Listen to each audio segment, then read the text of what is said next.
Minjin was the kind of guy everyone stepped on. At school, he was bullied by troublemakers, ignored by his classmates, and looked down on by Hyena, the most beautiful and popular girl in class. But when the entire city falls into an apocalypse, everything starts to change. The streets are overrun by infected monsters, the police disappear, the internet goes down, and the only person who shows up at Minjin's door begging for help is Hyena herself. The same girl who once looked at him with disgust now has to hide inside the small room of the boy she always treated like trash. But soon Minjin realizes something even more terrifying. Those monsters are not moving at random. They act exactly like the enemies from the game he was playing before the world ended. Our story begins in a large neighborhood packed with simple buildings nestled right up against each other under the bright sunlight. Moments later, the scene shifts to a messy desk with a shooting game active on the screen and leftovers scattered everywhere. In the middle of that cramped bedroom, young Minjin is fast asleep in a clumsy posture on a thin mattress on the floor. Suddenly, his phone alarm starts buzzing, marking exactly 7 o'clock on a Wednesday morning. The boy wakes up groaning, realizing he accidentally dozed off while playing games yet again. Sitting in front of the monitor, he stares blankly at the screen, completely exhausted and thinking about how badly he wants to drop out of school. Still half asleep, the protagonist shuffles into the kitchen in his pajamas while scratching his stomach. He spots a note from his mother letting him know she went to work and reminding her son to eat a proper meal. With a gloomy expression, the boy with glasses looks at his reflection in the mirror before starting his day. After that, he slips into his gray school uniform and walks out the building door. Minjin reflects that people living in other realities could never truly understand how difficult his life is. As he walks down the narrow alleyway, the boy gazes at the luxury apartments towering in the background. But the piece is cut short when the young man suddenly trips and falls flat on his back, crying out in pain. Two bullies look down at him on the ground, and one of them, named Songbin, mocks him, claiming he went easy on him. The boy in the white jacket spins around in surprise and asks if he just heard Minjin muttering a curse word. With a malicious grin on his face, the bully remarks that the boy has been getting pretty bold lately. However, Songbin scowls as he complains about an annoying noise echoing down the hallway. Right then, a beautiful girl named Hamyin arrives with her arms crossed, calling the troublemaker childish. With a stern look, she orders the young man to stop causing trouble and ruining the school environment. To play it off, Songbin wraps his arm around Minjin's neck and claims with a laugh that they are just messing around. The protagonist breaks into a cold sweat as the bully warns him that Hyena despises him too. The young girl turns down an invitation to hang out, bringing up a frightening incident that occurred in Minjin's basement. The girl lives in that luxury complex, has wealthy parents, and is easily the most popular person around. Besides taking gorgeous photos, she is also well known for having the highest grades in the classroom. Dressed in casual clothes, the young girl stands out even more, already planning to study abroad in the United States. As Hyena steps into the elevator, she gives off the vibe of a perfect, flawless girl. But her single flaw is the look of pure disgust she casts toward poorer people like our protagonist. The scene shifts back to 8th grade, showing the boy walking a few paces behind Hyena on the sidewalk. Sweating from nervousness, young Minjin builds up the courage to ask if she is heading home. However, the boy with glasses freezes in confusion when he suddenly hears a voice calling out to him right after.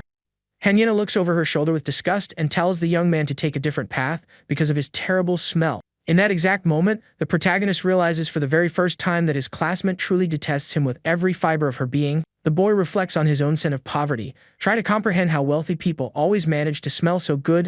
The scene flashes back to the current classroom, showing the irritated young girl trying to swap seats just to avoid sitting next to him.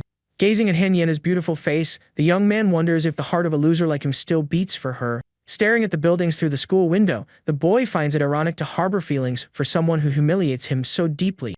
Clenching his fists in sheer frustration, he feels physically crushed by the bully and emotionally scared by the girl. The boy with glasses lowers his head with a dark expression, overwhelmed by shame and the humiliation of his own life. In another instance, the protagonist sits out in the courtyard with two friends while they chat excitedly about anime and gaming.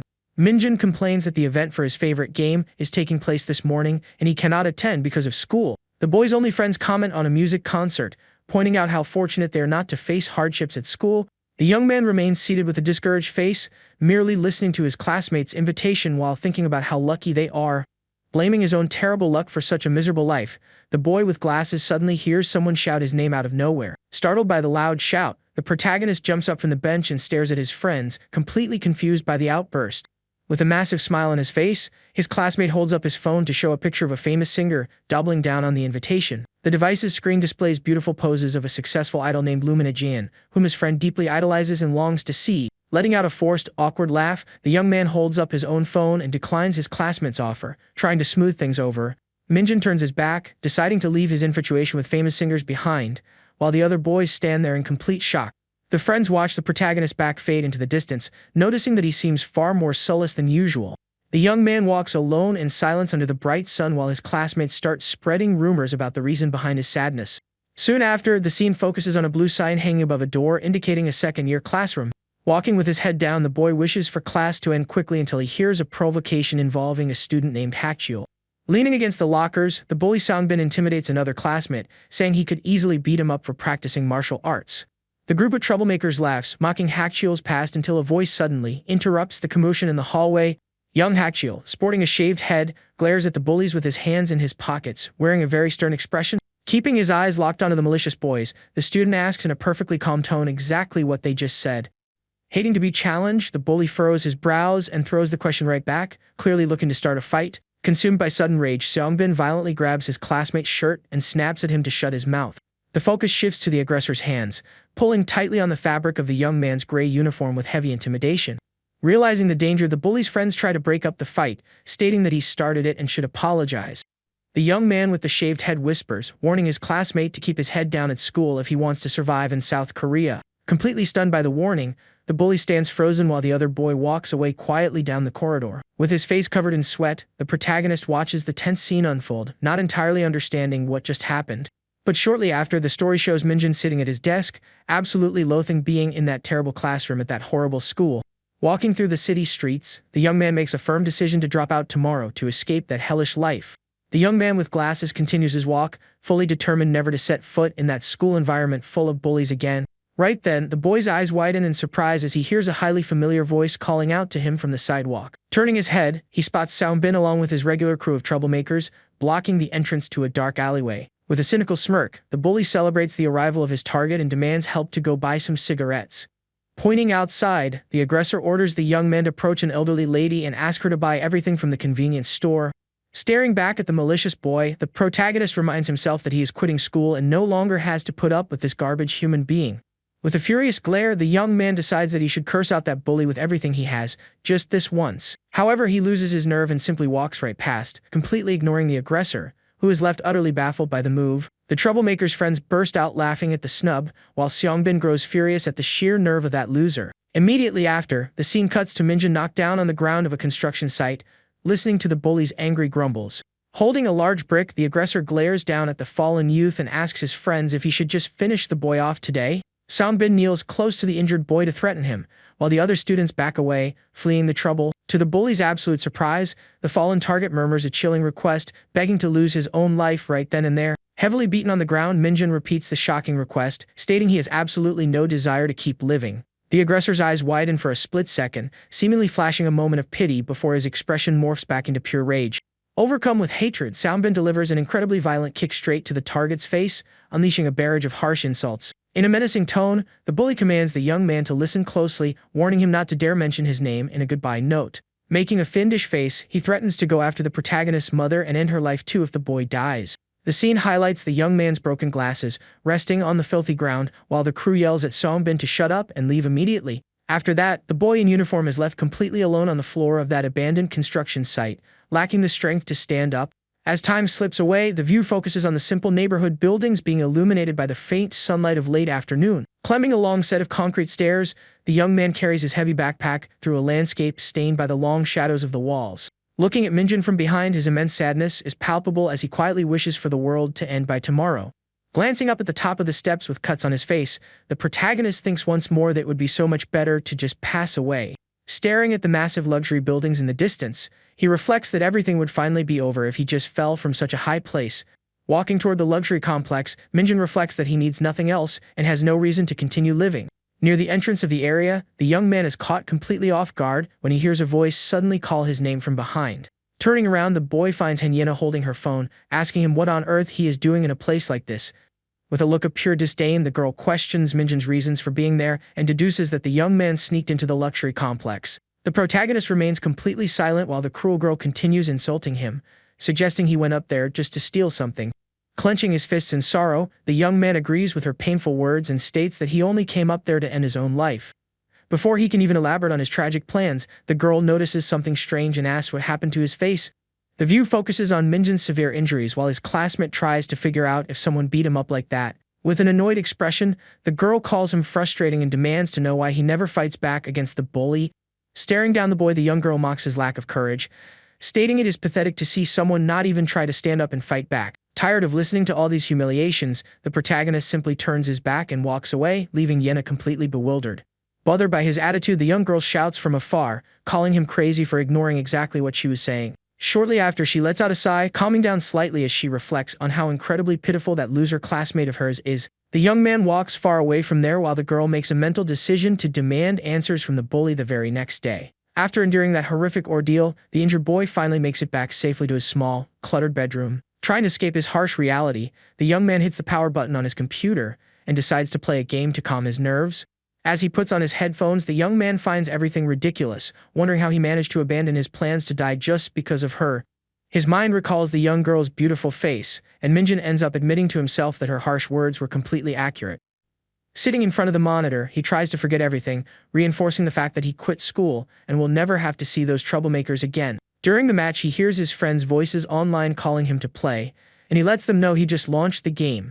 At that moment, the view focuses on an old clock hanging on the white wall, marking exactly 10 o'clock at night. The scene shifts outside the building, showing the bedroom window glowing brightly in the middle of that dark, completely silent alleyway. Suddenly, the ceiling of the room is shown as incredibly loud crashing noises, and startled screams begin echoing out from the computer speakers. With his headphones on, the protagonist plays with intense focus, shooting at virtual monsters while warning his friends about the massive danger. One of his online buddies mentions he has to log off quickly, and the rest of the group begs him to stay in the match for just 10 more minutes.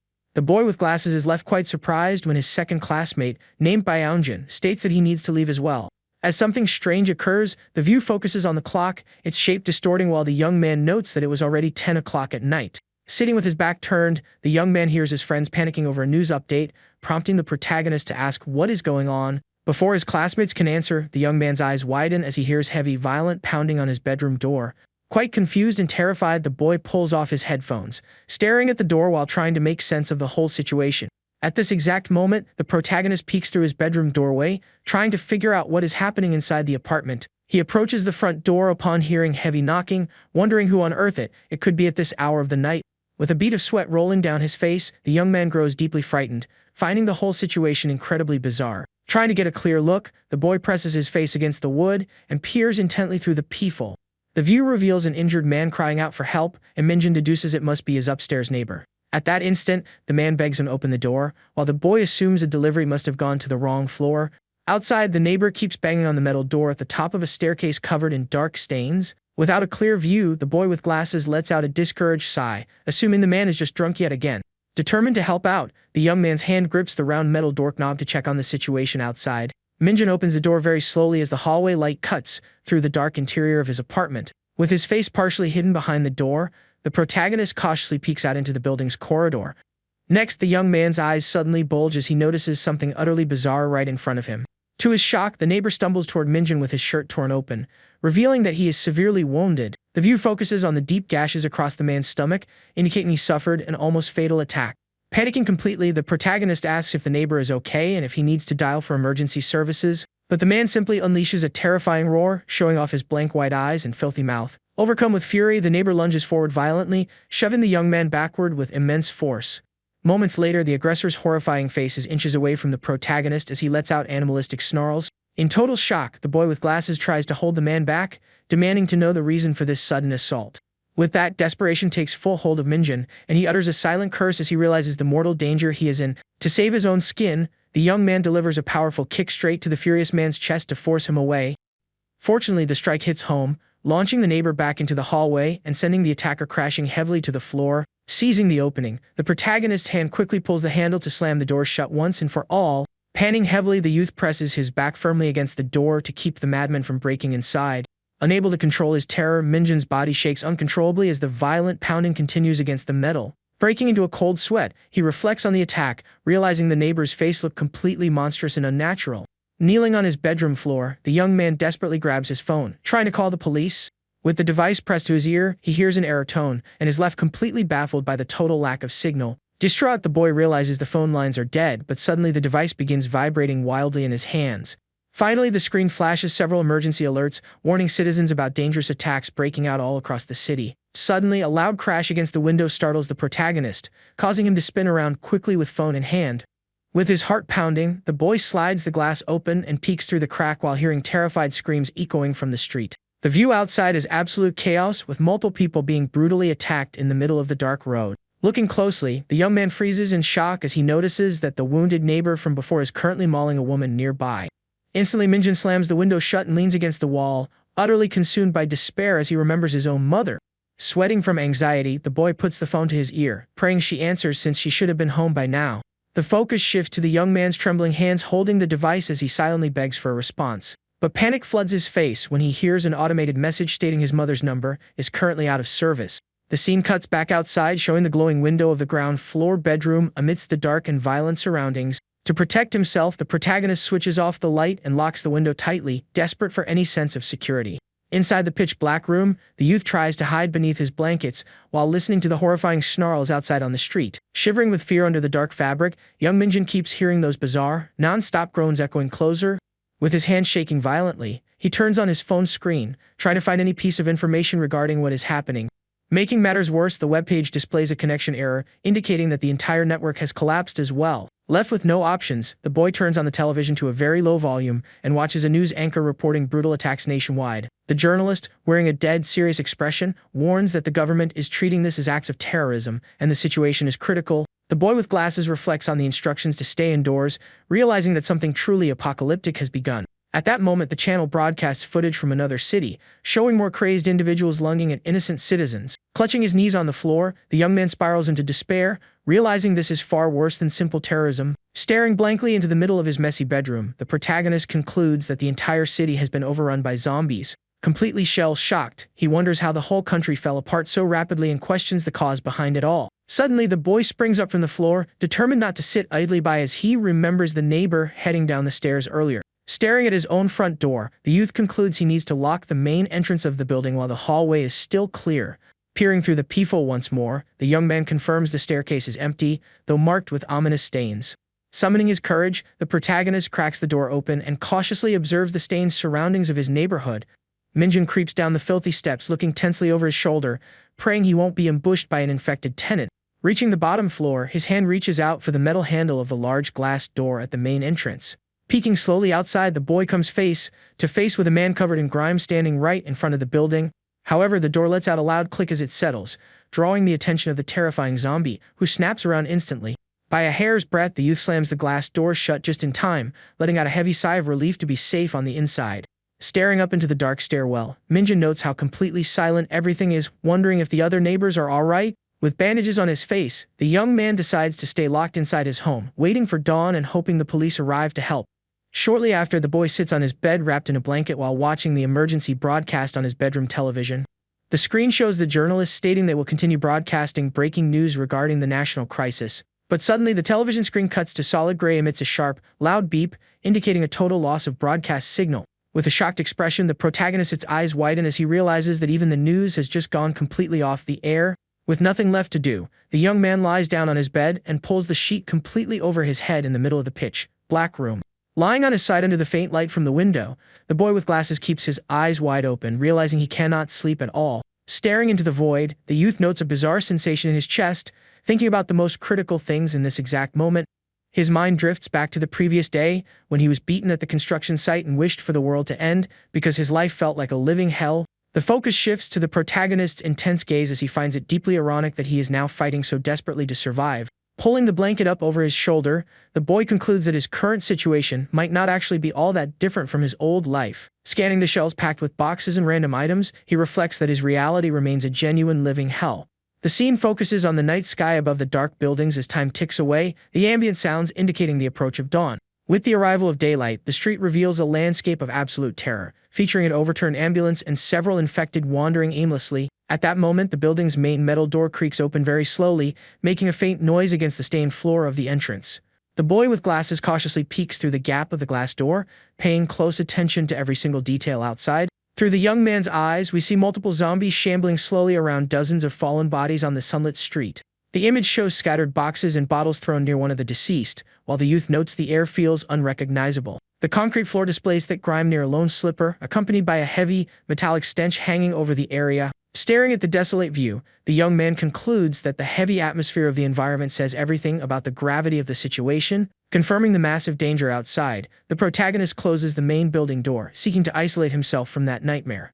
Quickly, the boy's hand turns the metal deadbolt, ensuring none of those monsters can breach his building. The youth leans his back against the glass, breathing heavily as he realizes that stepping outside right now would be nothing short of suicide.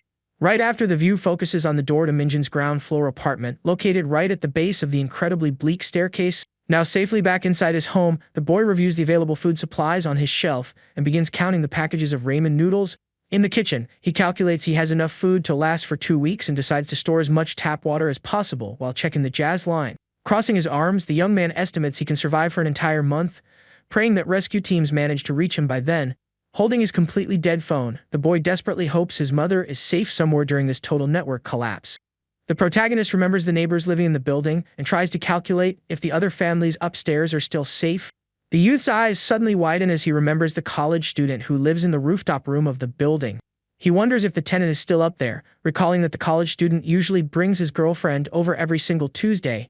Looking up at the building's layout, the boy calculates that yesterday was Tuesday and deduces the man might still be on the roof. Pressing his ear to the door, the youth realizes there is no sight of survivors on the lower floors, focusing all his remaining hope on the roof. Staring up the flight of stairs leading to the top, the protagonist silently prays that the college student hasn't turned into a monster. Slipping into a gray jacket, the young man creeps up the steps as quietly as possible, trying not to draw attention to any potential danger. Arriving at the top of the stairs, he is left confused upon noticing that the door accessing the building's rooftop is already hanging open.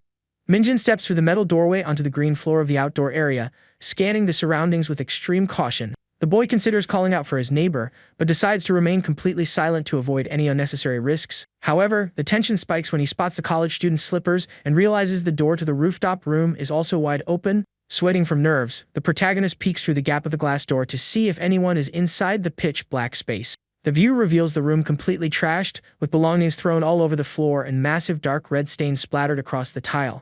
Wearing a heavily strained expression, the young man sees no one inside and finds the silence of that ruined environment incredibly eerie. Suddenly, the youth's eyes snap wide open as he notices something sinister grabbing his attention completely out of nowhere. The scene focuses on the blood pooled across the floor, marking the second day of this massive disaster that has struck the entire world.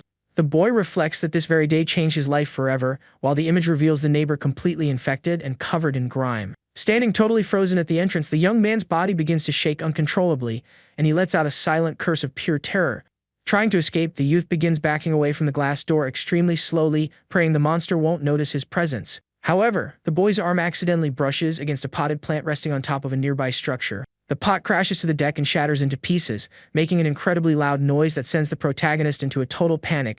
The youth is utterly terrified to hear a furious snarl echo from inside the room immediately following the sound of the breaking pot. Without a second thought, the boy with glasses takes off running away from the room, desperate to save his life by any means necessary.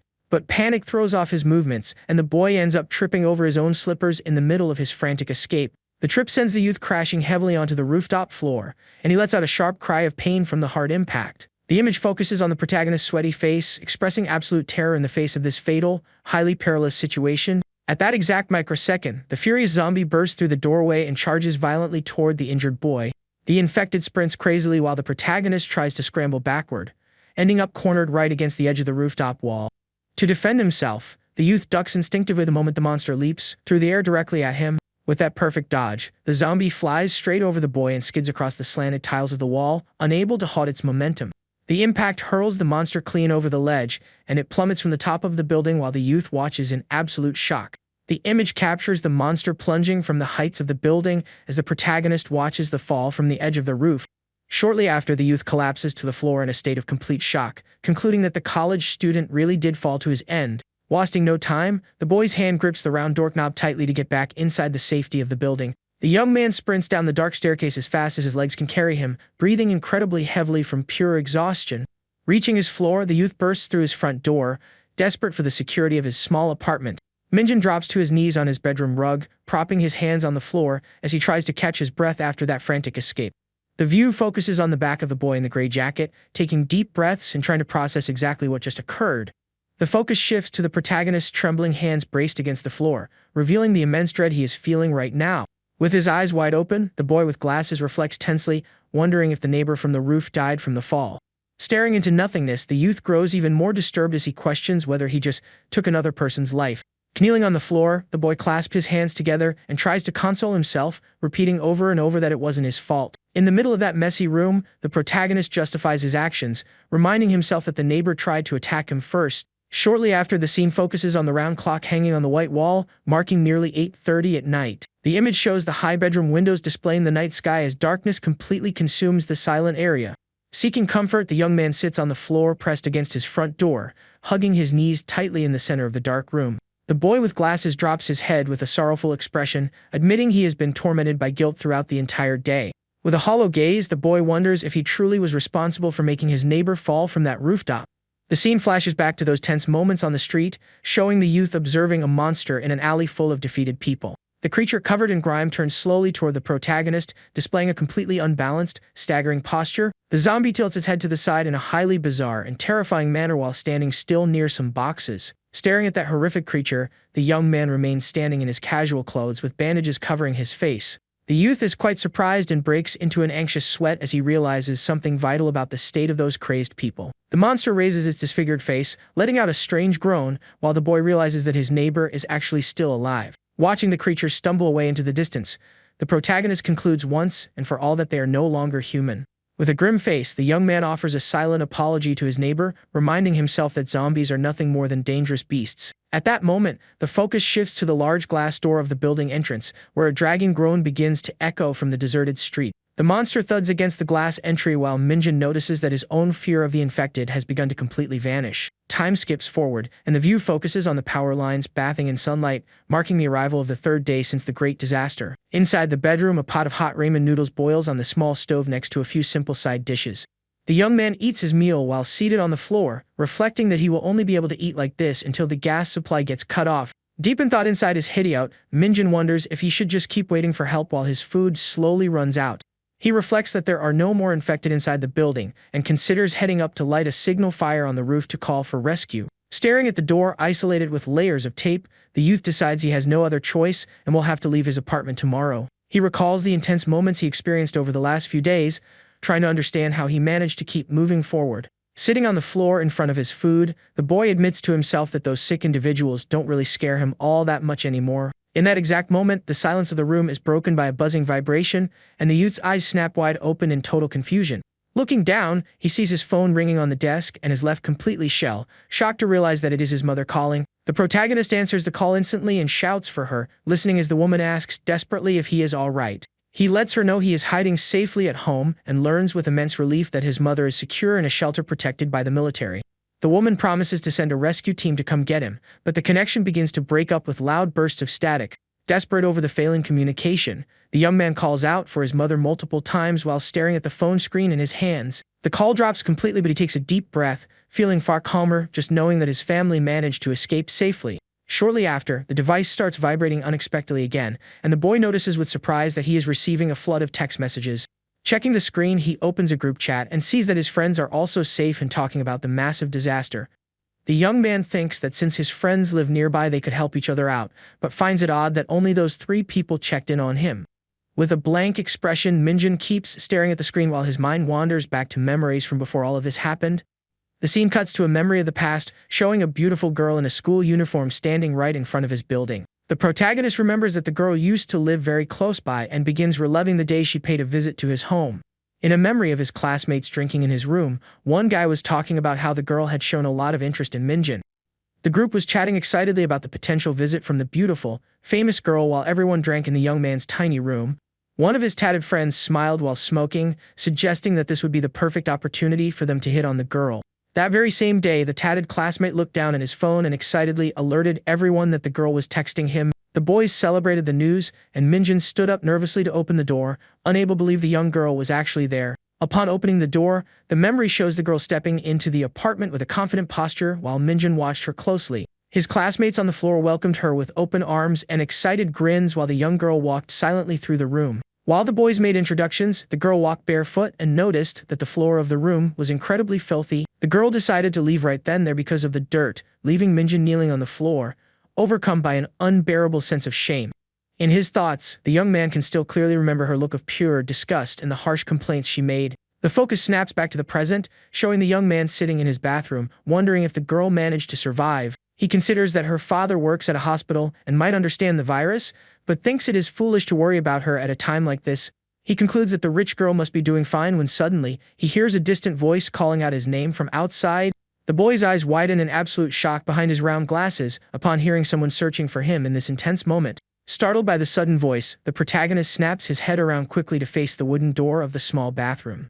Still confused, the youth wonders to himself if he actually heard someone calling outside or if his mind is just playing tricks on him. The female voice echoes once more, frantically pleading for him to open the door, confirming that someone is indeed standing outside. Shock washes over the young man's face, and he lets out a long breath as he recognizes the sound of that familiar voice perfectly. Looking down the dark hallway of his home, the boy realizes that the person on the other side of the front door is none other than Hyena. The girl keeps shouting his name repeatedly while rattling the handle of the large barricade made out of cardboard boxes. The scene shows the young girl crouching outside, breathing heavily while asking if the young man is truly inside. Panic dominates the sweaty girl's gaze, and she turns her head in absolute terror as a loud, horrifying snarl echoes from behind her. Staring down the blood-stained alleyway, the young girl notices two bizarre infected sprinting furiously in her direction. The disgusting monsters charge forward, unleashing terrifying roars, while the girl tries to back away, pressing her shoulders against the wall. Desperate as the creatures close in, the girl begins pounding on the door with immense force, crying out for the tenant's help. With her body shivering from fear, the young girl begs, nearly in tears, for the protagonist to open up immediately and save her life. But the agony finally ends when the boy flings the iron door open quickly, acting heroically to help his classmate. With an expression of extreme desperation, the young man stretches out his arm and orders the girl to get inside the house as fast as she can. The two scramble frantically inside, and the youth slams the heavy iron door shut while the girl tries to catch her breath. Outside, the two angry zombies crash violently against the building entrance, scratching at the glass without pause. Safe inside the hideout, the beautiful young girl pants heavily, trying to calm her racing heart after that massive nightmare. The girl sinks heavily onto the messy floor of the bedroom, letting out exhausted sighs while the young man watches her with deep concern. The camera focuses on the girl's bare legs on the floor, revealing just how hard she had to run to escape certain death. The protagonist approaches slowly with his hands raised, asking if she is okay and trying to figure out how she managed to get here. In an unexpected reaction, the girl's delicate hand grips the boy's black t-shirt with incredible force, searching for any bit of comfort. Completely drained of strength, the girl collapses forward and buries her face against the boy's stomach, causing him to freeze up at the closeness. The awkward embrace highlights the girl's pitiful state as she shakes uncontrollably after facing the horrors of the street. Heavily flustered by the sudden contact, the young man stares down at the top of her head, completely unsure of how to react to the moment. Leaning against the boy, she remains paralyzed while he wonders to himself what could have possibly happened to her along the way. Worried about the tense silence, he gently holds his classmate's shoulder and asks about her well-being once more. At that instant, the girl seems to regain her senses and releases the host's clothing with a soft sigh of relief. Raising her sweaty face, she looks him dead in the eyes, her gaze shimmering as she thanks him sincerely for saving her life. Staring at the boy from up close, the young girl confesses with complete honesty that she probably would have died if it weren't for him. Flustered by the praise, the young man sits on the floor relieved, trying to break the tension by saying that the important thing is that she is safe. Shortly after, the beautiful girl begins looking around, intently observing every single detail of the small, dark bedroom. Standing up to inspect the barricade at the door, the girl asks curiously if the host is completely alone in the apartment. The protagonist responds that his mother left for work days ago and informs her that she managed to take shelter in a secure location. Hearing her classmate's account, the young girl breathes a sigh of relief, stating she is incredibly glad to hear such good news. With that, the boy returns the question, wanting to know about her family, and the girl responds that her father should be safe as well. Wearing a slightly sorrowful expression, the young girl looks away, mentioning her own mother in a very pensive manner. Covering up the mood, she lets him know that they are both okay and desperately begs for a bit of water and a phone charger. The boy hands her a bottle, and she sits down comfortably on the floor of the apartment, drinking the whole thing down incredibly fast. Watching the scene with a bead of sweat on his face, the young man grows worried about the excessive amount of water she is consuming. He reflects with concern that they need to strictly ration their supplies, panicking as he imagines what they will do if they run out of water. But the host quickly pushes that thought aside, focusing on the fact that the girl undoubtedly risked her own life to make it here. Building up his courage, the young man breaks the silence of the room and asks nervously if she ran straight from her house to this place. Highly awkward given the situation, the boy scratches his neck in confusion, questioning the real reason she chose his apartment. Shock washes over the protagonist when his beautiful classmate responds neutrally that she spent this entire time hiding out on the streets. Maintaining a serene expression, the young girl begins telling her story, starting from the day the two ran into each other by chance. The scene cuts to a memory of the past, revealing the young girl walking peacefully down a sunlit sidewalk at night. During her walk, the young girl heard an absolutely terrifying female shriek and stopped dead in her tracks, completely confused by it. Immediately after, chaos erupted across the area, and a panicked crowd began running desperately away from the danger. Following the flow of the crowd, she ran without thinking and ended up finding refuge in the large, dark stairwell of a local mall. Returning to the present, the boy is left indignant upon discovering that the girl spent days isolated in that bleak building. The memory continues, showing that by pure luck, there was a single iron door completely unlocked along those stairs. Stepping inside, she discovered a small, empty boardroom with no other exit, forcing her to improvise a hideout right then and there. The focus shifts to a nearly full water bottle sitting on the table, proving that small find kept the young girl alive. By the third day, hunger struck hard, and she made the perilous decision to head down the stairs and try to run back to her own home. However, the plan turned into a total nightmare when the young girl peeked outside and found the streets infested with disgusting creatures. With her eyes shaking from dread, the poor girl broke into a cold sweat, realizing that her safe route back was completely blocked. Left with no choices, she attempted to bypass the danger by walking silently through dark alleyways while dodging the blood pooled on the pavement. Walking and hiding for a long time, the girl eventually neared some familiar houses and remembered the young man's address. During her escape, she spots an overturned emergency vehicle and realizes the road leading to her own building is entirely blocked off. With no other alternative, the young girl decides to take a dangerous route, sprinting through the debris to try and survive. As she runs drenched in sweat, the girl remembers that Minjin's house is right around here and tries to recall the exact path to the alley. She recalls seeing the boy heading home from school days ago and prays that he is still hiding out inside his house. Moving with care, the young girl slips past an infected woman in the alleyway, continuing along without making a sound to avoid being spotted. Back in the present, the boy praises his classmates' courage for braving the streets and says he is incredibly happy she made it. Letting out a long sigh of relief, the girl admits she feels far more secure now that she has found her friend at home. She complains that she feels filthy and asks if there is still running water in the apartment so she can clean herself up. The scene focuses on the young girl's exhaustion as she is completely covered in sweat after enduring so many moments of extreme peril on the streets. Watching the situation unfold from up close, the protagonist is left entirely speechless, staring at the girl with a bright red face. He notices her clothes are completely soaked through and offers some clean items from his closet so she can change. Noticing the young man's intense stare, the young girl shows surprise and glares right back at him with an uncomfortable look. In a moment of comedic bickering, the girl explodes with anger and begins playfully kicking the boy while complaining about his behavior. Walking toward the bathroom, the girl notes she is out of energy to argue and steps inside the room to take a shower. Still incredibly embarrassed, the host merely nods along with the request while the young girl thanks him for his help before shutting the door. Alone in the living room, the boy tries to process everything that just happened, wondering why on earth the situation got so bizarre. He reflects that he intended to leave the house that day, but now he feels terrible about abandoning his classmate all alone in the hideout. Looking over his food stockpile, he realizes the supplies meant to last a month will now run out in half the time. With a serious gaze behind his glasses, the boy concludes that his current situation is completely desperate and difficult. He stares at the bathroom door, finding it unbelievable that a popular girl is currently taking a shower inside his humble home. The young man's mind drifts back to the past, showing him walking completely alone down the empty hallways of the school he attended. Back then, the beautiful Yahello would pass right by him without uttering a single word, maintaining a completely cold and distant posture. The boy remembers that she wouldn't even look at his face, treating him as though he were someone completely insignificant. Back in the room, the host jumps in surprise when the young girl suddenly flings the bathroom door open. She asks the boy to borrow some clothes, explaining that she needs to wash her own garments, which have been dirty for many days now. The protagonist dashes frantically to his closet and begins offering multiple options of shirts and pants for his friend. Upon receiving the items, the young girl brings the fabric close to her face and begins sniffing the clothes she was just handed. Making a face of pure disgust, the girl complains about the musty smell but decides to accept the items since she has no better choice. Dressed in a gray t-shirt that is way too big for her size, she complains about the bad odor while waiting for her own clothes to dry. Not knowing what to say, the boy scratches his neck while listening to his classmate complain about the dampness from living in a basement unit.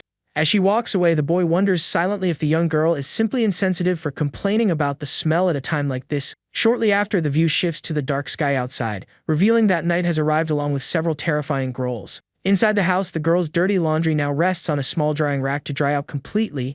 The focus shifts to the empty dinner plates as the girl decides to suddenly grab the host's attention.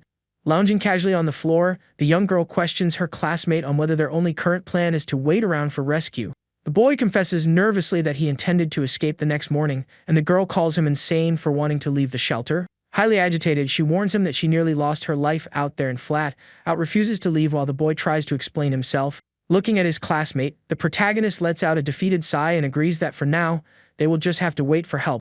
The beautiful young girl's expression shifts to pure worry as she asks what they're going to do if the food runs out. A tense silence fills the small, cluttered room, and the two find themselves staring at each other without an answer. Deep in thought, the young man notes the only way would be to scavenge other houses nearby, though he isn't sure if those locations are safe. With a terrified look, the girl concludes that if all the food comes to an end, they will be forced to face the outside world. The girl leaps up startled, saying she cannot go back out to the streets, and the boy agrees to cross that bridge when they get to it. Panicking completely, the girl recounts the terror she felt sprinting for about a mile close to those hideous creatures. Impressed by the distance, the boy comments that it should be possible to dodge the monsters during an escape, but the young girl is insulted. With a highly serious expression on her face, the girl argues that all those sick individuals act exactly like zombies. The protagonist hugs his knees, reflecting on what he observed through the window, noting that the contamination spreads through bites. Turning the conversation dark, the host lets out a heavy sigh and coldly reveals that he wouldn't even mind getting infected himself. Staring at the beautiful young girl standing in front of him, he adds that dying doesn't really matter to him since he has nothing left to lose. Highly emotional, the girl disagrees with her friend, stating she desperately wants to survive so she can study abroad in the future. The boy argues back that the key to survival is simply avoiding direct contact, given that she managed to make it all the way here. A visual memory depicts the blood-stained street while the youth mentions that not all of the infected run at high speeds. The girl listens intently as he explains that the running speed of those things is actually slower than that of an average human. Sitting on the floor across from her friend, the girl stares curiously at the host when he asks if she ever played tag as a kid. Trying to be comforting, the young man offers a slight smile, suggesting she view the terrifying escape as nothing more than a childhood game. The girl's expression soars instantly, and she angrily snaps at the boy, stating she is absolutely terrified of the situation. Changing the subject, the young girl naturally rests her feet against the boy's leg and casually asks him to fix up her bed. Stretching out on the bedroom rug with her feet in her friend's lap, the girl confesses she hasn't slept well in many days. Completely speechless and breaking into a cold sweat from the sudden contact, the protagonist freezes in place, unsure of how to answer. At that moment, the view focuses on a neatly made mattress on the bedroom floor as the girl's voice calls out to the host. The girl calls him crazy and asks if he actually thought the two of them were going to sleep together, leaving the boy totally baffled. Pointing imperiously toward the hallway, the beautiful young girl orders the host to sleep in the other area, leaving him speechless. The boy tries to argue that is his house, and that sleeping by the bathroom door is excessive, but the girl pretends not to notice. Letting out a long sigh, the young girl rolls her eyes and finally agrees to split the space so her classmate can get some rest. The girl walks into the hallway, announcing she will sleep there since she is just a guest, telling the boy to keep the good spot. The host panics over her dramatic guilt trip and desperately begs her to please sleep safely inside the bedroom. The girl teases her friend, saying she would happily sleep in the kitchen, while the youth keeps insisting she take the soft spot. After all that back and forth, the protagonist ends up lying down on the cramped kitchen floor, wrapped tight in his own blankets. Wearing a tired face, the youth reflects that he ultimately lost the argument, but thinks it's fine as long as he's inside his own home. Staring up at the dark ceiling, he mentally thanks the girl for showing up, relieved that he is no longer entirely alone here. The silence of the night is shattered when hideous growls and sharp scratches echo from the other side of the massive cardboard barricade. The scene shows a lone little candle illuminating the dark space, while the sounds of the creatures outside grow incredibly loud. Lying in the boy's bed, the beautiful young girl attempts to rest while listening to the terrifying roars of the monsters right outside. With her eyes wide open, the girl stares at the pillow with a tense expression, completely unable to fall asleep whatsoever. In the other room, the protagonist rouses from his rest upon hearing the girl's soft voice calling out his name through the darkness. The host sits up on the floor, listening as the girl asks if he can please come sleep in the bedroom with her because of how scared she is. The view focuses on the boy alone in the middle of the pitch-black kitchen as the young girl confesses she is dying of fright being isolated. Hiding beneath the covers, the girl mentions she has heard those noises before, but remains utterly terrified by the growls. Burying her face into the pillow, the girl begins weeping silently, admitting that she misses her mother terribly. On the other side, the youth hugs his knees in the dark, turning deeply pensive as he listens to his friend's sorrowful crying. The sun rises, showing the neighboring buildings with a few infected on the rooftops, while a mourning groan echoes through the room. The scene reveals the beautiful young girl sleeping heavily and deeply relaxed on the boy's soft mattress, bathed in the morning sunlight. Standing beside the bed, the boy observes his classmate with a bead of sweat on his face, wondering just how late she plans to rest. He reflects that the girl was terrified of the monsters during the middle of the night, but now she appears to be sleeping like a rock. The focus shifts to the clock hanging on the white wall, revealing that it is already past noon, and the girl is still completely knocked out. Shortly after, the young girl finally begins to stir, sitting up slowly on the mattress while rubbing her tired eyes. Still heavily groggy, the girl turns her head in confusion as she realizes her friend is busy gearing up to do something. The protagonist slips into a thick jacket near the door, turning his head in surprise when the young girl asks where on earth he is going. Adjusting his clothes, the boy responds calmly that he is planning to head up the stairs and take a quick look around the roof. The girl panics, reminding him that the area could be crawling with infected, but the youth assures her he will simply dodge past them. Minjin invites the girl to come along with him, but she panics completely, stating there is no way she can go out there. The youth decides to go alone, telling her to wait right here, while the view focuses on a vanity table with a mirror and cosmetics. Pacing up the dark, filthy stairs, the young man slowly ascends toward the building's rooftop. Reaching the top, the boy notices that the glass on the main entry door is completely shattered into a web of cracks. Wearing a grim face, the protagonist inspects the fracture, concluding that protection isn't going to hold out much longer. He understands that even with the protective film layer, the glass remains incredibly fragile and dangerous in that condition. Catching a terrible stench in the air, the young man continues exploring the upper area with heavy caution, but he is caught off guard by Yena, who ended up following him, confessing that she has an incredibly bad feeling about this. The boy stares at his classmate in silence as the tension mounts in that bleak, unfamiliar location. The scene displays a panoramic view of the city rooftops baking under the harsh, bright sunlight during the day. Stepping into one of the utility rooms, the youth sees the floor covered in blood near a body slumped over in the dark. Shock floods the protagonist's face upon witnessing that horrific, unexpected sight on the rooftop. He realizes it is the college student's girlfriend, noting that the woman is completely motionless on the concrete floor. As a sign of respect, the young man offers a brief, silent prayer while observing the trail of blood slicing through the room. Shortly after, the youth exits the area and shuts the wooden door carefully, keeping a pensive expression. The girl asks if there is truly no one left alive inside, and he responds that the person who was in there has already passed away. With a worried gaze, the protagonist warns her that it is best if she doesn't step inside to look at what happened. The young girl falls completely silent, showing immense sadness as she processes the true gravity of the situation in this building. They discuss lighting a fire to draw a rescue team, but the youth explains that getting smoke to rise takes way too long. While yelling out for help, the two reflect that the danger is constant since the glass entry doors are actively cracking open. Back safely inside the apartment, the girl breaks the ice by asking the young man what his MBTI type is. She jokes that he is the very first person without an MBTI that she has ever met, teasing him over the fact that he has 0 followers. When questioned about his hobbies, the youth states he enjoys playing online games, specifically mentioning a zombie game. The young girl giggles at the situation, launching into a non-stop chatter about how he seems like an incredibly introverted person. The host admits he doesn't know much about those personality tests, reminding her that the girl never used to speak to him before. He observes the girl's profile while she continues chatting in a lively, completely spontaneous manner. The protagonist reflects that he is now completely alone with the girl he always secretly admired from afar back at school. He thinks to himself that in the past, merely imagining a conversation like this would have made him completely thrilled and fulfilled. But standing in the face of the apocalypse, the young man wonders if these old feelings hold any real meaning anymore. The girl gives him a light nudge to grab his attention, loudly complaining that he is completely spacing out in the middle of their conversation. A few days pass, and the girl remains lounging on the living room floor, peacefully reading comics while time ticks away slowly. She calls out for Minjin in a loud, demanding tone, bossily asking if he has finished washing all the dirty laundry yet. Wearing pink rubber gloves, the boy scrubs the items inside a bucket of water while silently grumbling over the intense hunger he is feeling. With a sweaty, highly irritated face, the youth thinks to himself that his patience has completely run out, planning to flee far away on his own. He feels like a total slave to his classmate, questioning from inside the bathroom why on earth she can't do her own household chores. Lacking electricity, the young man is forced to scrub everything by hand, realizing all the while that their food stock is depleting rapidly. Geared up to head out, the protagonist lets her know he is going out to the streets, and the girl commands him to return within 30 minutes. Giving him a sharp look, she threatens the boy if he takes too long to get back, while he exits grumbling about the difficult arrangement. The view focuses on the building's glass door, which still sports that massive fracture alongside bloodstains splattered over the frame. Minjin inspects the surroundings with extreme care before stepping out to guarantee there are no immediate threats lurking in the hallway. Once a day, the youth completes a scout through the neighborhood, strictly following paths he considers reasonably safe. After spending a vast amount of time observing the creatures, the young man begins to understand exactly how the infected behave on the streets. He realizes they act just like traditional zombies, attacking only living humans while completely ignoring anyone who is already deceased.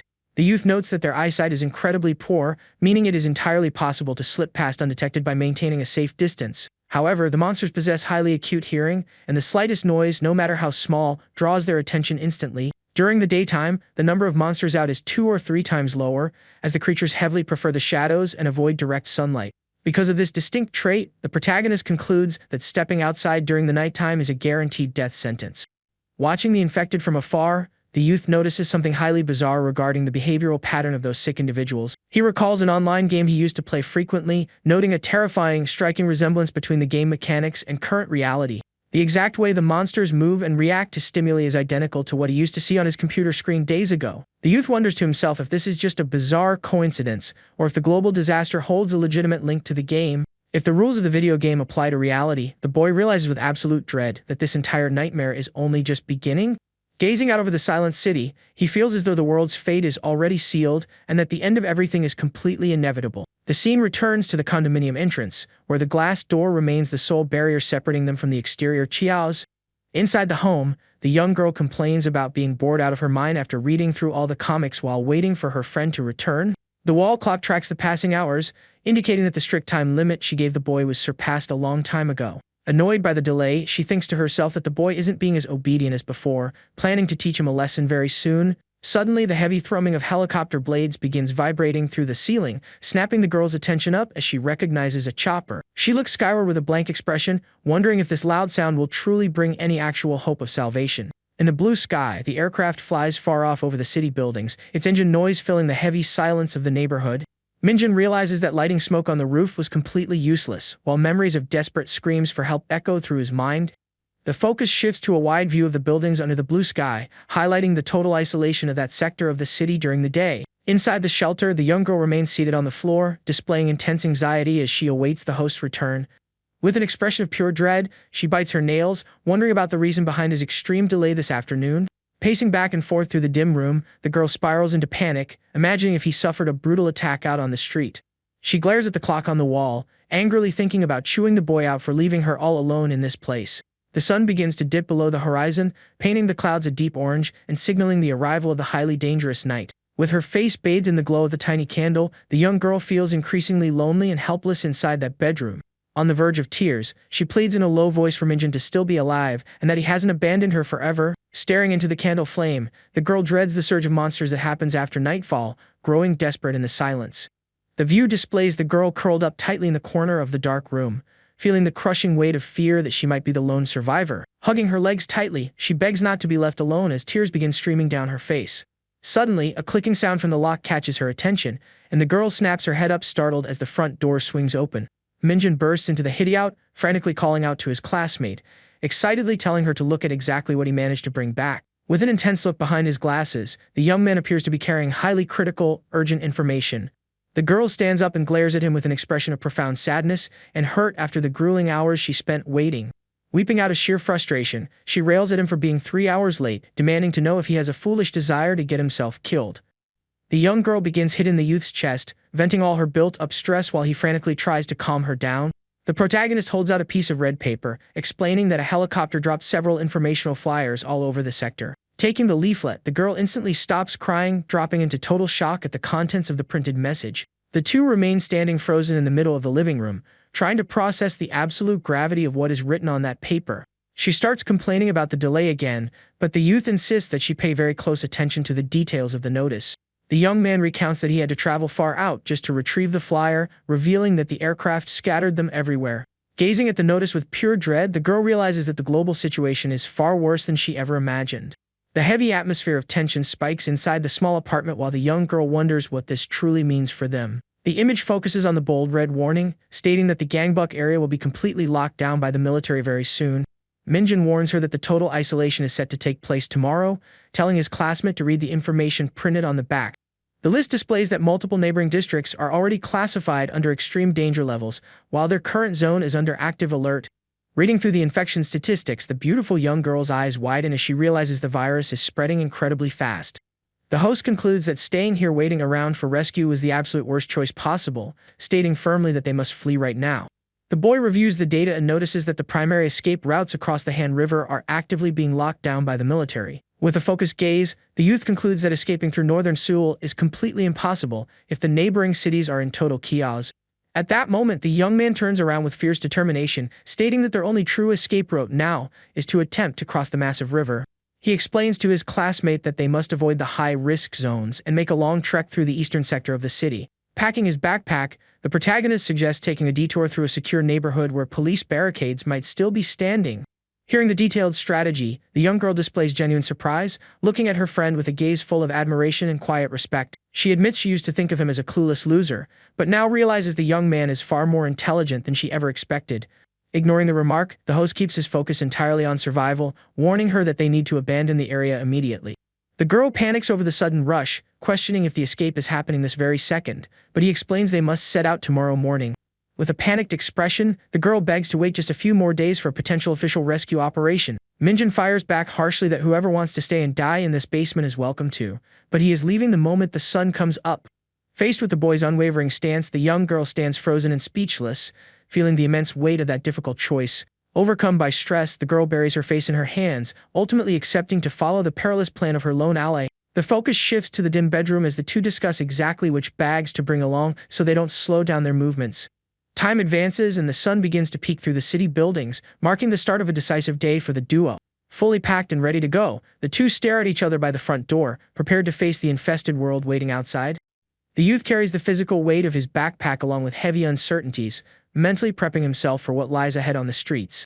Before they step out, he asks with absolute sincerity if the girl truly doesn't want to try making it to the hospital where her father works. The youth presses the issue, questioning if it wouldn't be better to check on her father's condition before they flee the area entirely. The view focuses on the young girl's eyes as she suspiciously looks away, processing her friend's heavy question. Offering a forced smile, she claims everything is perfectly fine, hurrying the boy along so they leave immediately without wasting time. The protagonist finds her reaction strange, remembering she had explicitly stated her father was safe inside a shelter with her mother.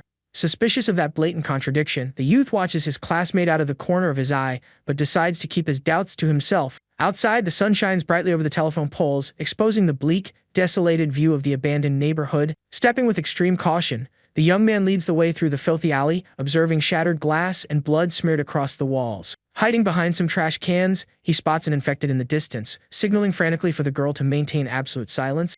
After ensuring the path is clear, the youth flashes a thumbs up to his classmate, who comes jogging up right behind him. The top-down view displays an overturned ambulance sitting in the middle of the road, surrounded by pools of blood and a few monsters wandering around.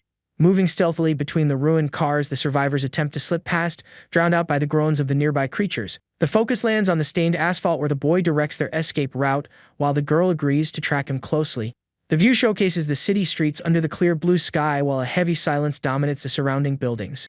An abandoned city bus with shattered windows displays thick blood stains directly over a birthday advertisement. As they trek along, the youth alerts her that they must remain highly cautious of dark, shadowy locations throughout their route. He explains that the monsters strictly avoid the harsh glare of the sun, but warns that they must never drop their guard. Tired of walking, the young girl complains about the distance, deeply regretting that they didn't bring along a bicycle or a scooter. Minjin replies that without a cell signal, shared rental vehicles are useless, noting the total lack of available bikes. Out of breath, the girl begs for a quick 5-minute break, feeling that the pace of their trek is moving way too fast. Hearing that her legs are aching, the youth stops and observes his classmate with a deeply doubtful expression. Mocking the situation, the boy sarcastically suggests they go grab a coffee instead, keeping on walking and leaving the girl highly irritated. She promises to get her revenge once they reach the safe zone, but the protagonist snaps at her to remain quiet for their own safety. The urban landscape remains entirely deserted under the sun as the survivors advance steadily between the towering structures. Scanning the path ahead, the youth states that they still need to walk a bit further to reach their destination. From above, the street can be seen completely blocked off by scattered furniture and vehicles as the duo pushes along the asphalt. Annoyed by the constant complaints, the young man refuses to share any water with his classmate, stating they must preserve their supply. A short distance ahead, a massive barricade built out of old furniture and a jackknifed box truck completely blocks off the road. Stunned by the pure scale of the structure, the girl stops dead before the blockage while Minjin closely inspects the details. The youth concludes they have reached Yangshi and Dong, believing this sector looks far safer than the others they passed. With that, the girl wonders aloud if there are any survivors nearby actively guarding this makeshift wall. Scaling the blockage, the young man notices there are no infected in sight, nor is there that heavy, distinct stench of rot. Yenna points toward a spot, suggesting they take a breather there, but the youth warns her they have absolutely no time to spare. The boy tells her to stop exaggerating and hurry along, leaving the young girl completely shocked by his blunt attitude. Ignoring her indignation, the protagonist continues forging ahead while she mutters angry complaints under her breath. Standing face to face, the sharp tension between the two mounts in the middle of the street surrounded by empty buildings. Wearing a sorrowful expression, the young girl stares at her classmate as the scene evokes the very beginning of this entire nightmare. Minjin keeps his gaze locked on his friend, demonstrating that he is entirely focused on pushing forward along their escape route. Completely unexpected, the girl drops her gaze and mutters an apology in a low voice for her entire attitude. The boy's eyes snap wide in surprise at her words, unable to believe exactly what he just heard. As she repeats her apology, several monsters suddenly emerge in the background, sprinting wildly toward the two of them. Terrified, the young girl screams a warning, and the protagonist spins his head around in shock as he registers the threat. The creatures charge furiously, unleashing blood-curdling roars, prompting the girl to let out a panicked shriek. Without a single second of hesitation, acting on pure reflex, Minjin firmly snatches the girl's wrist to drag her out of harm's way. Pulling the young girl by her arm, the protagonist sprints desperately while the blood-covered creatures track them from right behind. Seen from behind by the monstrosities, the duo flees at maximum speed down a street choked with abandoned cars and debris. Horrified by the turn of events, Yena remembers that this neighborhood was supposed to be safe, stating their only option now is to just run. Looking straight ahead, the boy notices someone ducking inside a wardrobe left on the street, realizing it is a living survivor. The man inside the hiding spot frantically calls them over, and the youth instantly thanks him for the unexpected assistance. Scrambling inside the wooden cabinet, the boy lets him know he will help shut the doors while the stranger demands absolute speed. Startled by her classmate's actions, the girl cries out his name while Minjin orders her to hide quickly at the very back. Gripping the doors with all his might, the protagonist and the man count down together to slam the wardrobe shut at the exact perfect microsecond. As they hit the count of 3, one of the blood-soaked monsters lunges furiously against the cabinet, unleashing a terrifying roar. The creature smashes its face violently against the gap of the doors, trying to force its way inside with its stained hands. In total panic, the youth's eyes widen, and he shouts, begging the man to push that thing away from them immediately. With brute force, the infected lets out another guttural roar, completely shattering the cabinet doors in a devastating impact. Desperate now that their barrier is destroyed, the stranger orders the youth to flee, sending the boy into total shock at the situation. Completely terrorized, Yena unleashes a sharp scream while the survivor yells at them to run for the back exits. Wasting no time, the two students sprint down a narrow corridor while the enraged monster chases right on their heels. Mid-flight, the duo attempts to scale a pile of old furniture dumped in the alley as the threat closes in rapidly from behind. Perched atop the high furniture, the youth warns her they need to leap down to the other side, and the nervous girl nods in agreement. Upon hitting the stone ground, the female student lets out a painful cry, completely losing her footing as her ankle twists awkwardly. Fallen on the deck, Yena clutches her ankle and weeps, saying she sprained it, while the boy spins around, unable to believe their luck. Hearing her lament, the protagonist's face fills with pure dread as a desperate scream echoes out immediately after. Looking back, the two witness even more infected creatures sprinting toward them down the neighborhood's stained sidewalk. Pure tension grips the scene, and the boy's vision focuses in shock as imminent doom closes the distance minute by minute. A memory flashes through the youth's mind, recalling someone's words telling him to have the courage to fight back against bullies. Right after, he remembers Yena herself stating that his total lack of backbone was pathetic and his life must be miserable. Back in the present, the boy pulls a knife from within his clothes, thinking to himself that he doesn't care if he loses his life right here. Slumped on the pavement, the female student looks up at her companion with an expression of total surprise at his brave stance.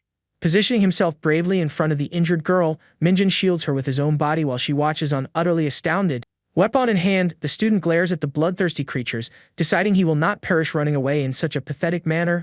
Gripping the blade with absolute firmness and fierce determination in his eyes, the hero accepts the potential end and prepares for a brutal clash. Shocked by her classmate's sudden bravery, the girl watches him in absolute silence. She whispers his name as the hero positions himself with his back to her, shielding her from the looming danger. Knife in hand, the hero glares at the monster, declaring he won't perish running away like a pathetic coward. At that exact moment, a baseball bat cracks against the infected, striking it dead on as a voice barks for everyone to get down. The protagonist's eyes widen in surprise at the sudden assistance arriving in the middle of the street.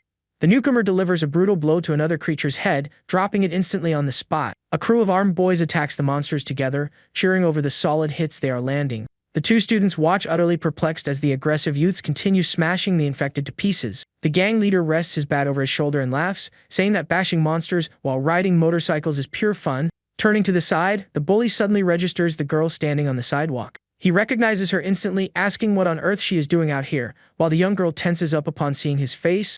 With a malicious smirk, the guy shifts the focus of the conversation, asking who the kid with the knife is supposed to be. Recognizing the voice, the hero spirals into total panic, realizing their situation just got a whole lot worse. The bully mocks Minjin, asking why he's out here, while the protagonist curses his terrible luck for this encounter. The two groups stand face to face on the sidewalk, the atmosphere turning incredibly heavy given the unexpected meeting. Laughing, the troublemaker spots the boy's small knife and sarcastically mocks his sudden burst of courage. The aggressor looks back at the female student, joking about the unusual duo, while she nods along thoroughly uncomfortable. The girl thanks them, stating she would have died without their help, while the leader gloats about saving her life. The bully invites the girl to a hideout pact with several survivors, guaranteeing the location is entirely secure. The young girl questions him about the city quarantine, and the guy laughs, saying it's way too long of a story to tell right now. With that, the gang gets ready to roll out, and Yena accepts the ride, hopping onto the back of the aggressor's small red motorcycle. Immediately after, the leader's sharp glare locks back onto the boy, who remains standing there in complete silence. The female student notices the strange vibe, waiting around without understanding the reason for the gang's sudden pause. One of the lackeys laughs, asking the leader if it's truly a good idea to bring the girl back to their secure base. Brushing the topic aside, the biker simply laughs and orders the girl to get on the back right now without asking any more questions. Still harboring a sense of deep mistrust, the young girl observes her schoolmate, hesitating for a moment before moving. Concerned for the hero, she asks how they can bring him along, but the bully feigns surprise at the request. The other gang members glare at Minjun with pure disgust, scoffing that he'll just be a useless anchor wasting their food. One of the guys sarcastically wishes him luck, and the girl falls silent, seeing that her friend is about to be left behind. But changing his mind, the gang leader claims he'll bring the boy along after all, stating it doesn't hurt to have an extra pair of hands. The youth flatly rejects the bully's invitation, firmly stating that he will not be joining them. In a highly decisive tone, the boy states he can handle things entirely on his own and needs to head somewhere else. Hearing her classmate's rejection, the girl is taken aback, silently calling out his name with heavy apprehension. Turning his back on the group, the hero begins walking away, but a voice barks at him to halt right there. Infuriated by his attitude, the gang leader threatens to end Minjun's life on the spot if he ignores him one more time. Gripping his bat, the bully reminds him that the world has ended, threatening to crush the boy exactly like he did the monsters. Wearing a deadly serious expression, the student glares back at the aggressor out of the corner of his eye, showing zero fear. Maintaining his aggressive stance, the biker orders the boy to get his butt back over here once and for all. Shocked by the threat, the young girl turns to the leader, questioning if he's completely lost his mind talking about taking a life. The protagonist watches the scene unfold, concluding that this guy hasn't changed a single bit since their last violent encounter. A dark memory surfaces in the hero's mind, revealing the guy's plotting to take advantage of the young female student. In the flashback, the tatted thug praises the girl's looks, making disgusting comments about her photos. The memory shows the crew laughing, questioning the leader's actual intentions regarding their former classmate. Back in the present, the youth breaks into a cold sweat, realizing the genuine danger his friend is in if she goes with this gang. The bully apologizes for his aggressive tone, and the female student asks him to please stop bothering her about it. Faced with the immediate risk, Minjun changes his mind, agreeing to go along with the group solely to protect his classmate. The biker stares at the boy in silence for a few seconds, delivering a heavily intimidating glare. Shortly after, the attacker smirks, noting that traveling alone through this dangerous neighborhood would be pure suicide. With that, the gang begins walking down the blood-stained street toward the hideout to rest up in safety. The scene shifts, showcasing a view of the high-rise buildings as the group advances through the tight alleyways of the district. They arrive at the entrance of a location choked with old furniture blocking a major portion of the pathway. Standing before the structure, the bully laughs, asking if the protagonist recognizes this exact place. The youth breaks into a cold sweat, realizing the hideout is the very same abandoned construction site where the gang used to beat him up. Entering the dark corridor, the leader snaps at a lackey while the two students cautiously step inside the premises. Capitalizing on the crew's distraction, Minjun grabs Yena's attention, whispering right next to her face. The boy warns her that they absolutely shouldn't trust these people, suggesting they try to ditch them and escape immediately. Explaining his awful bad feeling, the youth warns of the danger, but the girl simply smiles, completely relaxed. The girl whispers back, reassuring him that the leader was her childhood underling, promising she will protect her classmate. The hero judges his friend as incredibly naive for believing these thugs 100%, completely blind to the true danger. Glancing at his friend with heavy apprehension, he wonders how she can still view that criminal as merely a former classmate. The girl listens to her companion's advice in silence, keeping a completely calm expression on her face. Walking down the dark hallway, the gang leader pushes ahead while hearing the young girl call out his name. The biker turns around confused, and the girl informs him that the two of them are leaving right this second. The student explains she needs to head to the Xiaopyong shelter immediately to find her parents before it's too late. Hearing this, the bully coldly states that the shelter was completely wiped out by the monsters days ago. The attacker questions why she's risking her skin with the protagonist, suggesting they all escape together the following morning instead. But the young girl insists the situation is urgent, explicitly warning him again that the duo needs to leave right now. Ignoring her warning, the biker turns his back on them with a mocking smirk, calling out to the rest of his crew. At that exact moment, a baseball bat cracks into the wall with immense force, the sound of the impact completely blocking their exit. The bully seals off the escape with his weapon, glaring at his former classmate with a thoroughly dark face in the shadows. The gang leader repeats his order, demanding that the student leave with them only when tomorrow comes. With a malicious grin, he asks if there's something going on between her and Minjun. The girl freezes in fear at the guy's aggressive display, calling his name with a heavily trembling voice. Clenching her fist with all her might, the student tries to hold on to her courage, insisting that she is walking out of here. Seeing the conflict erupt, the hero concludes that this hostile behavior was exactly what he had expected all along. Trying to defuse the situation, the youth steps directly in front of his friend, agreeing that they should all talk inside. The girl drops her head thoroughly tense, while the gang notes that the sun is about to set anyway. The crew enters the base constructed right in the middle of the street, and the protagonist observes the massive barricades erected in the corners. The youth notices they used various pieces of wooden furniture to construct a highly shoddy, poorly made barrier. As they navigate through the hideout, the boy with glasses looks surreptitiously at his heavily anxious friend beside him.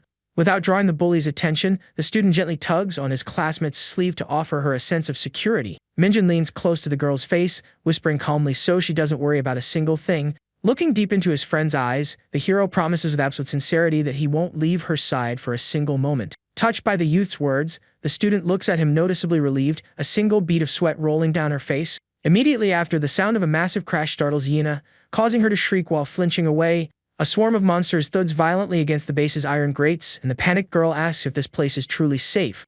The bully laughs at her fright, while the protagonist concludes that this makeshift structure is going to collapse very soon. From a high angle, it is glaringly obvious that the makeshift hideout is completely surrounded by enraged monsters. The gang leader climbs up a metal ladder, and the hero realizes they pull up the access point to protect themselves on the upper level. Reaching the second floor of the base, the boy with glasses braces himself against the concrete floor with an incredibly exhausted expression. Leading the crew, the bully introduces the duo to an older man, causing the girl to tense up in fear. Passing a security sign, the duo follows the aggressors into the deep rear of the abandoned warehouse. A heavily built man covered in tattoos notices the crew's arrival, asking excitedly about their new guests. The biker introduces his schoolmates, and the large thug reacts with massive surprise upon hearing the girl's name. With a terrifying grin, the stranger introduces himself as Bonju, commenting that he used to follow the student on social media. The girl breaks into a cold sweat facing the criminal, thinking to herself that she has absolutely no clue who this freaky guy is. The big thug scratches his stomach, telling her to relax, while the girl warily brings up the total quarantine of the entire district. The criminal shoots down the rumor, claiming they're going to wait for rescue in the pure comfort of this fully equipped camp. The rest area features large, clean tents and multiple household utilities neatly arranged across the stone floor. Nearby, a healthy stack of firewood and jugs packed with supplies highlight the heavy preparation of the criminals in the hideout. The security of the upper floor is also secured by an immense barricade of debris, completely blocking off the stairwells. Impressed by the setup, the protagonist with glasses heavily doubts that these lazy teenagers built all of this on their own. Observing a few guys splattered with blood, the hero deduces that the gang violently ambushed and seized the shelter from innocent people. Shifting the topic, the tatted boss asks about the scouts in the city, and the biker explains that the rescue operations threw off their timeline. The large boss celebrates the student's arrival with clear ulterior motives, causing the girl's eyes to widen as she senses the worst-case scenario. Staring at the bully's back, the young girl bitterly regrets completely ignoring the warnings of her classmate with glasses earlier. Suddenly, an outstretched hand firmly snatches the biker's white jacket to halt his forward progress. The attacker looks back confused while the girl calls his name, requesting they have a quick, private talk away from the rest. Stepping away from the main crew, the girl sincerely begs her former classmate to please let her leave this place in safety. With a sweaty face, she lays bare her intense discomfort with this heavy environment, especially around the tatted boss. Maintaining his fake persona, the bully pretends to be sorry, informing the student that she no longer has permission to leave the camp. Determined to escape, the girl declares she is walking out right this instant, turning her back angrily on the criminal. The exact millisecond she calls her companion to leave, the attacker snatches the girl's arm with immense violence. The student snaps her head around, completely terrorized, feeling the guy's absurd strength locking her movements in place. Wearing a fiendish face, the biker loses his patience, asking if the young girl honestly thought she could walk out of here that easily.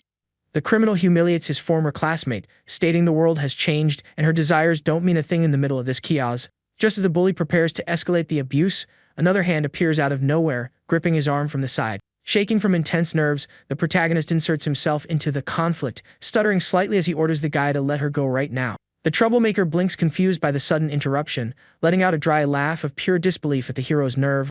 The biker glares at the boy with glasses from inches away, asking in a furious tone if the nerd has finally lost his mind for good. Confronting the hero from up close, the bully mocks him, asking if he's planning to use his tiny knife if he doesn't release the student. Raising his voice, the attacker calls his classmate a coward, daring him to try and stab him right then and there. Drawn by the commotion, the large tatted thug approaches the youth, demanding to know what exactly is going on over here. Swapping his demeanor, the biker pretends the girl was simply complaining about the filthy space while the boss laughs it off. The liar also accuses the protagonist of concealing a weapon, prompting a highly surprised reaction from the large thug. Another lackey steps up, insulting the boy with glasses, demanding he hand over the weapon under immediate threat of a beating. Realizing he stands zero chance against 5 criminals, the hero gives in to the pressure, placing the knife into the thug's hand. Holding the object, the thug with the scar explains the group's hierarchy, warning that the student will face severe punishment. Grabbing the youth by force, the criminal states that a second strike means elimination, and Minjin nods along in compliance. Nearby, the massive thug frightens the girl by wrapping his arm around her shoulders, suggesting she head straight to the tent to rest up. The thug asks if she just muttered a curse word, and the nervous girl denies it, stating she is simply in a state of shock. The guy proudly displays the interior of his large, plush tent, heavily insisting that the student step inside to sleep. Recognizing the awful intentions, the girl deduces the massive thug is unhinged, trying to think fast to redirect his attention. The student claims she is incredibly hungry at the moment, asking in a timid tone if she could have something to eat first. The boss agrees with massive excitement, revealing they managed to score plenty of pork, suggesting they throw a party. Shutting his eyes with a tired expression, the hero laments the tense situation, concluding they are stuck in the absolute worst-case scenario. The boy observes the ruined city in the distance, reflecting that this camp has turned into a highly dangerous, lawless zone. The student watches his friend being held by force by the guy, thinking to himself that these thugs are heavily menacing. Fully aware of the tatted criminal's intentions, Minjin grows deeply worried, noting that the girl faces a severe risk with every passing minute. Breaking into a cold sweat from pure nerves, the protagonist warns himself that he needs to formulate an urgent escape plan. Staring at the monsters roaming the lower level, he considers drawing the creatures in, but rejects the idea, remembering the innocent people.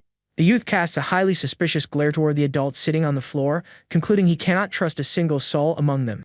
Deep in thought, the youth decides to attempt an escape in the dead of night, praying the gang doesn't force anything on Yena before then. The hero lets out a defeated sigh, standing motionless on the metal framework of the abandoned construction site, laments the whole mess. Shortly after, the sound of pork sizzling on the massive hot griddle dominates the space for the big feast. Sitting in a circle, the gang enjoys the food while the girl masks her pure disgust at their stench by complimenting the dish.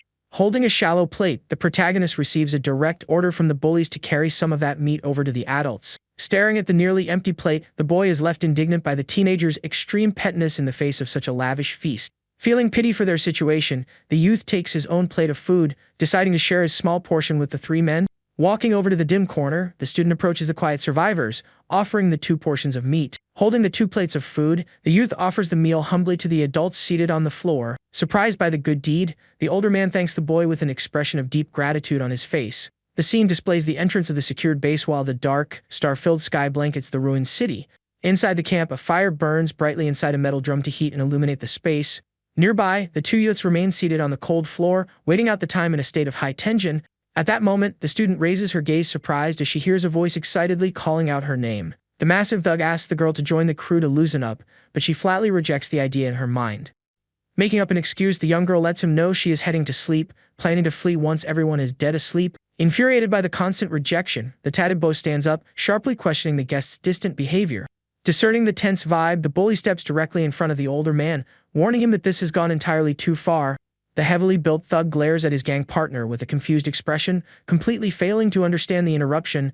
With a menacing look, the biker drops all respect, ordering his partner to back off using highly aggressive language. Moments later, the scene shifts to the bully staring down an injured Minjin on the floor, declaring the student's final moments. Hauling the boy up by his clothes, the leader calls one of his lackeys over to help hurl the enemy down below. The lackey answers the call, and the 2 criminals hoist the hero's body right over the ledge of the upper floor.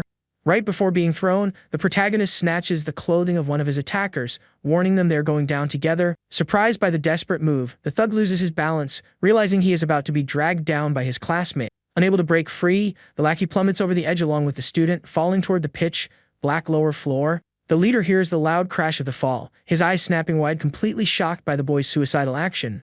Looking over the edge, the biker searches for his partner, while the rest of the crew screams about the horrific fall. Having crashed down onto the lower level, the 2 youths groan in pain on the floor, while the thug shrieks for help in absolute desperation.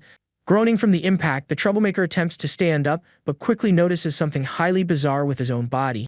The lackey spirals into panic, looking down at his leg, noticing it snapped in a thoroughly horrifying way. While the bully laments the injury, the hero stands up with great difficulty right behind him, limping noticeably. Without uttering a single word, the boy with glasses grips his rival's mangled leg, terrifying the thug with the touch. Terrified by the move, the thug curses his classmate, demanding to know where on earth he's trying to flee like that.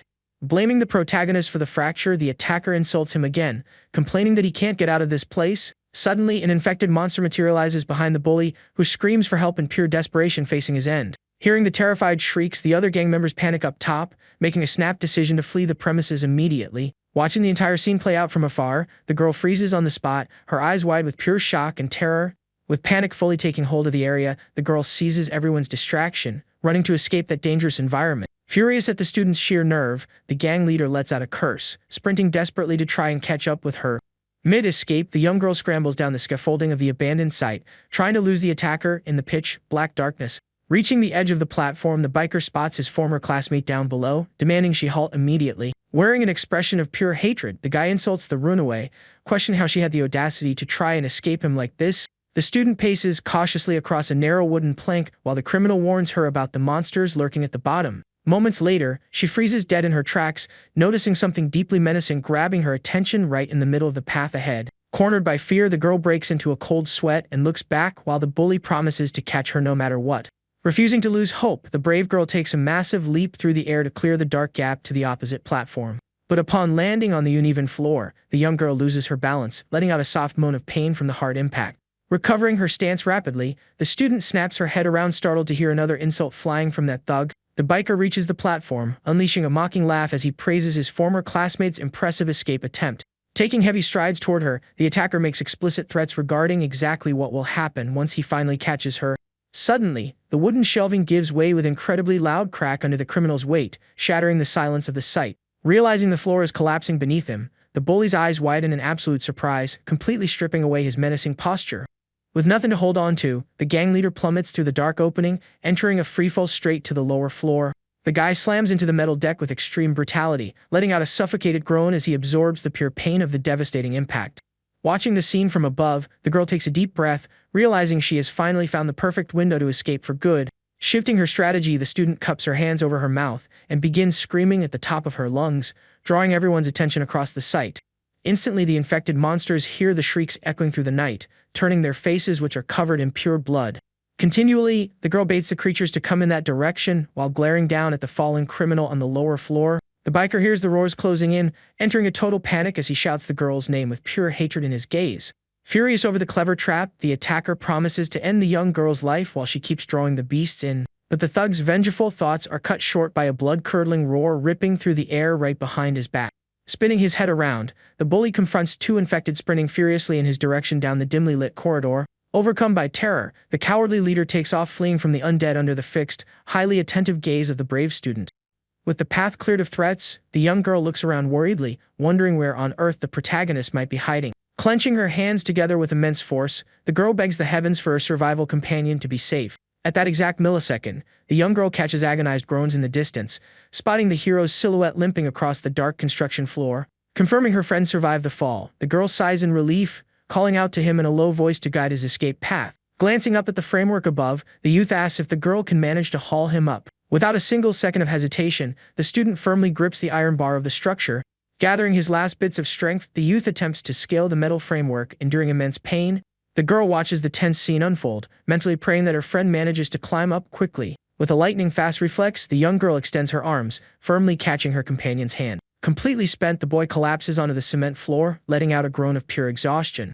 The girl asks about his injuries, and the youth explains that he wasn't bitten by anyone. Immediately after, they hear the furious shouts of the criminals echoing all across the premises. Clutching his battered chest, the student alerts her that they need to flee this place immediately. The girl asks if he can manage to run, and the youth orders her to focus strictly on her own escape. But upon attempting to stand up, the protagonist loses his balance, crashing back down to the floor. Deeply concerned, the student rushes close to her fallen friend, asking if he is feeling alright. The girl drapes the youth's arm over her own neck, helping him walk forward at a slow pace. The duo pushes through the dark corridors of the site while the terrified screams continue down below. Outside, the star-filled sky stands in stark contrast to the horrifying roars ripping through the building. The youth catches the monster's sounds, warning her that navigating through the night is extremely dangerous. With a sweaty face and ragged breathing, the hero calls out his companion's name. The boy insists that she flee on her own, promising he will find a safe shelter himself. Completely ignoring the request, the student vows she will save him regardless of the situation. Spotting a dark alleyway, she notices the complete absence of any heavy stench of rot in the air. A streetlight flickers non-stop, dimly illuminating the mouth of this new path. Guiding the injured boy, the young girl cautiously steps into the isolated zone near a large building. The student's eyes widen as she registers a highly critical detail right in front of her. A door left slightly ajar reveals a secure corridor illuminated by a faint, white light. The interior of the space features fluorescent light bulbs flickering along the corridor ceiling. Exercising extreme caution, the girl peeks around the edge of the wall to inspect the inside of the room. Noting zero monsters, the girl sighs in heavy relief at the apparent security of the location. The duo steps inside the small, abandoned commercial office, deciding to take a quick rest right there. Completely spent, the protagonist collapses to the floor, stripped of all strength to remain standing. Wearing a sorrowful look, the young girl kneels beside him, praying that her friend pulls through. Slumped on the floor, the youth breathes with immense difficulty. Looking down, the girl's eyes well up with thick tears. With a look full of deep regret, she admits aloud that she was entirely wrong. The young girl confesses that this entire dangerous situation occurred solely because of her fault. Weeping, she laments making her friend suffer so deeply ever since their time back at school. Gripping the youth's jacket tightly, the student begs him not to give up. But in that exact moment, the girl catches footsteps echoing down the hall, panicking at the sound. Glaring into the darkness of the area, she realizes someone is slowly closing the distance. The shadow of a mysterious person begins to materialize around the corner of the wall. Completely terrorized, Minjin's companion wonders who on earth could possibly be out there. With abrupt motion, a man armed with an axe bursts into the room, thoroughly frightening the girl. The intruders back away surprised, realizing there are absolutely no monsters inside the space. Scanning the faces of those individuals, the student recognizes the duo instantly. The girl's memory flashes back to the moment they crossed paths out on the street earlier today. She remembers that this was the very same man who had attempted to help their group before. The man with the axe reacts relieved to see that the young girl also managed to survive. Shortly after, the survivor's gaze locks on the hero's body bleeding out on the floor. Concerned, the guy asks if the boy was bitten, and the girl explains it was a knife wound. Desperate, she begs for medical assistance, and the man agrees to grab a kit from his bag. Believing she is safe, the young girl thanks the other youth in the dark coat for his care. However, the guy acts with pure treachery, muffling the student's mouth from behind. Revealing their true malicious colors, the two men begin laughing at their captive. The criminal duo attempts to pin the girl down while she thrashes around without pause. At that microsecond, a deep commanding voice echoes down the hall, ordering everyone to freeze. The man in the white shirt glares at the traitors, giving them exactly 3 seconds to vanish. Holding the hostage tightly, the armed duo decides to eliminate the intruder right then and there. Without a single second of hesitation, the martial artist in the white shirt charges at maximum speed toward the group. Mid-sprint, the mysterious man drops his heavy, nail-studded bat onto the floor. Immediately after, he draws a small tactical combat blade with his right hand. Panicking, the criminal in the green coat attempts to land a direct strike with his axe. With a rapid maneuver, the hero dodges the assault and lands a fatal strike on the criminal. The other man tenses up in fear at the sight as his partner collapses to the floor bleeding heavily. Desperate given the turn of events, the thug presses his axe against the student's neck, ordering the fighter not to move an inch.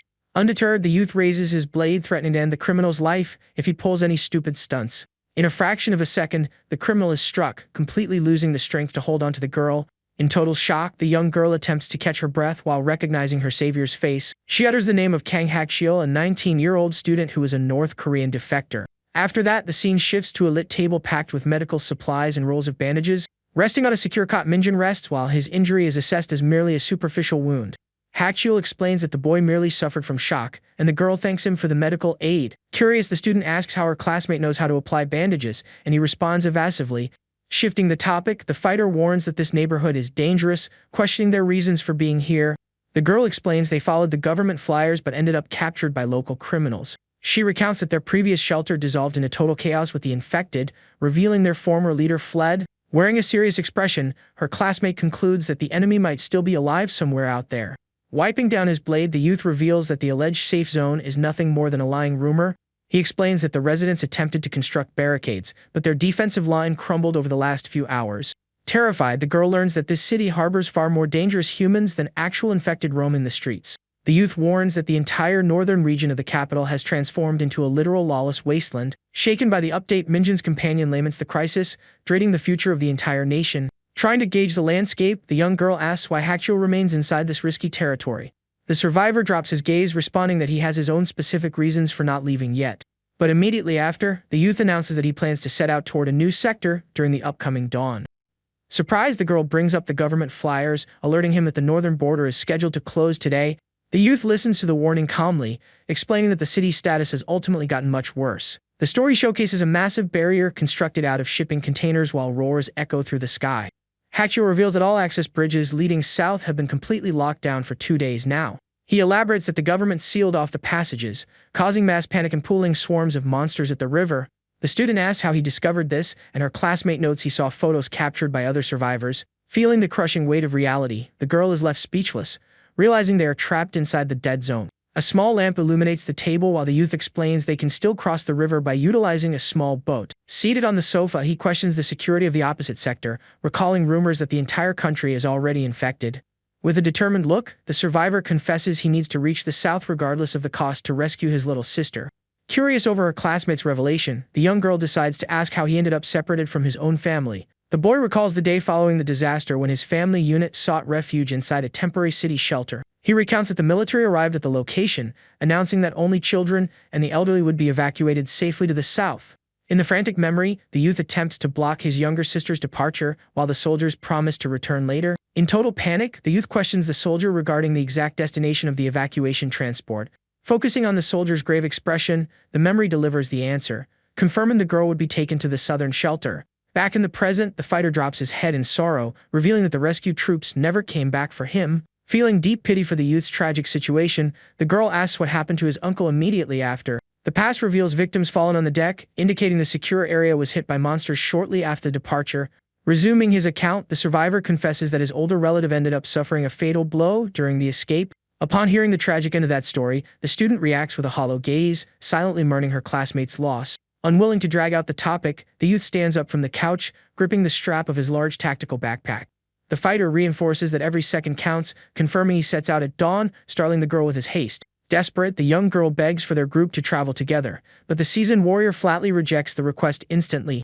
Facing his classmate, the youth explains that traveling with 3 individuals would heavily spike the risk of losing someone along the way. Furthermore, the youth points to the hero sleeping on the cot, warning that the injured boy needs to rest before braving danger. Clasping her hands together, the student keeps pleading, revealing that the protagonist's mother is also living in the southern sector. Kneeling on the floor, the girl confesses that the duo is completely lost, clueless on how to escape the neighborhood without help. Listening to the student's desperation, the survivor reviews the situation in absolute silence, flashing zero visible emotion. Breaking the tense vibe, the youth remarks that the girl's personality has changed significantly, leaving her confused by the statement.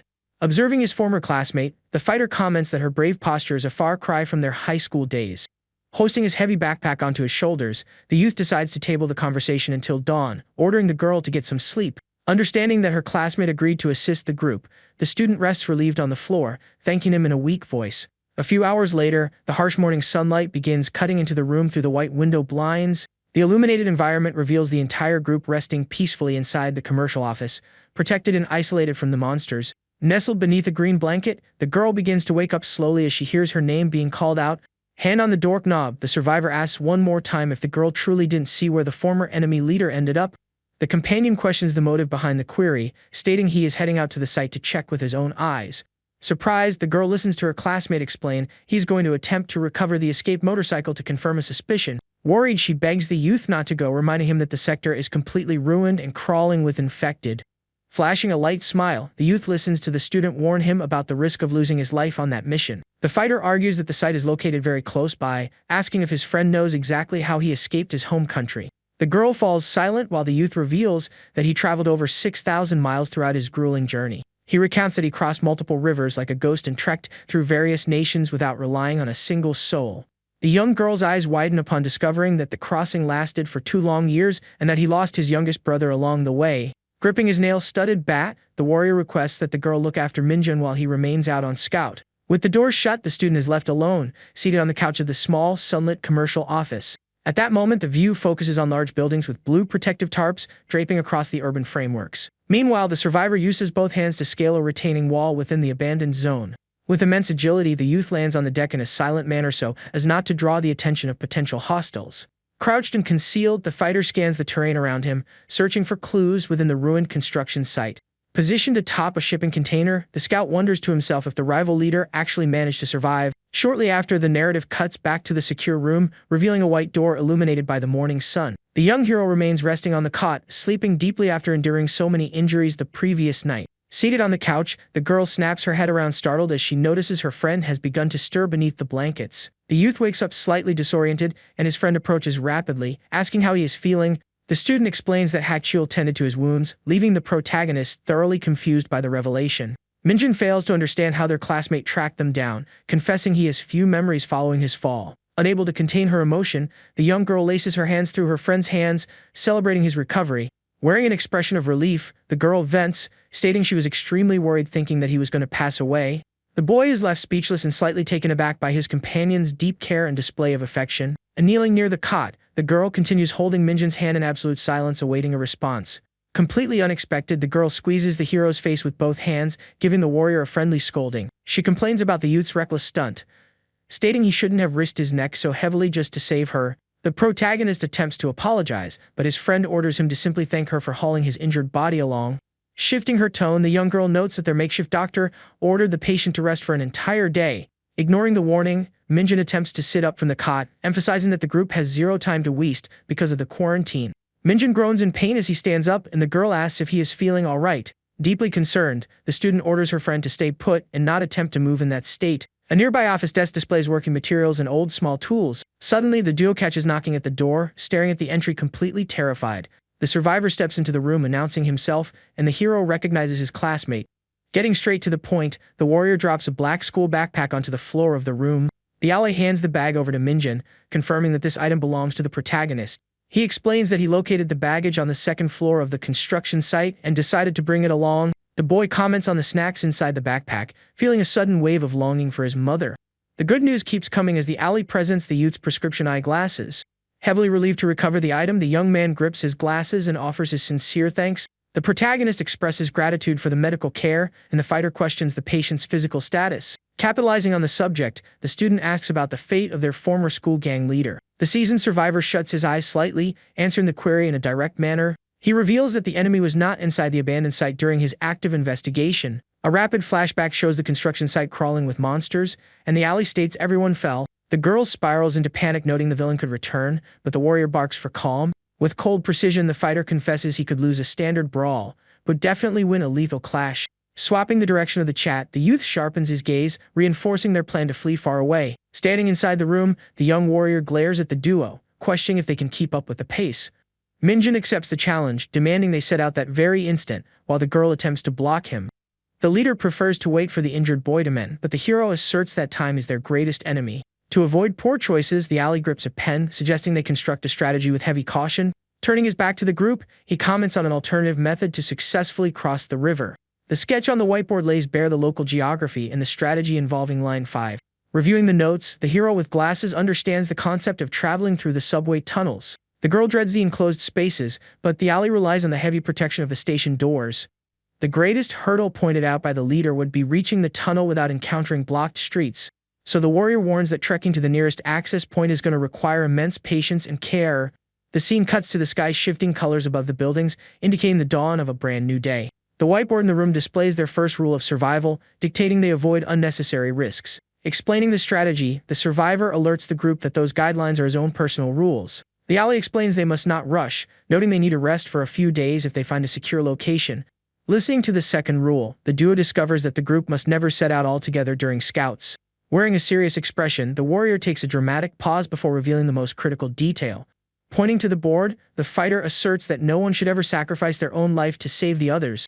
To make it perfectly clear, the warrior requests they focus strictly on their own escape if the situation turns extreme. Flushing zero emotion, their classmate warns that even he will prioritize his own survival when push comes to shove. Minjin listens to the ally repeat the order not to play the hero, agreeing with the harsh reality. Shortly after, the morning light illuminates the small sink of the office, bringing a brief moment of peace. Already packed with his backpack on, the protagonist turns his head upon being called by his escaped companion. The survivor offers his heavy, nail-studded wooden bat for the boy to utilize as a defensive weapon. Surprised by the brutal weapon, the youth questions the reason behind it while his friend watches apprehensively. Hachiel explains that the weapon also functions to intimidate and ward off other dangerous humans along the path. He warns that the monsters always strike to eliminate their target, recommend they fight back with all available force. Gripping the weapon firmly, the hero attempts to focus on the instructions to pierce the enemy's heart or head. Ready for the trek, the group bids farewell to their former shelter, deciding to launch their perilous morning walk. Outside, the weather appears peaceful while the sun shines brightly behind the neighborhood power lines. The trio pushes forward with heavy care, walking along asphalt littered with trash and signs fallen all over the sidewalk. Looking side to side, the boy with glasses wonders to himself if it is truly moral to eliminate the monsters. Observing a warning on a fence, the youth laments the crisis, remembering that the creatures were normal humans before. Noting a stained doorway, the protagonist fears transforming into a cold killer during this escape. The hero dreads the judicial system still stands, wondering if he will answer for all his actions in the future. Discerning his companion's anguish, the fighter calls out to Minjin, interrupting his train of thought. The group leader orders his friend to drop those foolish moral hang-ups and maintain strict focus on immediate survival. In a dark tone, the seasoned warrior alerts that a soft heart results in swift defeat on the battlefield. Hearing the advice, the boy swallows hard, agreeing to be firmer while his friend tags along in silence. But suddenly, the student halts her pace, requesting the duo wait a moment before advancing along the path. The young girl asks if they can avoid that specific route, asserting that the area must be crawling with creatures. Suspicious over the classmate's sudden warning, the warrior asks how on earth she could know such information. Wearing a worried look, the girl alerts that the heavy stench of rot hanging in the air indicates massive numbers of monsters nearby. The warrior in the blue shirt glares at the student surprised, asking if she can actually detect the enemy's scent. Halting in the middle of the alley, the group analyzes the street intently, and the leader attempts to confirm the girl's skill. The hero with glasses listens to his friend speak, his eyes suddenly snapping wide as he recalls a minor detail. The protagonist's memory focuses on the moment of their escape, when he explicitly noted his friend's high olfactory sensitivity. Believing the warning, the seasoned survivor decides to push ahead to scout the path entirely on his own. Walking in absolute silence, the youth conceals himself behind a pole, carefully peeking at the area just ahead. In that exact moment, the fearless fighter's eyes snap wide open, completely astounded by what he just discovered. The view reveals a massive horde of terrifying creatures loitering around a delivery truck. Observing the extreme high-risk situation, the leader whispers the girl's name with pure shock and heavy respect. Returning to the group, the ally confirms the suspicion, thoroughly impressed by the girl's powerful intuition.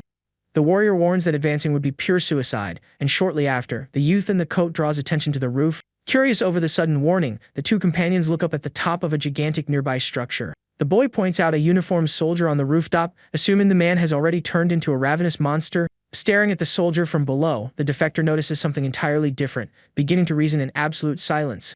Rapidly, the leader wheels around, ordering the rest of the group to follow him to another location without a second thought. The trio ducks into a dark stairwell, and the young girl questions the reason for climbing up instead of simply continuing their escape. Reaching the upper floor, the fighter pulls out a pair of dark binoculars, scouting the outdoor area through the window pane.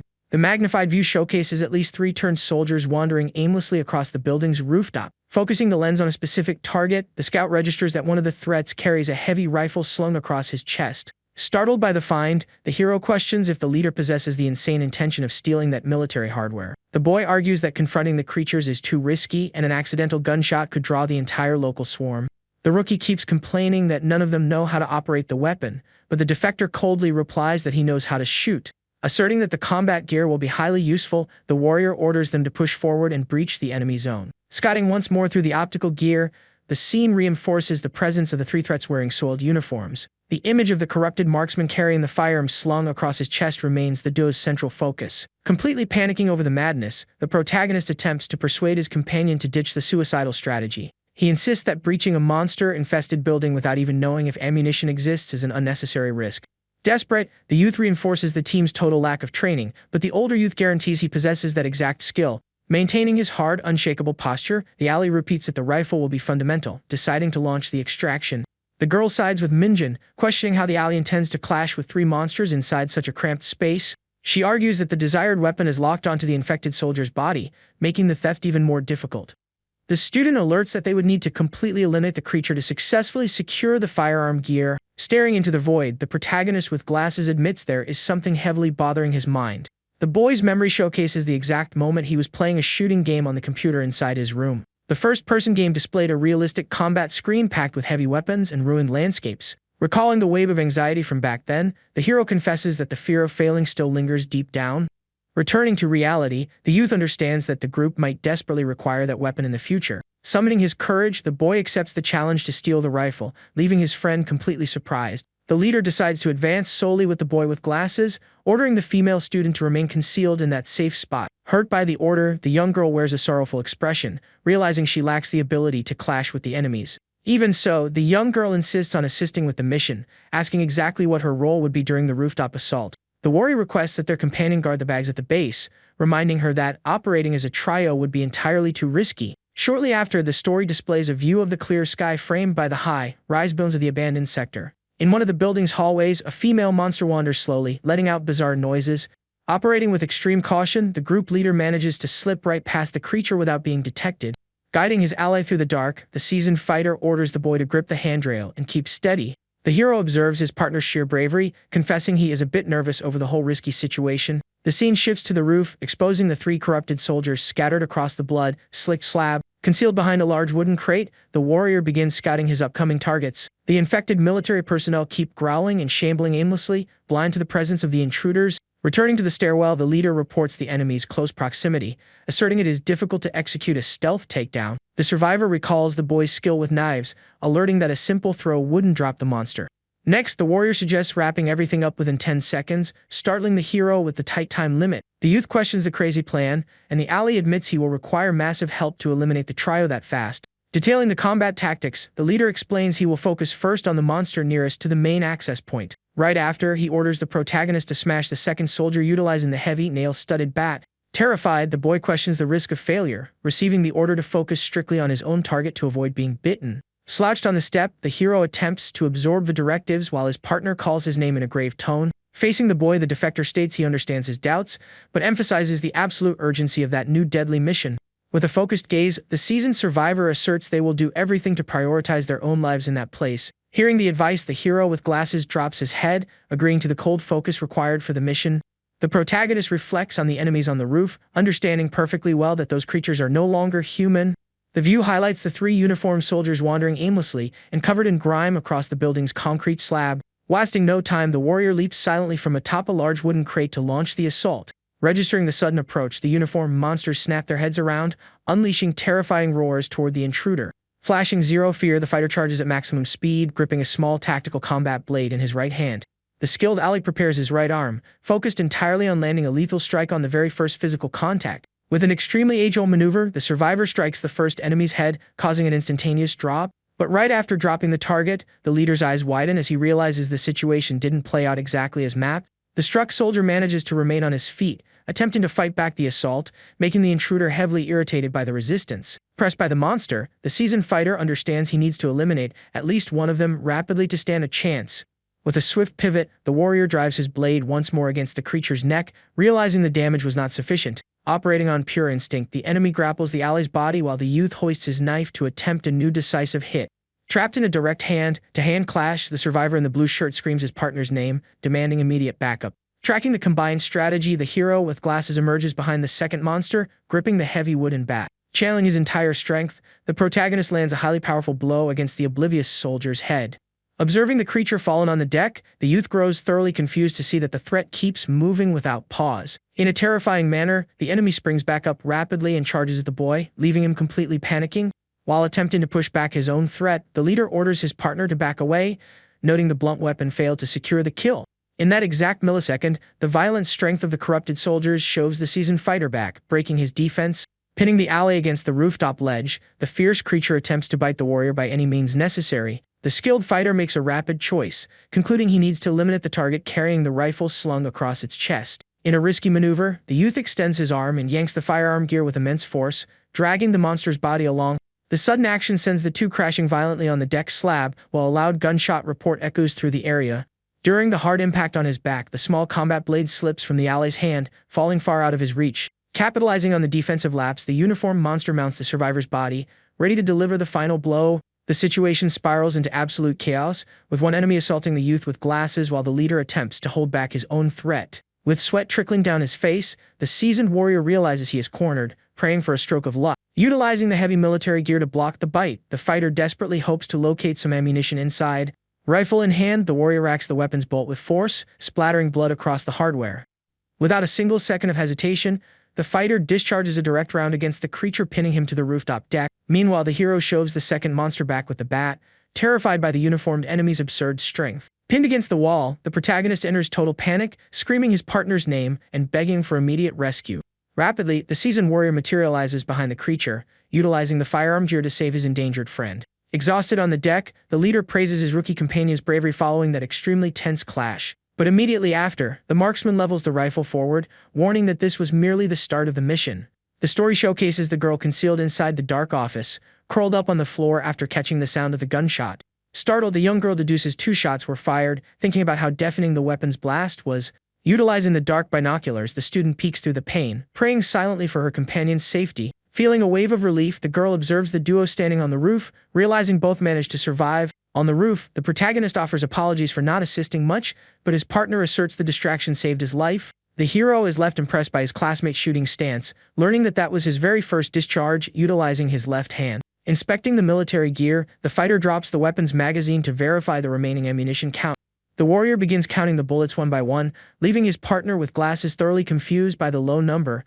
Far off from there, the girl observes the movement out on the street, noting the gunshot noise has begun to draw more monsters to the sector.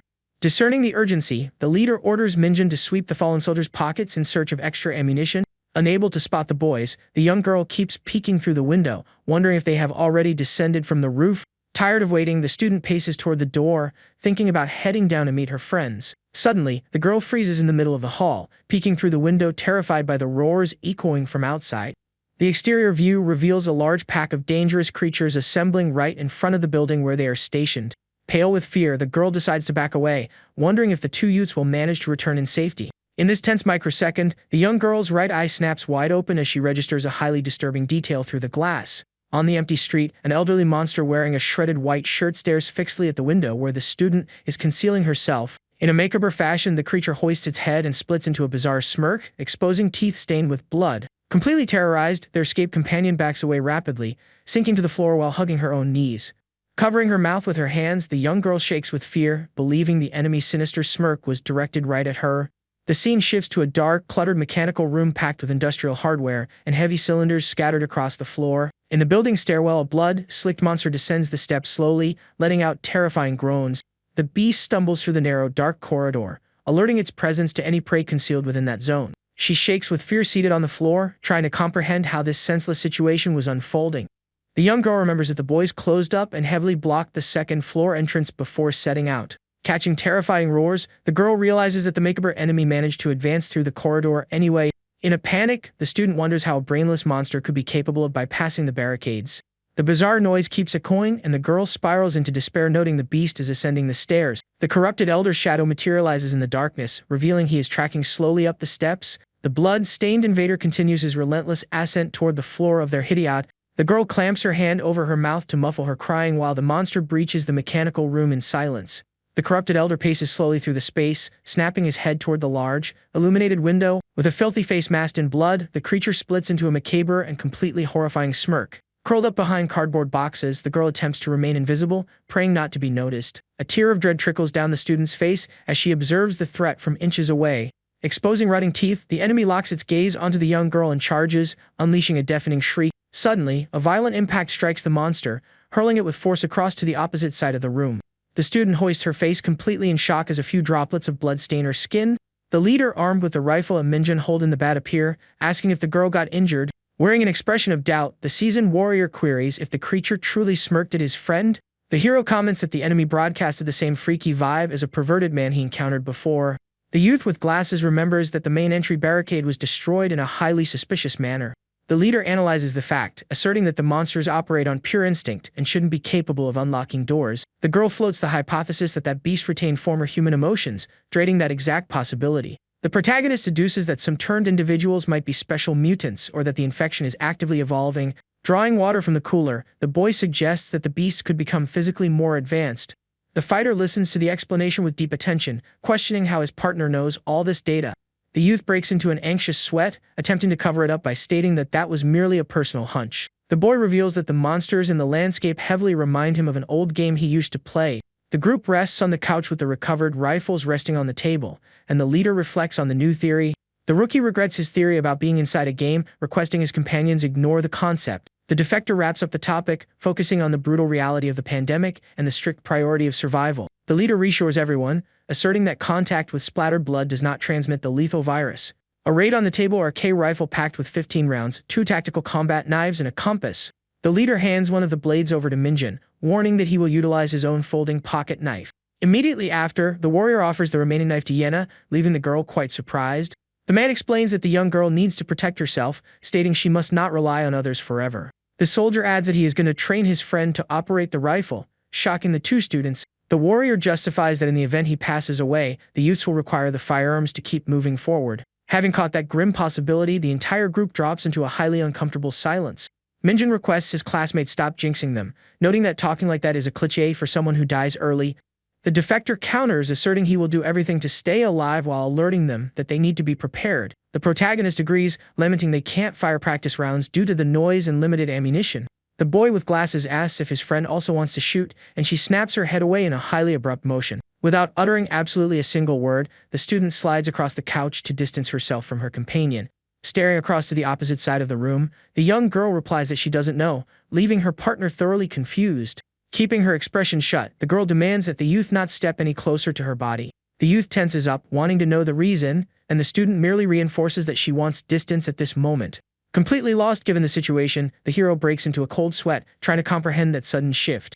The youth wonders if he committed some error while the girl flags him as an idiot for failing to register the issue. Displaying embarrassment, the survivor hoists the collar of her coat to attempt to shield a portion of her face. The girl pulls her legs up on the couch, thinking to herself that she must smell terrible since she hasn't showered in days. Glancing at her own sneakers, she calls herself stupid for worrying about her scent in the middle of an apocalypse. Despite the global crisis, the young girl admits to herself that she simply does not want to be near the protagonist right now.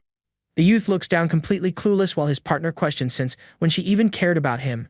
With her cheeks completely flushed red, the student buries her face inside her own arms, feeling immense frustration. Shortly after, the scene shifts outside, displaying a blue sky sliced by multiple power lines. The focus swaps to a white van parked in the alley with its door left hanging open, and heavy blood splattered across the deck. The trio treks through the city streets while the leader attempts to gauge the volume of hidden enemies. The soldier thanks the girl for her assistance in advancing faster, requesting everyone keep their guard high. The warrior notices Minjin limping, and the boy explains he got injured when crashing down with the infected soldier. The youth breaks into an anxious sweat, guessing he tore a leg ligament, leaving his team companion highly startled. The leader halts their walk right in the middle of the road, warning that his classmate needs to rest so as not to aggravate the injury. The soldier comments that that is nothing compared to when he escaped North Korea, suggesting they scout a location to sleep. In that microsecond, the girl stops marching before a rolling shutter garage marked with a bold red X, alerting that there is something inside. Suddenly, heavies rattle from within the space, startling the young girl who backs away, assuming it's an infected monster. Immediately after, a voice shrieks, calling out for survivors, and the trio looks up, trying to trace the source of the sound. The image showcases a man on the building's rooftop, imploring for rescue after being trapped in that location for 2 grueling days. The leader queries how the man ended up there, and the stranger reveals he was chased by monsters while hunting for supplies. Facing the crew down below, the civilian explains he cannot escape because the stairwells are packed with dangerous creatures. The man laments that another survivor sealed the first-floor gate after registering the enemy's presence and fleeing the scene. The short-haired soldier asks for the monster count, shocked when the civilian responds there are around 6 or 7. Reflecting on the status, the defector concludes that the man is truly trapped, analyzing the risk of handling that many beasts. Being completely realistic, the warrior offers apologies, warning that the group lacks the capability to assist against that many enemies. Turning his back, the combatant calls out to Minjin to leave, while the desperate man on the roof begs them to stay. With a face of pure dread, the father of a family weeps, begging for rescue, noting his wife and children are awaiting his return. The warrior orders the man to be silent so as not to draw monsters, asserting to the girl that they cannot rescue anyone right now. Maintaining a cold posture, the defector focuses on his own survival, choosing to avoid any unnecessary risk on that mission. In that exact microsecond, the youth with glasses glares at his partner with a highly torn expression and a heavy wave of guilt in his chest. Before his companions pull away, the boy requests they wait, questioning if there truly is no way to rescue the man. Catching the youth's questioning, the soldier halts his march, listening to his classmate in silence with his back to the camera. The seasoned warrior drops his head, letting out a heavy sigh over that stubborn insistence to assist a stranger. Turning his face slightly toward the student, the armed leader asks exactly what his suggestion is to resolve that problem. The youth confesses he has a slightly risky concept, asserting with heavy conviction that he will manage to rescue the civilian. The student begins detailing his plan, noting that unlocking the gate will draw out the 7 creatures trapped inside. The scene showcases the white van parked inside the narrow underpass while the boy suggests shoving the vehicle to block that path. The protagonist flashes a rapid memory of his late father, mentioned that he used to shove parked cars along with him. Resuming focus, the boy relies on the group's strength to move the van, alerting that he will serve as live bait for the monster swarm. The combatant listens to the strategy with deep attention while the boy explains that the two of them must shove the vehicle together. The soldier alerts to the risk of his partner being overtaken by the beasts, asking if the student is truly a good runner. Observing the narrow alley, the man agrees to the youth's concept since blocking the underpass with the van would seal off the enemies. The story reveals the inside of the vehicle soiled with blood, its doors left open, and the emergency brake completely disengaged. Even while agreeing to the plan's viability, the leader glares at the protagonist, wanting to know his motive for risking his own life. The leader alerts again that they must not sacrifice themselves, questioning what they would gain by risking their skins that way. The girl sides with the soldier, stating the plan is entirely too dangerous, fearing that the survivor might be a highly malicious person. Glaring at his companions in silence, the youth with glasses processes the warnings, catching everything while keeping a highly grim face. In that exact microsecond, the youth's mind treks into the past, recalling when he used to deliver plates of food to some workers. Gripping the meal in his hands, the boy from that memory displays a heavy shock upon observing the adults inside that freaky camp. One of the workers broke into a cold sweat with wide eyes, displaying a silent dread that branded the protagonist's memory. Returning to reality, the hero looks away, confessing that the man on the roof does not appear to be a malicious or dangerous person. The youth explains that the civilian heavily reminds him of the late workers, bringing up a powerful, sorrowful memory of his own father.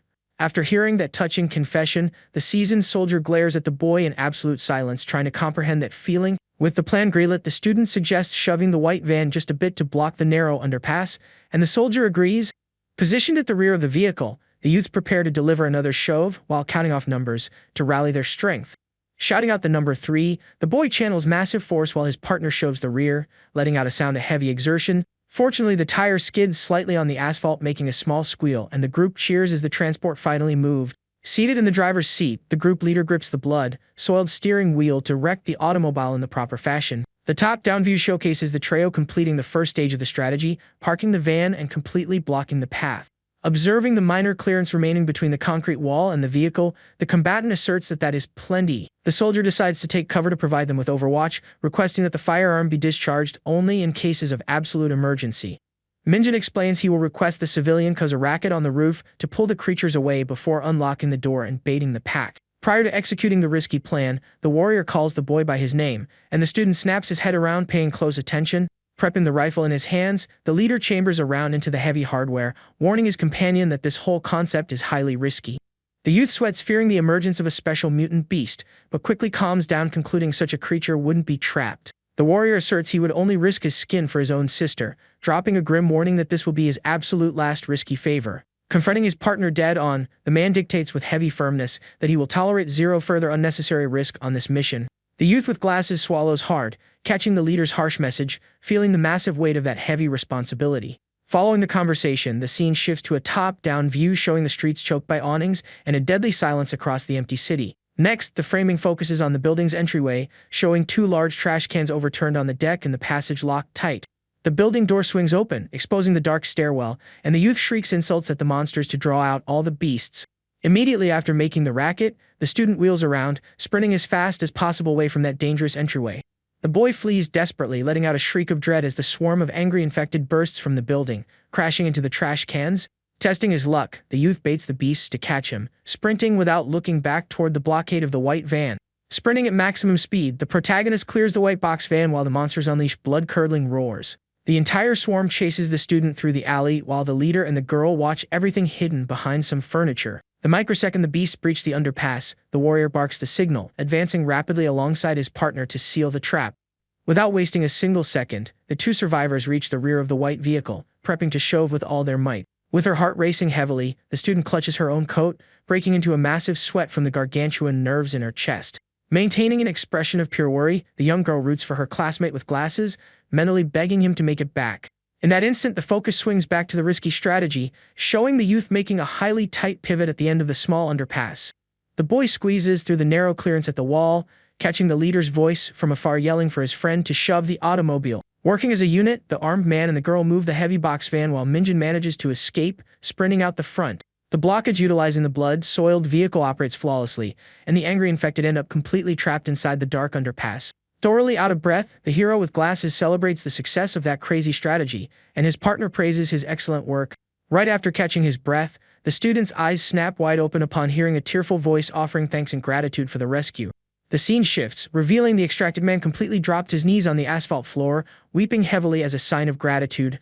The civilian presses his head to the deck, calling the youths their saviors, while the protagonist requests he refrain from that gesture.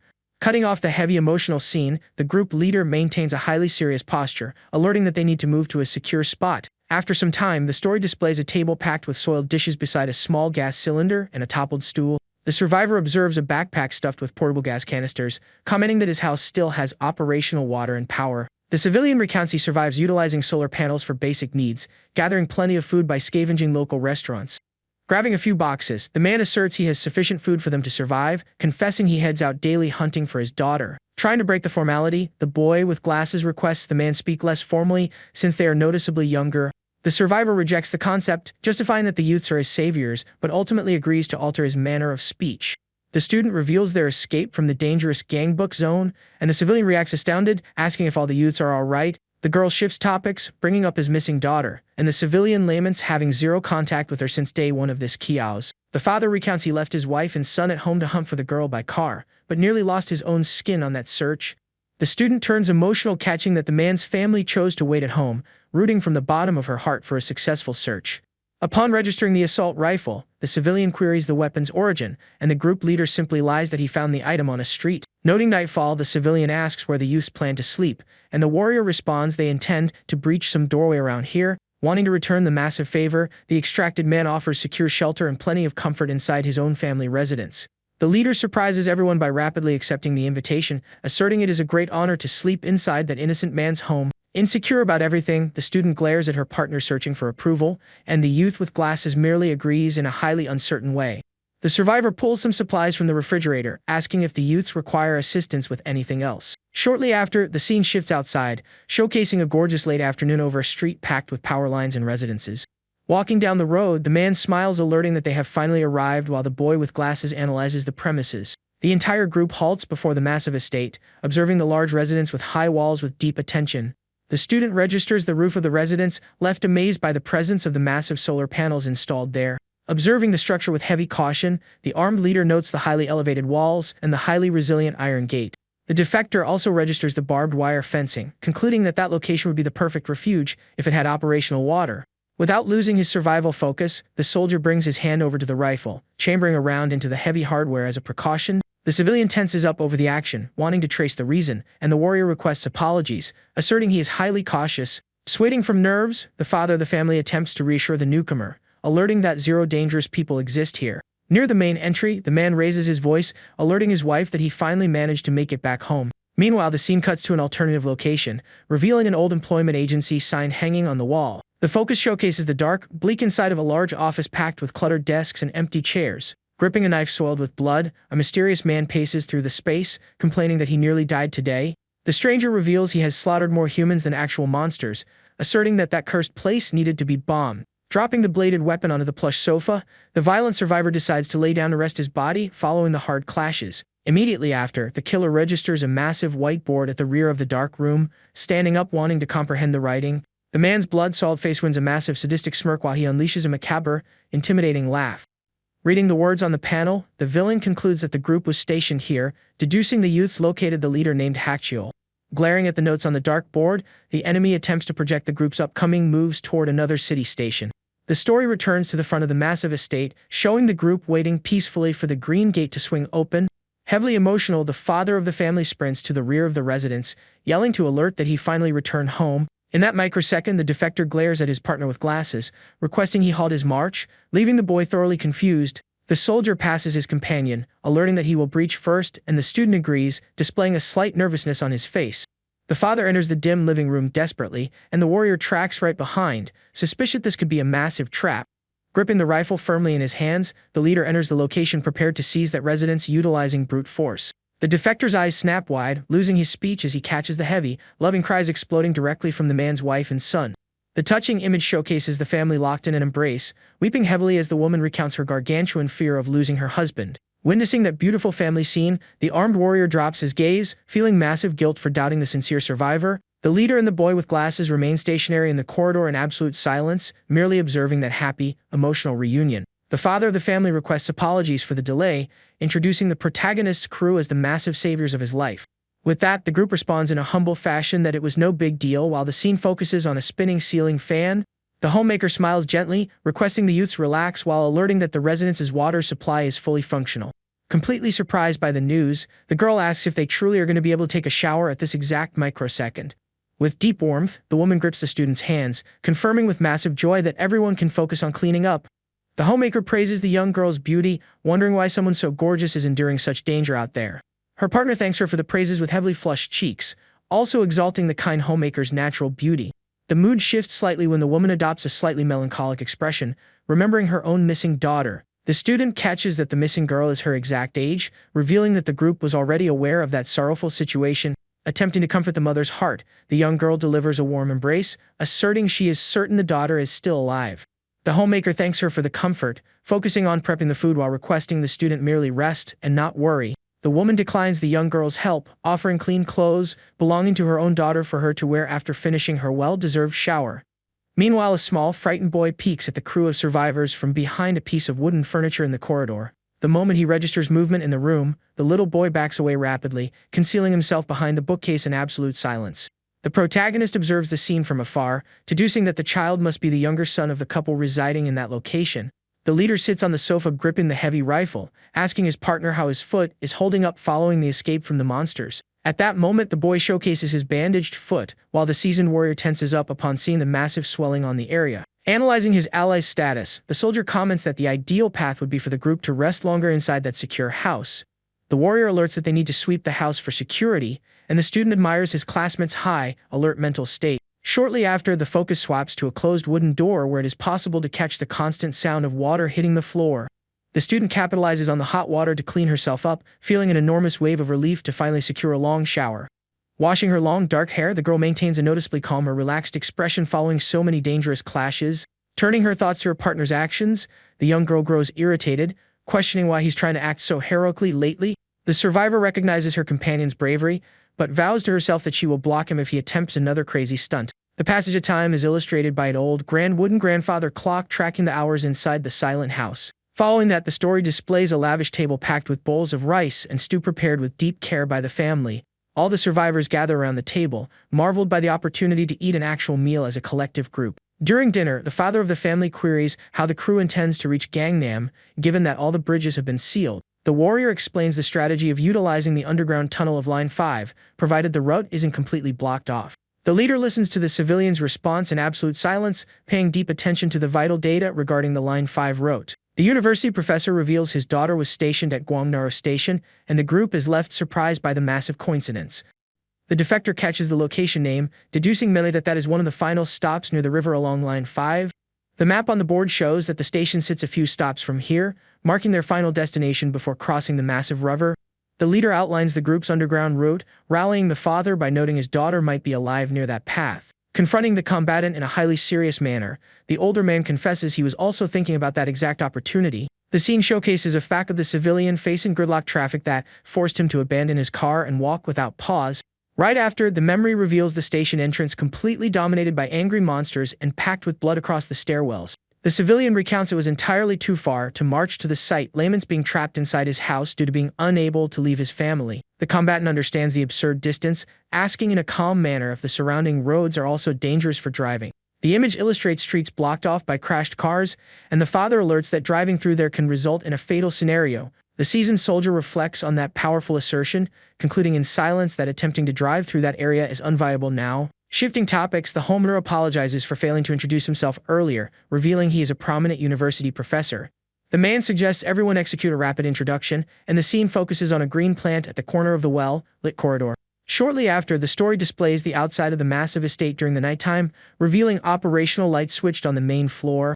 The mother offers her daughter's room for the trio to sleep separately, but the boy declines, asserting he will remain in the living room. The kind homemaker smiles gently, insisting that the students sleep in the plush bed since she requires a dignified rest.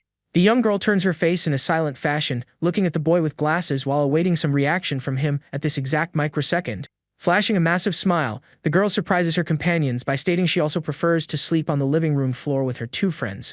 The protagonist's eyes snap wide, attempting to persuade his partner to accept the comfort of the bed since she had been exhausted for many days. The youth reminds her that his partner wanted zero closeness, questioning the reason for that sudden desire to sleep inside the same room. The leader bumps the student's shoulder, joking about the scenario, deducing that his classmate is simply terrified of sleeping alone. Feeling massive frustration, the student wheels her face around, insulting her partner with glasses while the defector merely observes the mood heating up. The scene returns outside the estate, showcasing the absolute darkness of night on the empty street, illuminated solely by the stars. The focus swaps to an inactive ceiling fan in the dark while the family and the youths bid each other goodnight, wishing for a restful evening. The soldier confirms the house is secure, but the girl notes he is going to sleep cradling his rifle, questioning the reason for his dread. Shortly after, the image reveals the dim living room and the 3 comfortable blankets arranged side by side on the hardwood floor. The girl asks if her partners have drifted off, and the student flips onto his back, alerting her that he is still entirely awake. The young girl sits up on her mattress, confronting her classmate's face, asking the reason he isn't resting, suggesting a good chat.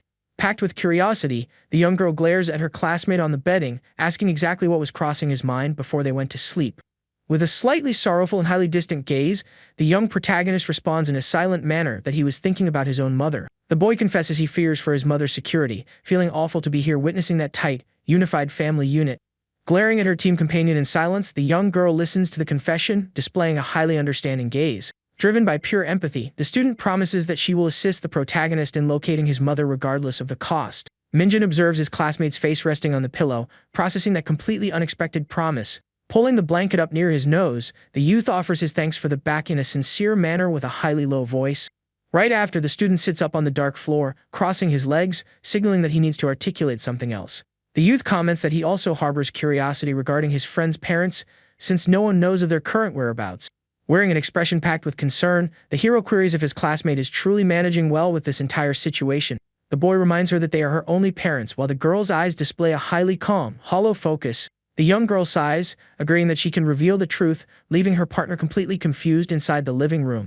With her legs crossed on the mattress, the girl alerts that she has never spoken about her family with absolutely anyone before. Displaying a highly serious countenance, the student finally reveals that her family layout is actually highly fractured. The survivor classifies her own home as a total disaster, causing her companion to break into a cold sweat under that gargantuan tension. She recounts that she is the daughter of a prominent doctor and a researcher who divorced before her father remarried a stepmother. In that instant, the scene shifts and illustrates the past, showing a highly elevated modern high-rise under a sunny blue sky. Yena's recollection displays the girl wearing her school uniform near a youth walking across a paved outdoor space. A boy shrieks insults at the girl for being coldly ignored by her, while she merely glares back at him with heavy irritation. Letting out a long sigh, the girl finds the bully incredibly pathetic for constantly displaying weakness and desperation. The bully pulls away, walking backward, threatening to request a classmate violently beat someone up the following day. Following that late afternoon at school, the lone young girl utilizes an electronic keycard to open her building's glass door. Passing through the secure entryway, the student reflects, concluding she has zero right to feel pity for her partner Minjun. Pacing down the massive lobby corridor, the teenager laments loathing returning to her own wealthy residence. After riding the elevator, the girl opens the elegant double wooden doors, exposing the polished floor of the home's interior. The girl runs into designer handbags and men's shoes dumped on the floor, while catching suspicious sounds echoing from the back. Maintaining a countenance of pure contempt, the teenager insults the unhinged woman upon registering exactly what was unfolding there. The focus shifts to a closed door, narrating that the stepmother stepped out on her husband without fear due to the massive leverage she held. Ignoring the entire situation, the young girl enters her own white bedroom, stripping off her school coat with her back turned to the exit. In a sudden fashion, the enraged stepmother flings the bedroom door wide open, shrieking and demanding to know why her stepdaughter arrives so early. The girl complains about the disgusting stench of liquor, insulting the woman while alerting her that she has total freedom inside her own house. Displaying an acidic smile, the student provokes her stepmother, laying bare her filthy secret in a completely direct fashion. The stepmother in the short dress provokes the youth regarding her skirt, and the girl fires back, insulting the woman and her shameful actions. The lover exits the bedroom slipping into his shirt, and the villainous woman explains in a malicious manner that the teenager is merely her husband's kid. Flashing zero fear, the student hoists her phone, snapping a photo of the cheating couple to record the filthy moment. Holding the hardware in her hands, the long-haired young girl queries in an ironic tone if she should transmit that evidence to her father. The guy panics, begging her to stop, while the intoxicated woman lights a cigarette, telling her lover to forget about it. The former actress and influencer drags on her cigarette with total tranquility, daring her stepdaughter to transmit the captured photo this very second. The teenager is left confused, and the influencer asserts that her husband wouldn't say absolutely a single thing even if he witnessed that image. Exhaling smoke, the arrogant woman guarantees she has the doctor eating out of her hand, suggesting she can reveal dark secrets the girl is blind to. The villainous woman confesses to having nothing to lose, emphasizing that the youth's father would lose the hospital and his funds if the affair leaked. Laughing in a completely crazed fashion, the stepmother dares the young girl to have her father file for divorce from that sham marriage. Revolted by the situation, the student turns her back, insulting the woman as unhinged, leaving the couple stranded in the middle of the hall. The influencer grows furious over the insult, shrieking in a rage while her lover attempts to calm her down, noting she drank entirely too much. Walking toward the exit, the young girl laments that her stepmother is a garbage piece of human trash, exactly like her actual biological mother. Behind her, the intoxicated woman shrieks heavy insults at the girl, ordering the teenager to vanish from the house once and for all. Right after, the heavy electronic door of the luxury residence seals rapidly, locking off access with a highly loud thud. Walking near an empty playground, the student feels pure disgust for that place, promising herself never to return there again. With an expression of massive bitterness on her face, the lone young girl sharpens her focus, vowing she won't set foot inside that hellish house again. Marching down the paved street, the heartbroken teenager sorrowfully wishes that the world would end the very next day. Following that long account, the landscape swaps, showing the vacant counter of an illuminated karaoke lounge packed with coin machines. The student sits on the dark couch under colorful lights, reading bizarre updates on her phone while her friend sings excitedly. The singer panics, alerting her mother suffered an accident, and the protagonist requests her companions sprint out of there immediately. Walking in the middle of a bustling street, the young girl wonders why she is receiving so many emergency alerts on her phone. Suddenly, the girl's eyes widen, halting her march as she catches the sound of desperate screams erupting from just ahead. Multiple people sprint past the sidewalk fleeing from something terrifying, ordering the young girl to run to save her own life. The landscape swaps inside a building, and the girl sits on the staircase floor, attempting to breathe after fleeing the massive danger. The camera's view showcases the dark top of the emergency stairwell, illuminated solely by a lone light bulb on the wall. The young girl stands up working her device, panicking over her inability to dial rescue, choosing to attempt to call her father. Pressing the phone to her ear, she registers he isn't going to answer, sighing as she remembers she was never that man's priority. Breaking into a cold sweat from nerves with highly sorrow over eyes, the lost survivor thinks about the comfort of her distant actual mother. Glaring at the corridor in silence, she remembers her mother is in another country, feeling completely stripped of hope and choices. With her phone in her hands, the girl grips the hardware, thinking about the person she loathes most. On the lit screen, she decides to dial the number saved under a harsh insult targeting her stepmother. Answering the call, the nervous woman queries in a rude fashion exactly what the youth wanted. Terrified, the student alerts she is trapped in the stairwell, imploring for assistance to be rescued. Flushing zero empathy, the stepmother curses, ordering the girl to fend for herself.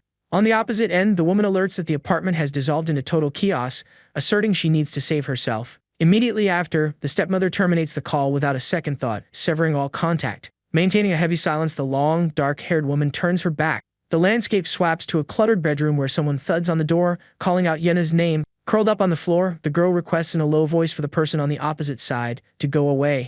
Sweating heavily and on the verge of tears, the young girl's sorrow murmurs, calling out for her actual mother. Seated near the door of the empty bedroom, the lone student confesses that she misses her terribly. The scene shifts to a bedroom where the young girl recounts to Minjin that she was abandoned by her stepmother. Seated on the bedding facing the boy, she asserts she no longer cares about her family's fate. With a highly sincere expression, the beautiful young girl confesses she merely wanted to see her mother again. Curious, Minjin queries about the woman, and the girl explains she severed all contact. Hearing that, the protagonist finally comprehends the true reason the girl wanted to study abroad. Highly sorrowful, the young girl laments having insulted her mother in the past, confessing her deep shame.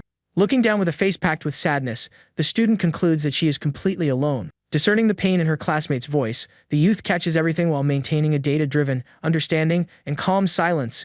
Wanting to comfort the girl, Minjin requests she alter her mindset, asserting that she is not alone. Surprised by those unexpected words, the beautiful young girl hoists her gaze, confronting the youth's face. Being entirely sincere, the protagonist guarantees she has his company, alongside their friend's company as well. With a highly determined look, the youth promises they will survive this disaster together. Catching the youth's promise, the student keeps her large, dark eyes locked onto him. Feeling the comfort of those words, the student complies with a low sound and a calm face.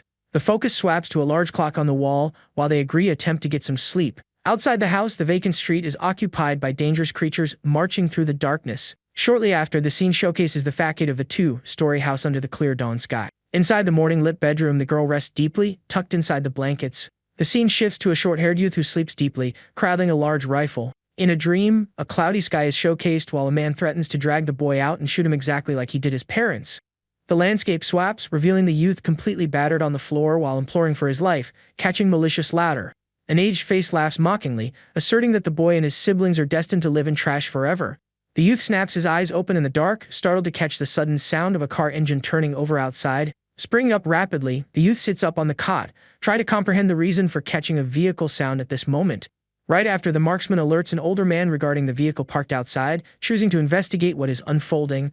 The camera's view showcases the dark courtyard of a large estate with a double iron gate locked tight facing the street. Descending the stairs armed, the youth notices doors slamming, growing concern with the risk of the racket drawing the infected. Suddenly, he freezes his expression upon registering a critical detail, maintaining silence while paying deep attention to the surroundings. The focus swaps, revealing an empty metal ladder braced against the large wall that shields that residence's plot. With an angle focused on the lower section, the camera exhibits the large iron framework reaching the top of the wall barrier. Gripping the rifle firmly, the youth utilizes the metal ladder to climb up in a silent fashion to observe over the wall line. Braced at the top of the framework, he crouches down, pointing the muzzle of the weapon down, ready to fire at any threat. In that microsecond, the marksman snaps his large, dark eyes wide open, left shell-shocked by the scene he encounters out on the street. The top-down view reveals two unknown men stationary before the courtyard gate beside a white car. The intruders chat among themselves, suggesting they sweep that shielded house due to the barbed wire fencing at the top. Observing with care, the youth notes shocked that one of the strangers is concealing a firearm behind his leg.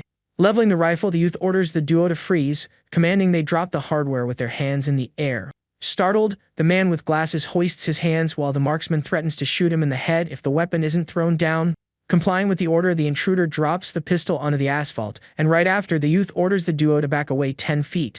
Confronting the targets with deep suspicion, the short-haired youth attempts to gauge where those men secured that gear. Cornered at the gate, they ask who the youth is, but he fires back the query, accusing the duo of being raiders. Without dropping his guard, the marksman fails to believe their cover story, while the duo attempts to justify thinking it was an empty house. Sweating heavily, the raider with glasses attempts to defuse the status, explaining he secured the pistol off a dead civilian's body.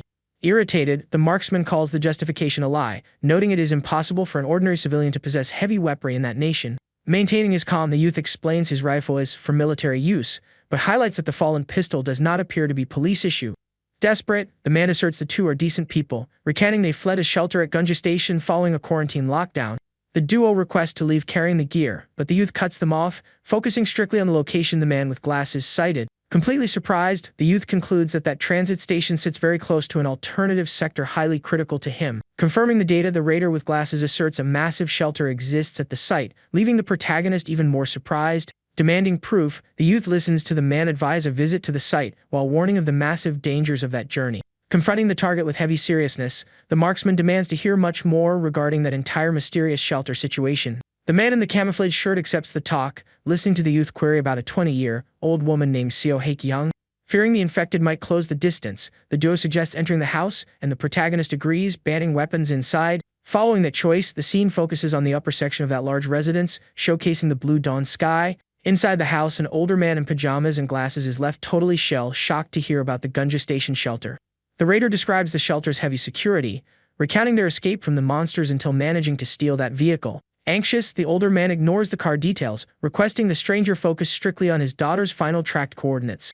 The raider attempts to confirm the exact timeline when the girl's connection dropped, and the father agrees, recalling that tense moment. The memory showcases the desperate man inside his room with the phone to his ear, listening to his daughter speak about attacks in the subway. Highly startled, he hears the young girl weep from fear while fleeing to an alternative train car, asking rapidly where the girl is stationed. The daughter alerts she is near Gwangnara Station before being cut off and the connection dropping, leaving the man in total shock. Returning to the present, the gentleman Sarova recounts having zero data on the young girl's fate after the train halted at said station. In that instant, the man in the brown coat recounts having boarded that exact same train route, heavily surprising the girl's father. Describing the vehicle's non-stop advance, the raider asserts he arrived at the destination at the exact timeline of the girl's incident. Catching that, the gentleman's eyes snap wide upon learning the massive chance his daughter safe inside that military shelter. Desperate for details, the man decides to fetch a photo of his daughter, while the visitor highlights the difficulty of locating someone. Reviewing the image on the phone, the duo attempts to trace some memory in their minds, alerting to the massive volume of civilians there. Focusing on the courtyard objects, the man recounts the chaos of the monsters on the train, unable to confirm the girl's actual status. The raider in the camouflage shirt suggests traveling along with the group, warning of the armed guards protecting the massive shelter. Aware of the unviability of traveling as a unified pack, the youth in the coat suggests mapping a rendezvous point on the route to the station. Confirming the strategy, the man hands over a small two-way radio communicator to maintain contact during the perilous trek. Explaining the gear's operational range, the visitor requests vital supplies in exchange to survive for 2 days. Attempting to seal the deal, the man in the brown coat confronts the marksman, requesting mutual trust so everyone can arrive alive. Reviewing the options with heavy caution, the short-haired protagonist maintains a cold countenance without delivering an immediate response. Gathering the residents inside the living room of the large house, the group debates the shelter, recounting the mapped rendezvous point. Fearing a fatal ambush, one of the residents queries the truth, but another youth shields the raiders, discarding the suspicion. After confirming departure for the following morning, Minjin pivots sideways, wanting to gauge the older man's true intentions. Being highly realistic, the marksman alerts to the deadly perils of marching, warning it is unviable to bring the entire family along. Hearing the marksman, the gentleman with glasses suggests sourcing a 6-seater car in hopes of traveling together. Minjin agrees to track the route, warning he will protect solely himself if a massive hazard assaults the group suddenly. Confronting the professor with heavy seriousness, the protagonist requests the man reflect deeply on that dangerous choice. With a worried look, the husband glares at his wife and son seated on the couch trying to locate an answer. Shortly after, the scene shifts, focusing on a collection of frames with serene paintings and a few medals hanging on the wall. In the kitchen, a beautiful woman with long, dark hair analyzes the refrigerator, seeking to separate sufficient food for the entire team. While planning to utilize a backpack to haul the rations, the young girl halts, noting the marksman's sudden absence from the house. Curious over the youth's vanishing, the girl ascends the wooden stairs slowly, searching for him on the upper floor. Peeking through a crack in the door, she catches a friendly conversation regarding games and studies unfolding naturally inside. Inside the room, the professor's son recounts playing a zombie title called Rage Z in a hidden fashion, and the marksman agrees. Excited, the student reveals his massive dream of creating games, and the youth praises the boy's intelligence to successfully achieve that. Entering the room, the woman smiles, surprised by the sudden friendship, and the youth with glasses covers up their conversation topic. Catching the student's excuse, the young woman displays a slight confusion on her face, observing the duo's suspicious behavior. Simultaneously, she registers a poster of famous girls on the wall, finding it highly cute that the student fans the member named Jian. At that moment, the professor calls his son to the lower floor, and the boy agrees to head down, exiting the bed rapidly. With the room vacant, the scene highlights the blonde Cinder's image on the poster, grabbing attention with her flawless beauty. Smiling at the marksman, the girl provokes the youth, asking the reason he is glaring at the image in such a concentrated fashion. Caught off guard by his companion's comment, the protagonist grows slightly tense, his eyes wide in astonishment. Looking down, the youth asserts he has known the famous singer named Eugene since he was merely a little child. Hearing the revelation, the young woman snaps, her beautiful eyes wide, completely unable to comprehend how the marksman knows a celebrity. Thinking it's a joke, the girl bursts into laughter, pointing at the youth, doubting that highly unrealistic assertion. Breaking into an anxious sweat, the youth reaffirms he speaks the truth, but confesses he hasn't maintained contact since her middle school days. Rising from the bed, the protagonist confronts the books, accepting that his childhood friend now resides inside a completely different world. The woman maintains her look of total suspicion while the youth gives up trying to convince her, remembering his friends doubted it too. Laughing at the situation, the girl reinforces it is impossible for that to be true, and the marksman walks out, stating it was merely a joke. Left alone inside the sunlit room, the woman observes the corridor in silence, processing that random conversation. Speaking to herself, the young girl discards the possibility that the marksman actually holds a connection to the popular singer on the poster. Observing the paper taped to the wall, she lets out a calm sigh, praising the immense beauty of the light-haired girl in the image. The narrative focus swaps outside, displaying the entire massive structure of the fenced house and the peaceful neighborhood streets. Back in the living room, the gentleman in pajamas approaches the marksman seated on the couch, uttering a different name, grabbing the youth's attention. Resuming the talk, the gentleman alerts he debated with his family, confessing he sees zero further hope in remaining at the location. The man in pajamas decides that the entire collective group is heading to the transit shelter, surprising the marksman seated on the couch. Swapping subjects rapidly, the short-haired youth focuses on transport, mentioning he has a specific vehicle in mind. The professor agrees, commenting on the family's large car trapped inside a blocked sector, noting it is impossible to recover it. Correcting the man, Minjin shares data regarding a nearby ambulance that needs to be cleared, asserting it has space for everyone. Explaining the problem, the youth recalls seeing infected inside the front seats and catching at least 3 inside the rear section. Hearing the dangerous account, the professor attempts to confirm the data, and the marksman guarantees he witnessed everything with his own eyes. Reflecting on the time elapsed, the father of the family calculates that the monsters must remain trapped inside there after 3 days. Crossing his arms, the marksman listens to the professor agree to the assault, while warning of the massive risk of additional zombies. Resolved to act, the gentleman plans to set out the following morning, while the wooden clock tracks the local passage of time. Shortly after, the scene shifts outside the building, highlighting a highly blue dawn sky illuminating the trees. Inside the room, several large backpacks packed with supplies rest on the floor while a voice confirms they are fully prepared. Chatting with the professor's son, the protagonist queries in a friendly fashion if the group missed any further details. The student with glasses queries Minjin's capability to assemble explosive firebombs, suggesting they manufacture a few units. Surprised by the request, the protagonist listens to the youth recount the massive chance the group will require that gear in the future. Analyzing the situation thoroughly, the marksman reflects with caution, praising the boy's brilliant concept in the face of real danger. Next, the narrative focuses outside the residence, showing operational lights inside the building during the star-filled night. Resting on the living room sofa, the protagonist attempts to sleep while the other residents rest deeply on their mattresses. In that instant, the small radio communicator calls out to the professor through the dark, breaking the massive silence of that dim room. Gripping the hardware firmly, Minjin responds regarding their strategy to inspect the abandoned ambulance the following morning. The raiders respond over the radio, alerting they are inside a building near the crossroads, wishing them heavy luck on the venture. The image showcases a dangerous street dominated by bloodthirsty zombies hunting for fresh flesh, roaming the rear of said ambulance. With monsters thudding against the vehicle's paneling from inside, the radio voices terminate the call in the middle of that bleak landscape. Inside an alternative location, a young girl rests her head across her school desk while the sun illuminates the vacant classroom. The long, dark-haired student murmurs softly during her deep sleep, blind to the total absence of her classmates. Rubbing her eyes, she sits up on the chair, letting out an exhausted sigh, recounting she had a massive nightmare involving zombies. Scanning around the room with a countenance of total surprise, the girl fails to comprehend the true reason everyone left early. Tracking the hours on the massive wall clock, the girl complains about no one alerting her to the timeline, fearing arriving late. With her backpack on her shoulders, the student paces at a slow rate, exiting through the small wooden door, abandoning that large room. Turning into the corridor, the young girl bumps with force against a mysterious youth's chest, letting out a small shriek. Surprised by the collision, the girl utters a curse, casting a harsh glare at the uniformed boy standing before her. Confronting the face of the youth with glasses, the young girl registers it as the student Minjin, turning highly confused. Stationary at the classroom doorway, the student stutters, querying the reason her classmate hasn't headed home yet. Seeing his fixed gaze, the girl questions the bold stance of someone who previously couldn't even manage eye contact. In a highly rapid fashion, the youth with glasses grips the girl's wrist with massive force, wrenching a small shriek of startle. Without allowing timeline for a reaction, he pins the young girl against the classroom's green chalkboard, leaving her completely cornered. Highly shocked by the sudden strength, the student snaps her large, dark eyes wide, stuttering out her classmate's name.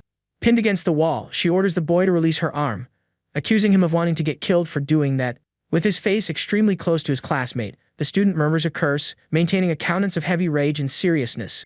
Gazing into the young girl's eyes, he flags the girl as malicious, querying if she enjoys continuing to ignore his presence. Recalling the insults, the youth recounts being humiliated by her at school, querying the reason they are speaking to him now. Flushed over the proximity, the girl listens to the boy query in an ironic fashion if he should treat her with the same rudeness. Tagging the youth as a loser, she threatens to scream, while he orders her to shut her mouth, alerting they are completely alone. The student registers her fragility, alerting he is prepared to utilize force if the girl continues operating in a highly rude fashion. Doubting the boy's nerve, the young girl dares the youth to attempt to strike her, calling her classmate weak and highly cowardly. With her eyes shut, the girl murmurs her classmate's name in a ragged fashion, threatening him if that continues unfolding. Maintaining a smooth face, the young girl continues murmuring low, confused sounds, reacting to the intense contact of that moment. Cracking her eye open slightly, the girl reflects on the strange status, registers she is merely enduring a highly bad nightmare. Upon waking up for real, the young girl is left confused, encountering the face of the actual Minjin sleeping right before her in the dark. The image exhibits the two lying together on the small mattress, with the girl embracing the marksman's body in a highly intimate fashion. Desperate over the situation, the young girl panics mentally upon registering she spent her entire sleep locked onto the youth. In the dark of the living room, the young girl blames the boy for forcing her onto the bedding, suspicious that the youth is faking sleep on purpose. Backing away in a highly slow fashion so as not to make a racket, the girl sighs calmly, finding Minjin's posture highly annoying. Confronting the youth's closed eyes, she registers the handsome traits of his face, beginning to find this entire situation strange. A school flashback reveals the marksman in a sweaty uniform, while the young girl recalls the bad scent he broadcasted in the past. Back in the present, the girl observes the youth's serene sleep, registering she no longer detects that horrible scent from their school days. Stationed very close to Minjin's body, she concludes it is the effect of his recent shower, confessing she is detecting a highly good scent from him. Focusing on the young girl's beautiful eye, she attempts to comprehend the reason she is having those sudden thoughts regarding the youth.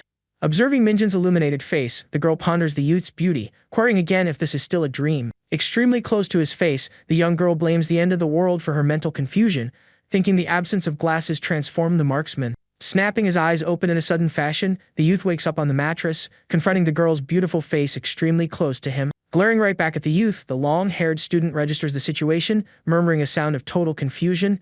With her face flushed red from heavy embarrassment, she snaps her large, dark eyes wide, letting out a small shriek of startle. Reacting rapidly, the young girl lands a powerful punch to the boy's face, cursing her classmate and calling him a scoundrel.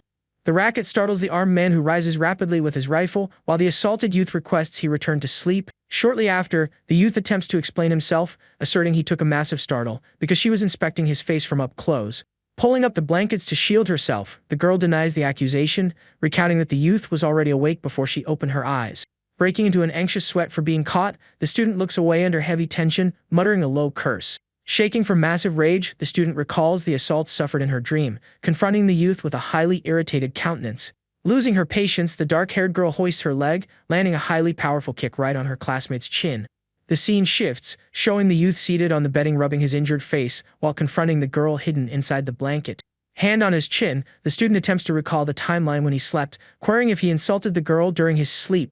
Beneath the blankets, the young girl questions his attitude, and the youth denies doing that on purpose near the grand clock. Following that moment, the landscape swaps outside, showing a completely gray sky and power lines over the silent street. In the courtyard of the large house, the professor reviews the strategy to source the ambulance while the two youths handle the gate.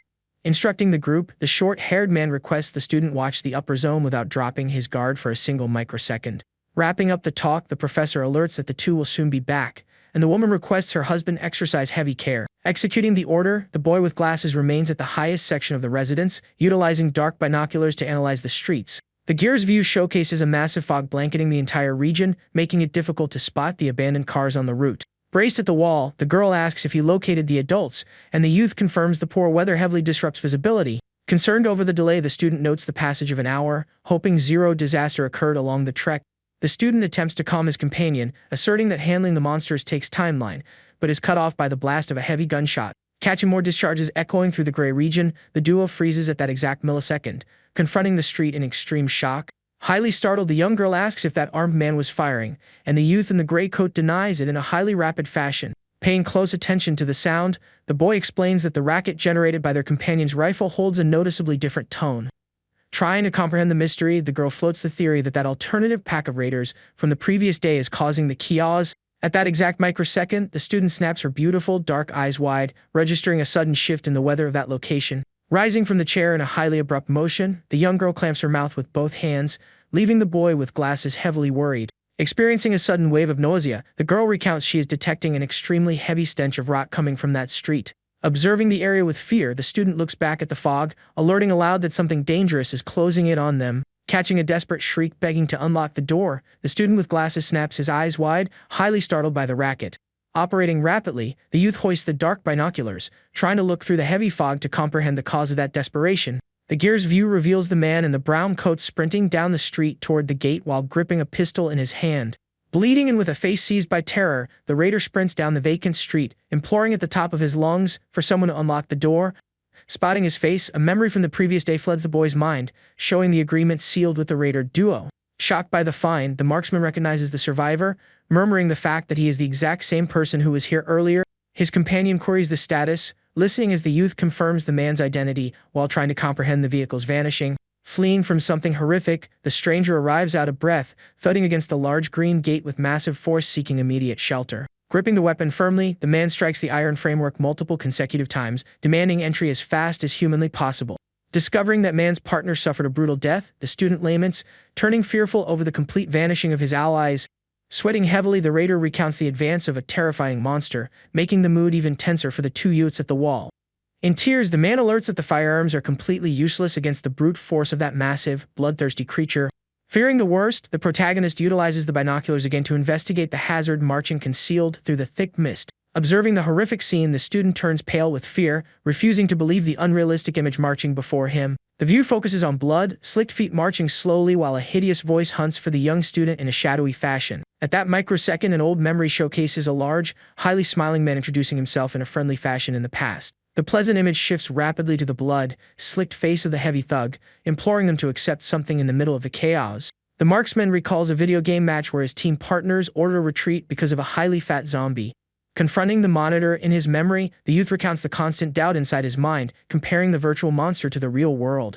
The terrifying resemblance between the known infected's mutation and the game creature brings a dark certainty regarding the apocalypse. Confirming his fears, the fat monster from the game takes form in the real world as a giant beast with bullet holes riddling its body. Marching at a slow rate, the horrendous beast utters the young student's name, confirming all the protagonist's bad suspicions. The story traces back a few minutes, revealing a zombie thudding against the glass of a sealed ambulance on the street of that isolated neighborhood. Near the vehicle, the marksman maps the position of two targets in the front section, confirming a clear path for the professor's extraction.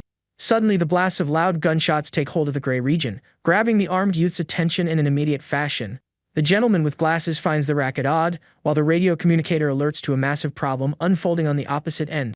Recognizing the rounds from the neighboring weapon, the armed man orders the professor to expedite clearing the ambulance to assist their allies, instructing his partner, the youth coordinates, to shoot the moment the door is unsealed, alerting to the swarm of monsters drawn in. The focus returns to the present, showing the green gate locked, and the raider imploring for his skin with fear of closing death. In a rapid action, the student with glasses unlocks the gate and clears the passage, ordering the runaway to enter in a highly rapid fashion. Offering thanks for the rescue, the out-of-breath raider enters through the gate while a blood-slicked monster assaults his back. Being thrown to the deck, the man battles the infected until catching a massive gunshot blast echoing across the location. Followed on the asphalt, the survivor begs for assistance, alerting to the dangerous swarm of zombies closing in on the site. Witnessing the scene, the dark-haired girl turns completely confused and highly startled by that assault. Looking outside, she spots the giant, fat monster marching in the middle of the fog with other infected. With its mouth packed with blood, the monstrous creature paces slowly, alerting it has finally located its target. Shivering with dread, the young student loses the strength in her legs, collapsing seated onto the green courtyard deck. In a desperate act, the youth with glasses channels his entire strength to slam the large gate shut against the creature. Bracing his body against the iron framework, the out-of-breath student catches the violent impacts echoing from outside. Still on the deck, the long-haired girl confronts her classmate, querying the true identity of that beast. Facing away, the youth reveals it is the fat survivor they encountered before at the construction site. Thudding its blood-slicked feet, the massive zombie outside continues calling out the young student's name. Breaking into a cold sweat from the moment's tension, the boy with glasses murmurs that the two need to flee this place fast. The student alerts it is impossible to handle the monster utilizing solely rifles, hoping for assistance from their armed ally. In that microsecond, an extremely heavy thud against the door causes the youth to snap his eye wide, fearing the worst possible scenario. Confronting the large green gate, the youth observes the framework shudder under the multiple violent blows from the monsters. With an even more powerful impact, the center of the iron door begins warping inward, frightening the boy. The youth's mother emerges in the courtyard confused, and the student orders the woman to sprint to the second floor with the child. Catching the thuds on the door, the youth maps a strategy, remembering the explosive firebombs assembled earlier. Gripping his trembling companion's shoulder, the youth requests her total attention, asserting he heavily requires the young girl's assistance. Shivering without pause, the dark-haired girl listens to her name being called with heavy seriousness by the student. Raising his voice, the youth in the gray hoodie orders the young girl to maintain focus and listen to the plan with care. He explains the risk of the monster breaching everything, requesting the girl dump gasoline from above when the gate falls. The youth plans to stall the swarm utilizing fire, splitting the explosive firebombs, querying if his companion can execute the move. Breaking into a cold sweat under the gargantuan responsibility, the student complies, stuttering while attempting to contain her despair. Following the confirmation, the boy orders the young girl to ascend fast to the second floor, where the alternative family is sheltered. Wasting no timeline, the scene focuses on the youth's hand grabbing the dangerous last bottles prepped with explosives. Ascending the stairs with the flammable weapons, the student catches the swarm, knowing the monsters will breach very soon. Analyzing the warped gate, the boy holds the lit bottle, relying on the infected's weakness against fire. Gathering a massive launch, the student with glasses hurls the flaming explosive, projecting the beast's suicidal advance. A massive explosion of flames dominates the location while Minjin notes he can stall the infected's unhinged entry. With a violent impact, the massive fat zombie shoves a burning trash can aside, breaching the courtyard while completely ignoring the fire. Treading directly on the flames, the beast unleashes a terrifying growl while the protagonist focuses on the moment's strict priority. The student confronts the burning monster, registering that everything will be lost if they fail to defeat that invader first. Glancing skyward, the massive infected continues burning while receiving angry insults raining down from the second floor. On the upper floor, the dark-haired girl holds a large jug, dumping the entire transparent fluid in the beast's direction. The fluid strikes the massive creature's blood-slicked face dead on, making the invader unleash another bizarre groan. Capitalizing on the distraction, the youth with glasses hurls another explosive bottle, ordering the monster straight to hell. The explosive strikes the target, creating a brand new giant cloud of flames, completely dominating the center of that dark courtyard. Completely shrouded by the fire, the gigantic infected unleashes a sharp shriek of pain as its body burns without pause. Minjin alerts that the fire is not sufficient to stall the entire swarm, ordering his allies to continue hurling explosives. In a sudden fashion, a common infected manages to breach the flames sprinting, surprising the youth with this rapid breach. Sweating from nerves, the boy notes that the firebombs are running out, wishing he had his companion's rifle to assist the defense. On the upper floor, the women hurl another bottle against the swarm, and the student notes that their stock is at its end. Holding his absolute last explosive firebomb, the youth in the gray hoodie laments the tense status while prepping to execute the move. Before managing to map out a move, the student with glasses is assaulted by the infected sprinting in his direction packed with fury. Lacking timeline to react, the youth suffers a violent impact, ending up grappled by the blood-slicked enemy. Watching the scene from above, the long-haired student snaps her eyes wide in panic, shrieking her ally's name with desperation. Holding an explosive, the girl fears burning Minjin along with it, and the older woman alerts she is descending fast to assist. Fallen on the courtyard deck, the youth battles the monster grappled to his body while another burning infected closes in. With the beast snarling near his face, the boy begs his allies not to descend, ordering his companion to conceal herself fast. Channeling his entire strength to push the enemy away, the youth notes the massive risk if additional monsters manage to get near him. The second burning infected overtakes the student, grappling his leg, leaving the protagonist's situation highly grim. Immediately after, a powerful gunshot report cracks through the air, and the monster atop the youth suffers a lethal hit, pouring massive blood. The red fluid splatters across the fallen youth's glasses, while additional gunshot sounds take hold of that chaotic environment. A light smoke climbs toward the cloudy sky, and a firm, masculine voice orders the youth to stand up from the deck once and for all. Gripping a rifle, the marksman breaches the courtyard accompanied, shouting for his companion to get out of there before the entire swarm advances. Observing the dropped monster corpses around, the student with glasses recognizes his savior, uttering his ally's name. Without wasting a single further second, the marksman extends his arm, catching the fallen youth's hand to assist him in rising fast. A bit further back, the massive fat infected shrouded in flames gives into its wounds, dropping to its knees on the deck stripped of strength. The marksman orders everyone to hurry while the group sprints with their heavy backpacks inside a more secure garage. Outside the house, a female infected sprints in an unhinged fashion, shrieking heavily while accompanied by alternative monsters. Near the open ambulance, the marksman levels his rifle at the blood-slicked woman, advancing while unleashing strange sounds. With rapid reflexes, the man executes 2 precise shots that strike the creature's head, causing a fatal hit to the beast.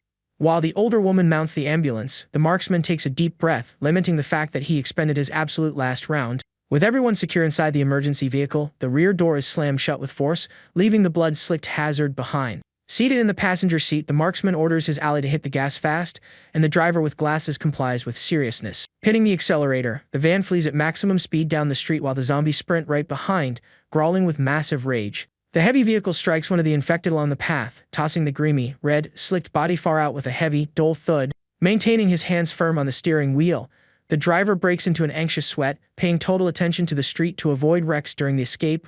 Through the car's rearview mirror, it is possible to note the house shrouded by blazing flames, and several zombies lost far in the background.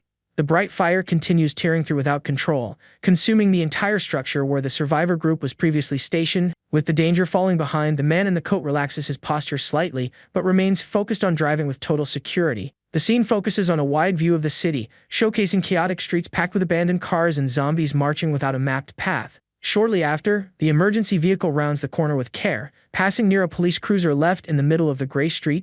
Inside the rear section of the van, all the passengers rest in deep silence, swaying with the automobile's movements. Seated on the rear bench, the protagonist with glasses drops his face, appearing highly exhausted following the brutal battle inside the large courtyard. The youth's mind treks to the recent past, recalling desperate voices imploring for someone to unlock an iron door. In the recollection, the student opens the green gate highly startled, ordering the man in the brown coat to enter in a rapid fashion. Offering thanks for the assistance, the driver enters the hideout, fleeing an aggressive zombie attempting to grip his shoulder with force. Back in the present, the focus swaps to the concentrated gaze of the youth with glasses, who reflects on the intense moments he experienced. Placing his hand on his own stomach, the student lets out a soft groan, registering that old one has returned to ache heavily. Noting her friend's discomfort, the girl asks if he is alright, and the youth alerts he will wait until tomorrow to inspect the cut. Outside the van, rain begins falling, and the transport advances through the ruined streets, closing in on a commercial sector. Inside the front cab, the driver alerts they are near the rendezvous point, even while doubting that their contact will be waiting there. Analyzing the dark clouds, the marksman projects an imminent storm, suggesting the group hunt for shelter at that secure point. In that microsecond, the vehicle's operator snaps his eyes wide, paying close attention to the street, alerting he located the perfect destination. The exterior view highlights a high-rise building with a lateral sign sporting red letters, revealing it to be the city's old model. Terminating the tense transit, the ambulance parks with heavy care right at the main entryway of that large, reserved establishment. Glancing down the dark, filthy corridor of the building, the girls shake under macabre space, recounting their terrifying dread of that place. With the group in the hall, the marksman guarantees he verified the 3 vacant rooms, asserting he fears people far more than ghosts. The focus swaps to a door with a large red X, while the man reports the presence of monsters locked inside the 4th floor. In the dark, the driver with glasses queries how they will split the rooms, and the long-haired girl complains about the light hitting her face. Inside one of the rooms, the marksman asks if the young girl can manage to sleep alone, and she asserts she prefers to stay with the rest of the group. Entering the bathroom, the youth in the hoodie suggests a fair division of the rooms, and another person responds, joking about staying together. Inside the dark bathroom, the student with glasses remains standing, gripping his own stomach while attempting to manage the intense pain. Breaking into an anxious sweat from tension, the protagonist notes that the ache from that old injury is turning increasingly worse and hard to endure. With heavy care, the youth hoists his cold weather hoodie, exposing a large square bandage shielding his injured stomach. Pulling back the bandage, the student snaps his eyes wide, displaying deep shock over the terrifying discovery regarding the wound. Confronting the status with heavy fear, the youth cannot bring himself to believe it, trying to comprehend why it looks that way. The scene focuses on the cut packed with medical stitches, showing a massive dark blotch surrounding the injured skin. Shock in the youth. Shivering with panic, the youth keeps staring at his own stomach, deducing the makeup mark resembles an infected's damage. Inspecting his own reflection in the dark bathroom mirror, the student hoists the worst hypothesis that he was contaminated by the disease. Sweating without pause, the boy attempts to recall when that occurred, suspecting the microsecond the beast assaulted him in the courtyard. Gripping his arm, which won't stop shaking, the youth pushes the bad concept away since he has full certainty he suffered 0 bites. The protagonist recalls an intense brawl inside the construction zone, imagining he became infected through that grimy wound. In his memory, the two men crash down a large pit, and the student notes his recollections of that day are a bit scrambled. Reviewing the dropped corpses on the deck, the boy deduces the incubation timeline would have already elapsed, and he would already be one of those monsters. A sequence of recollections showcases the youth's clashes while he suspects that contaminated droplets struck his eyes or mouth. Turning his thoughts to an old conversation, the youth evaluates the marksman's theory regarding infections, deducing his armed ally could be completely wrong. Focusing back on the dark mark on his stomach, the youth attempts to calm down, hoping it is merely a common inflammation of the cut. In that microsecond, the boy with glasses feels his body buckle, suffering from a heavy dizzy spell dominating his mind without any warning. Stripped of strength in his legs, the student ends up sliding down onto the cold bathroom floor, while a terrifying intuition takes hold of him. Seated in the corner of that dark space, the isolated youth accepts his sorrowful reality, understanding that he too turned into an infected. Shortly after, the scene shifts to a small lantern illuminating a table gently inside that heavily silent room. Nearby, the dark-haired student displays heavy concern in her gaze while awaiting her companion's return in silence. Seated on the deck, the girl complains about her ally's absurd delay, raising her voice demanding a rapid exit from that room. Threatening to breach the space, the young girl is cut off when the glass door slides aside and the student finally exits. Rising to her feet rapidly, the student questions what her companion was doing, since she caught 0 water racket nor secured any responses. Breaking into an anxious sweat, the youth offers apologies for the trouble, querying about the extra room since he heavily desires to sleep alone tonight. Before his companion, the youth insists on his request, alerting that he desires to remain completely alone for a timeline. The student finds the request sudden, demanding a reason, while the boy claims he does not feel physically well. Observing the chat, the marksman crosses his arms, commenting on the discomfort of having to split a room with another man. Ignoring the tense vibe, the protagonist snatches his heavy backpack in a rapid fashion, attempting to pull away from his allies. Trying to diffuse the tension, the girl smiles, deducing that the youth is embarrassed to split the same hotel room with her. Glaring into his companion's eyes, the student asserts with total seriousness that he is not playing around, imploring for a lone timeline. Seeing his ally's startled face, the young girl is left quite surprised, completely losing her words in that microsecond. With that, the door seals, and the long-haired student remains stationary in the middle of the isolated room, without understanding the situation. Still shocked, she catches her ally's voice alerting he will stay in an alternative spot, complying in a highly silent fashion. Inside an alternative room, the protagonist locks the dark room's door while reflecting on his companion's thoughts. Marching in the dark, the youth reflects on the false illusion that his life could terminate like a box office hit movie. Glancing at the dimly lit window, the boy recalls the hope he for better days and for a solid happy ending to everything. Completely shattered, the youth remains braced against the cluttered room's door, suffering in absolute silence with his fate. Stripped of strength in his legs, the student sits onto the grimy floor, gripping his own injured stomach while experiencing an unmanageable fear. Focusing his vision on the injured area of his body, the protagonist accepts the harsh reality that miracle was never going to happen. The bleak, cluttered space reflects the boy's mind, since he knows he does not possess a true hero's luck. With a sorrowful look, the youth reflects that at the end of everything, he will be merely another ordinary victim, vanishing without leaving a single trace. Attempting to contain his own tears, the student hoists his head, questioning the false hopes of his sorrowful life. Weeping alone in the dark, the protagonist hugs his own knees, accepting his tragic fate once and for all. Meanwhile, out on the mist-choked street, a legion of monsters continues wandering without a mapped path, letting out bizarre noises. Timeline advances, and the faint morning light illuminates the old motel's sign, accompanied by the smooth sound of birds flying. Inside the corridor, the dark-haired girl thuds on her companion's locked door, attempting to grab his attention multiple consecutive times. The marksman approaches his ally, alerting in a calm manner that he will attempt to force the lock of that highly silent room. Upon gripping the handle, the strong man channels force with his hand, noting something quite strange blocking the group's path. Turning his face to his companion, the armed youth alerts that the entry is locked from the inside.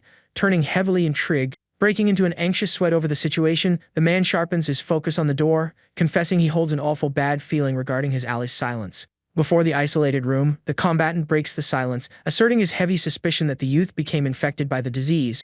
Catching that harsh revelation, the long-haired student snaps her eyes wide, completely unable to believe her friend's decline. Totally desperate, the girl refuses to accept the scenario, arguing that a monster would have already reacted to the group's racket. Maintaining calm before the status, the marksman alleges that a normal human would have responded to the calls and unsealed the door.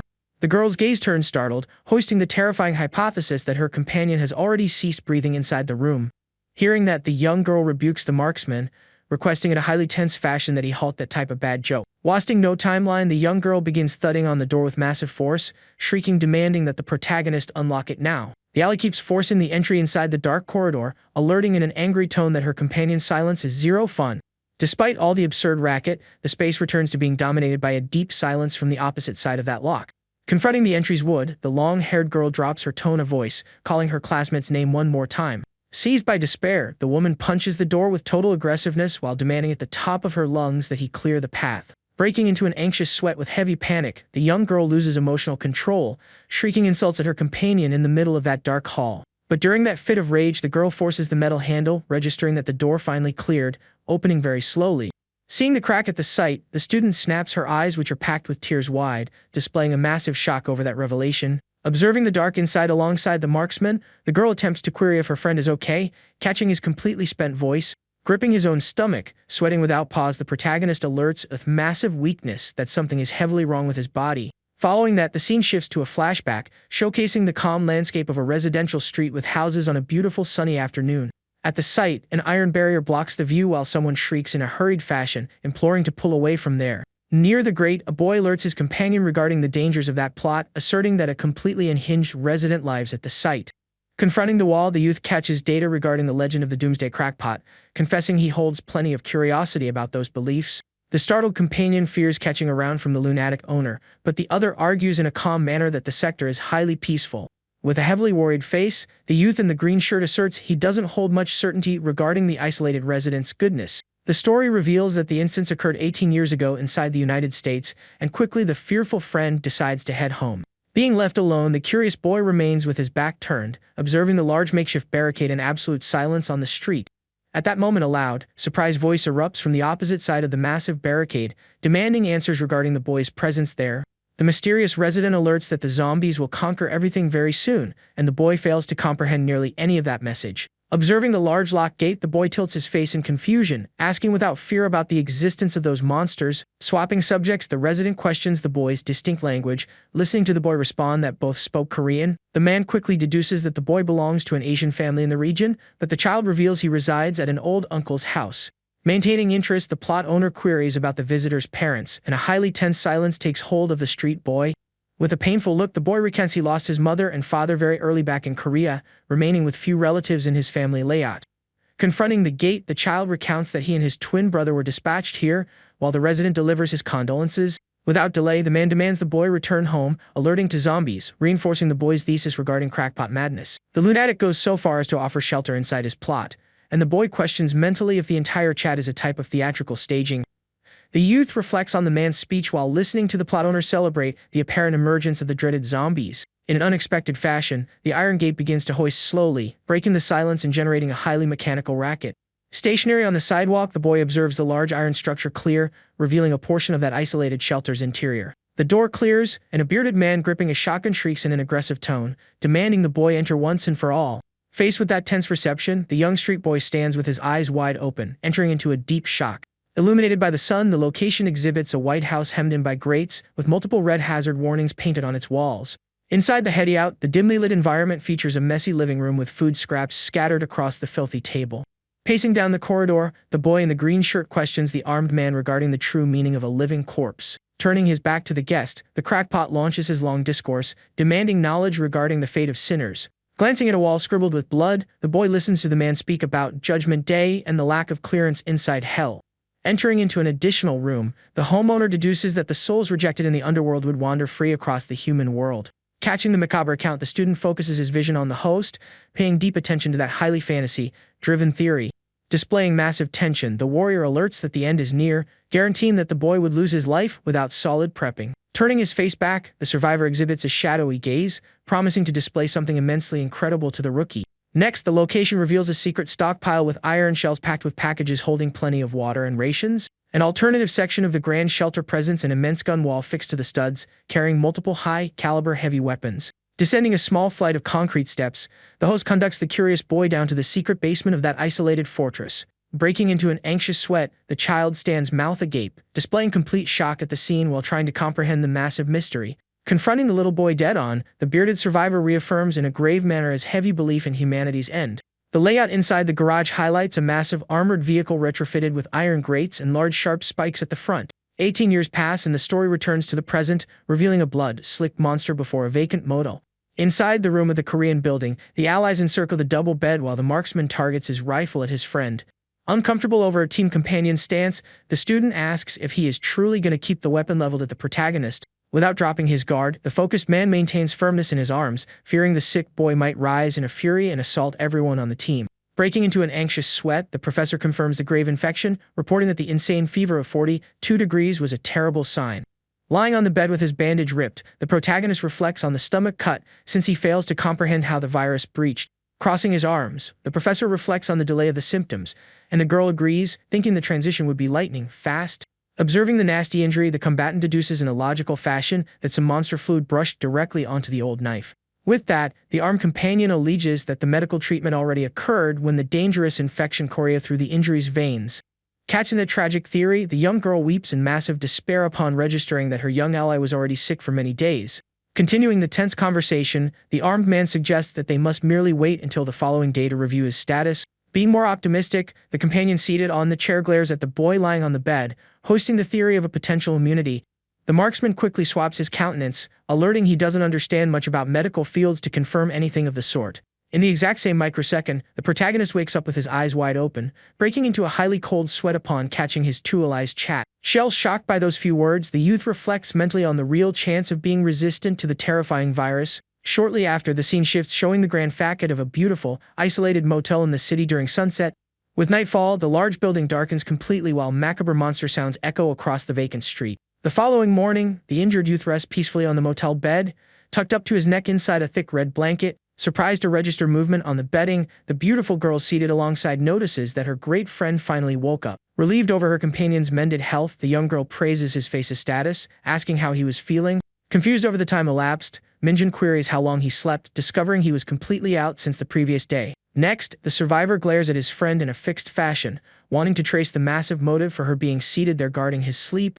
Highly worried over the constant hazard, the youth questions if his companion didn't experience dread of him turning into a monster while he slept. Catching that sincere doubt, the dark-haired girl observes her friend's face in silence with a highly serene expression. Splitting into a beautiful smile, she teases her classmate, calling him a loser, reaffirming the group's heavy theory regarding the miraculous immunity. Even so, the youth praises his friend's brave posture, and she responds in a highly defensive fashion, guaranteeing she knew how to fend for herself well. Turning highly embarrassed over the praises, the student attempts to deflect the conversation focus, stating she merely wanted to assist the team. Observing the young girl's adorable shyness, the hero displays massive tranquility on his face, offering thanks in a highly sincere and sweet fashion. Gazing into the girl's eyes, he confesses he never imagined relying on her, asserting that his friend transformed heavily over the last few days. Completely surprised by the sweet words, the young girl cracks her mouth slightly, whispering that she herself should be the most grateful soul here. Understanding the massive exertion to survive, the boy alerts he was already feeling noticeably better than on that terrifying previous day. Following that, the story returns its focus to the large city motel's sign, exhibiting a noticeably calmer, clearer weather. Assembled with the group inside the spacious room, Minjin attempts to comprehend the bizarre resemblance between the monsters and a simple zombie game. Holding the bedding with firmness, the boy analyzes the terrifying status, displaying massive certainty that everything held a connection. Seeking urgent answers, he queries his older friend if the massive game corporation could be the primary creator of this virus. The ally alerts he holds zero certainty of that, recalling that the executive responsible behind the games was a highly famous person in the media. At that moment, a small little boy in a hoodie halts at the dark room's doorway, revealing that the famous genius was named Daniel Jin. With a countenance of admiration, the 12-year-old rookie approaches the group slowly, confessing he holds massive respect for the man. The older ally agrees with the child, querying in a highly natural fashion if the beautiful companion seated on the bed recognized that name. Resuming his speech, the small boy explains that said creator holds worldwide fame for the massive success of his large properties. The panel exhibits the trademark of the corporation that created the famous game, and the text narrates that the genius banked massive funds 5 years prior. Catching his companion's account, the seated marksman notes that the American developer also invested inside the region's medical industry. At that moment, the young boy in the coat enters the conversation, commenting on old rumors regarding said genius possessing a twin brother. Placing his hand on his chin, the armed ally harbors deep suspicions over the bizarre coincidence linking zombie games and medical businesses. Seated on the room's bedding, the girl questions the real motive for that corporation getting entangled inside the global contamination's grave disaster. Staring into the void, the protagonist exhibits a highly pensive countenance, while trying to comprehend the mystery behind the massive corporation. Shortly after, the scene shifts to an interrogation room, displaying a man in a suit citing the famous suspect's name and age. Focusing on the youth's jacket, the officer narrates the sorrowful past of bullying suffered by the two brothers during the timeline they resided in Asia. The layout exhibits the massive room monitored by armed security guards while the agent cites the tragic loss of the young millionaire's mother. With her arms crossed, the female agent listens to the story, revealing that financial problems caused the complete ruin of that family layout. Glancing at the larger guard, the account cites the youth's business success until the prisoner requested to get straight to the point right there. Focusing on the officer's mouth, the man informs that the timeline was highly short, revealing the massive urgency of traveling to South Korea. Being highly direct, the investigator accuses the creator of seeking a terrifying vengeance against the nation because of the hard suffering. Glaring at the young entrepreneur in a highly intimidating fashion, the agent asks if he was the massive soul responsible for dispersing the plague. Maintaining a calm posture on the chair, the suspect questions how many times he needed to deny his entanglement in the virus's creation. Displaying a highly serious countenance, the studio owner alerts that the authorities should point their massive suspicions at his twin brother. The seasoned investigator recalls the vanishing of the suspect's relative inside the Asian country, querying the real motive for the mysterious journey. The youth cites the researcher's trek as proof, but the cop doubts the innocence of the man who purchased that laboratory asset. The officer highlights the genius's massive profits off vaccines during the chaos, generating massive irritation and a few curses from the youth. Glancing aside with a sorrowful tone, the prisoner grumbles that his fugitive brother always held the habit of being highly radical. Focusing on the suspect's eye, he confesses that his own relative desired to dispatch that entire Asian population straight to hell.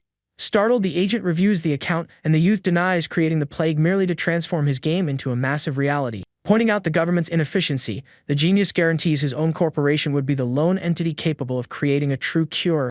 The officer reveals that a virus sample was en route to the continent, and the entrepreneur alerts that that would bring massive disasters. Showcasing the room's armored door, the prisoner's voice asserts that the threat demanded his immediate departure for the Asian nation. The female agent in the ballistic vest approaches the table, alerting that the police possessed zero news regarding the fugitive brother's whereabouts. At that moment, the larger guard agrees that the suspect's account made sense, maintaining the twin brother as the massive target of the manhunt. Despite that, the armed woman highlights that the developer had to remain detained until they located the actual soul responsible for everything. Observing his team assembled inside the small room, the head of the investigations agrees to the plan, making a new collective team choice. Negotiating with the massive authority, the creator accepts traveling as a mere monitored prisoner to assist inside the searches for the virus. With a highly focused gaze, the prisoner guarantees his brother was not going to conceal himself for long and would soon come targeting him. Listening to the youth's words, the suit-clad officer maintains silence while the prisoner reinforces knowing his relative well.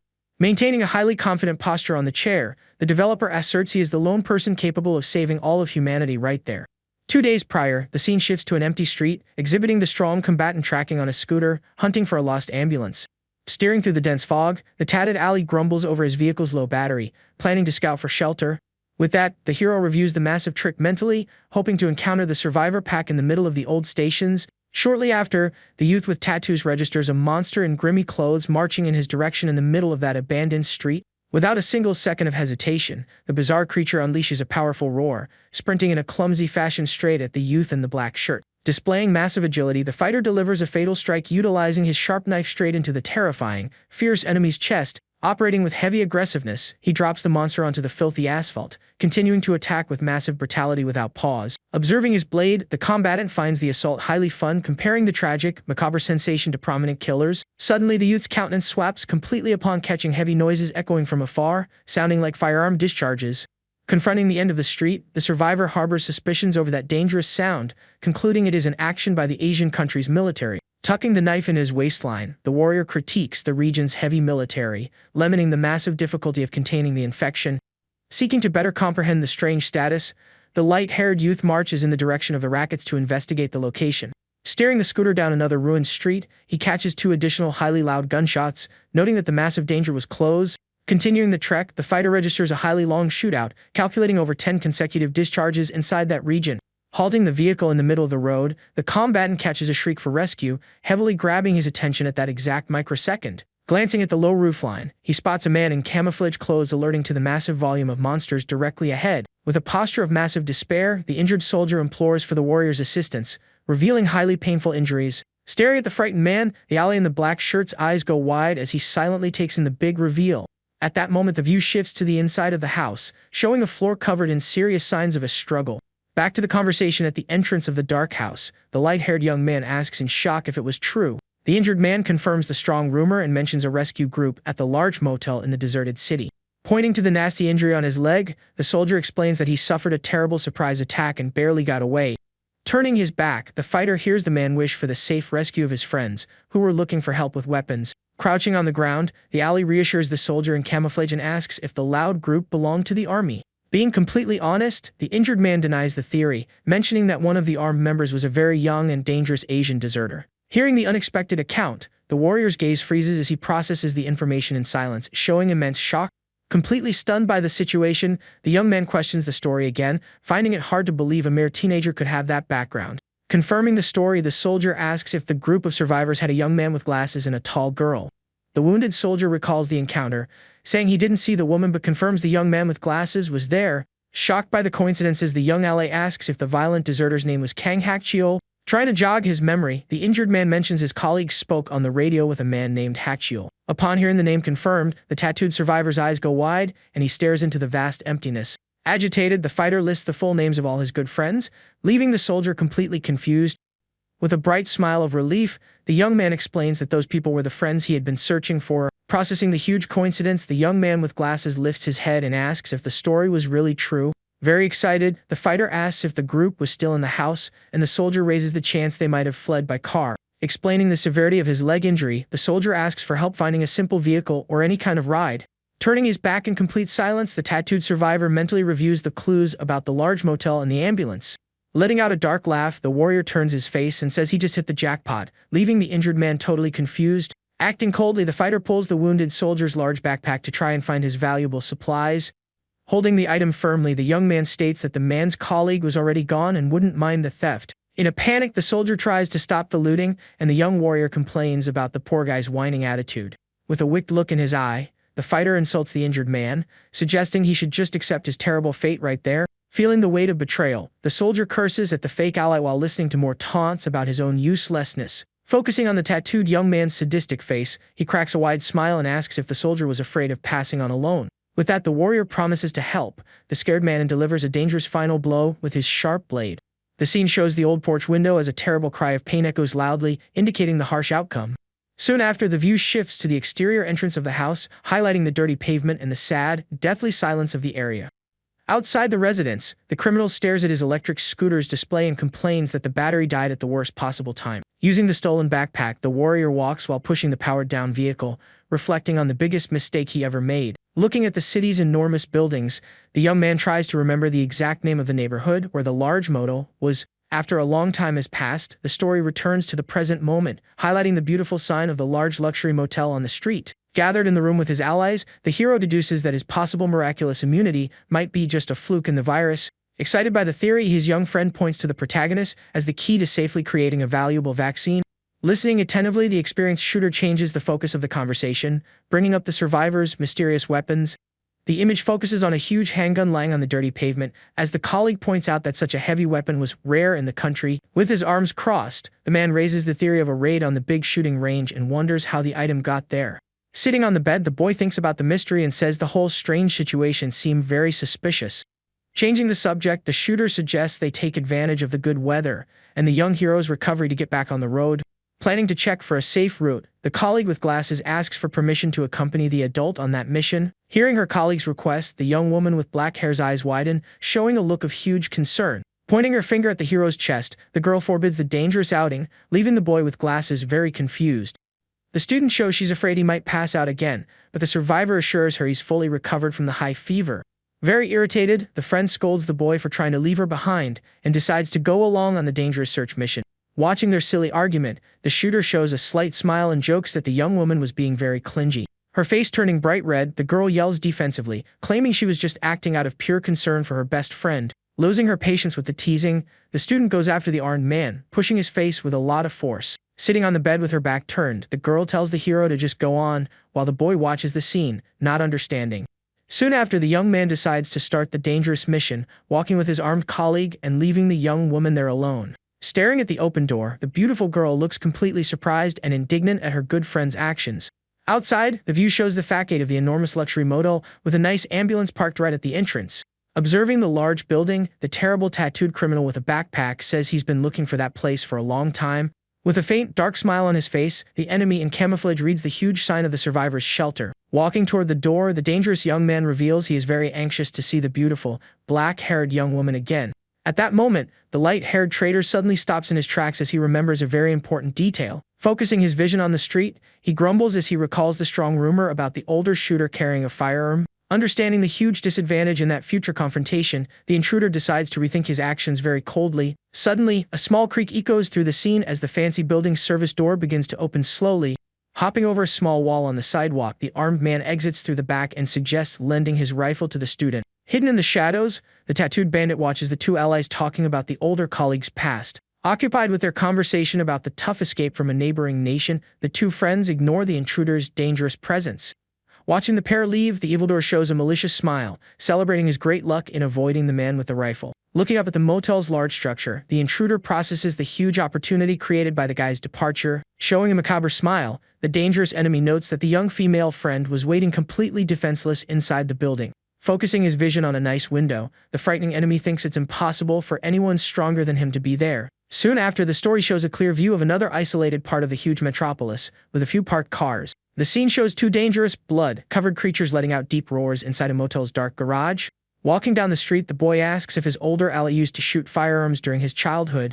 Being very honest, the man confirms it and says he took his first life before escaping his home nation. With a calm expression, he says his late parents were treated horribly after his uncle fled in search of a new home. Soon after, the shooter recalls the great suffering and reveals he fired at a terrible, aggressive soldier in order to escape. Hearing that his friend was only 12 years old at the time, the young man with glasses expresses his complete surprise at the story. Focusing on some dirty boxes thrown on the sidewalk, the student asks if all the people from that country had the same strength. Holding his rifle firmly, the fighter denies the theory and points out that he just had to endure a lot to survive. Walking through the rubble, the boy asks about his old homeland, and the experienced ally assures him he doesn't want to go back. At that moment, the scene shifts to the inside of the room, showing the beautiful girl with a very quiet and thoughtful expression. Standing next to the bed, the older woman notices the young woman's strange behavior and asks the real reason for her irritation. Sighing a little, the student tries to explain the situation and confesses she's losing her mind over her friends in the group. With a nice smile, the woman praises the protagonist's courage in protecting everyone and tells the young woman not to worry. Looking down, the student insists her feelings were very confused and that she only felt a lot of anger in her heart. Hearing the girl's harsh words about a probable loss of their injured colleague, the woman shows a calm and very gentle look. Maintaining her composure in the isolated place, the lady asks a very direct question, trying to find out about the student's crush. Very startled, the young woman denies the strong feeling immediately, while her older ally just laughs, finding it all doubtful. Staring into the emptiness and pure silence, the pretty student begins a long internal reflection on her current romantic situation. Holding her own feet insecurely, she raises the theory that she's acting like a fool in front of others. Mentally shaking her head, the survivor tries to find some excuses, reaffirming she wasn't feeling any romance. Showing great melancholy, the student states that the injured young man was the only trustworthy person in the middle of the apocalypse. Soon after, the girl's memories reveal the hero's face, praising the huge positive change in his partner's attitude. Regaining focus on the character's mouth, she finally agrees with the reasoning and accepts that she has grown during their escapes. Facing the wall with her back turned, the young warrior thinks about the terrible chaos around the globe, where all money lost its value. With that, a brief flashback shows the student's peaceful life when she walked down the street, admired by many wealthy young men. Returning to the motel, the girl asserts that she has a huge charm, pointing out there's only one man capable of resisting that gift. Suddenly, the student's eyes widen as she seems to solve the puzzle, noticing the complete lack of interest from her injured friend. Throwing her arms up dramatically, she compares the protagonist to a simple, blind doll with no real emotion. Frowning and heavily insulting the hero, the woman comes to an outraged conclusion, leaving the old lady very confused. The quietness of the room soon ends when sudden knocking sounds come from the locked main door of the room. Getting to her feet, the older ally stares at the room's entrance in total tension, trying to figure out the threatening mystery. Observing the dark door, the older woman raises a question and tries to guess if that little boy was there. Standing next to her ally, the young student suggests their friends might have returned and quickly asks the woman to wait a moment. The loud knocking continues to echo through the dark room as the metal doorknob jiggles mysteriously. Very frightened, the black-haired student yells out, asking for the identity of the person on the other side of the thin door. Looking through the small keyhole, the scene reveals only the long, completely empty hallway, covered in darkness. Hiding outside, the armed intruder smiles nervously, noticing his own heart beating very fast. With a malicious smile, the young man in camouflage recognizes the girl's voice and notes the presence of another woman in the room. Holding the blood-stained knife, he plans to mark that room and deduces the urgent need to investigate the other one. Pointing his flashlight, the killer stares at a door marked with a large red X and suspects the presence of infected individuals. Looking intently, the light-haired young man's eyes widen as he hears a sound coming from another dark area. The view focuses on the wooden door of room number 206, right next door, catching the criminal's full attention. With his hand on the doorknob, the intruder silently opens the door and hears a man's voice asking someone to wait. The man in glasses comes face to face with the evil intruder holding the sharp weapon, and they exchange looks of immense surprise. Breaking out in a cold sweat from the imminent danger, the little boy's father desperately asks for the armed young man's real identity. With a cold expression, the blonde young man confesses he is there only to hunt for the beautiful student with long hair. Terrified by the aggressive response, the man tries to understand the situation and asks how many intruders were there. Raising his knife in the darkness, the dangerous killer warns that he would punish the man for his lack of a response. The scene shows the little boy in the sweatshirt watching in shock as the sharp blow hits his ally outside. Focusing on the little boy's face, he lets out a faint whimper as he tries to process the great tragedy before him. Screaming his father's name, the student sees his relative being brutally attacked and falling onto the hard floor of the long hallway. Overcome with despair, the boy cries as he charges at the intruder, trying to protect his father by pushing his heavy backpack. Showing no mercy, the enemy insults the boy and delivers a strong kick, sending the small child straight to the ground. Inside the safe room, the young female friend hears the loud sound of bodies falling and focuses on the locked door in total shock. A cry of pain echoes through the place, making the girl tense, and the woman immediately deduces a serious attack on her partner. Running to the exit, the wife tries to get to her family, but the student holds her friend back, saying she would do the dangerous search. Crouching in front of the desk, the girl looks for something in her backpack, stating she would use the dagger given to her by the shooter. With her hands trembling badly, the young woman pulls the combat knife from its sheath, arming herself for the real conflict. Opening the heady-out door, the heroine walks through the dark hallway, holding her small weapon with immense insecurity. Soon after, the student's eyes widen as she hears a very familiar voice from a distance, yelling for her to go back to the safe room. Running quickly down the hallway, the shooter appears with his rifle in hand, followed by the boy with glasses in the background. Kicking the room door open with great force, the shooter points his rifle forward, seeking to protect the safe location. Knocking the child's father to the ground, the intruder shouts angrily, demanding to know who else was hiding there. Turning his head back, the criminal threatens the armed survivor and tells him to stay put. Keeping his aim locked, the shooter ignores the threat while the bandit lets out a slight groan of pain as he gets up. Hearing the boy's desperate cry, the fallen man tries to move away while the armed ally takes control of the hallway. Facing the hero, the light-haired bandit hears the shooter promise to use his last saved bullet on him. Showing no mercy, the experienced shooter locks his aim on the criminal and coldly announces that this was the end. Squeezing the small iron trigger, the warrior tries to make the final shot but only hears the sound of the weapon failing. Caught completely by surprise by the clicking sound, the ally's eyes go wide, showing enormous shock. Looking at the heavy weapon, the warrior tries to fix the jam and wonders the real reason for its failure at that moment. Noticing the opening, the dangerous light-haired enemy charges at high speed towards the shooter. During the tense and violent advance, the hero's heavy rifle falls and hits the hallway floor with great force. Acting quickly, the warrior uses his arms to block the bandit's jump and grabs his hand, preventing a knife attack. The scene shifts, showing a brief moment from the past where the adult shooter notices strange behavior in the boy. Sweating profusely, the young hero with glasses cries in despair, revealing that his strong symptoms were returning. Lifting his shirt, the student shows the stitched wound on his stomach, which was becoming even more red and inflamed. Hearing his friend complain of a high fever, the adult becomes very worried and decides to return to the shelter immediately. Placing a hand on the young man's back, he agrees with their friend's warnings and tells the boy to rest for the remainder of the day. Feeling a lot of pain, the protagonist walks through the destroyed streets, muttering softly and lamenting his terrible weakness. Holding his own body, the boy with glasses can't understand why that absurd pain came back out of nowhere.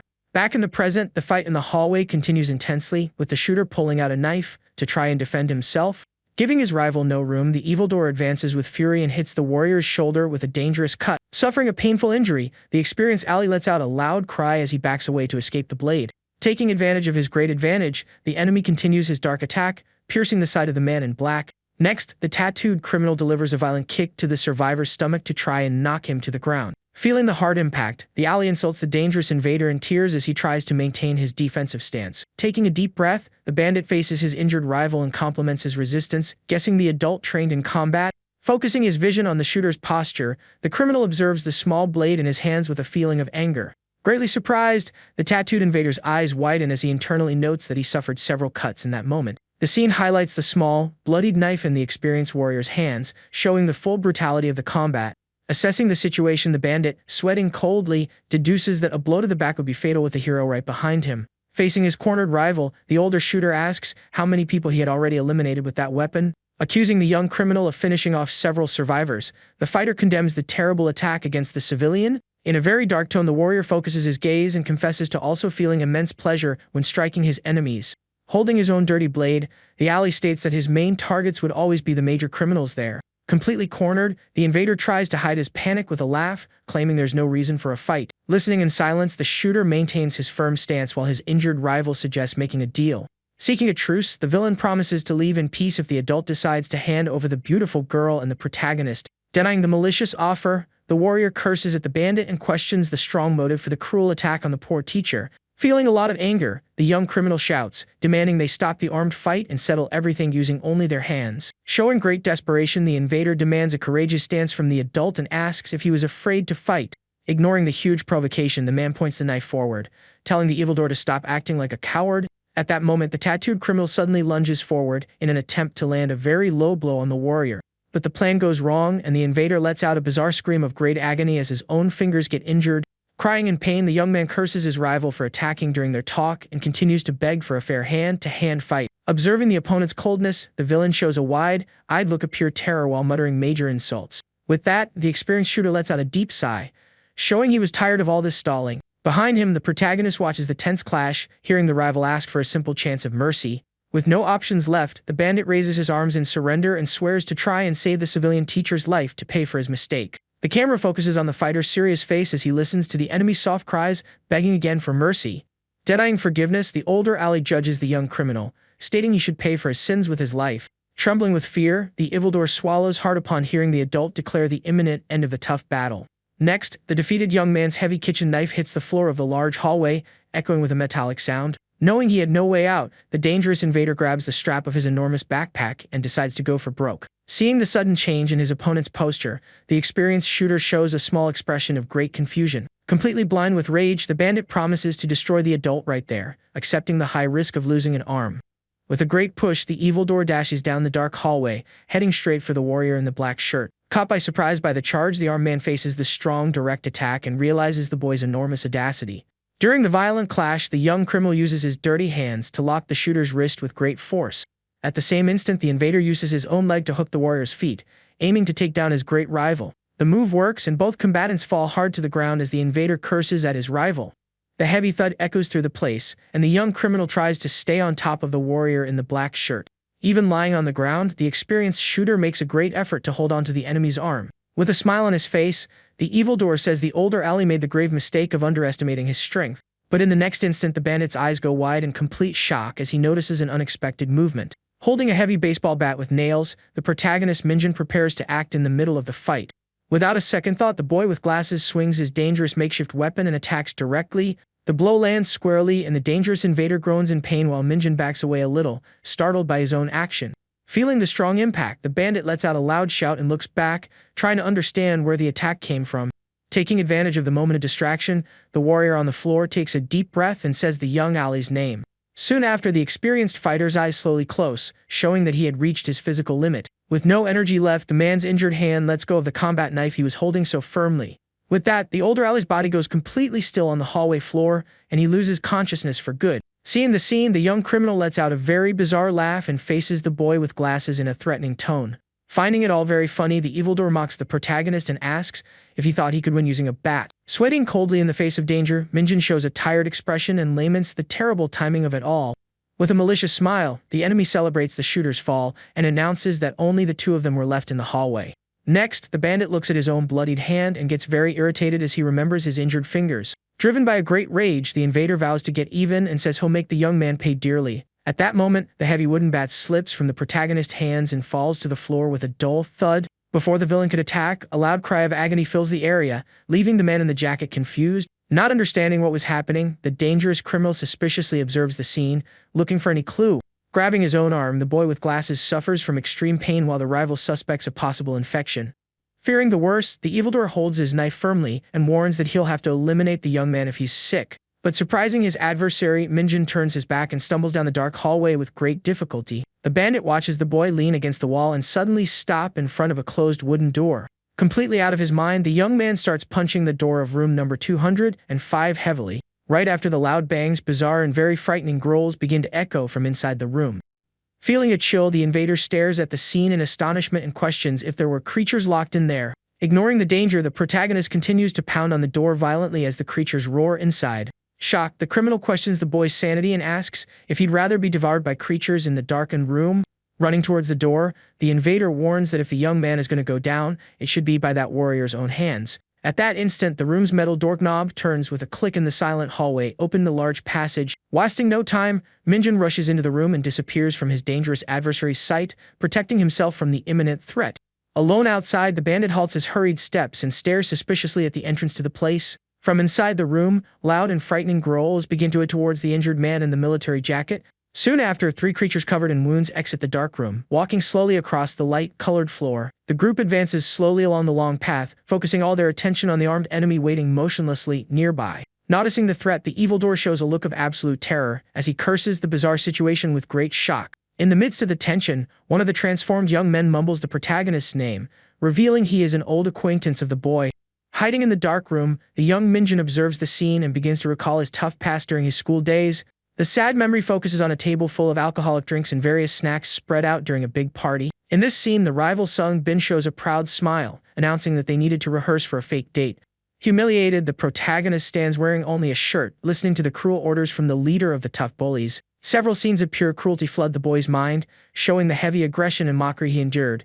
During the cruel memory, the villain in the jacket pins the boy to the ground and mocks the sad and premature passing of his father. Holding a heavy brick, the aggressor threatens Minjin very directly to prevent any heroic or rebellious actions. The bandit also swears to destroy the boy's mother if the young man decided to end his own life out of pure despair. Finishing his train of thought, the protagonist points his finger and declares that this evildoer is to blame for everything. Protected by the shadows, the boy with glasses faces the invaders and decides to use the creatures to judge the enemy for good. Returning to the present, the focus shifts back to the lit hallway, showing the zombies advancing straight towards the rival in the jacket. Surprised by the charge, the bandit holds his knife firmly, facing the transformed young man right in front of him. Not knowing how to handle the new situation, the man turns his back and runs desperately to the other end of the wide, empty area. In search of a safe shelter, the dangerous invader focuses on the doorknob of a closed door, thinking of hiding inside. Urgently pushing the wooden door, the adult tries to enter the room, running to escape the terrible creatures in the hallway. But the plan fails and the criminal suffers a direct hit, receiving a harsh bite and letting out a loud groan of pain. In the heat of the clash, an infected woman also tries to grab the young man, increasing the high tension of the bloody fight.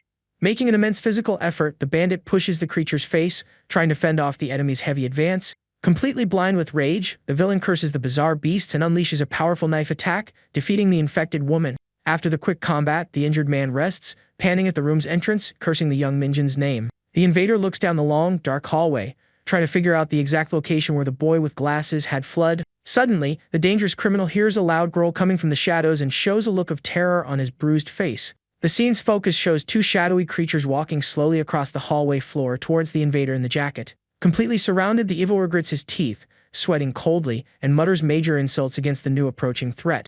Meanwhile, the short-haired Ali watches the tension through the crack of the door, trying to understand what happened outside. At that moment, the young man's eyes go wide in complete astonishment, and he calls out for his father, noticing a serious problem in the room. Desperately, the boy rushes into the dark room and runs to the experienced shooter, who was on the floor in great pain. Soon after, the scene shifts to the hallway, showing a group of infected people running furiously towards the dangerous invader. Caught by surprise by the beast's high speed, the tattooed bandit yells loudly and backs away, fearing for his own life. With no options, the adult human faces the entrance of room number 210, deciding to use that place as a hideout. Grabbing the iron doorknob with his bloodied hand, the man turns the mechanism and notes with pure joy that the room was unlocked. With a very abrupt movement, the invader pushes the wooden door forcefully and enters the dark space to escape a terrible end. At the same instant, the group of infected individuals charges forward and slams into the wooden entrance very aggressively. Safe in the darkness, the dangerous evildoer leans his heavy body against the locked door, trying to catch his breath, but the calm is short-lived, and the rival shows a look of immense dread as he hears a creature's growl behind him. With no time to react, the injured man receives a direct attack from the creature hidden in the shadow and lets out a great cry of pain. Outside, the infected individuals continue to pound on the locked room's door, trying to reach the human trapped inside. After that, the protagonist reappears, walking freely down the dirty hallway, ignoring the dangerous fallen beasts by his side. With an unshakable posture, the boy with glasses stares into the darkness of the area, focused on the bizarre growls in the background. Meanwhile, in the next room, the young ally supports the injured warrior on the floor, asking about his father's condition. Very weak, the fighter with glasses says that he had reached his sad end, leaving the allied boy deep in despair. Crying, the apprentice claims to have plenty of medical resources at the base, but the fallen man says the deep cut wasn't the cause. With wide eyes, the young man stares at his experienced partner, unable to understand the focus on the great villain's dirty knife. In this sad atmosphere, the two young allies kneel near the wounded warrior, taking on a posture of extreme grief. Refusing the tragedy, the ally stands up in a hurry and says he would get medicine from the ambulance to try and save his mentor. Acting cautiously, the short-haired boy opens a small crack in the heavy door, seeking to assess the dangers of the bright area. Exiting safely, the young man steps onto the blood-stained floor and is shocked to find the protagonist focused on the room across the hall. Going to meet his companion, the boy looks for details of the fight and discovers that the dangerous threats were trapped inside. However, Minjin laments that the cowardly invader found a way out and escaped the dark room by jumping through the high window. Changing the subject, the boy shows enormous suspicion, commenting that no thirsty creature had tried to harm the young man. Showing a certain calmness, the young man confesses that he feels the infected lose their will to attack when his symptoms get strong. The short-haired ally stares at his friend with great attention and hears the young man reveal that he doesn't understand why. At that moment, the door opens, and a frightened young woman interrupts the conversation to ask about the teacher's condition. The boy looks down for a moment and tries to reassure the girl, saying that the serious injury wasn't the biggest problem. Ignoring her colleague's words, the two female allies run hurriedly down the hallway towards the injured adult on the floor. The protagonist holds a weapon while his ally tells the girls to take care of the adult and says he's going to get supplies. Holding the heavy rifle, Minjin gets his partner's attention and asks if he was absolutely sure about firing the last bullet. Without hesitation, the protagonist inserts the magazine into the base of the weapon and slaps it, making a metallic sound echo in the place. Soon after, the young man firmly pulls the rifle's metal lever and prepares the weapon to make his big move. Observing his friend's skill, the short-haired boy confirms that the weapon was ready and asks if he remembered his lessons. The ally assesses the injured invader's escape and suggests taking care of the mentor first, but is quickly shut down by the protagonist. Showing a very cold look filled with pure hatred, Minjin states that he needed to eliminate the great enemy with his own hands. Maintaining his somber posture, the young man focuses on his main objective and just asks his partner to take good care of the injured man. Faced with his companion's strong determination, the short-haired young man remains completely silent and just accepts his friend's decision. The scene shifts to the outside of the building, lit by the sun, showing the facade of a large local motel on a very clear day. Kneeling on the dirty pavement, the protagonist ignores the creatures around him and starts tracking his rival's bloody footprints. The young man's gaze is completely focused on the red pools left by the villain, forming a clear path on the sidewalk floor. At that instant, the young man pulls up his jacket sleeve and notices that the strange symptoms of the dangerous infection were greatly diminishing. Knowing the enormous danger, the boy quickens his pace, fearing he would become the new target of those beasts sadly wandering the street. Elsewhere in the city, the tattooed criminal runs desperately, being hunted by two transformed adults. Panting and in a cold sweat due to extreme physical exhaustion, the evildoer mutters to himself, affirming that he needed to survive. Looking over his shoulder, the injured man hears the creature's terrible roars and vows to stay alive no matter what. Pressing on his own wound, the invader curses the situation and regrets not having stolen the good bandages from the ambulance. The escape leaves a trail of red drops on the bright sidewalk floor, revealing the exact moment he entered a safe location. Hiding inside a dark house, the villain searches the entire place for supplies and laments his immense loss of blood. Kneeling on the floor, the man in the jacket tries to open the drawers of a wooden piece of furniture and blames the shooter for this pure hell. But his tireless search is interrupted very suddenly when a metallic sound echoes from directly behind him. The criminal turns his head in fear and freezes in terror upon seeing the young Minjin at the door, holding the large rifle pointed at him. Unable to understand what was happening, the injured invader faces the boy and asks how he had found that refuge. Maintaining a firm stance, the protagonist reports that he smelled the strong scent of the enemy's blood spread everywhere. With a very tense smile, the villain Songbin mocks the boy, wanting to know what trick prevented him from being attacked. The camera focuses on the barrel of the pointed weapon as the evildoer insults the young man, doubting his real ability to shoot. Ignoring the strong provocation, the protagonist faces his terrible enemy, maintaining a completely serious and very cold look. Even in the rifle's sights, the invader takes a step forward, asking if the boy had ever taken someone's life. Lowering his gaze for a moment, Minjin answers sincerely, stating that he had never harmed anyone, not even a creature. Reinforcing his tough journey, the young man reports that he managed to survive, till then without needing to resort to such extreme actions. But changing his posture, the hero rests the large rifle on his shoulder and announces that his first fatal act would be on this very day.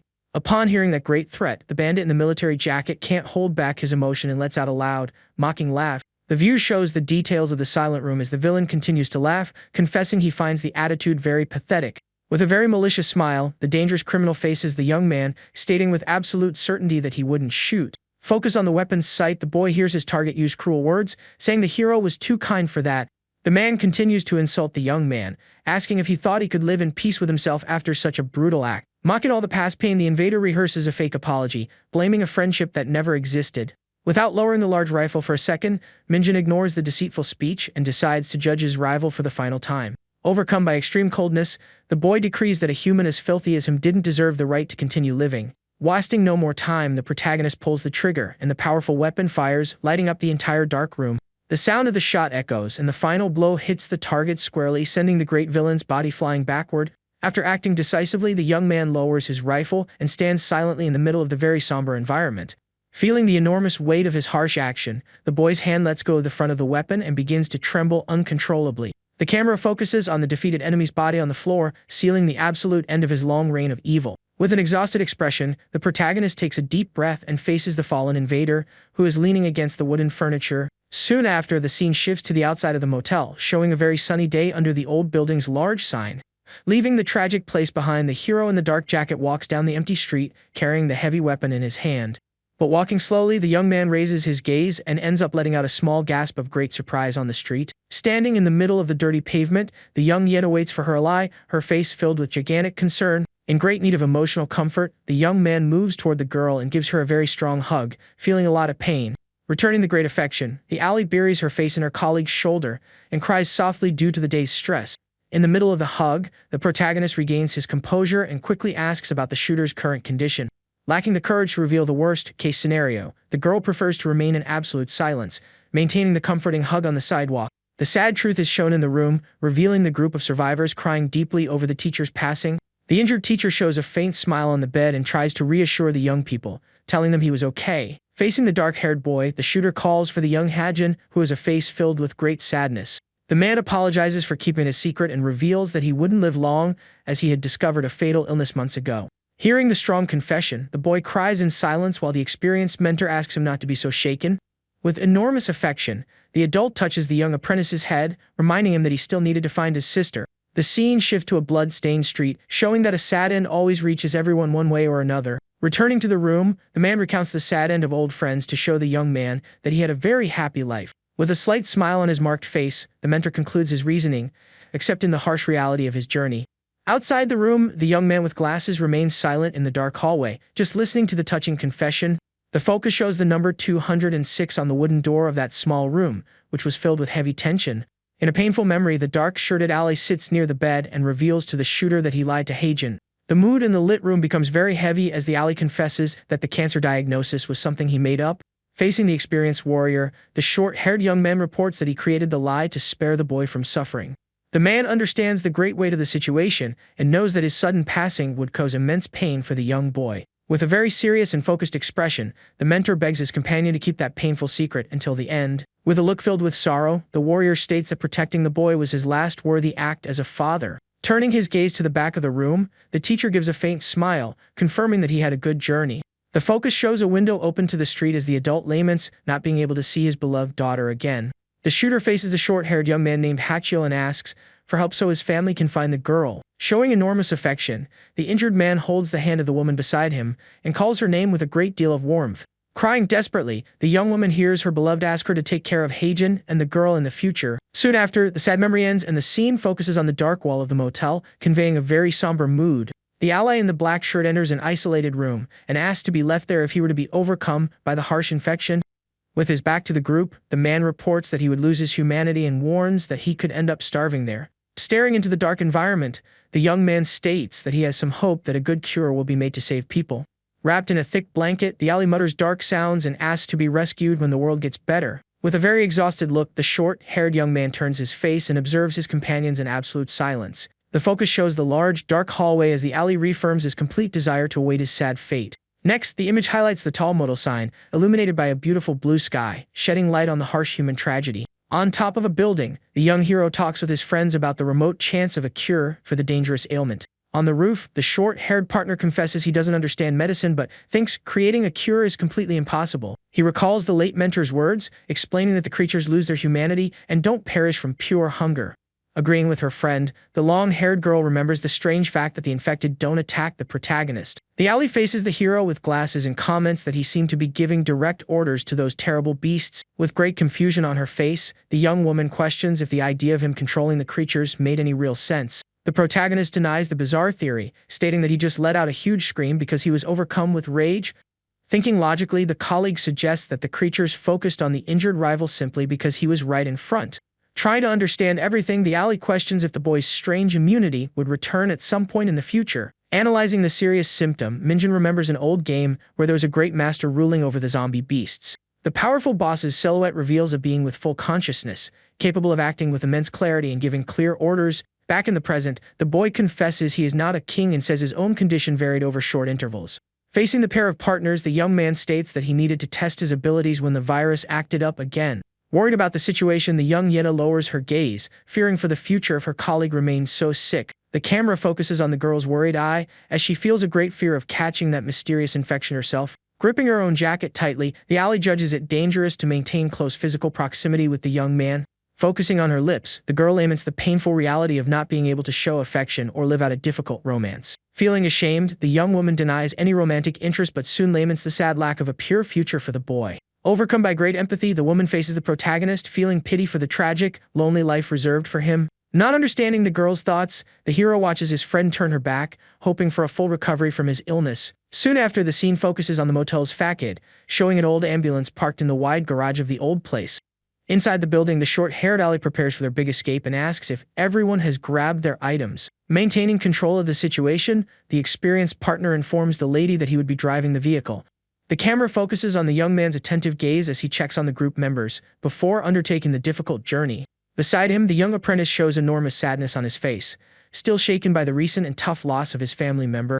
Acting in a supportive way, the ally instructs the hero to sit in the back with the girls and says the boy would ride up front. Focusing on the entrance, the group realizes they needed to travel for 5 kilometers and decides to be extremely cautious. Next, the large medical vehicle starts off smoothly and leaves the dirty parking lot of the huge city hotel. During the tense journey, the ally at the wheel breaks the car's sad silence and calls out to the young boy, who quickly responds. Seeking to comfort his partner, the driver narrates his own painful past, revealing he fled his own country at the same age. He shares the loss of his parents and remembers the enormous difficulties he faced trying to protect his younger siblings. Focusing on the car's dashboard, the driver remembers that in the past, he had to focus on surviving with no time for grief. With a very serious expression, the adult says he couldn't offer great words of comfort at that sad moment. The experienced partner says that when they find the young man's family, only the boy himself would be able to protect them. Looking in the rearview mirror, the ally advises the boy to always keep his head held high to face the new and harsh world. Listening to the older man's advice, the apprentice looks at his mentor and realizes he was no longer just a simple child. Lowering his gaze, the boy focuses on the short-haired colleague's advice and agrees, taking on great responsibility. Suddenly, the driver spots something dangerous ahead and slams on the vehicle's brakes in great shock. The view of the street shows a huge mess, with a very strange vehicle blocking the main passage of the intersection. The ambulance stops with its tires screeching on the pavement, keeping some distance from the reinforced truck ahead. The huge front grille full of stained spikes indicates danger, while horrendous screams echo through the city scene. The driver stares at the scene in astonishment and notices an infected human tied to a large cross on the roof of the heavy vehicle. The dangerous vehicle advances through the dirty streets and dangerously approaches the exact spot where the group was trying to hide. Watching through the windshield, the allies wonder where that car came from and fear a possible and terrible collision. Acting quickly, the adult man tells everyone to get their heads down and pushes the boy to avoid being seen by the suspects. Sweating nervously, the short-haired ally states he doesn't know the owners of that car but fears they are deadly enemies. The bizarre scene of the creature on the cross frightens the survivors, who immediately assume they are dealing with an extremely dangerous enemy. In the back of the car, the boy with glasses and his partner don't understand the abrupt stop and consider the possibility of creatures on the street. But the real source of the noise was the creature tied to the front of the truck, which was growling in great agony, unable to escape. The heavy vehicle slams on its brakes and stops right next to the ambulance, causing terror among the duck passengers. Hiding near the steering wheel, the ally cautiously raises his eyes and tries to find out if the enemies notice their escape. Holding a knife firmly, the man prepares for combat but recognizes the immense risk of facing the rival group. A lone infected individual notices the machine's noise and charges through the intersection, heading straight for the strong threat. At the same instant, a slit in the armored car opens, revealing the dark barrel of a dangerous firearm pointed out. With great precision, the mysterious shooter fires a powerful, devastating shot, taking down the creature in an absolute way. Hearing the shots, the ambulance driver shows shock and assesses the sound of the dangerous weapons used in the short battle. Inside the armored vehicle, a man shows enormous arrogance and starts to taunt, fearing there were no humans left alive. The enemy driver suggests looking for the next target, saying they needed to fill the vehicle with hostages or plenty of supplies.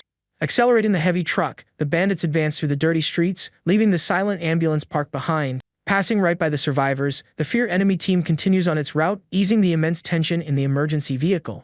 Returning to their seats, the allies take a deep breath and express immense gratitude for not being discovered there. At the wheel of the rescue vehicle, the experienced ally has a tense expression and warns that they needed to be quick. The scene shows the ambulance continuing its journey down a long, wide city avenue filled with abandoned cars. The large building of a telecommunications company is highlighted, illuminated by the blue sky of that dangerous and quiet day. In the middle of the journey, the group finds the traffic blocked by a white van that crashed into the back of another car. The camera shows a top-down view of the ambulance swerving around the large obstacles scattered all over the pavement.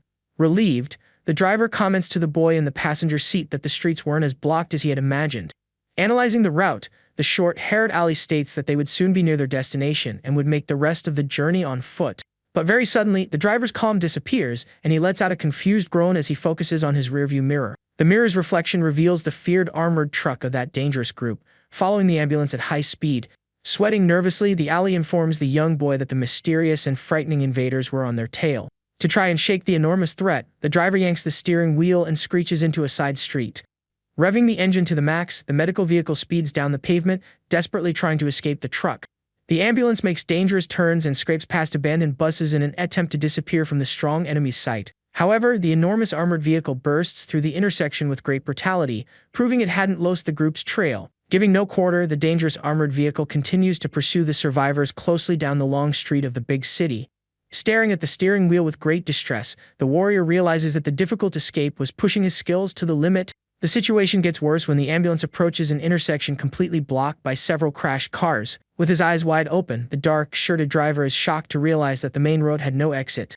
Looking to his left, the driver notices the entrance ramp to an underground parking garage and makes a quick decision. Taking the risk of finding large creatures inside, the ally drives the medical van forward, breaking the location's gate. In the back of the ambulance, the girls become very scared upon discovering they were being hunted by enemies. Upon reaching the bottom of the closed parking garage, the driver hits the brakes, noticing that the passage was also blocked. With his face covered in sweat, the man stares at the wall, aware that he had reached a moment of pure tension. Turning around, the ally reports the dead end and tells the group to wait in the vehicle and be fully prepared. The man gets out of the van, hearing the protagonist ask for calm so as not to attack potential allies in the dark garage. Holding an old rifle without ammo with a knife on the end, the adult assesses the huge risk of fighting with melee weapons. Looking for an advantage, the partner hides by the wall, reflecting on the disadvantage of fighting enemies with firearms. Immersed in the shadows of the underground parking garage, the ally decides to take on a great responsibility in this clash. Focused on the danger, the driver closes his eyes for a second and vows to fight alone to save his passengers' lives. But observing the access ramp, the man is completely confused to notice that the armored vehicle didn't come down into the garage. Peeking around the corner of the wall, the man observes the area with great fear, sweat dripping down his face. On the street, the armed man realizes he's alone against the creatures and gets angry at his team's actions. Holding his silenced rifle, the shooter decides to leave his post next to the armored vehicle to investigate the area. As he walks, the enemy threatens to take out the group if they don't serve as slaves, fully trusting in his weapon's power. Hiding in the parking garage, the ally hears everything and his eyes widen, understanding they needed to flee quickly. Returning to the van, the man warns everyone to get out of the vehicle quickly to find a new hiding spot. Minjin finds the desperation strange and tries to understand the reason, hearing his companion say he was fine but frustrated. The driver asks the girl what she sensed in the area, discovering there were at most 5 threats around. Using a small flashlight, the ally leads the way through the dark parking garage while wielding his makeshift weapon. Suddenly, the light reveals a creature devouring something on the blood-stained ground next to a pickup truck. Very carefully, the entire group walks on tiptoe to pass the creature without making any noise.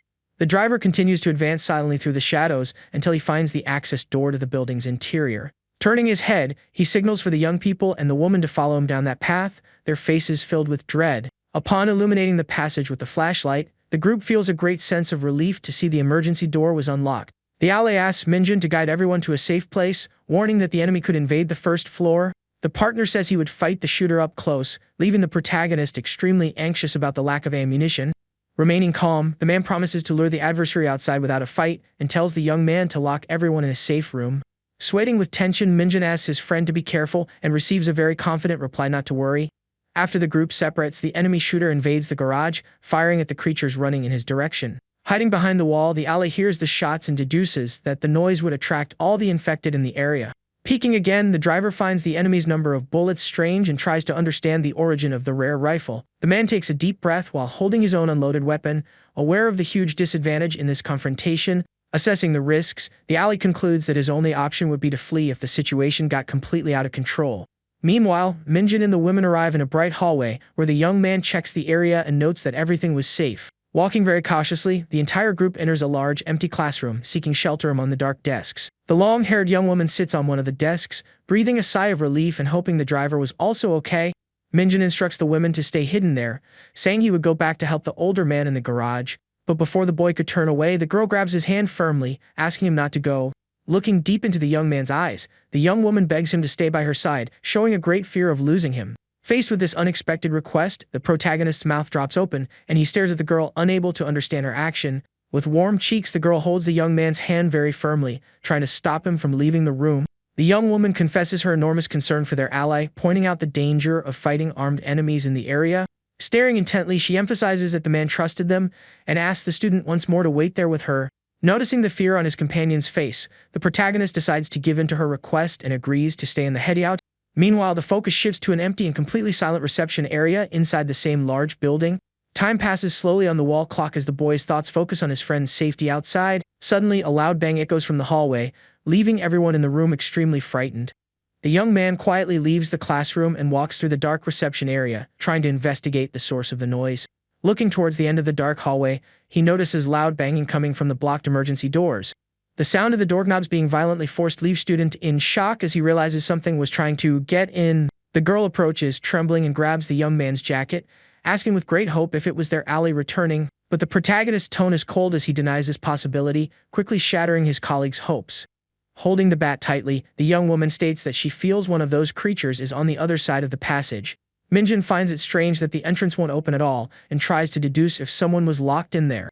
The student becomes even more frightened, pointing out the presence of 2 creatures or even special ones. A voice from the hallway complains about the lock and laments that their things were stuck inside that area. Hearing the human language perfectly, the protagonist's eyes widen, and he tells his tense partner to calm down. Without hesitation, the young man slowly advances towards the danger, ignoring the desperate warning from his colleague behind him. Completely terrified, she begs her friend to stay back, claiming she is sure that target is infected. Ignoring the warning, the young man grabs the doorknob firmly and hears the woman call his action complete madness. With a quick and courageous move, Minjin pulls the heavy door, opening the way once and for all. His eyes widen at the unexpected revelation as he tries to process what was in front of him. The image shows 2 old acquaintances from school armed, leaving the boy shocked to see his colleagues alive. The intruders are also startled by the encounter and question why Minjin was hiding on that floor. The girl appears covering her nose, and the newcomers quickly recognize her as being from the protagonist's class. The big guy finds the pair very strange but suggests they all go into the safety of the room to talk. Taking a few steps back, the girl observes the newcomer's face with dread, stating that the newcomer was sick. Wielding the bat, she demands the big guy's expulsion, claiming he had a very disgusting and deadly smell. Trying to resolve the conflict, Minjin approaches the young man pointed out as a threat and cautiously sniffs his shoulder. Looking at his ally, he explains that the horrible odor was just the colleague's natural sweat, calming the scene. Embarrassed, the girl apologizes for her behavior and mutters that she bathed properly every day. Soon after, the scene shows the empty view of the long and very silent dark hallway inside that building. Very surprised by the news, the protagonist tries to confirm if his old colleagues really came from the station's shelter. The newcomers explain that those over 18 did the patrols and say the camp houses hundreds of survivors. Looking at the leader, the colleague with glasses explains that the place was a temporary base and says he didn't expect to find him there. At that moment, one of the women from the group slowly approaches the young men, asking to interrupt the conversation. With a distressed expression, the lady shows a photo of her daughter on her phone and asks if the newcomers had seen her at the shelter. The image focuses on the device's screen, nearly out of battery, revealing a young woman's face as her mother says her name. Looking at the screen, the students remember that face and confirm they saw the young woman in the female isolation area. Upon hearing that wonderful confirmation, the mother's eyes widen, illuminated by a great spark of strong hope. Emotionally, the woman says thank you and asks if the girl was okay, hearing from the student that he couldn't be absolutely sure. Very excited by the revelation, Minjin suggests they walk to the survivor camp as quickly as possible. But the big guy hesitates and asks if the group ran into a strange vehicle full of creatures outside. Covering her mouth in dread, the girl says they were chased by shooters while the newcomer teases her about her smell. The chubby guy asks the identity of the mentioned alley, and Minjin explains it was another transfer student from their class. Turning his head, the protagonist shows great apprehension, pointing out that their friend had been out of contact for 30 minutes. The young man with glasses suggests they go up to the roof to check the structure's surroundings, and Minjin agrees immediately. Before starting the climb, the young man feels someone pull his jacket from behind, asking him to wait a moment. His companion begs the protagonist to stay by her side, suggesting they send the newcomers to check the situation alone. Trying to resolve the great impasse, the boy in glasses and a red shirt offers to take the student with them. After making the suggestion, the newcomer looks suspiciously at his larger friend and receives only a very deep silence in response. Returning the look, the protagonist reassures his friend and asks her to stay sheltered in the safe room with the others. With her face covered in tension, the young woman finally accepts the decision and mutters softly, agreeing with the leader's action. Soon after, the newcomers face the girl very seriously, warning her not to move from there under any circumstances. After that, the scene shows the enormous and bright staircase that leads directly to the sunny rooftop of the large building. Arriving on the wide, flowered rooftop, the three students walk to the edge of the building to get a view of the entire street. The view from above reveals a blocked avenue full of trash and an empty car, with no sign of that threatening armored vehicle. Using binoculars, the leader looks for clues about his ally, stating he was sure of the enemy's presence in that exact location. The boys discuss the lack of gunfire sounds on the street when the student with glasses turns his head and calls the protagonist. Suddenly, the newcomer completely loses control and violently grabs the leader's collar, firing off very furious insults. Grabbing the leader's collar, the big guy demands to know the truth and furiously asks if he was dating their classmate. In shock, the protagonist calls it a lie while the chubby guy threatens to throw him off the roof if he doesn't tell the truth. Watching the argument, the young man with red glasses mutters very coldly that the young woman wasn't that type of girl. He explains that the student was the school goddess and despised losers like them, always acting with a terrible personality. With shining eyes, the newcomer confesses he forgave the girl's rude behavior because of her extraordinary beauty. The young men point out that she always hated Minjin and are outraged to see the young woman asking to stay by the protagonist's side. Trying to explain, the leader states they only traveled together at the beginning of the crisis to survive the chaos. The student points out that his friend lost her parents and changed a lot, needing to stay close to him to avoid anxiety attacks. Still irritated by the situation, the big colleague asks intimately how far the two young people had gone in their relationship. Ending the subject, the young man pushes away the big guy's hands and says the team's focus should be on finding the missing alley. The newcomer with glasses reports hearing a loud shootout near the shelter days ago, suspecting it was the same enemies from the avenue. The young man explains that they used a radio to request rescue from armed vehicles at the shelter whenever they faced great dangers. Concluding his reasoning, the newcomer says the shooters fled the region but confesses he's not sure of their identity. Given this, the colleague suggests they wait a bit longer in the building for safety before walking towards the shelter. The student reveals a small communication radio in his hands, leaving Minjin shocked to recognize his ally's device.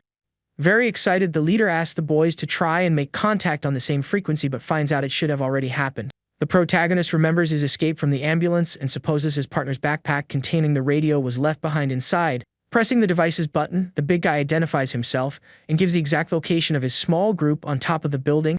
Through the communication, the newcomer reports the discovery of 4 known survivors and asks if he could bring them to the location. The voice on the radio agrees to the rescue but warns that the new members would have to go to an isolation medical clinic first.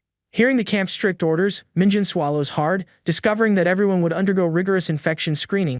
The big guy says over the radio that they still needed to find the last missing team member and decides to postpone the trip to the shelter. The camp's command agrees to the deadline and ends the transmission, asking to be notified of any major developments. With his heart pounding, the leader hides his concern and asks if those medical exams were really mandatory. The big colleague states that a specialist doctor led the clinic, able to detect infections with enormous precision. Breaking into a cold sweat at that revelation, the protagonist slowly asks about the fate of those who tested positive in the evaluation. With an extremely grim look, the newcomer in glasses reveals that all infected people were immediately eliminated there. The boy says there's no reason to fear if everyone was clean, leaving Minjin plunged into a terrible, silent panic. Placing a hand over his own chest, the leader deduces that his hidden parasite would test positive, bringing a mortal danger to him. Under the blue sky of the destroyed city, the group continues talking on the rooftop while the protagonist reflects on his lethal fate. Meanwhile, the general view shows the city's buildings under a clean, blue sky. On another rooftop, a masked man observes the area and communicates via radio, announcing their patrol team 2. The patrolman reports that he has found the survivors and recognizes the group by the green fabrics tied to their arms. Over the radio, another person asks about the target that escaped and warns that the rifle team had not yet reported in. The man with the skull mask reports uncertainty about the number of enemies and recalls that the fugitive had a K rifle. Holding the communicator, he explains he only has short-range weapons and remembers a colleague who was taken down by them. On the other end of the line, the command orders the immediate capture of the group and authorizes their elimination if they try to resist. The masked man agrees with the received order as he ends the transmission, keeping his eyes glued to the distant target. With frustration in his eyes, he wonders how he will capture them all alone without knowing the status of the rest of his team. Observing the trio from a distance, the patrolman assesses the danger of the mission, thinking there could still be more enemies. Soon after, the masked man uses his binoculars again to analyze the situation with more care and attention to detail. Hiding behind a metal structure, he decides to check the building's floors with the intention of eliminating everyone. At that moment, the focus returns to the trio of friends who continue to walk calmly across the wide, open rooftop. Facing his 2 colleagues, Minjin reflects on how they were his closest friends and the only ones he trusted. Watching the 2 walk ahead, the young man wonders in anguish if he should reveal the truth about the infection. Sweating nervously, the protagonist doubts they would believe in his immunity and fears the result of a real medical test. With an apprehensive look, he considers being in a symptomatic case and realizes that being treated as infected would be fatal. Walking behind, the leader thinks about sending his friends to the shelter and tries to find another way out for himself. Looking at the whole neighborhood, the young man decides to hide the secret for a while longer and prioritizes the search for the lost member.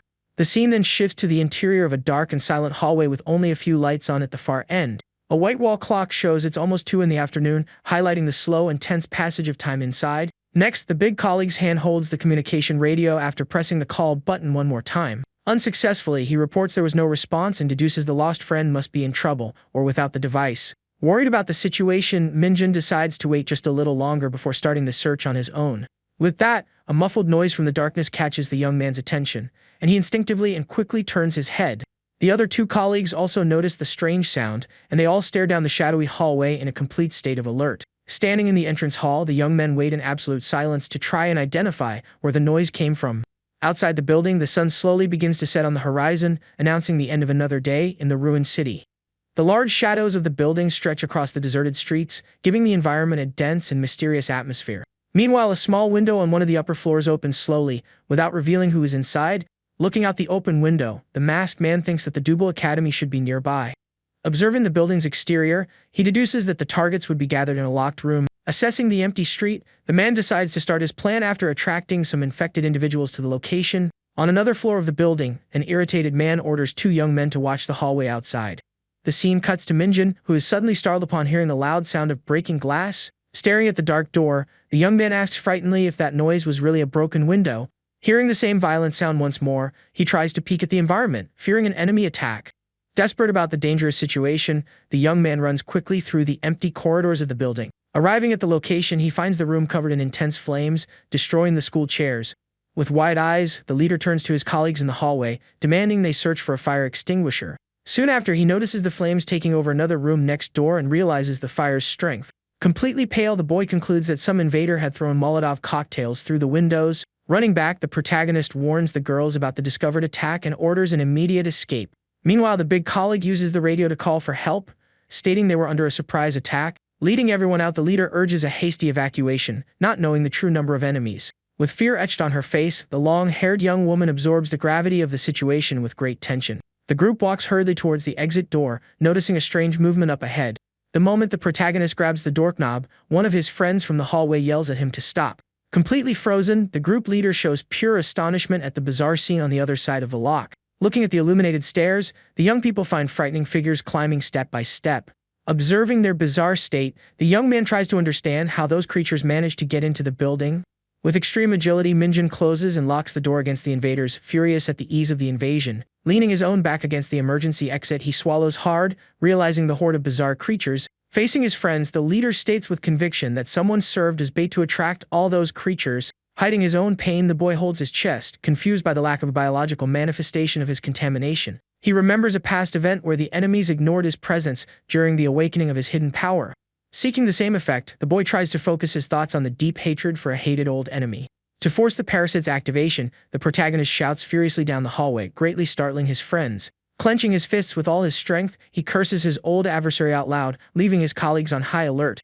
Assessing the great danger, the big colleague laments that the armed support would take a long 10 minutes to arrive. Meanwhile, the intense flames completely devour the interior of a room, visible through the large glass door. Observing the danger, the protagonist takes charge of the situation, surprising his friends with a drastic decision.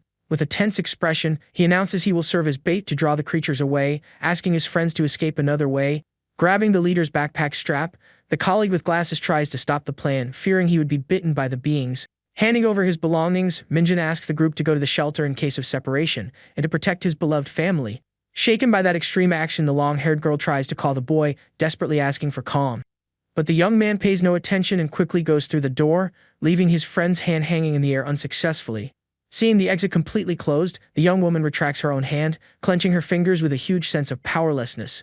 On the other side of the lock, the hero runs hurriedly through the dark corridors to put his plan into action. Frozen in place, the friends stare at the closed door with shocked expressions at the leader's huge sacrifice. Nearing the staircase, the protagonist shouts furiously at the creatures to get the whole pack's attention.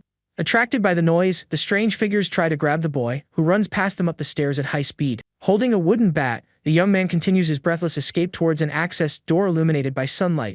Sweating a lot, he tries to reassure himself, thinking his possible immunity would prevent a worse fate with the horde.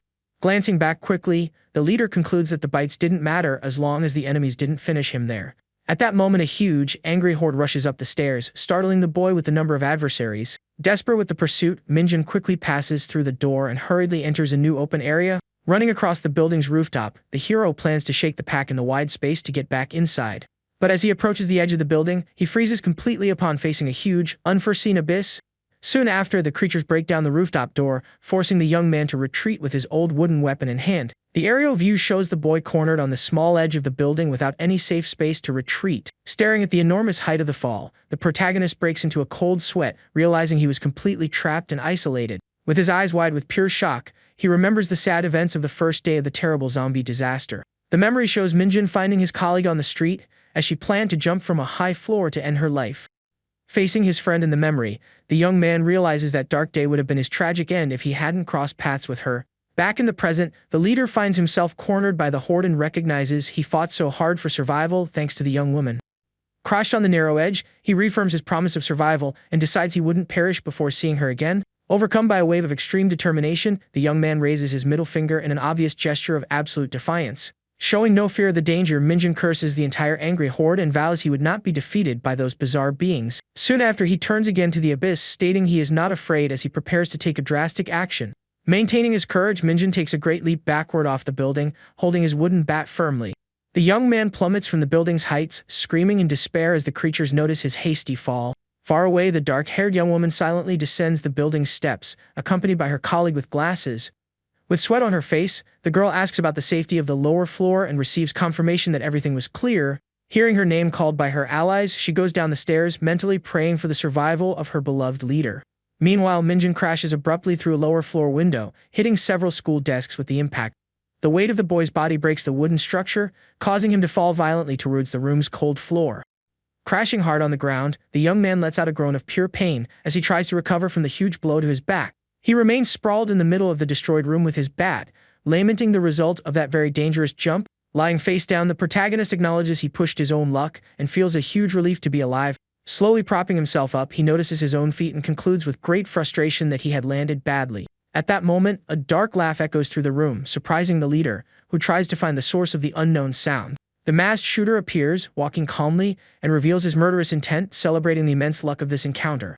Frightened on the floor, Minjin questions who that man was, and the enemy accuses the young man of belonging to the Gunja Station gang. With no time for long explanations, the opponent kicks Minjin hard in the stomach, cutting off the young man's words right there. The hero clutches his wound in pain as the enemy demands to know the whereabouts of the rest of Minjin's allied survivors. The masked man uses his radio to inform Patrol Team 2 that he had finally captured a member of the opposing gang.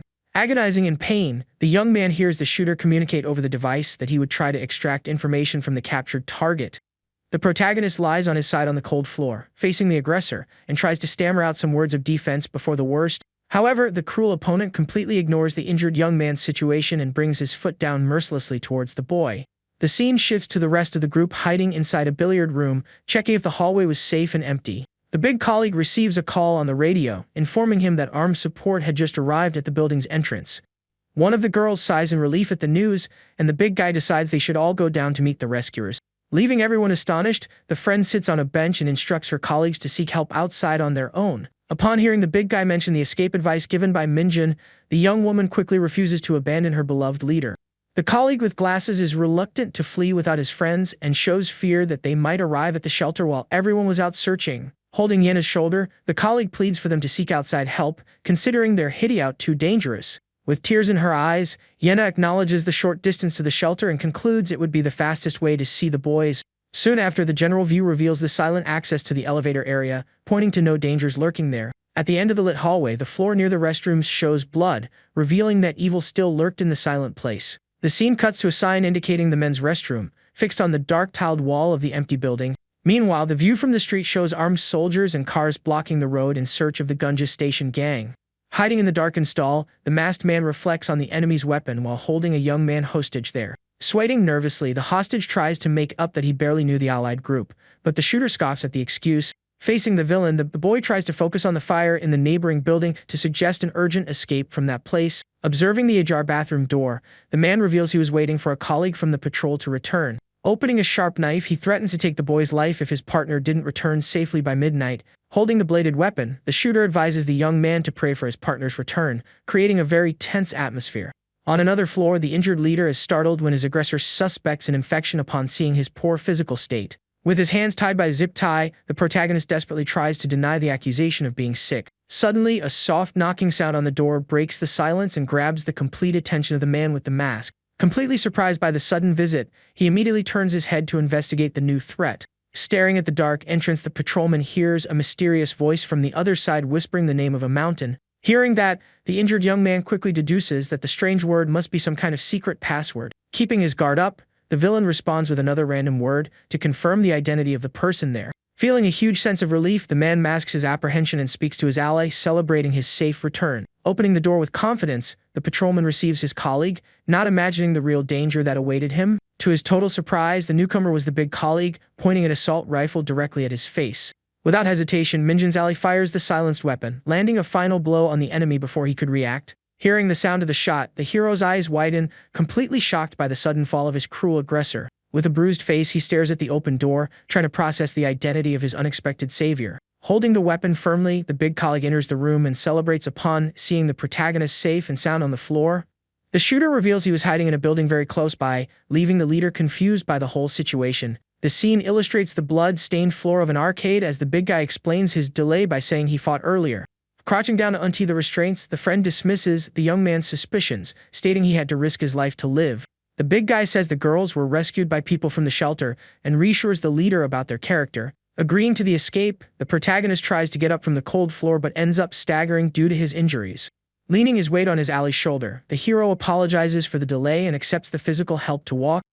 Observing the faint light coming through the window, the young man gives thanks upon receiving his precious glasses that had been lost. Outside, the beautiful late afternoon sky hangs over the buildings, creating a great contrast with the city's tension. Leaning on his colleague, Minjin fears being treated as infected at the shelter and suggests they just stay around the station. With a serious and doubtful look, the boy with glasses asks his ally who exactly those cruel shooters were. Hearing the injured leader's question, the big guy remains silent for a brief moment as he walks down the empty street. The scene shifts to a flashback showing the dark interior of a ruined arcade with several fallen pinball machines. On the floor, one of the injured bandits begs for mercy, claiming to have already revealed the secret password and meeting point. Bleeding heavily, the man explains that the gang had no fixed base and planned to move from their current camp the next day. The prisoner tries to lie, saying he is just an ordinary citizen from the countryside, but Minjin's ally quickly sees through the huge farce.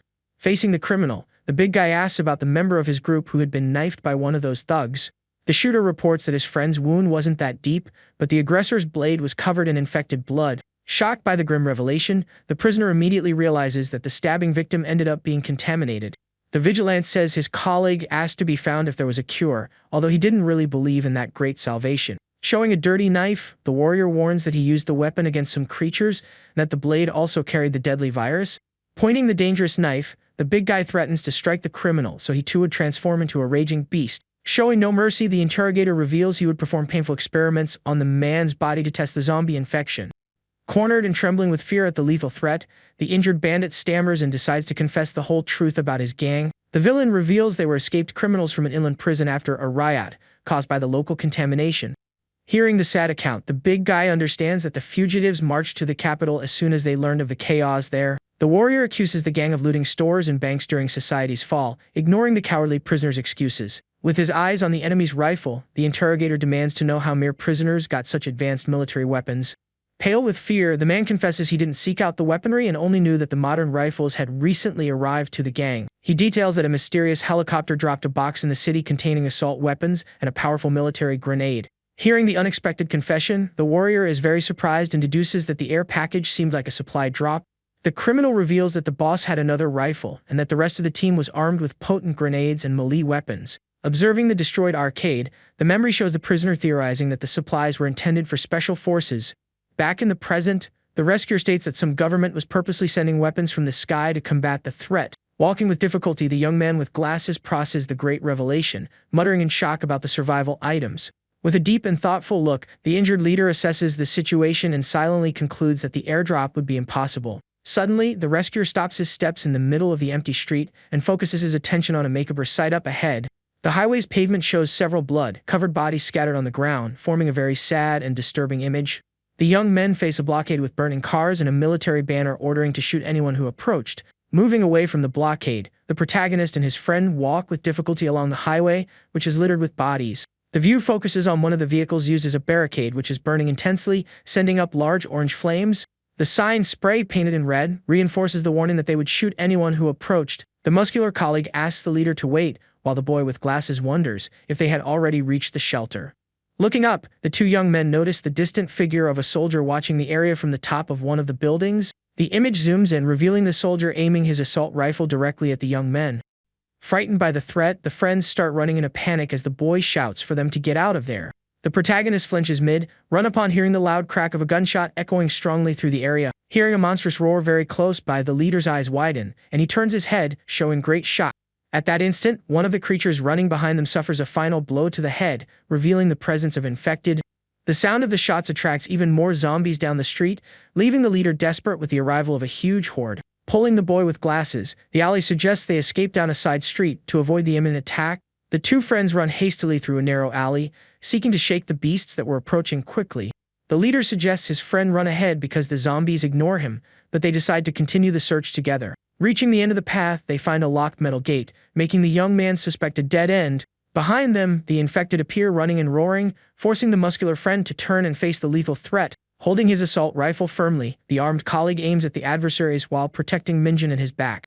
With precision, the young man fires the silenced weapon, hitting the zombie in front in the head and dropping the creature instantly. Suddenly, a man in uniform opens the locked gate and tells the boys to get inside quickly before the enemies arrive. The young men enter the courtyard while the guards shoot the remaining creatures, allowing Minjin to collapse on the ground, exhausted. Immediately, the iron door is slammed shut and locked with a large metal bar, ensuring their safety. Inside the shelter, one of the soldiers with a cap points his weapon and orders the young men to drop their gear and raise their hands. The man warns that there was a sniper aiming at them from a distance and advises the young men not to try anything funny. Staring at the rifle on the stone ground, the soldier asks where they got such a powerful weapon. The muscular colleague tries to explain that his friends should have arrived first, but the furious soldier tells him to shut up. Answering about their origins, the young man claims they are ordinary students, but the soldier doubts the poorly crafted excuse. The armed ally mentions they were also fleeing from the enemy group that had caused a shootout in the area days earlier. Angrily, one of the soldiers accuses the young men of belonging to the criminal group, but his partner tells him to calm down. The guard with the cap explains that the event put the camp on high alert and asks for understanding with the security protocol. He warns that they would both go through the isolation building and asks if they were bitten, making Minjin freeze with apprehension. Looking at his own hand, the protagonist feels relief that the symptoms are gone but fears the results of the medical exams. The young man reveals his friends' names and asks the soldier to confirm on the radio if the group had arrived safely. One of the guards questions the visitation rules before the exams, and his partner agrees to help because of the patrol. Holding his communication radio, the uniformed guard asks the base to confirm the return of the friends mentioned by the boy. The soldier asks them to wait a moment while everyone stands in the courtyard, waiting for a response from the control center. Staring into space, the group leader remains apprehensive and in a cold sweat due to the immense tension of the silent moment. Meanwhile, the view focuses on the tops of the shelter's buildings, showing the sky darkening with the slow arrival of nightfall. The radio finally crackles, breaking the courtyard's silence, and a voice on the other end announces it's the camp's control room. The contact reports that one of the friends did not return, deeply shocking the protagonist, who hears everything from the ground. Desperate, the young man questions the disappearance, stating that his entire original group had boarded the rescue car together. Control reports that one of the rescued girls chose to stay behind to search for her lost friends in the city. The voice also confirms that the other young man stayed with the girl and orders the newcomers to get to the isolation area quickly. Raising his voice, the protagonist asks if the girl who stayed behind was named Yena, receiving an affirmative answer. Minjin's strong ally laments what happened, noting that the two lost friends decided to risk their lives for the search. The soldier allows them to lower their hands while the leader with glasses curses mentally, feeling the weight of the news. Determining his next step, the hero gets up and tells the guards he needed to go back to find his companions. With a calm demeanor, the soldier prevents the boy's return, assuring him the base would send a team to find the young people. The view focuses on the large buildings as the soldier explains the strict local rules, prohibiting nighttime outings due to the danger. Reaffirming the orders, the security guard tells the two to go straight to the isolation building for their infection screenings. The ally supports the protagonist, saying they would find the rest of the group inside, but the leader prefers to walk alone. Walking with the group, the muscular boy asks about the whereabouts of the mother and child, discovering they were already in isolation. Impressed by the size of the place, the ally hears from the guard that the huge base formed gradually in the station's hall. The scene shows the perimeter fences as the soldier describes the huge expansion of the zone, housing military forces. Noticing a sealed door with a red marking, the ally discovers there were still infected in the unoccupied buildings there. The camera pans towards an imposing, multi-story commercial building, bathed in the soft lights of dusk.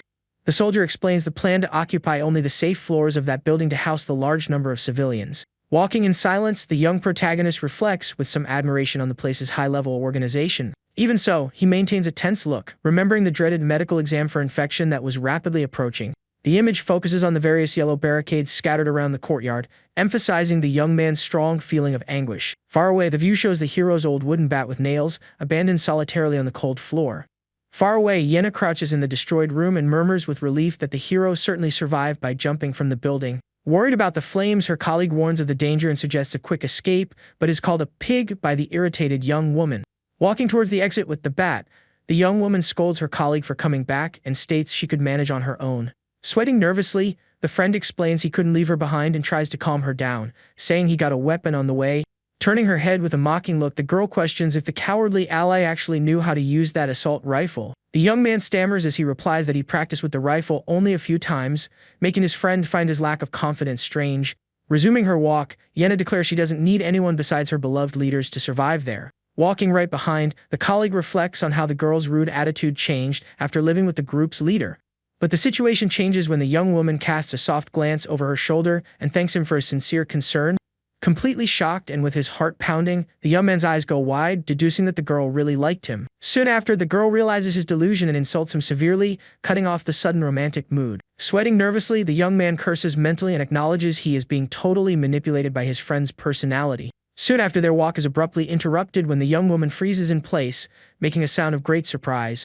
Staring down the hallway with wide open eyes, she tells her ally to hide immediately so as not to be seen. The scene shifts to a thick metal door being locked from the inside with loud noises echoing through the silent environment. Hiding in a dark corner of the rooftop, the two allies wait in complete silence as they listen to the noises at the door. Holding the wooden bat, the young woman mentally hopes the newcomer is one of her lost leaders. The sound of the doorknob unlocking increases the tension, making the girl fear the outcome if it were a dangerous adversary. Meanwhile, the general view shows the city sky darkening rapidly, bringing the dreaded night to the empty streets.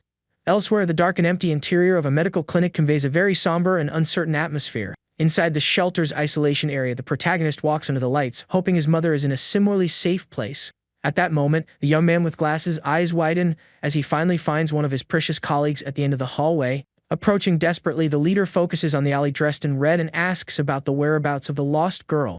With a heavy look, the colleague in red glasses confirms that the rescue teams had already been dispatched to help. But hope diminishes when the alley reports having no contact with his friend over the radio transmitter. The story focuses on the communication device, completely abandoned on the dark floor, as a voice calls out desperately. Back in the well-lit clinic, the door to Isolation Room 2 echoes with the protagonist's nervous shouts, pleading. Facing the soldiers in the hallway, the furious hero demands to be let out immediately to find his friends with his own hands. The soldier refuses to let him leave, stating that the city streets at night were overrun by a huge horde of enraged infected. Hearing the commotion, another guard suggests letting the stubborn newcomer go to his own demise, claiming no responsibility. The soldier introduces himself as Sergeant Hai and admits that the whole situation with the newcomer was a bit confusing. Facing the boy with glasses, the guard comments that he was the first survivor to want to leave on the first day.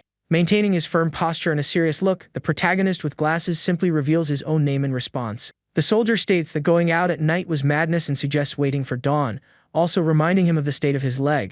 The hero then instructs his big colleague to stay at the shelter while he goes alone to find the two lost friends. While listening to the conversation, the soldier observes the young man's determination to break the rule of never sacrificing for others. Understanding that courage, the guard allows them to leave right now if they didn't want to wait for the morning team. The young colleague with red glasses gets emotional as the soldier promises to prepare equipment and show them the best way out. The uniformed soldier decides to lend a charged electric scooter to help with silent movement and spare his leg. Wasting no time, the surgeon says he would put the necessary equipment in the backpack and slowly walks away. The view zooms in on the soldier's gaze, revealing a serious expression and injury marks on the left side of his face. With his back to the group, the man breaks the brief silence in the hallway and calls the leader's name in a mysterious tone. Turning his face to look at the boy with glasses, the surgeon surprises everyone by deciding he would go along on the night search. Completely surprised, the protagonist hears his ally in red glasses ask for his weapon back to join the rescue. The other two guards in the area remain in absolute silence and just mutter that everyone there had gone completely crazy. The scene shifts to the outside, showing the dark night sky covering the silhouettes of the shelter's large buildings. Near the exit gate, the group advances stealthily across the courtyard, hearing the growls of zombies in the dark street. Mounted on the electric scooters, they coordinate their escape route and plan to use gunshots to lure the beasts away. The surgeon hands a loaded pistol to the ally with red glasses, trusting his brief experience with rifles. The soldier says that was all the help he could offer at the moment, making the protagonist thank him with great sincerity. Holding his radio transmitter, the uniformed guard informs his colleagues at the base that they were ready for the distraction. Immediately, a strong sequence of shots echoes through the dark sky, drawing the attention of everyone in the surrounding area. The creatures on the street begin to run towards the sound of the shots, completely clearing the area of the main gate. With the path safe and empty, the iron door is slowly opened, causing a slight metallic noise in the silent night. The group begins to exit the camp as the armed young man questions if there was any problem with them borrowing a weapon like that. In a solemn tone, the soldier acknowledges the risks of the night and states that the missing friends must be as precious as family. Observing the cold landscape, he concludes in his own thoughts that they could also be people they loved very much. Meanwhile, the story moves to a fancy sign with some letters falling off, attached to the wall of a distant building. In the dark interior, the young Yina stumbles and falls violently to the floor, letting out a small, muffled cry from the sudden impact. Sitting on the floor, the dark-haired girl shrinks back in fear upon hearing a macabre laugh coming from the shadows. A large man in a blue uniform laughs, saying that two colleagues were gone but he didn't expect to find such a pretty girl there. Soon after, the trio of men approaches the girl on the floor as one of them lets out a sigh of satisfaction at the scene. At that, a muscular young man drying his hair tells the others to get out of the way after one of them asks if he wanted to start. The shirtless man crouches in front of the frightened girl, pulling at her clothes while she stares at him, completely confused. With a firm movement, the man's hand lifts the young woman's chin as she continues to sweat coldly from the tension of the moment. Looking closely at her face, the dark-haired man compliments her beauty and asks the girl her age. The young woman remains in total silence, just observing the male figure right in front of her with a very frightened look. Next, the young man lightly pulls the girl's hair, making her face turn to the side with a quick movement. The man's gaze becomes more intense and fixed as he analyzes the situation in her face in complete silence. Turning his face to his companions, he orders the men not to do anything strange with the new prisoner. The muscular fellow justifies his order by stating that the newly captured young woman was too young for that kind of thing. The big guy in the blue uniform laughs at the situation, questioning what ethics they should consider now that the world has ended. Beside him, another man in a white jacket seems nervous and asks if his partner was going completely crazy. Hearing the murmurs, the dark-haired young man turns again while putting on a white shirt very calmly. With an intimidating expression, he tells the other to be careful and to remember why he ended up in prison. Facing the big guy, the young man warns that it would be better for him to obey if he didn't want to be taken out by his hands. Intimidated by the threat, the criminal swallows hard, sweating coldly, and quickly apologizes in his own thoughts. On the floor, a chubbier, tied-up hostage panics upon hearing the idea of being eliminated, so they could use the girl as bait. The muscular young man explains that using the hostage would help them take over the neighboring station to get more food and weapons. Shocked by the cruel plan, the young woman's eyes widen and she desperately asks if they were really going to take out her friend. She turns towards her tied-up colleague and begs the bandits to spare his life, promising to do anything. The prisoner with glasses is surprised and emotional to realize the girl had called him a friend so sincerely. Seeing the young woman pleading for his life, the tied-up man starts to think she definitely liked him a lot. Keeping up the act, the girl cries while thinking about how disgusting she found that colleague, but she needed to save him for another reason. The chubby guy lowers his head, sweating nervously, and feels pathetic for getting excited about the young woman in that tense situation.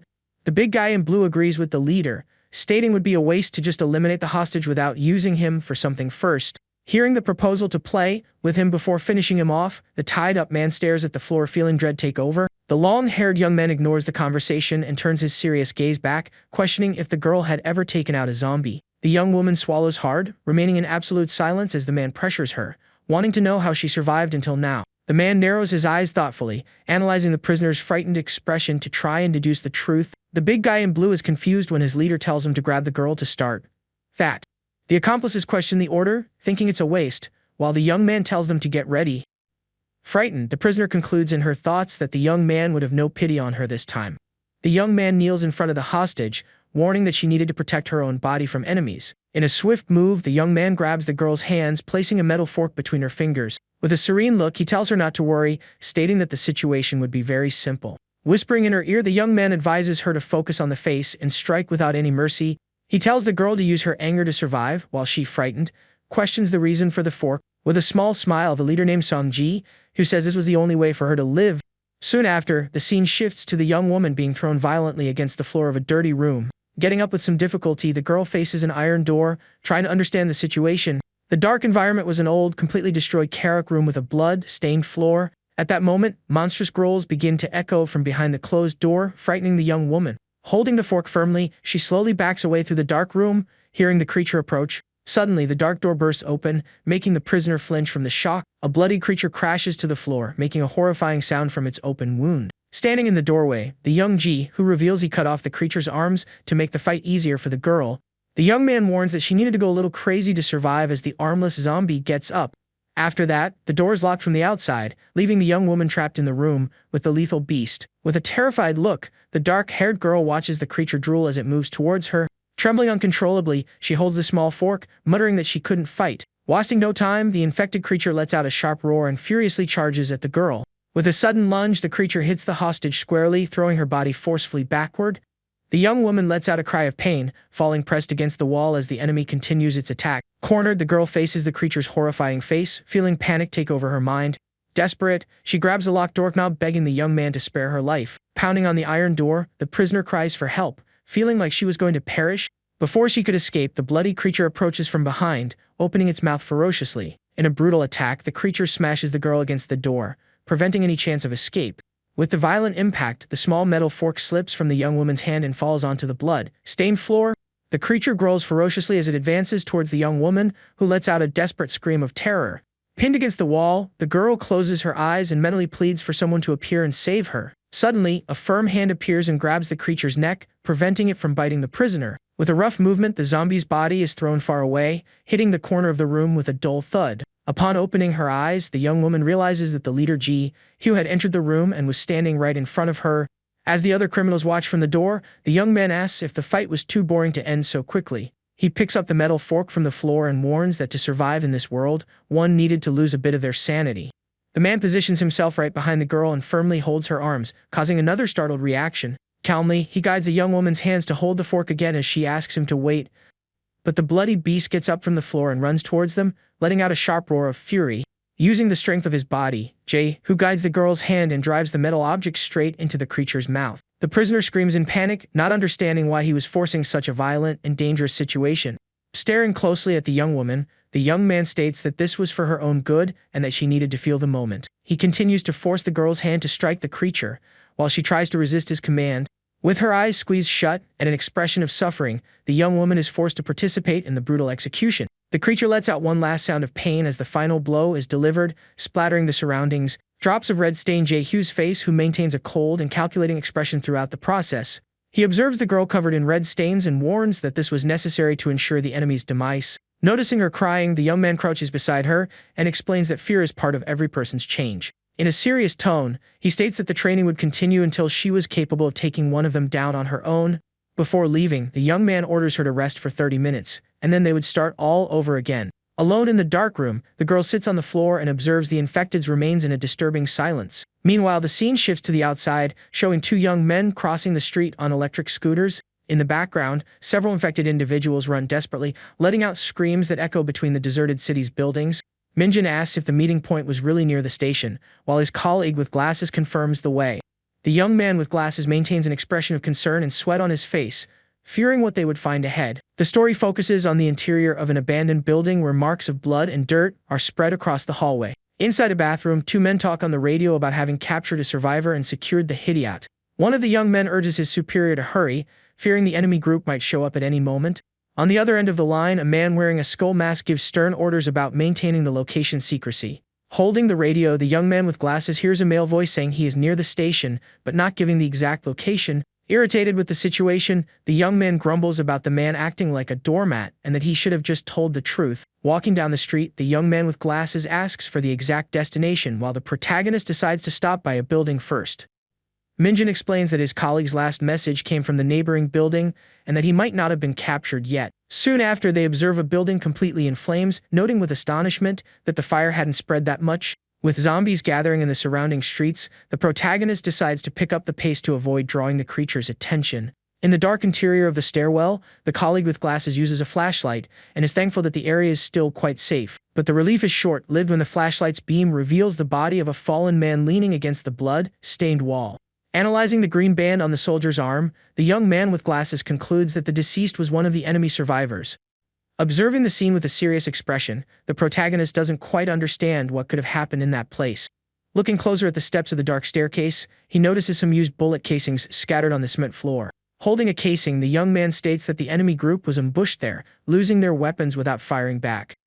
The young man remembers an enemy talking about the rifle and fears that his two missing friends have also been caught.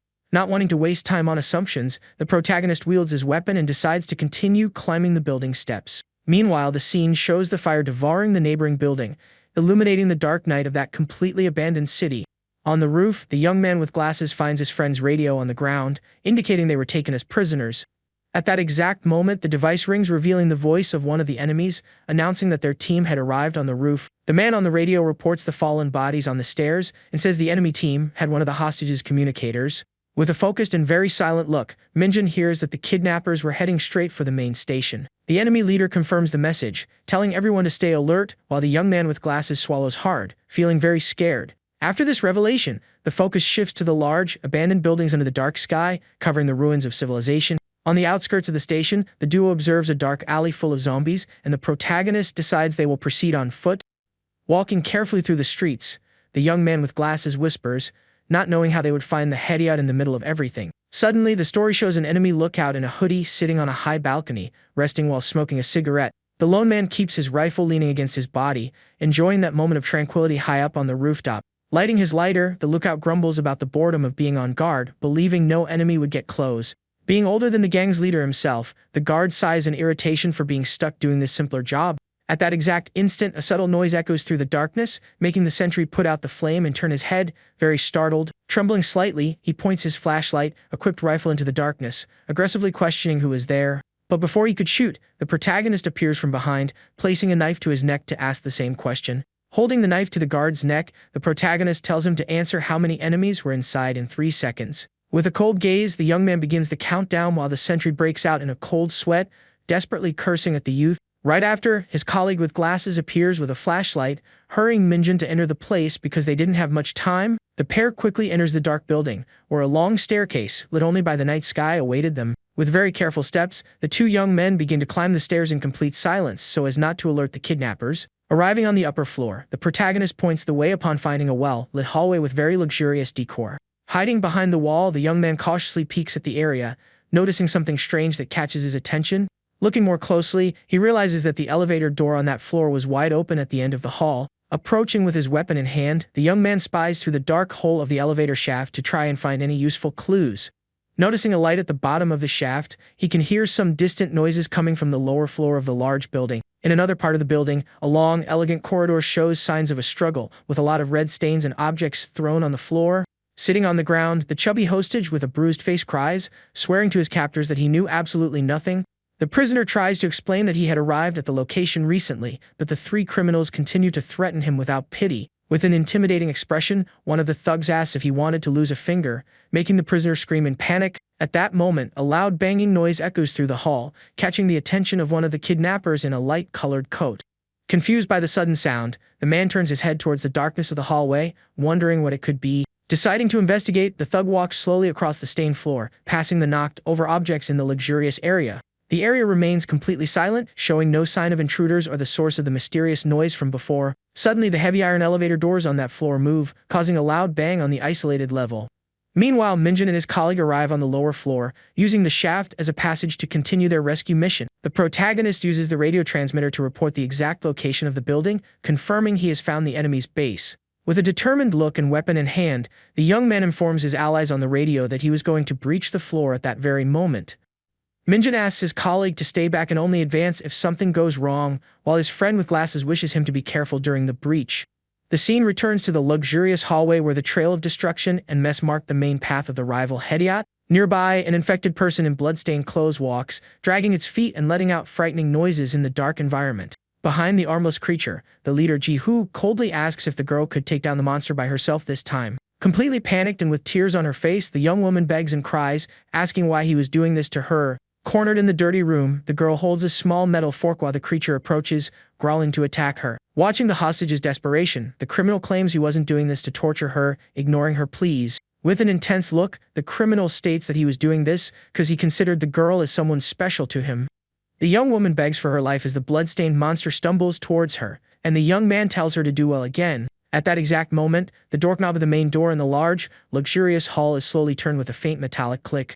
Ignoring the fierce roar of the beast and the hostage's screams, the group leader turns to carefully watch the closed door. With a serious expression, the criminal focuses his gaze on the entrance as soon as he hears the sound of the heavy door opening.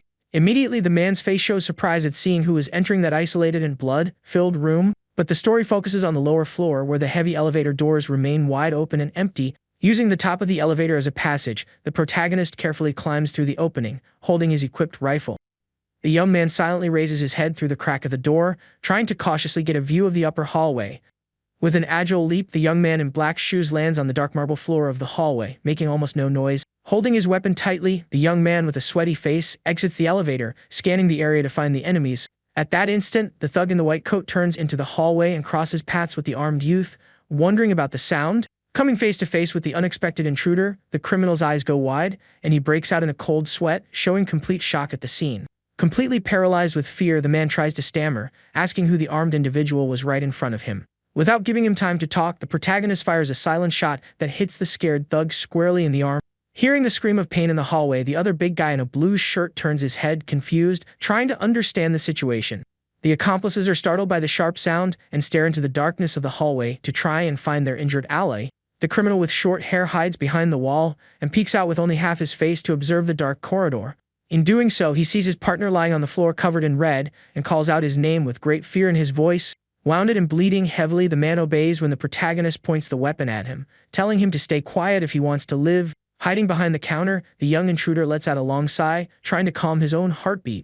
He reflects that he had never served in the army and wonders internally if this operation was really appropriate. Keeping his focus on the mission, the young man starts to remember all the information he got out of the guard on the building's roof. The prisoner had reported a total of 7 men, with 3 already down and 1 now injured as a hostage.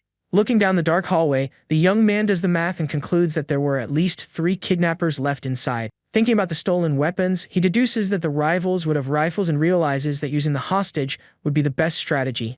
On the other side, the thug informs the leader that their accomplice was shot by someone armed, surprising the big man. Seeing the arsenal on the table, the stronger man curses in anger and tells his accomplice to grab one of the weapons immediately. The short-haired thug grabs a submachine gun and remembers he was from the special forces while loading the weapon. At that moment, the protagonist aims his rifle down the hall, shouting loudly that he was there to rescue his two friends.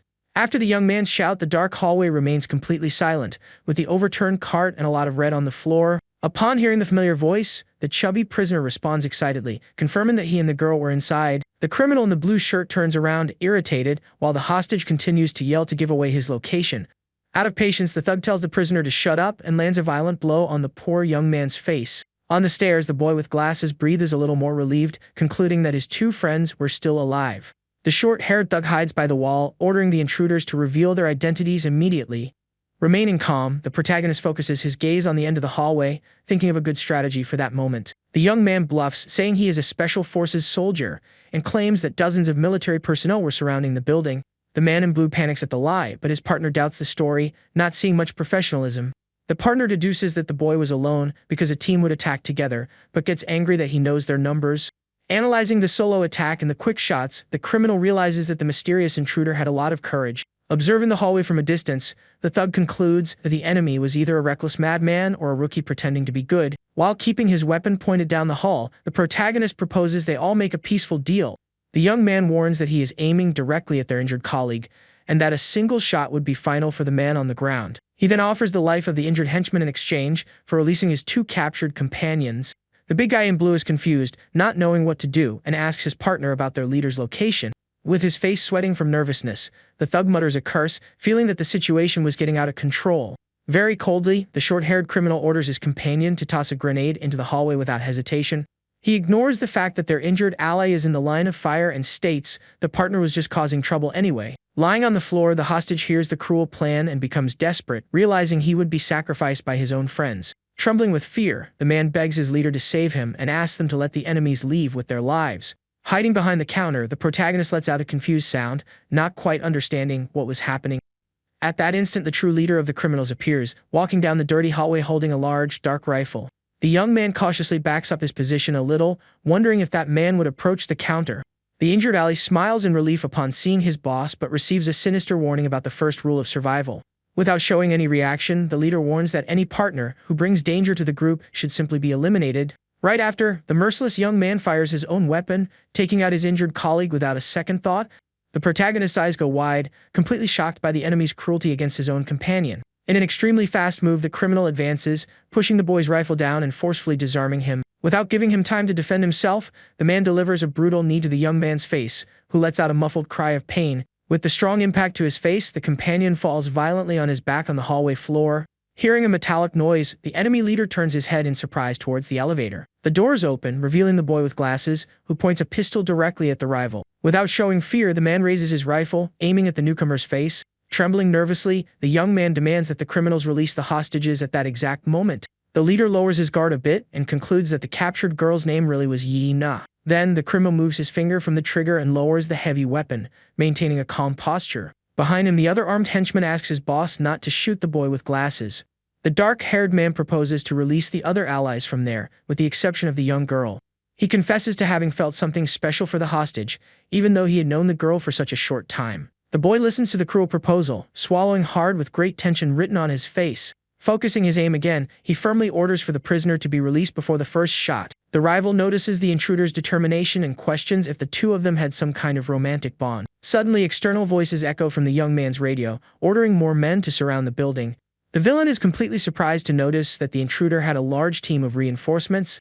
Taking advantage of the opening, the young man points out the disadvantage of the snipers around them, asking for their surrender. Faced with that deadly threat, the man lets out a long sigh, assessing the loss of control. Soon after, the big guy turns his back to the elevator, saying he was leaving that place. Walking across the dirty floor, he advises the intruder to hurry and save his injured friend. The young man's eyes widen in shock upon hearing that the young woman was locked up with a hungry zombie. The leader calmly says goodbye while his henchmen call for him to flee the building quickly. Desperate, the young man runs out of the cabin to the hostage lying on the floor to ask about his friend. The tied-up survivor tries to explain that the girl was trapped in another room of the dark hall. Badly hurt, the chubby guy grumbles to himself, still believing he had a chance with her. At that instant, the hand of the savior with glasses firmly grabs the metal doorknob. He opens the locked door with extreme care, calling his friend's name in a very low tone of voice. Inside the room, the boy finds his companion sitting on the floor with her back to him, in the middle of a red mess. With an expression of pure dread, the young man approaches the hostage, fearing the worst possible scenario. The young man kneels behind the girl, asking with a trembling voice if she was okay after all that. Suddenly, the girl turns her body sharply, grabbing her friend's arm and staining his clothes. The boy with glasses hugs his friend very tightly while she remains seated on the dirty floor of that dark room. Hiding her face in his shoulder, the young woman begins to cry loudly, releasing all the accumulated tension of that moment. Maintaining the strong hug, the young man's eyes widen, and he breaks out in a cold sweat, trying to calm the girl who was traumatized by the situation. He assures his friend that everything was okay and tells her not to worry anymore about the dangers of that place. As the girl's cries echo through the hall, the scene shifts to the unlit exit sign above the main door. In the hallway, the other soldiers observe the trail of destruction, with various objects knocked over on the marble floor. Holding the radio, one of the soldiers reports that he chased the enemies for about 300 meters but ended up losing them. He agrees that it would be dangerous to split up and decides to fall back so they can all return to the station together safely. With a very tired look, the soldier in the cap lets out a heavy sigh and mutters quietly about the runaway thugs. The soldier praises Minjin's good work, being impressed with the young high school student's skills. The protagonist shows concern about facing retaliation, but the soldier assures him that they would be much more vigilant now. Soon after, the soldier asks where the young man learned to shoot and concludes it didn't really matter at the end of the world. Minjin reveals that he fled his former country as a child and that his first victim was a very cruel soldier. Hearing the sad story, the man discovers that the boy's big dream was to join the army after finishing his studies.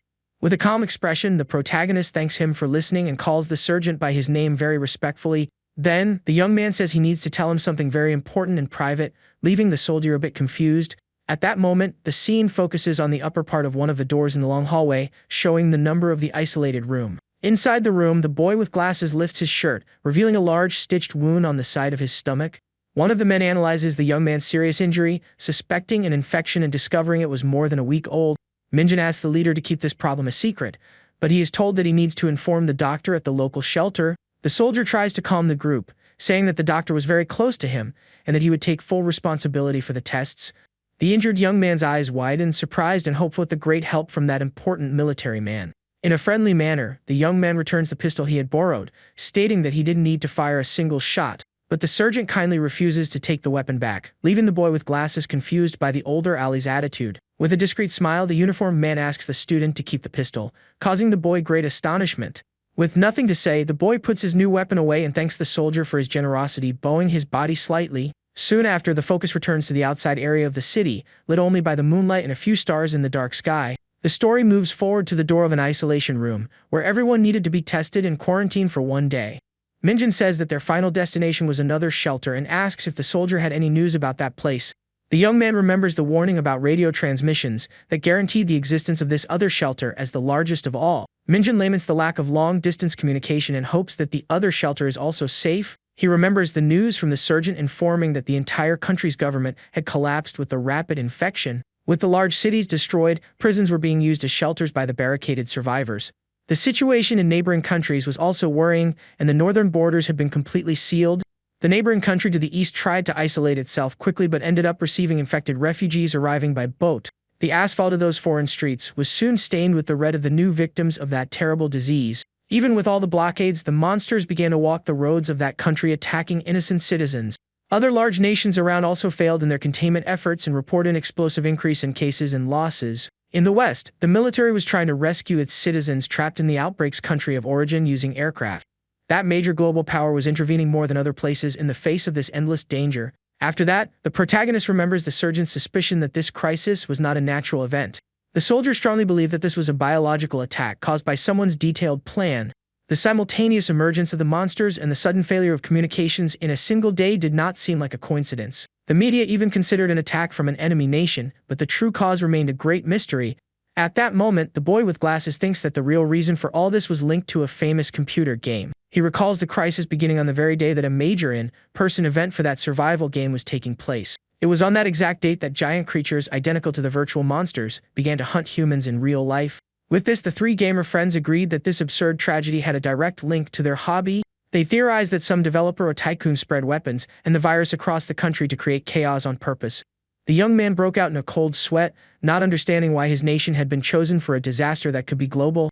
Despite the doubts, the group was completely certain that someone was trying to turn horror fiction into reality. The story returns to the present, showing the dark hallway of that shelter where the military infirmary operated. In this new location, a young girl with glasses cries a lot, feeling the weight of fear and the recent losses of her family. Thanks to the surgeon's kindness, she is able to hug her surviving relatives during the isolation period. But the protagonist maintained a sad look, knowing that the girl's father had not made it to the base safely. Soon after, the view shifts to the complex's outer courtyard, lit by a single floodlight and surrounded by barbed wire. Back in the corridors, a beautiful dark-haired woman waits for her test, sitting in complete silence on a blue bench. The calm of the environment is broken when a male voice loudly calls out the name of that same mysterious girl. The boy with glasses gets a huge shock when he notices who is beside him, receiving a confused look from the young woman. Trying to hide his panic, the student asks if the young lady was okay, and she responds positively in a very shy way. The student asks again if the young lady was okay, and she answers a bit nervous, stating she was perfectly fine. The boy notices the woman's mental state, reflecting on how traumatizing it must be to attack an infected person with a fork. A memory shows the girl sitting on the floor, covered in red, in the midst of several bodies of defeated monsters. Remembering that scene, the protagonist reflects on the great shock and trauma the woman must be feeling. The conversation is interrupted when a young man in a red sweatshirt approaches and announces that the girl would be the next to be tested. Very angrily, the young woman demands that the young man stop calling her by her name so intimately, leaving the survivor very confused. The boy with glasses observes the heavy argument between the two and thinks that the girl was already acting like her usual self. Later, the story reveals that the young man's two colleagues tested negative, but the injured one would need weeks of rest. Then, the view returns to the main hallway of the infirmary, showing the door of the testing room completely closed. When it's his turn, the protagonist enters the office feeling very anxious, but decides to trust the surgeon and the doctor. The patient lifts his shirt, revealing his large wound, while explaining the strange fever symptoms he sometimes felt. The doctor observes the wound very seriously and states she is completely sure of the medical condition just by looking at the skin. The young man's eyes go wide and he starts to sweat coldly when the woman confirms in no uncertain terms that he was indeed infected. But the doctor calmly explains that the lack of transformation strongly pointed to an immunity in the boy with glasses. She emphasizes the great importance of this discovery, revealing that his body could be the key to creating a future cure. Very scared, the student asks if he would become a test subject and meet his end like characters in epidemic movies. The doctor reassures the young man, stating that this shelter did not have people capable of producing such a complex vaccine. Furthermore, she comforts the patient by promising to keep his immunity a total secret, at the request of her surgeon boyfriend. The boy thanks her for the help, but the doctor interrupts with a stern look, demanding an important promise in exchange for that favor. The scene cuts to outside the isolation room, showing the young man walking while reflecting on his diagnosis. Upon meeting his colleague in the hallway, he reveals part of the truth, confirming he is completely immune to the dangerous disease virus. The woman is relieved by the news, and then her eyes widen as she remembers a major question she needed to ask the doctor. Desperate, she pushes her friend with glasses aside and runs at full speed towards the shelter's office. Without a second thought, the girl throws open the door to the medical room, shouting the professional's name with panic in her eyes. The doctor is startled by the sudden intrusion and tries to postpone the conversation, but the survivor begs for immediate answers. Feeling the tension in the air, the doctor becomes very confused and worried by the extreme urgency in the tired woman's tone. The room falls silent for a moment as the story's focus shifts to the books and diplomas on the local shelf. Returning to the dialogue, the professional crosses her arms, waiting for the question, as her patients seem to hesitate to speak. Trembling slightly, the dark-haired girl asks for absolute secrecy on the matter, increasing the doctor's curiosity. Then, the young woman hesitates for a moment and finally says her friend with glasses' full name in a mysterious tone. With her face very red, the girl asks if an infected man could be intimate with a woman. The doctor is left completely speechless and her eyes widen at such an unexpected and direct question. Silence fills the office for a few seconds until the professional asks what the young woman meant. Still very confused, the doctor asks the patient to explain better what exactly she couldn't do. The young woman stammers a lot and tries to explain that if Minjin was indeed infected, he could never get close to anyone. Moon Seal Rin continues to stare at the girl with an expression of total shock, unable to believe what she was hearing. After a while, the doctor asks the reason for such a strange question and calls the inquiry something foolish. Suddenly, the professional clasps her hands together and asks with a smile if the two friends were secretly dating. Hang Yina shouts, denying everything, and states with a burning face that they were just very close friends like siblings. The girl continues to complain that it would be a big problem for the young man to live alone, unable to have a family or children. The doctor regains her serious posture and crosses her arms, saying she needed to ask just one single question.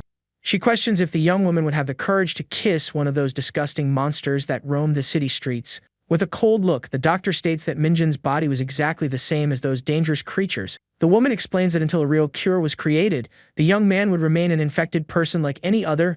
Because of this, the professional makes it clear that in principle, he was someone no one should get near. The warning continues about the risks of contagion through fluids or physical contact and the danger of using the same utensils. The scene focuses on the girl's sad eyes as she hears that her friend's body was now something extremely dangerous. Soon after, the young woman leaves the room thoughtfully, while the surgeon asks them to keep the young man's condition a secret. Meanwhile, the protagonist waits sitting in the hallway and receives strict orders not to have contact with anyone. The narrator warns that the young man could become aggressive at any moment, and everyone needed to be very careful. Minjin walks up to his friend and asks what she talked about with the doctor, but she pretends it was nothing. The boy with glasses says that the doctor warned him about the danger he posed to others when eating nearby. He explains that now he would need to wear long clothes all the time to avoid any kind of direct skin contact. With a very serious look, the young man faces his friend and starts talking about the risks of them continuing to travel together. The protagonist states that she would always be at risk and decides that it would be best for him to continue looking for his mother alone. Hearing that, the girl feels tears stream down her face as the young man says the final choice would be hers alone. Without saying a single word, the young woman runs down the hallway, leaving the protagonist behind, completely surprised. The boy watches his friend move away with a shocked expression, not understanding the reason for such a sudden reaction. The scene shows the dark and empty hallway of the military shelter, reflecting the atmosphere of loneliness and sadness of the survivors. Finally, the story focuses on the girl sitting alone on an isolation bed, crying silently because of her friend. Minjin slowly opens the bedroom door and asks hesitantly if his friend was angry with him. Curled up on the bed, the girl denies it and thanks the young man for the great effort he made to travel to that place with her. The student confesses that he was really very worried about the terrible chance of his colleague ending up infected. The young woman states that this was a safe place and thinks to herself why she was having such foolish thoughts. Faced with that slightly tense conversation, the beautiful dark-haired survivor calls the protagonist's full name. She lies, saying she was sad because she missed her mother and asks the boy with glasses not to worry about it. The woman stresses that she only wished to fulfill her promise to help find his mother, and that's why she would go along on the trip. She warns that a possible infection would be her problem alone, making the young man apologize for the situation. The girl thanks her friend for his concern and asks him to go rest a bit in the room next door. Without saying another word, the student in the sweatshirt leaves the small room and closes the gray door of the isolation room. Alone in the dim light, the young woman hugs her own knees while thinking about the real danger of being infected by her colleague. The weight of that terrible reality hits the survivor's mind, who hides her face and lets out a long, tired sigh.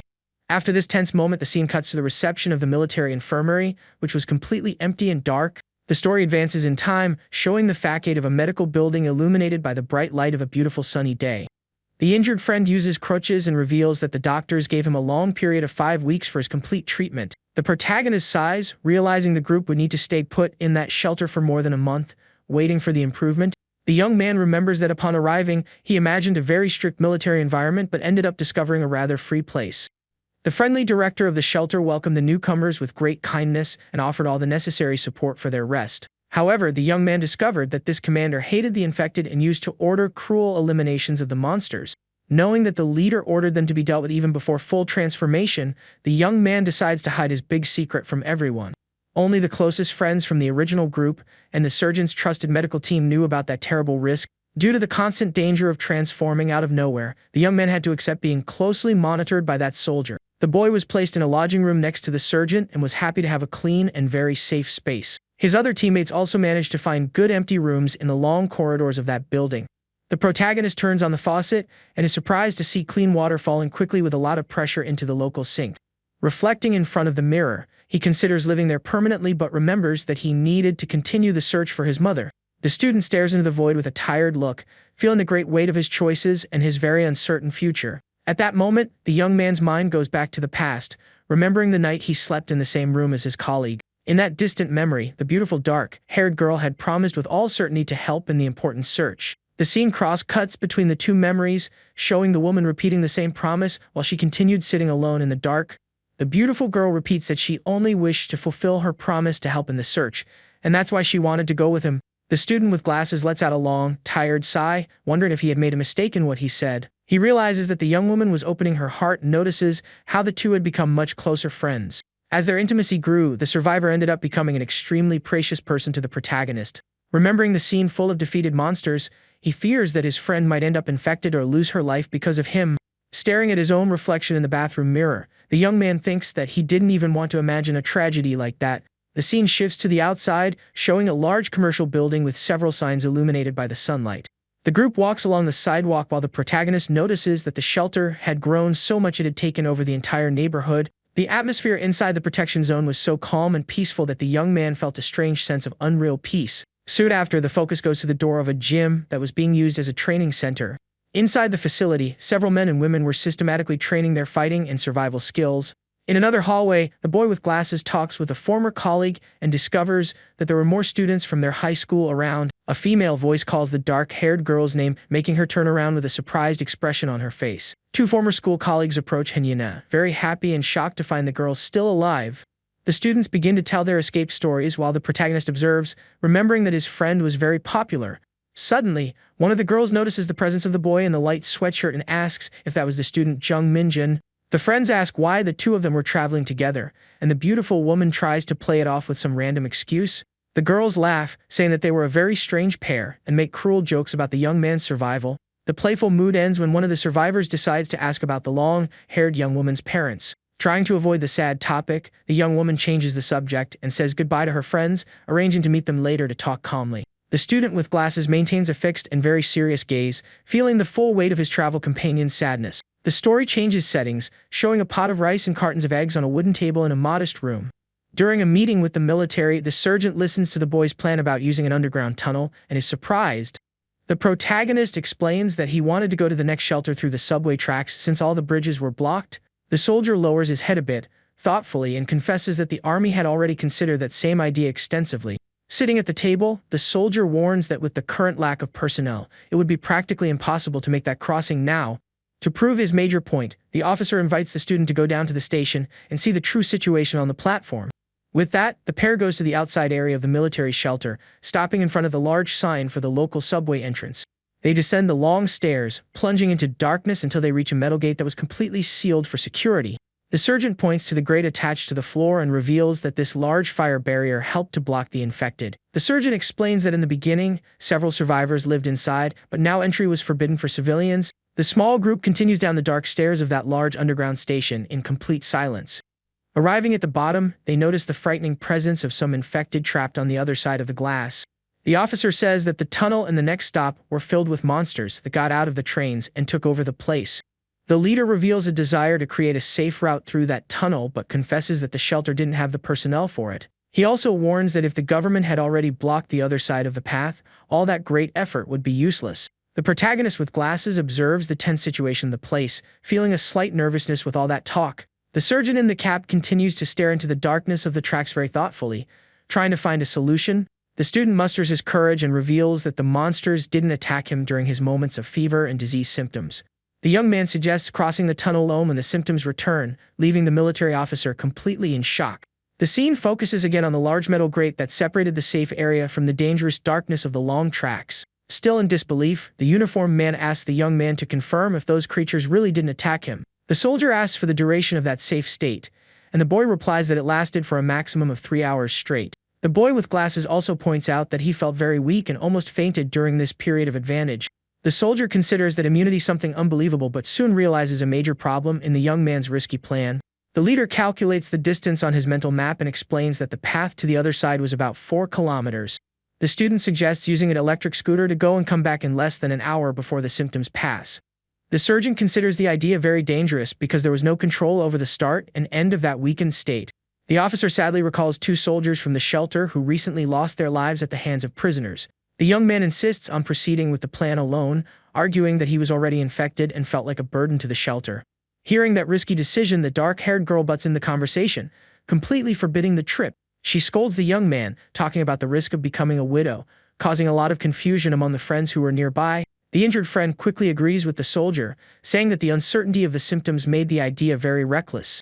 The surgeon decides to focus on observation and suggests that the army help with the crossing in the a little more distant future. After that, the scene returns to the outside area of the city, lit by the afternoon sun near the railway gates. A uniformed soldier carefully watches the large metal grate, protecting the shelter against any threat that might arrive. The small group walks back to the commercial buildings after ending the tense discussion about the crossing. During the quiet walk, the beautiful girl looks curiously to the side upon noticing a different movement. She slightly widens her dark eyes, showing great surprise at the person standing right in front of her. The young woman's path is interrupted by an older man and a woman with crossed arms who seem familiar. The older woman is completely surprised upon recognizing the young woman and says her name out loud. The girl stares at her stepmother while the older woman laughs mockingly, asking if she was still alive. Soon after, the scene focuses on a cell phone screen making a voice call to the stepmother with very loud rings. The story shows a memory of the young woman holding the device and hearing the woman answer that she was very busy. Very scared, the beautiful girl begs for help and says that she was trapped and couldn't contact the police. Hearing the request, the older woman tells her stepdaughter to fend for herself, leaving the young woman completely paralyzed with shock. The girl hears her stepmother say she was going to hang up to survive and begs her to pick her up by car at that location. Even with that desperate plea, the woman simply hangs up the call in her stepdaughter's face without any warning. The long-haired young woman slowly lowers her arms as the sound of the call ending echoes through the area. Returning to the present moment, the girl turns her face sadly while Minjin approaches, confused by the atmosphere. The older woman, accompanying a man, asks in a very curious manner if her stepdaughter knew the boy with glasses. The camera focuses on the young woman's lips as she agrees in a very dry and silent way to that small question. With a cold look, the girl tells the protagonist that this was the famous crazy woman who had abandoned her family.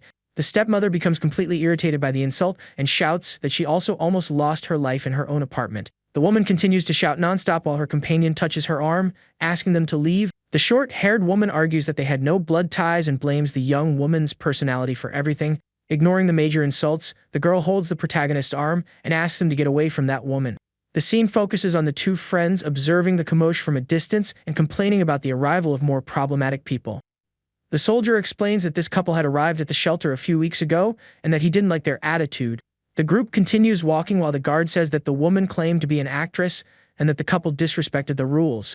The beautiful girl walks with a distant and very sad look while listening to the protagonist comment on her past. The student with glasses follows the young woman very closely, maintaining a worried expression about his friend's painful silence. The silence of the moment is broken by a beeping sound from the small radio communicator attached to one of the men's clothing. The man's hand holds the black device, and a voice reports the arrival of an American soldier at South Gate 2. The guard repeats the information, and the voice on the radio asks them to quickly send an English translator to the main gate.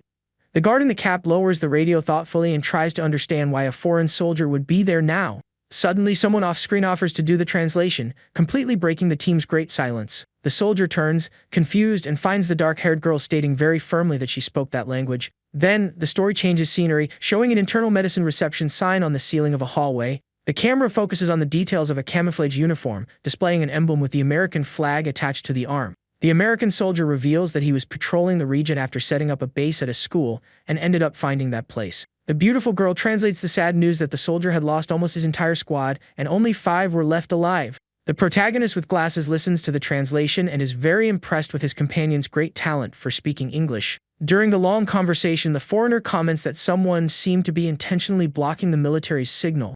The long-haired young woman takes the opportunity to ask if the American army could rescue everyone from the shelter. With a somewhat heavy expression, the foreign sergeant confesses that it would be very difficult to save the 500 people there. Hearing the entire long translation, the shelter's military leader lowers his head thoughtfully and tries to formulate a new plan. The officer in the cap looks at the boy with glasses and suggests sending the immune individual to the Americans to create a protective vaccine. At that exact moment, the story changes scenes, showing the details of a small vending machine in a different hallway. The camera focuses on the outside of the large building, revealing the sky slowly darkening with the arrival of the end of that afternoon. Soon after, the image shows a white wall clock marking the slow passage of time inside that laboratory. The silent environment displays a long, empty hallway with several white doors completely closed for security reasons.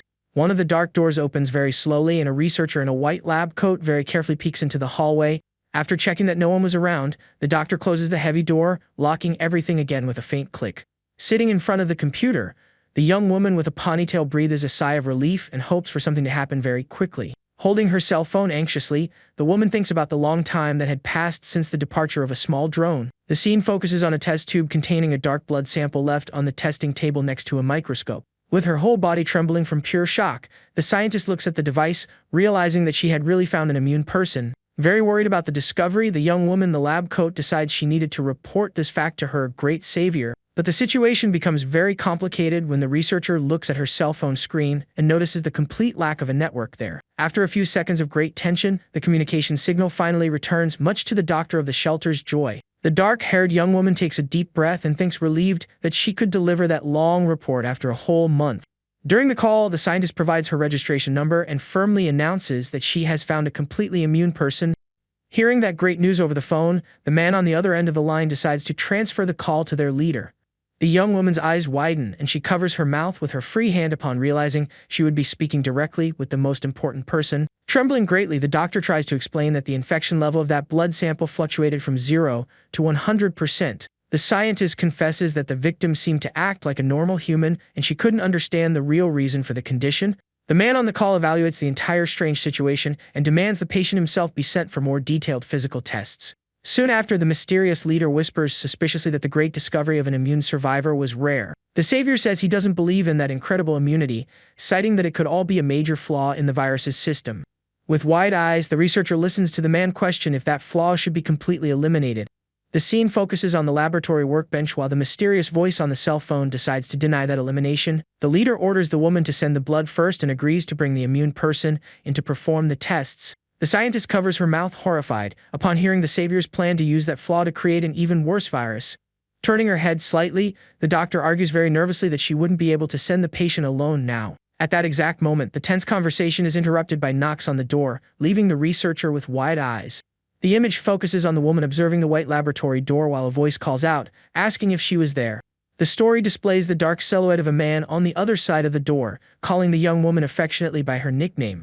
The uniformed man in the cap leans his head near the structure and asks why his wife had locked everything up.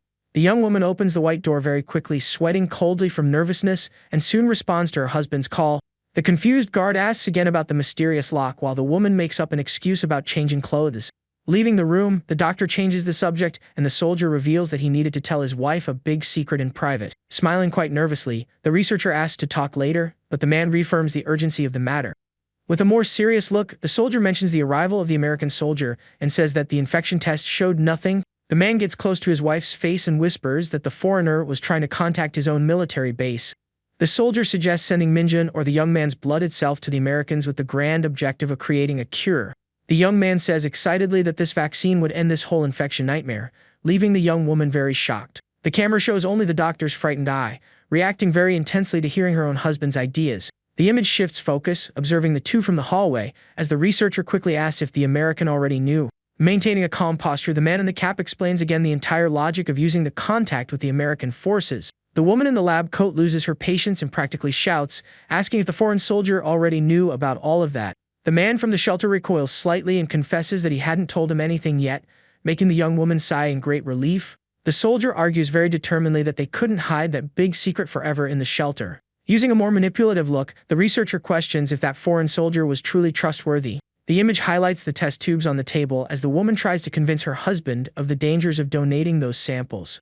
The young man in the cap lowers his guard a bit and accepts all of his wife's words about the great dangers of that donation. At that exact moment, an alert sounds on the soldier's radio, warning about the presence of a large drone flying near the building. The story shows the couple quickly turning their heads as they hear enormous gunshots echoing through the night.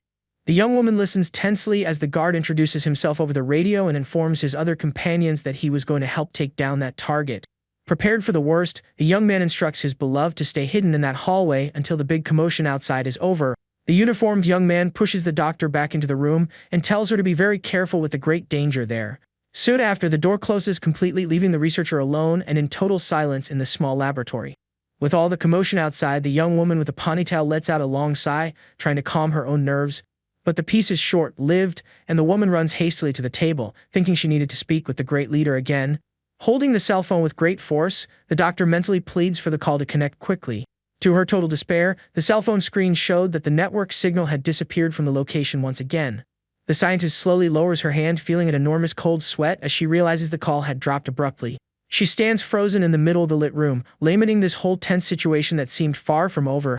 Meanwhile, in another place, an injured young man brushes his teeth and comments on the fact that the group hadn't taken down that target. The young man talks to a friend about the chance that the flying object belonged to the fugitive prisoners or other intruders. The boy points out that if the number of intruders kept growing like that, the base would need more weaponry. The scene shows a service area while the duo comments that the current lack of ammunition would be their biggest problem. The young men talk with their backs turned, lamenting the lack of resources and realizing that the previous help wasn't from the Americans. Quite intrigued, the young man deduces that some mysterious outsider had the strong intention of helping all the survivors. Soon after, the story advances in time, revealing the large commercial buildings lit by a sunny morning. The small group of foreign soldiers walks through the courtyard, admiring the enormous space that the residents had built. The American soldiers thank them very much for the help, while the locals are relieved with the new and promising reinforcement. The camera focuses on the thick details of a metal gate locked with a green padlock for the safety of all civilians. Nearby, a stranger tries to approach the dark-haired girl and asks for her name in a flirtatious tone. The young man smiles excitedly, striking up a conversation, while the young woman thinks, tired, that she kept attracting annoying and irritating people. Quickly shutting the guy down, the beautiful translator makes an excuse and says she needed to do her job now. Ignoring the annoying boy's persistence, the young woman looks around, trying to find our protagonist with glasses. Suddenly, the young woman's dark eyes widen slightly as she finally notices a familiar figure a little further away. With short steps, the young woman comes up behind the student, who is wearing his typical gray coat in the middle of that outdoor plaza. The boy with glasses smiles excitedly, thanking a companion for something before being surprised by the translator's voice. The boy is startled and the other survivor reveals her face, leaving the long-haired woman completely confused. The newcomer smiles sympathetically at her friend and shamelessly asks her to get some basic makeup items. The talkative girl compliments her colleague's skin nonstop until she remembers to mention that another member was looking for her now. From a distance, another, chubbier young man cries in frustration, thinking that the woman and the protagonist made a beautiful couple. The image's focus cuts directly to the mouth of one of the young men, letting out a short word and denying that whole wrong idea. The boy with glasses states very firmly that the two young people were not a couple, leaving his colleague very confused. Adjusting his glasses frames, the young man declares himself a great imaginary expert on idol relationships. With his eyes completely wide with shock, the surprised young man discovers that the beautiful girl liked the protagonist. The scene focuses on an empty wooden bench while a voice narrates about the mystery of the young woman's possessive crush. The duo walks through the plaza, trying to understand why such a rich girl would like a common guy like him. Suddenly, the dark-haired woman appears out of nowhere, calling the two of them losers and giving them a huge scare. Quite scared, the young men apologize while the young woman asks if they were very good friends with the protagonist. The beautiful young woman questions what kind of topics they usually talked about, trying to find out about the young man's tastes. The student patiently explains that they only talked about games and their great love for pop idols from the internet. The camera focuses closely on the young woman's dark eyes, reacting with surprise upon finally understanding that information. Going back a bit in time, the memory shows the girl smiling at the protagonist and asking why he was staring so much. Pulled from his own thoughts, the dark-haired boy raises his head, looking a bit distant and surprised. The young man continues to admire a large poster on the wall and reveals that he knew that famous singer in his childhood. The beautiful girl is visibly surprised by the revelation, while the image of the famous singer stands out clearly in the background. Returning to the present, the friend with glasses questions the girl to confirm if that friendship with the celebrity was real. The chubby young man starts to laugh with great mockery, completely doubting the whole story told by the student. But the colleague notices the frightening expression on the woman in front of him and starts to stammer from pure fear of the situation. The focus shifts to the outside of the commercial building as the young woman's furious voice echoes, threatening to hit her colleague. After the confusion, the scene shows the interior of a modest kitchen filled with dirty dishes and junk on the smooth floor. The camera focuses on the fallen drink bottles on the floor as one of the hidden men swears to get revenge on the enemies. The image opens up, showing the prisoners in a dark room, debating new attack plans against the large shelter. The leader of the small criminal group listens to the whole idea in absolute silence, keeping his gaze downward. Ignoring the aggressive ideas, the boss suggests they give up on that location, leaving his companion completely shocked. Trying to argue, the henchman reports quite bitterly that the enemies had already taken the lives of 5 colleagues. Being realistic, the man points out their numerical disadvantage, while the tattooed young man suggests recruiting other survivors. In a tight shot, the dark-haired individual ignores the suggestion and orders everyone to move to another location. The prisoner in the blue shirt hears that and stares at the boss for a few seconds, trying to understand the decision. Very provocatively, the image highlights a huge smile forming on the henchman's lips after understanding the reason. Smiling towards the leader, the partner jokingly asks if he was like that because of the girl from the shelter. The subordinate continues to provoke and states that the boss would have everyone taken out if he wasn't in love with the young woman.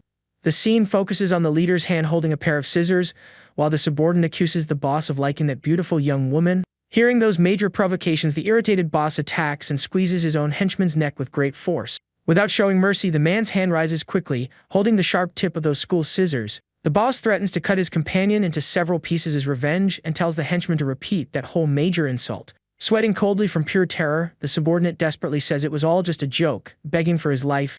Staring into the leader's dark gaze, the young man in the blue shirt swears never to bring up the topic of his sister like that again. After hearing the great plea, the dark-haired man throws the scissors far away, causing a huge scare in the other criminal. Suddenly, another prisoner holding a heavy firearm bursts into the room, shouting for his 2 friends. The newcomer tells his partners to get out of that room quickly, leaving the henchman in the blue shirt very confused.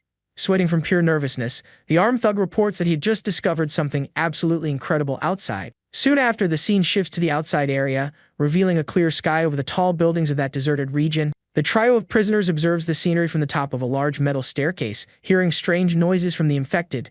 With a look of great shock, the tattooed henchman wonders what that bizarre thing was right in front of them. The story displays the presence of a huge, blood-stained infected person possessing an incredibly wide and disgusting body. The group comes across a true horde of bizarre and gigantic monsters walking slowly through that alley. Sweating heavily, the prisoner remains with a paralyzed face and tries to understand where those terrible threats had come from. The image focuses again on the giant infected, roaring very fiercely as it walks heavily through the large area. The entire crowd of the undead moves frighteningly, emitting grotesque groans towards the safe camp. After this grand vision, the scene transitions to a closed gray door, marking the tense beginning of another long chapter.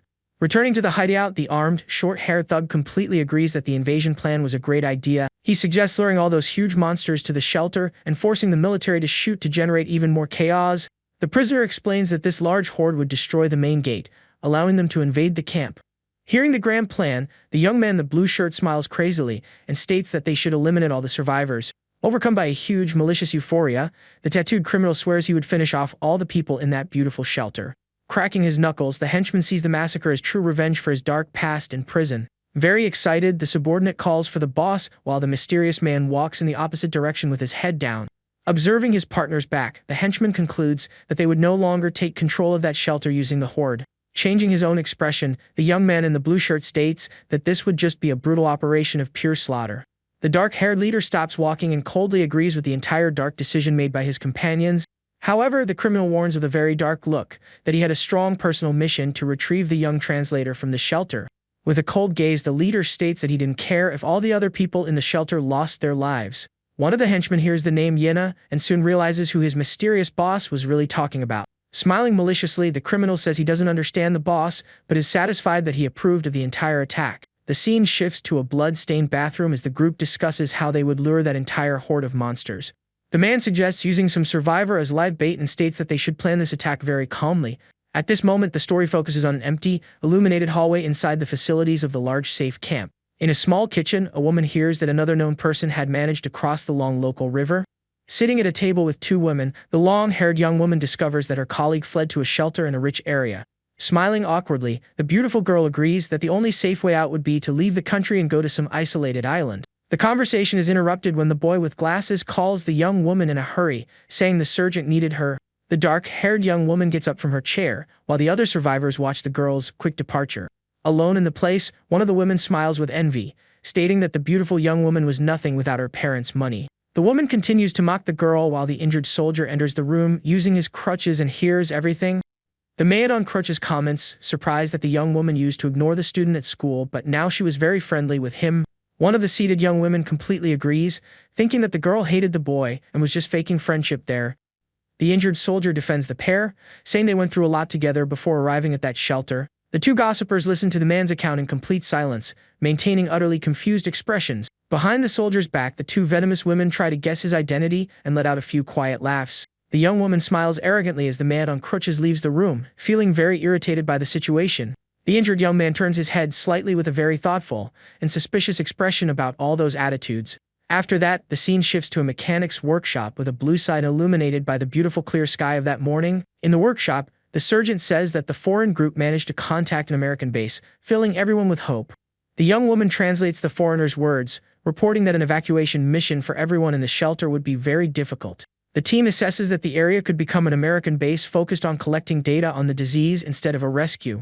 The foreign soldier confesses to being just a sergeant with no decision-making power but states that he would do his best to help. The beautiful dark-haired girl listens to the whole tense situation in complete silence, maintaining a very focused gaze on the young man. Mustering her courage, the young woman asks directly if she could go to the United States with the small group of soldiers.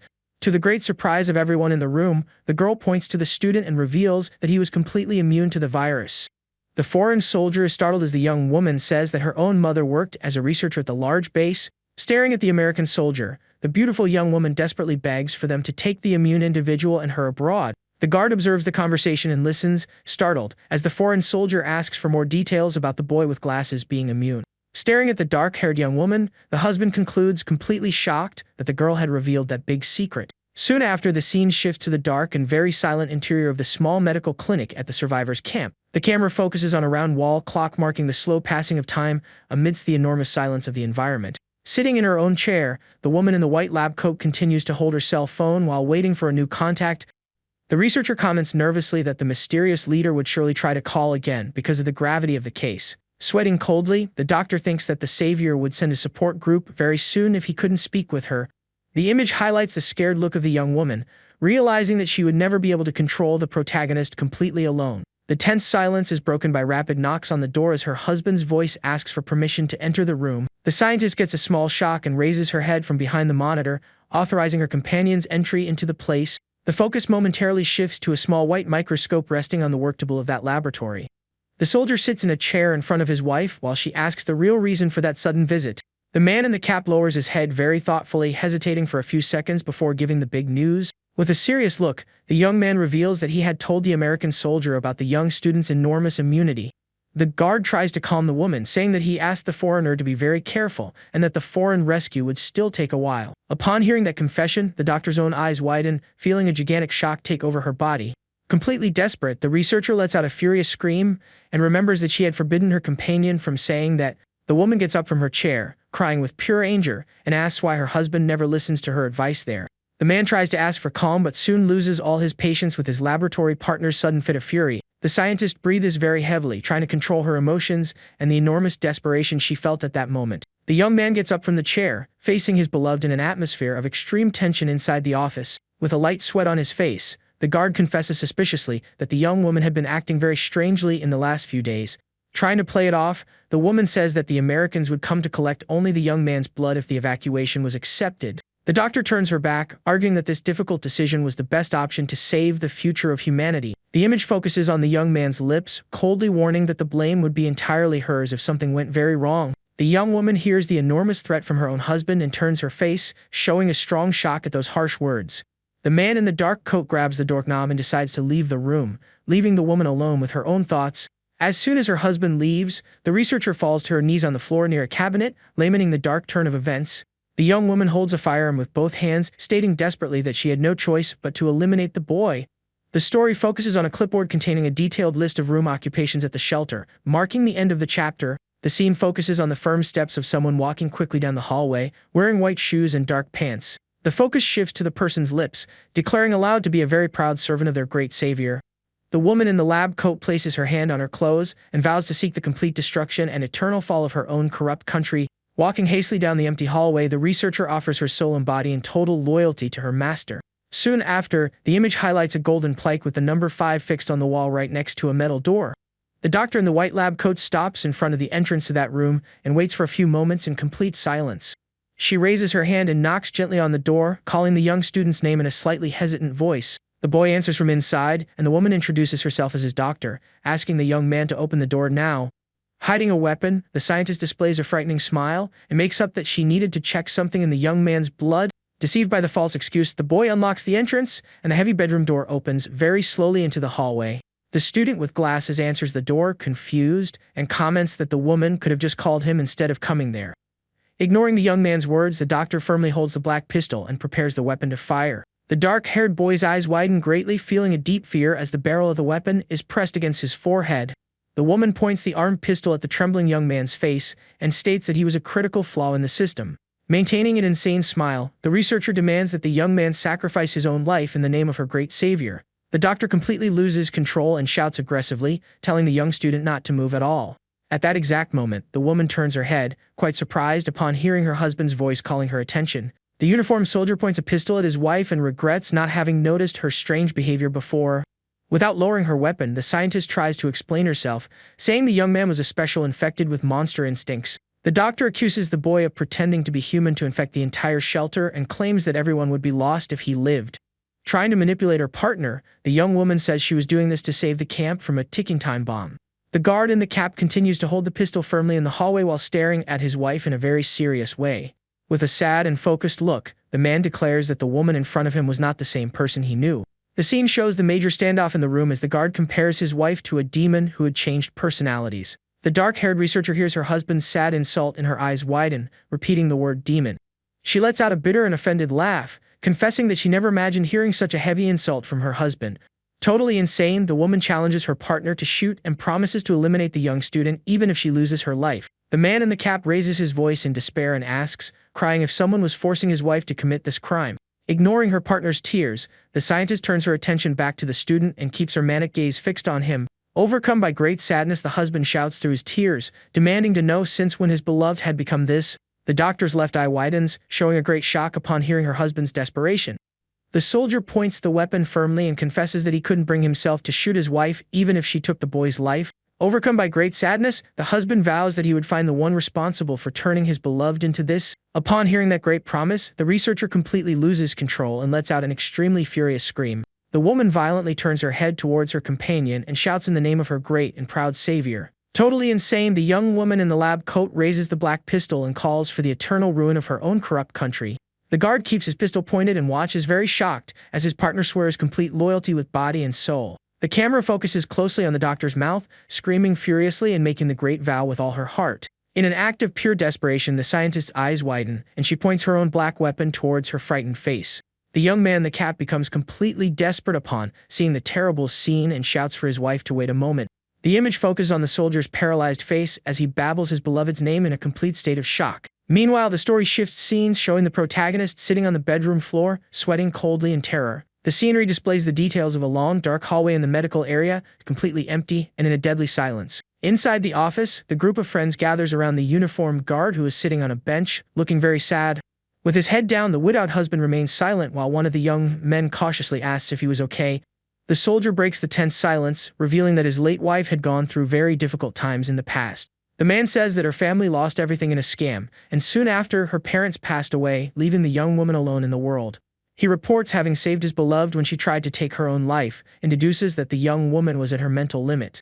The scenery displays the empty work desk of the clinic as the young man's voice remembers how dedicated she was to saving lives. Very confused, the widower comments at the doctor working perfectly until recently and wonders what went wrong. The guard lowers his tone of voice and reveals that his wife had mentioned the name of a mysterious savior before everything happened. The beautiful dark-haired girl becomes thoughtful and suggests the sad idea that this man might be the leader of a cult. The young woman in gray clothes crosses her arms and recalls an important piece of information about that strange and mysterious name. The memory displays the small group in an old room where the injured soldier was reporting about the creator of a famous game. Returning to the present moment, the girl looks at the protagonist with glasses, stating that the two stories were connected. The guard stares at his wife's blank cell phone screen and regrets not being able to access any valuable data from the device. The student in the gray coat assesses the situation, noting that the lack of a network prevented any research on the so-called American. The drawing highlights the young man's gaze from behind his glasses lenses as he tries to piece together the puzzle. The camera focuses on the large diplomas hanging on the white wall of the laboratory as the young man wonders what happened there. The focus shifts to the dark side of the large empty reception area, marking the dense and mysterious atmosphere that enveloped that shelter. A few days later, the story shows the exterior of a commercial building under a beautiful, clear blue sky.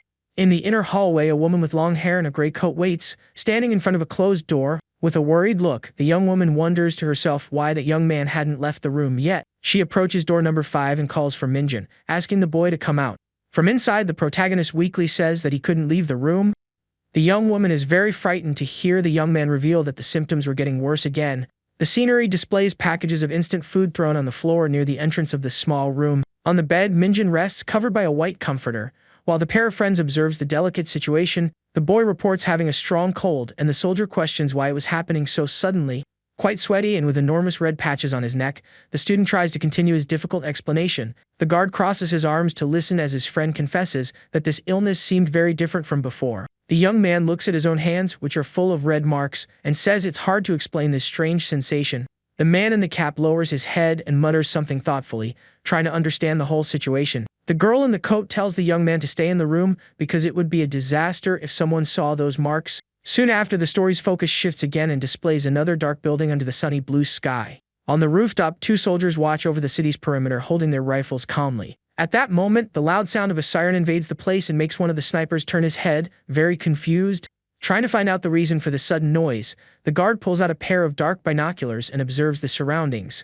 Looking through the lenses, the young man starts to sweat coldly and shows great terror at the shocking scene. Without wasting time, the lookout calls his uniformed companion by name to warn him about the enormous threat. The guard orders the soldier to gather all the armed guards at the main west gate with great urgency. The view from the binoculars reveals a street full of abandoned cars being overrun by a huge crowd of infected. A gigantic horde of blood-stained monsters runs furious through the streets, emitting frightening roars.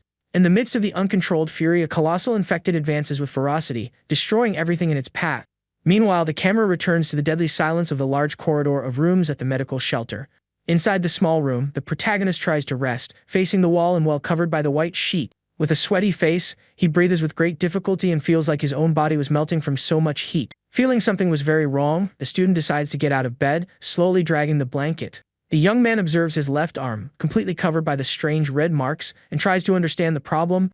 Suddenly, a violent crash echoes through the room and startles the young man, who quickly looks towards the door.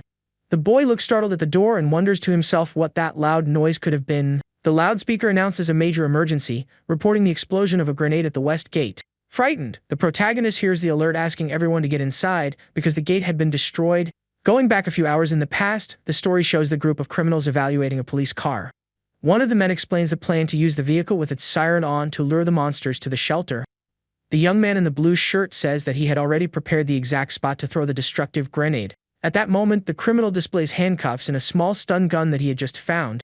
The man in blue gives a malicious smile and questions if that equipment would work against the infected. Soon after, the short-haired criminal's eyes widen a bit as he has a very terrible idea. The camera pans down, showing the fallen body of the uniformed police officer as the man focuses on the victim's clothes. Right after that, the story changes scenes and shows a simple closed door at the back of a small house. Inside, the criminal puts on the police uniform and hears his partner laugh at the great disguise. The fake guard questions if he could use the stun gun, and the young man in the black coat agrees with the idea. Without wasting time, the cruel man in uniform quickly raises the equipment, pointing it forward. The young man in the dark coat is very confused, realizing that the small weapon was pointed at him.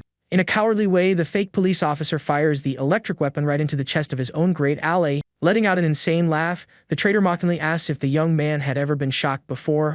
The criminal laughs even more, seeing the young man suffering, and says that the blow prevented him from moving his body. Taking advantage of the great opportunity, the man dressed as a guard strongly pushes the immobilized young man to the side. But proving his enormous strength, the dark-haired young man charges forward with fury, knocking the attacker to the ground. Overcome by pure hatred, the young man insults his former companion while preparing a very brutal punch. The image focuses on the violent moment when the traitor suffers a devastating attack right in the middle of his face. The other henchman watches the whole fight from a distance, sweating coldly in terror, noticing his leader's angry strength. But at that exact moment, the heavy bolt of a large rifle hits the back of the young man's neck in a very cowardly way. Unable to withstand that severe head injury, the cruel young man collapses unconscious on top of his rival. The fake police officer gets up, panting, and is shocked to find that the stun gun had no effect. The accomplice with the rifle gets angry at the hasty attitude and listens to the fake guard justify that betrayal.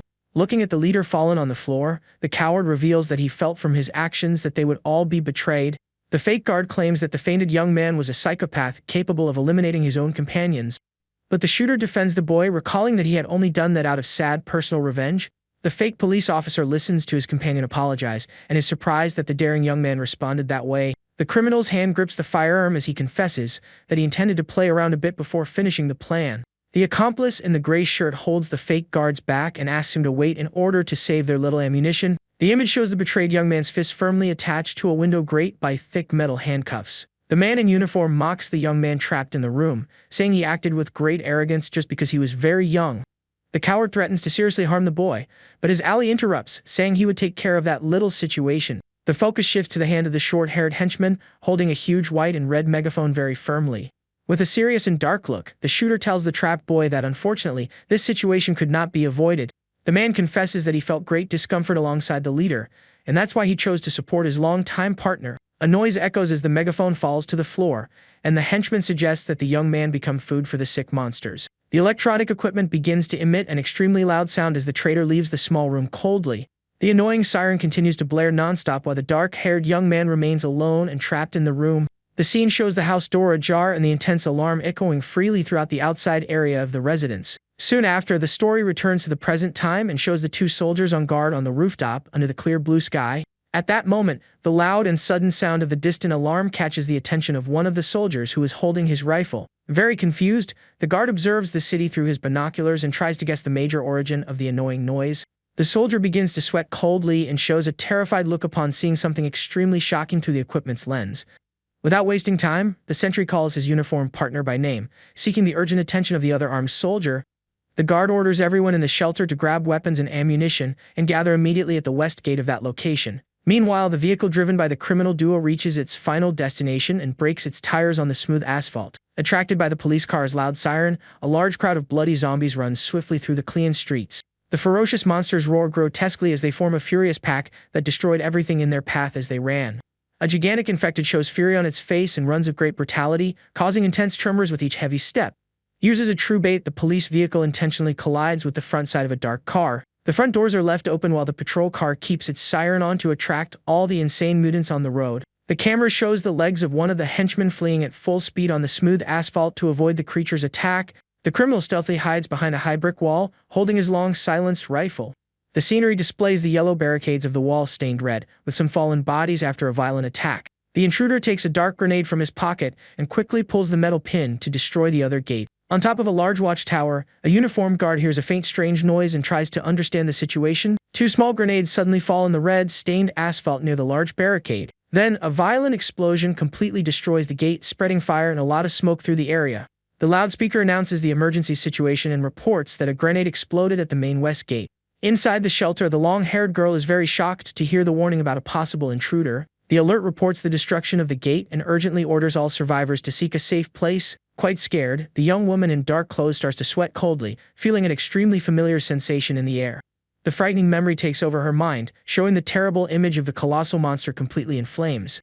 The camera focuses closely on the young woman's open eye as she tries to associate that attack with the use of the large fire. Without wasting time, the brave young woman runs through the double doors while a voice warns that normal weapons wouldn't work. In the outer area, several survivors flee in terror from the destroyed gate while the heroine runs in the opposite direction. The young woman reaches one of the soldiers and asks about explosives while the man shouts, ordering her to go back to the building. Protected behind the uniformed guard, the girl asks to be heard, but the guard tells them to focus their shots on the giant monster. Ignoring the young woman, the defenders fire their heavy rifles nonstop at the furious horde of blood-stained zombies. In the middle of the thick smoke, the enormous infected resists the attacks while one of the survivors wishes to flee there quickly. Seeking another alternative, the young woman starts running through the courtyard again with the urgent goal of finding the experienced surgeon. The girl sheds some tears as she remembers the protagonist and deduces that only the sick boy could save them. With a plan in mind, the young woman runs very fast towards an open gate, asking the fugitives for space. The focus shifts to the back of the dark-haired girl as she approaches the passage, while someone warns about the gate. Suddenly, the sweaty young woman turns her head with great confusion upon hearing a female voice shouting her name. The girl in formal clothes runs desperately through the courtyard, asking the soldiers not to close the dark gate. Reaching the metal barrier, the woman tries to push the young woman in the black coat away, ordering her to get out of her way. However, the soldier acts with enormous speed and firmly locks the iron lock of the large protective gate. Locked on the other side of the thick grate, the smaller young woman lets out a scream of panic, while the young woman in black stands paralyzed. Very close by, a poor little girl runs, crying a lot and asks for help, trying to escape the fearsome, swift monsters. The cowards on the inside refuse to open the passage and cruelly suggest that the girls lure the zombies. In an act of pure desperation, the woman in formal clothes strongly pushes her companion onto the cold asphalt. Fallen on the ground, the heroine's large eyes widen with great terror, and she screams, asking for someone to save her life. Without a shred of pity, the woman lifts the girl and cruelly throws the poor young woman's body towards the infected. The victim loses her balance and runs awkwardly towards the street full of zombies attacking other residents. Accepting the tough fight, the brave girl closes her hand with enormous firmness on the handle of her sharp, dark defense knife. The memory shows the protagonist hugging the young woman from behind while holding tightly to her confused hands. With a very serious look, the boy instructs his friend, asking her to really feel that new sensation. The camera focuses on the joined hands holding a fork as the young man's voice warns about the need to go mad to live. Returning to the present moment, the heroine raises the knife with great determination, accepting that she needed to abandon herself. The scene recalls the cowardice of the woman in formal clothes, cruelly pushing the poor young woman towards the enormous danger. The focus returns to the poor victim running off balance towards the street infested with the large, furious monsters. The story once again shows the memory of the student helping the girl and firmly holding her hands in the small house. The focus returns to the protagonist's focused face, patiently teaching the young woman about the harsh and frightening survival. The camera once again highlights the girl's hand holding the pointed utensil with great firmness and total courage in that place. In the current instant, the young woman shows immense hatred in her eyes and prepares her blow against the large infected in the blue shirt. Without hesitating, the brave survivor brings her arms down with great force and plunges the sharp, dark blade into the fearsome frontal enemy. Totally focused, the girl in the black coat delivers several sequential and accurate blows to the beast in a very fierce manner. The infected's heavy body collapses completely lifeless on the cold asphalt, falling right next to the small, injured little girl. Still panting, the heroine turns her sweaty face and hears the fallen victim thank her for the heroic act and ask if she was okay. Acting quickly, the brave young woman pulls the child by the hand, and the two run desperately towards the large gate. The pair gets very close to the safe entrance of the shelter, but the older girl becomes confused upon noticing a huge problem. The image shows the large details of a heavy green padlock completely locking the strong protective chain of that area. With her face stained red, the young woman's eyes widen, and she shows immense dread upon realizing they were trapped there. Without much warning, a fearsome, blood-stained monster stealthily approaches from behind the two defenseless survivors. Realizing the deadly attack, the heroine acts on pure instinct and pushes the little girl away from the insane beast's claws. Upon performing the beautiful act of heroism, the brave young woman completely loses her own defense and watches the great danger approach. The brutal beast advances on the girl's back, who turns her frightened face, noticing the cruel blockade of that enormous metal grate. Closing her large eyes, the young woman accepts her terrible fate with great sadness and clutches her small weapon with both hands. Suddenly, a deafening shot echoes through the air, and the frightening zombie's face is violently and fatally hit. Surprised by the unexpected salvation, the heroine opens her eyes wide, sweating coldly, and turns her stained face after that immense scare. The scenery displays the pair of armed soldiers who report that the area is clear and ask from a distance if the girl was really safe. The shooter tells the young woman to get inside quickly, but she points behind her and hears the guard report that it was unfortunately too late. The tragic scene shows the red-stained monsters, indicating that the little girl unfortunately did not manage to survive. Overcome by enormous pain, the young woman watches everything, paralyzed, while the uniformed guard shouts for her to run from there quickly. The story focuses on the upper part of the refuge building as various sounds of intense gunshots echo strongly throughout the region. Without wasting time, the young woman and the two uniformed shooters run into the large commercial building. Outside, one of the soldiers fires continuously at the advancing blood-stained mutants. Seeking much protection, the group passes through a large glass door and quickly enters the stairwell. The camera shows a person's hand closing the metal door and locking the place very firmly. Panting and trying to catch their breath, the girl and the soldiers rest in the dark corridor of the staircase. The focus shifts to the panting face of one of the survivors, complaining about the cruel woman who had locked the large gate. The shooter tries to calm the young woman and says that the main priority now is to fall back and stabilize the situation. Very sweaty, the young woman tries to alert the soldier, reporting that the giant monster had a huge weakness to fire. The soldier in the cap explains that the group planned to focus on flaming attacks, but the weapons would not be enough. Still tense, the young woman in the coat questions the surgeon about what their plan would be from that dark moment on. The image focuses on the soldier's worried gaze as a very deep voice calls his name on the radio communicator. One of the soldiers reports over the device that unfortunately, the entire southern sector had been destroyed by the ferocious mutants. A new voice echoes over the small radio, ordering all units to fall back to defend the main entrance. The sergeant holds his communicator and orders the shooters to stop firing and return quickly to the shelters. The man instructs the team to abandon the south area and take all the explosives to protect the gates on the north side. Rudely, a voice interrupts the radio transmission to warn that the infected were already attacking the north gate. Another soldier agrees over the radio, stressing the urgency of pausing the shots to assess the entire chaotic scenario. Then the sergeant reinforces the ceasefire order and warns that any infected in the area should be eliminated. With his head down, the soldier in dark clothes lets out a long sigh and fears that everyone would be wiped out that day. The girl tries to maintain hope and questions if the sick person's symptoms allowed him to walk freely around the place. The camera focuses on the shooter's face, reflecting on the immense need to keep the sick young man alive and safe. The soldier deduces that the boy would be defenseless if his symptoms were cured and stresses the urgency of taking him to the north base. Looking at the young woman, the soldier asks her to accompany the group in the safe rescue of the bedridden young man. The sergeant questions his partner about his ammunition and becomes very tense upon hearing that he only had 12 bullets in his weapon. Worried about the invasion, the leader decides to lure the horde of monsters to clear the path to the sick person's room. The man asks the young woman to go with the foreign ally and put a mask on the patient to hide his enormous contamination. Shocked by that insane plan, the girl realizes that the experienced surgeon intended to serve as bait by shooting alone from the rooftop. The leader promises to provide all the necessary cover while the group was walking to the young ally's room. The girl in the black coat translates the instructions and hears the foreign companion deny that dangerous, self-sacrificing plan. The other soldier translates the words and tells the leader that the great foreign ally wished to lure the horde in his place.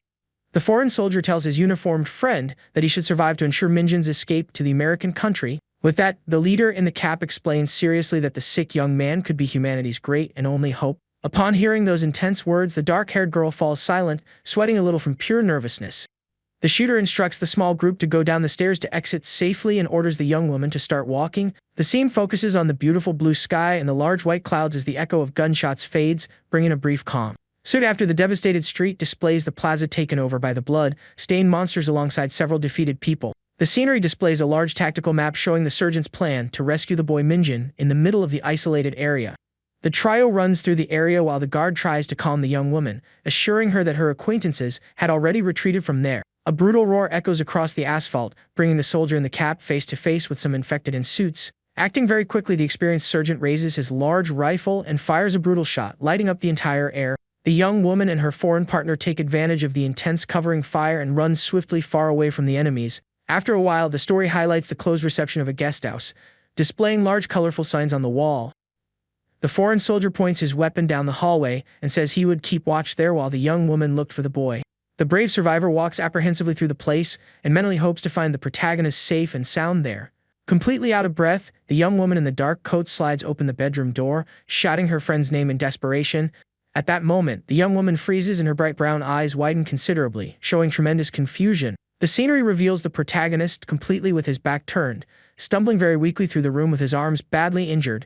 The girl sighs with extreme relief upon seeing the sweaty young man and calls his name tremulously, seeking a brief response. With very worried features, the brunette quickly enters the room and questions if the sickened student was feeling well. In a colossal shock, the stained boy turns abruptly, grabbing his savior's small wrist with great fury. With an aggressive move, the young man throws his companion forcefully against the light-colored wall, drawing a brief scream of fear. Minjin stands in front of the young woman, taking heavy breaths from the effort, while displaying several marks all over his face. Very scared and blushing, the survivor stares into the boy's intense eyes and remembers a strange scene from her dream. The young woman is completely paralyzed and states that this was not an appropriate moment for romance in the middle of a major attack. The shot focuses closely on the student's dark, bloodshot gaze, showing that he was out of his mind in that place. Soon after, the camera shows subtle details of the young woman's light shoulder, which was partially exposed by the black fabric. Completely paralyzed, the confused young man breathes very heavily, babbling an incomplete sentence while staring at his sweaty friend. With his mind shattered by the harsh illness, the boy quietly confesses that his friend looked very delicious at that moment. Upon hearing that fearsome cannibalistic threat, the young woman's eyes go completely wide, unable to understand why. Overcome by true desperation, the brave girl opens her mouth wide and lets out an extremely loud and frightening scream. Screaming, the girl accuses the young man of being a pervert and demands that he let her go, saying she wouldn't fall for his lines. The confused boy listens to the scolding about the chaos at the shelter and seems to slowly regain his consciousness. Letting out strong groans of pain, the young man stumbles backward and releases the young woman, leaving her very confused. Very worried, the survivor adjusts her dark blouse and asks if her bent-over colleague is feeling well. The protagonist observes the strange red veins on his arm and notices that he can finally control the infection. Standing in the room, the young man says that he can now suppress the dangerous symptoms on his own, leaving his friend completely shocked. The curious young woman asks for more explanations, and the young man confirms that he can control the serious illness to a certain extent. With a very serious expression, he explains that the infected state is a true hell, and he doesn't know how long he can last. The infected man holds his own marked wrist and reveals that he can return to his normal state whenever he wishes. His partner understands that he can disguise himself among the monsters without being attacked, and finds this ability very insane. Despite the great advantage, the tense student confesses that using this dark power seems to be shortening his life. Very thoughtfully, the woman remembers an old conversation and asks if her friend could also command the monsters.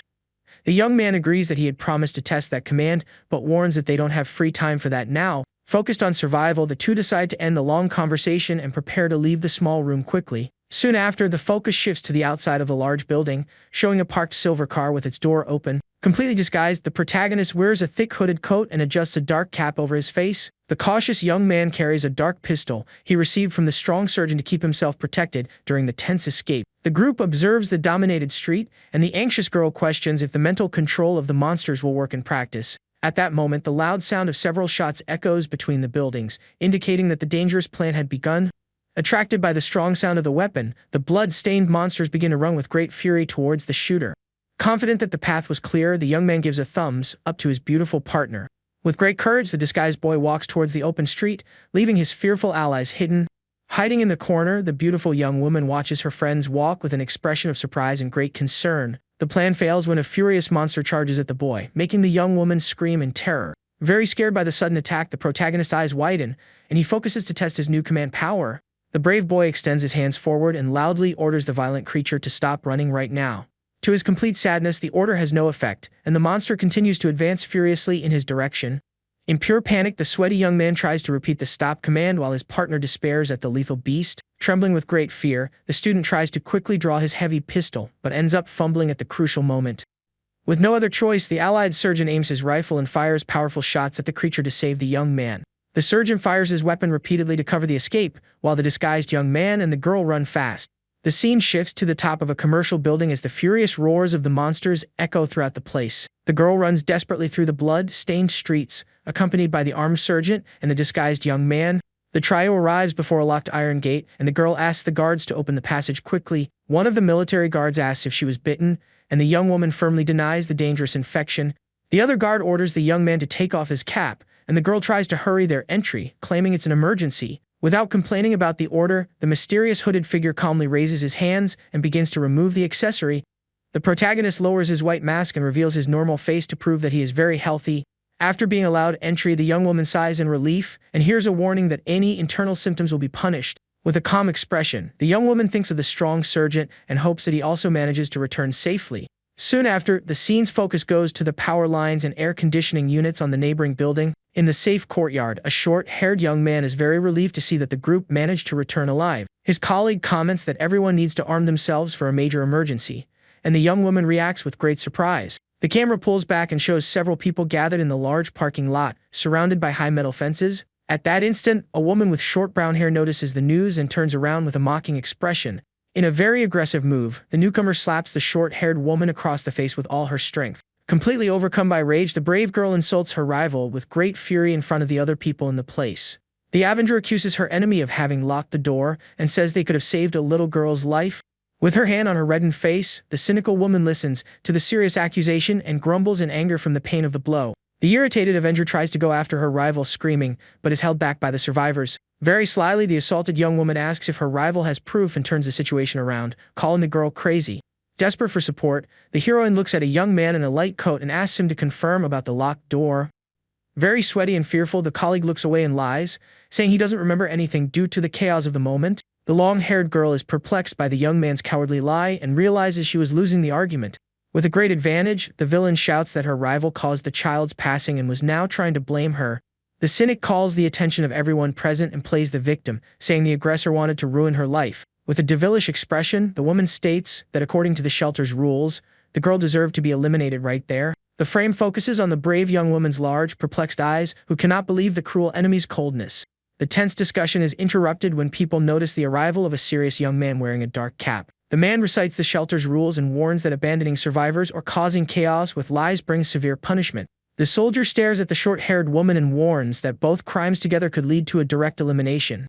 Quite tense with the grave threat, the woman swallows hard and tries to maintain her posture, challenging the leader's authority.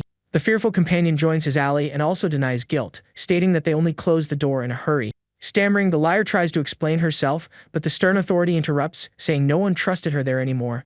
The man in the cap decides that he will hold an internal meeting later to judge all the dangerous acts of that young woman. The arrogant woman threatens to ruin the soldier's life on the internet, while the silent protagonist observes the commotion. At that moment, the scene quickly focuses on a dark corridor of a large, completely empty subway station. On the lower floor, the tense armed guards talk about the lack of ammunition and the huge horde that might return there. An older man approaches, very irritated, demanding more defenses and questioning the return of the thirsty monsters. With a very heavy expression, the soldier in the cap deduces that all that terrible chaos had been caused by someone. The experienced guard warns that the ones responsible for the attack could bring more deadly creatures to the place again. Soon after, the story's focus goes to the top of the building, where a focused sniper prepares his heavy firearm. At the main entrance of the large shelter, the soldiers await threats, watching over a strong, locked iron gate. In a brutal and unexpected instant, the guard watching the entrance suffers a final blow, falling to the stained dark ground. Attracted by the loud noise, the gigantic, obese, and blood-stained monster advances with great fury in front of the large gate. The monstrous, lethal beast faces the building's strong defenses while several other infected gather around it there. Inside the long station, the allied guards hear the loud shots at the north gate and deduce it's a terrible invasion. The leader in the cap confirms that the mysterious criminals have returned and warns that the terrible horde would come back there. The brave leader orders everyone to prepare for the huge attack while deciding to hunt the cruel intruders alone. The soldier in the dark coat questions a soldier and discovers that a large part of that small squad had already been lost. Worried about the valuable protagonist, the leader delegates the dangerous mission of protecting the boy with his own life. With a very serious look, the brave soldier loads his heavy black weapon to deal with the deadly ambush once and for all. Holding the long rifle, he promises to find the dangerous inmates and take them all down without any mercy in the region. The partner with glasses volunteers for the mission, arguing that facing the enemy group alone would be fatal. Upon hearing that dangerous plan, the silent protagonist focuses his mysterious gaze in a certain direction. The quiet young man's intense vision turns to the huge turnstiles that gave full access to the dark subway tunnel. Nearby, the chubby colleague explains that he doesn't know the current exact number of civilians due to the recent major losses. Observing the sheltered people, the young man concludes that they would be finished if the dangerous monsters entered through the tunnel. Noticing the severe fragility of that place, the apprehensive protagonist reflects in pure silence on the great threat. The disguised young man stares at the wide ceiling of the long underground station while formulating a new idea in his mind. A loud cry of surprise echoes as the calm student holds his old, light-colored whistle with his marked hand.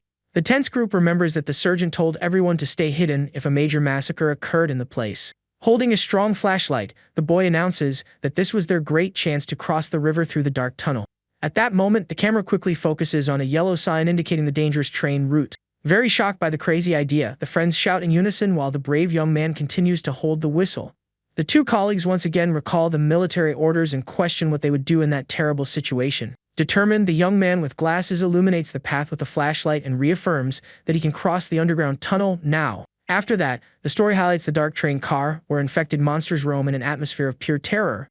The protagonist explains the long plan of opening the doors and luring the monsters with the whistle to the next station. The colleague with glasses doubts the idea, questioning how the boy would trap the huge infected horde along the way.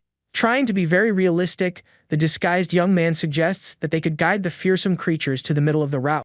The cautious leader of the plan confesses that the real problem would be keeping the symptoms of the severe infection active. Upon hearing that strange conversation, the allied surgeon approaches with a confused expression and asks about the topic. Leaving the soldier without an answer, the chubby colleague asks if the risky young man would ask for permission from the beautiful girl. Descending the long, dark staircase, the young woman arrives at the location and hears the strong guard ask for help with the translation. The gossiper with glasses warns that the student was planning something crazy, leaving his friend looking guilty. The scene again shows the sign indicating the subway exit, while the nervous woman lets out a cry of shock. Completely irritated, the brave young woman forbids the risky plan of luring the dangerous infected into the long tunnel. The enraged young woman questions the danger of activating the harsh infection like that and fears he will be discovered by everyone. With a very deep and illuminated gaze, the young man justifies that there was no other way to cross the fearsome river. Trying to calm his brave partner, he stresses that using the dangerous symptoms was the safest method at the moment. The sergeant thinks about the risky tactic and agrees that the plan could work if the monsters were peaceful. Excited by the great idea, the guard deduces that they could use the long route to move throughout the entire large city. Completely perplexed by the group's acceptance, the young woman questions the grave risk of the strong infection disappearing in the middle of the road. Very calm, the marked young man places his virus-marked hand on his friend's shoulder to convey security. The gentle student promises that he would return alive and asks his worried colleague to relax and wait there with the others. Surprised by that affectionate gesture, the survivor blushes while staring at the brave ally's serene face. Pretending to be mocking, the young woman laughs sarcastically and jokes that her friend was acting like a husband going off to war. Observing the bizarre scene, the chubby young man concludes that the naive protagonist would never notice his friend's feelings. Soon after, the focused young man takes an age-old leap from the top of the platform, landing on the dark ground of the train tracks. The scene focuses on the dark underground tunnel where some infected growl before the brave protagonist armed with the flashlight. At that instant, the metallic sound of the platform doors opening echoes softly through the dark environment of the huge station. Holding the flashlight, the boy hears his friend with glasses ask to close the door and agrees with the important order. With great determination and his face marked by the infection, the young man brings the small silver whistle to his mouth. Upon hearing the sharp sound of the whistle, the blood-stained monsters turn abruptly and begin to run with great fury. Very impressed, the partner with glasses comments to the girl that the student showed no shred of fear. Attracted by the noise, the hungry beasts run straight past the young man without noticing his presence in the dark tunnel. The beautiful young woman sighs in relief upon confirming that the deadly enemies truly ignored her dear friend's presence. Clutching her own blouse with a racing heart, the young woman wishes him good luck and mentally asks for him to stay very safe. With a serious look, the sweaty boy watches the monsters move away and tells his partners that it was time to advance quickly. Taking advantage of the huge distraction, the group follows the steps of the infected horde to walk calmly to the next stop. Soon after, the story's focus shifts and shows the blue sky shining over a large commercial building with a parking lot. Outside, a man dressed as a police officer walks hidden and realizes that people have been lured to the other side. Very calculating, the vengeful guard concludes that half of the monsters would be eliminated upon invading the station platform. holding a large pair of metal shears. He thinks that this terrible attack would be the perfect payback for his fallen friends. Without wasting time, the cold shooter uses the heavy tool to cut the small green padlock of a metal grate. With the path clear, the man opens the gate and enters the restricted area, carrying his long weapon and a red megaphone. The mysterious police officer observes the device in his hands and smiles, satisfied to have picked up several of those very useful items. With great force, the man throws the red device through the long glass accessway that led to the underground floor. The equipment rolls down the escalator steps and falls onto the station floor, emitting a loud, constant siren sound. The loud noise quickly echoes across the surface and attracts the attention of several monsters that were wandering near that street. Sweating from tension, the culprit shrinks behind the iron gate and decides to hide before the beasts attack the place. On the floor below, two armed soldiers walk through the bright corridors and are confused upon hearing the sound of that siren. Fear takes over the place as the loud roars echo, and one of the soldiers suspects that the second entrance has been breached. The chaos resumes when a creature invades the gate and attacks a colleague while the other soldiers fight over resources. Overcome by the purest desperation, a stained survivor runs towards the guards, asking for great help along the way. Frightened by the rapid advance, the soldiers fire their heavy rifles, and someone shouts, asking them to stop. Far away, the beautiful girl and her friends hear a terrible crash and decide to check what had happened now. At that moment, the monstrous horde advances through the shattered glass structure, beginning a massacre in the isolated station. Pressed by panic, one of the soldiers fires nonstop until his companion shouts, ordering an end to the shooting. The tense guard comments with great panic that if the monsters get past there, they will all be ruined. Screaming, the young man warns about the violent invasion at entrance 2 and orders them to close the security doors quickly. Soon after, a thick metal curtain descends rapidly and blocks the hallway passage without any warning. Meanwhile, the brave sergeant runs through the dark corridors, accompanied by the beautiful girl and the two allies. The group encounters fleeing civilians and hears the terrible alert that the doors were closing due to the major attack. Following the flow of desperation, the allies quicken their pace to escape the compromised area as quickly as possible. To everyone's complete shock, the large metal grate descends abruptly and ends up separating the young woman from her group. Desperate, the boys watch their partner trapped on the other side and beg for someone to open the door quickly. Overcome by enormous fury, the surgeon threatens the gate guard, demanding the immediate release of the locked passage. Worried, the boy with glasses tells his partner to go down to the platform and look for the stairs on the opposite side. A roar echoes down the hallway and the young woman turns, seeing monsters running fiercely in her direction. She yells at the guard not to shoot, saying it will attract more infected and that she'll be able to get away. Without hesitation, the young woman turns and starts running desperately to escape the monster's clutches. As she runs, she remembers that to get to the other side, she needs to go down to the platform and up the opposite side. With a look full of hope, she prays that the other fire door hasn't closed yet. Unexpectedly, a couple calls her by name, Hyena, and points to a path for her to follow. The man gets there first and struggles to hold another gate, while Hyena and the woman run to get through. As soon as everyone gets through, the heavy metal gate comes down with a crash, locking the path. Finally safe, the trio catches their breath while the monsters roar and bang on the gate violently. The man reassures her, saying they are at South Exit 3 and that the outer fence should still be locked. The woman suggests they stay quiet for a while, and Yena wonders why her stepmother is there with that man. With her face still marked by fear, the young woman turns to them and sincerely thanks them for saving her life. But suddenly her stepmother grabs her by the hair forcefully, leaving the young woman in complete shock. The woman then throws her violently to the ground, and the girl lets out a sharp cry of pain and shock. While Yena is on the ground, the stepmother complains about being tired, and the man asks if she knows why she was saved. Furious, the man kicks her and yells that she made him angry, but the woman tells him to let the girl breathe. The stepmother steps on the young woman's back with her high heel, saying ironically that she forgot she was wearing heels. Sitting on Yena's back, the woman says she was surprised that she saved a child and didn't expect it. The stepmother says the Yena she knew was selfish, and that clueless people like her ruined everything. With a dark look, she reveals that Yena is the person she most wanted to defeat with her own hands.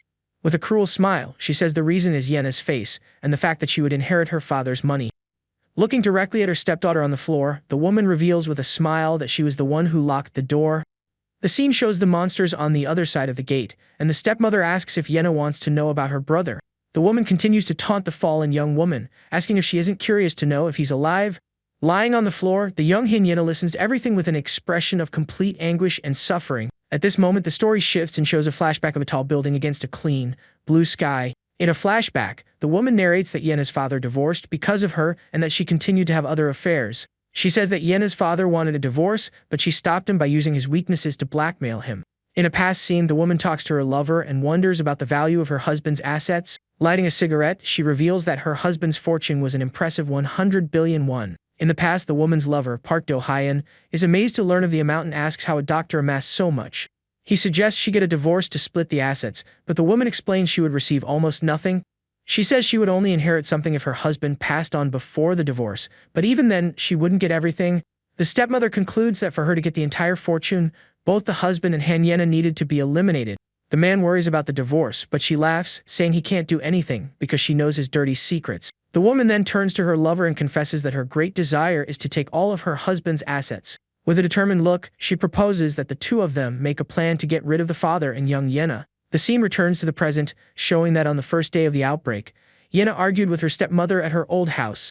The woman gets angry with her stepdaughter, but the father intervenes, saying his daughter was just out of line. With his back to his daughter, the father comments that she has the same bad personality as her biological mother.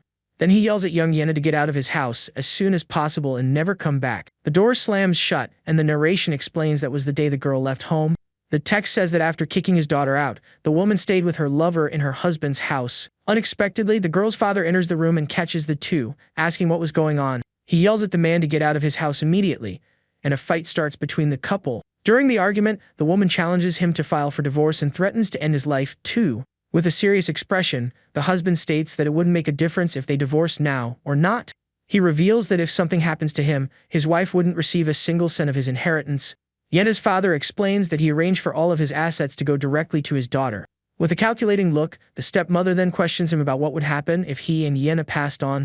Realizing the loophole, she smiles frighteningly and confirms that in that case, she would get everything. Horrified, the man realizes the evil in his wife's eyes and calls her crazy with great fear. The stepmother's eyes widen in a mix of shock and surprise at something that happened suddenly. The image focuses on a hand holding a large kitchen knife completely covered in red. The lover had attacked Yena's father from behind, while the stepmother watched the scene without reacting. The narration explains that the situation got out of control, and in the end, Park Do-hyun dealt a final blow to her husband. The woman becomes desperate, saying they had a plan to make the two events look natural. At that instant, an alarm sounds through the building, warning of an emergency and telling everyone to stay home. The pair of lovers is confused by the emergency alert, right as the zombie apocalypse was beginning. Watching the news on TV, the woman comments that with so many losses happening, this was the perfect time. She suggests faking an accident, throwing the body out the window to blame the killers outside. The man agrees and says they should dispose of the body and prepare to escape from there quickly. Back in the present, the stepmother concludes the story, saying that's basically what happened. Sitting on Yena's back, she laughs, saying that the girl's mother abandoned her and her father was manipulated by her. The woman finishes the story, stating that in the end, the young woman's father was defeated by her lover. With a cruel smile, the stepmother taunts her stepdaughter lying on the floor, saying she is now an orphan. Then she starts to laugh maniacally, finding the situation of the parentless girl pathetic. Without warning, the stepmother grabs Yena's neck and tells the young woman to just cease to exist already. While choking her, she imagines that if peace returns, the lands of Gangnam will become very valuable. With a knife in hand, the stepmother laughs, saying that with Yena's passing, all the land will be hers. Suddenly, the man shouts for her to be careful, and young Yena's look changes, showing determination. In a quick move, Yena turns and manages to strike the stepmother's arm with the knife. Shocked, the woman moves away in pain while her partner is surprised by the girl's reaction. Now on her feet, the young woman holds the knife firmly, prepared to defend herself from the treacherous couple. With tears in her eyes, Yena threatens them, saying not to come closer or she will fight back with everything she has. The girl shouts for them to stay away, while the stepmother holds her injured arm in fear. With an expression of pure hatred, the man faces the young woman and curses the situation angrily. Without a second thought, he advances and lands a powerful punch on the girl's face, knocking her down. The man continues the assault, kicking Yena on the ground while she screams in pain with each blow. Meanwhile, the stepmother complains about the bleeding on her arm, and he says the knife won't reach him. The woman shouts for her lover to finish Yena off at once, but he seems shocked by her request. He looks around and realizes the girl no longer has the knife. Wondering where it went, suddenly a huge blood-stained hand grabs the man's head from behind with great force. A giant, muscular zombie holds him, and a voice says that Young 40 managed to get him. The stepmother screams desperately for her partner, while Yena on the floor watches the scene, totally shocked. With his eye wide with terror, the man lets out a terrifying scream as the monster squeezes him. A huge spray of red goes everywhere, indicating that the blow was devastating. The zombie completely crushes the man's head, and the stepmother screams his name in pure horror. Seeing the danger, young Yena and the stepmother start running desperately to escape the monsters. The two run up the stairs as fast as they can while the zombies right behind them give chase. The two finally reach the top of the subway staircase, out of breath after the long run. To their despair, the large gate at the exit is locked with a thick padlock. With no way out, Yena turns and looks at her stepmother, realizing they are trapped there. The only option to escape is to climb the glass and metal structure that covers the staircase. Without a second thought, the young woman begins to climb up the side of the covering with difficulty. Upon reaching the top, she takes a deep breath and thinks that she needs to keep running to survive. With determination, the girl jumps from the roof towards the barbed wire fence. However, she ends up losing her balance in the process and falls hard on the ground on the other side. The stepmother, who climbed right behind, looks down and realizes the situation is very dangerous. At that instant, several zombies start climbing the gate, leaving the woman completely terrified. Overcome by panic, she loses her balance and ends up falling from the roof towards the street. The woman lands on her back on the ground with a dull thud, screaming in pain from the impact of the fall. Wasting no time, she quickly gets up and starts running down the deserted street. Several monsters appear behind her, and the woman thinks she needs to find a hiding place quickly. Meanwhile, Yena also runs down the street, trying to escape the dangers that surround her. Tired, the young woman stops for a moment and complains that her legs are hurting a lot. Suddenly, a hand grabs the hood of her coat from behind, pulling her with great force. It was her stepmother who pulls her with a look of pure rage, causing the girl to lose her balance. Without any pity, the woman throws her stepdaughter violently to the ground, leaving her stunned. Lying on the asphalt, young Yena faces her stepmother with a look of shock and confusion. At that moment, she notices a pair of red-stained feet standing right in front of her.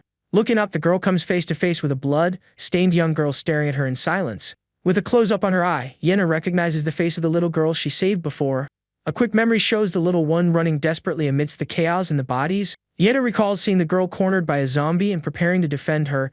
The memory shows the exact moment the young woman used her strength to save the child. Back in the present, the little girl stares at her with white eyes, transformed into a monster. The little one's face is covered in red, and she lets out a low, threatening growl. Now transformed, the girl who has saved growls nonstop at the young woman who protected her. Slowly, the little zombie approaches Yena, who remains on the ground, unresponsive. Lying on the ground, young Yena faces the little zombie girl with an expression of pure sadness. The little zombie moves a bit, and the girl is confused, not understanding what is happening. Seeing the scene, the stepmother lets out a scream of panic, not knowing what to do in that situation. Unexpectedly, the little zombie girl turns and runs towards the stepmother, who stares at her, frightened. The woman flees desperately, screaming for the monster not to approach as she is pursued. Yena stays on the ground and notices something strange, wondering why the little zombie didn't attack her. While still trying to understand, she sees two other monsters running in the distance down the street. The creatures run with ferocity towards the stepmother, who tries to escape them at all costs. Realizing the danger, young Yena gets up and also starts running to escape the horde.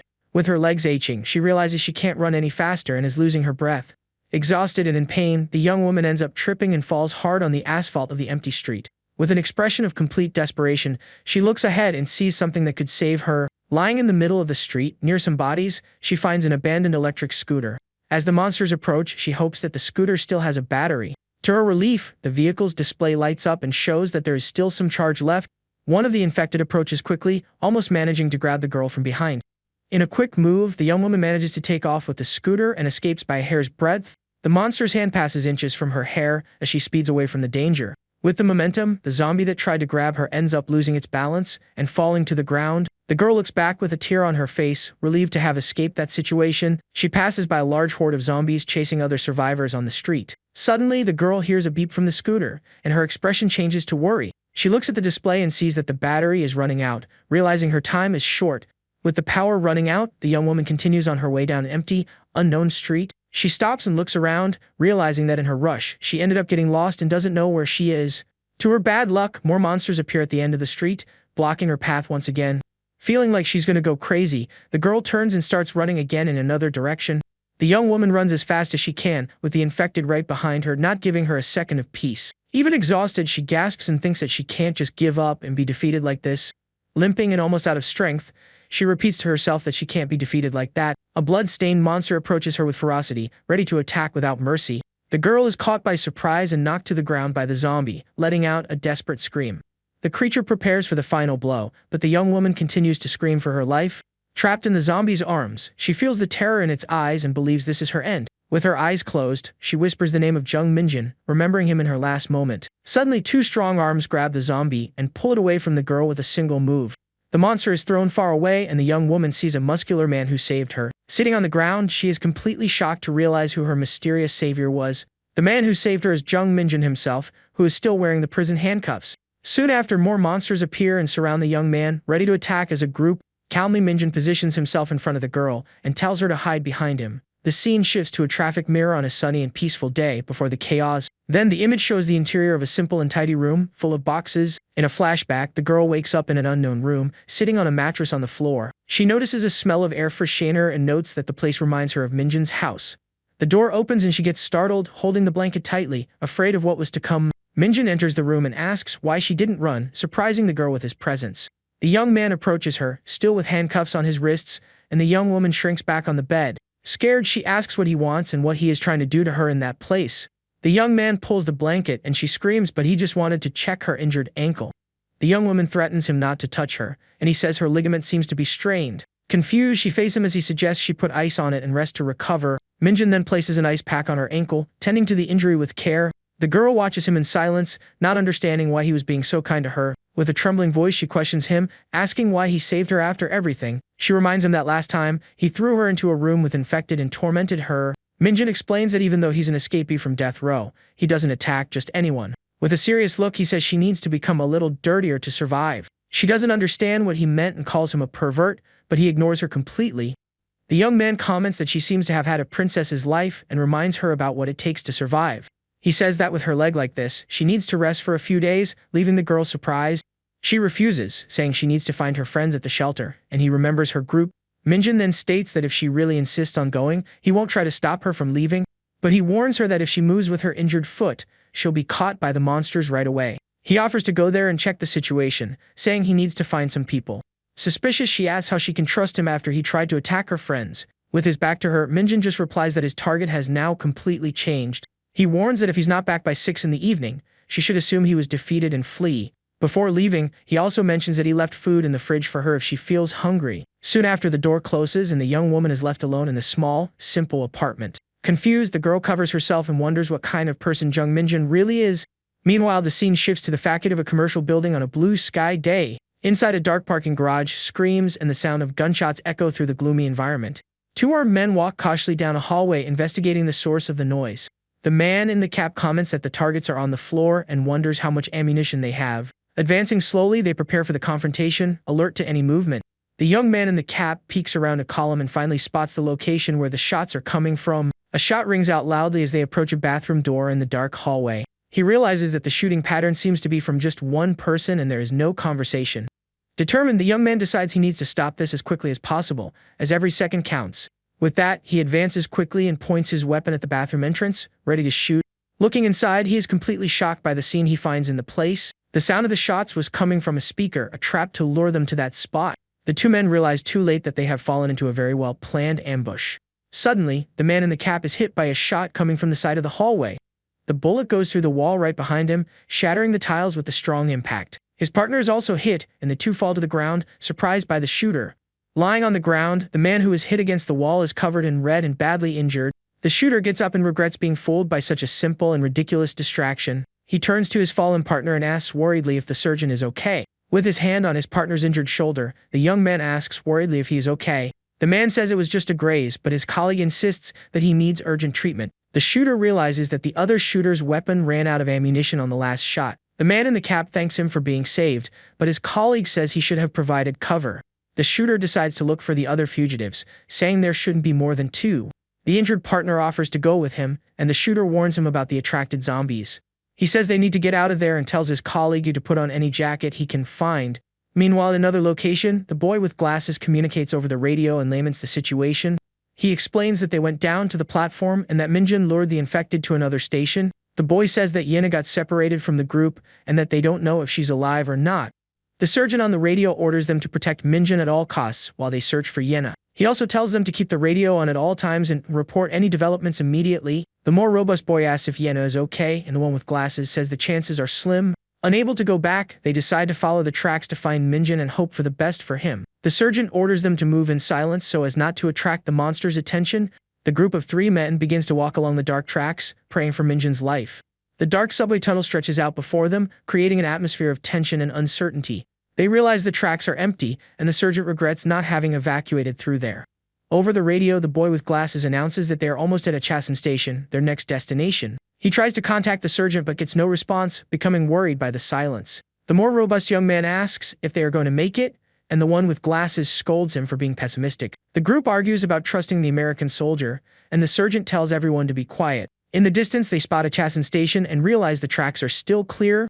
The Achasan Station sign becomes visible, indicating they have reached their destination. With the flashlight, the surgeon illuminates the platform but is surprised by what he sees. The platform's security door is closed, with several zombies trapped on the other side. The sergeant wonders if this is a trap, as the light of a train appears in the tunnel. The scene shifts to the outside, showing that Minjin is already at the next station. The young man peeks from behind a car, observing the street carefully before moving forward. He sees that the area is full of zombies and bodies, realizing the situation is getting worse.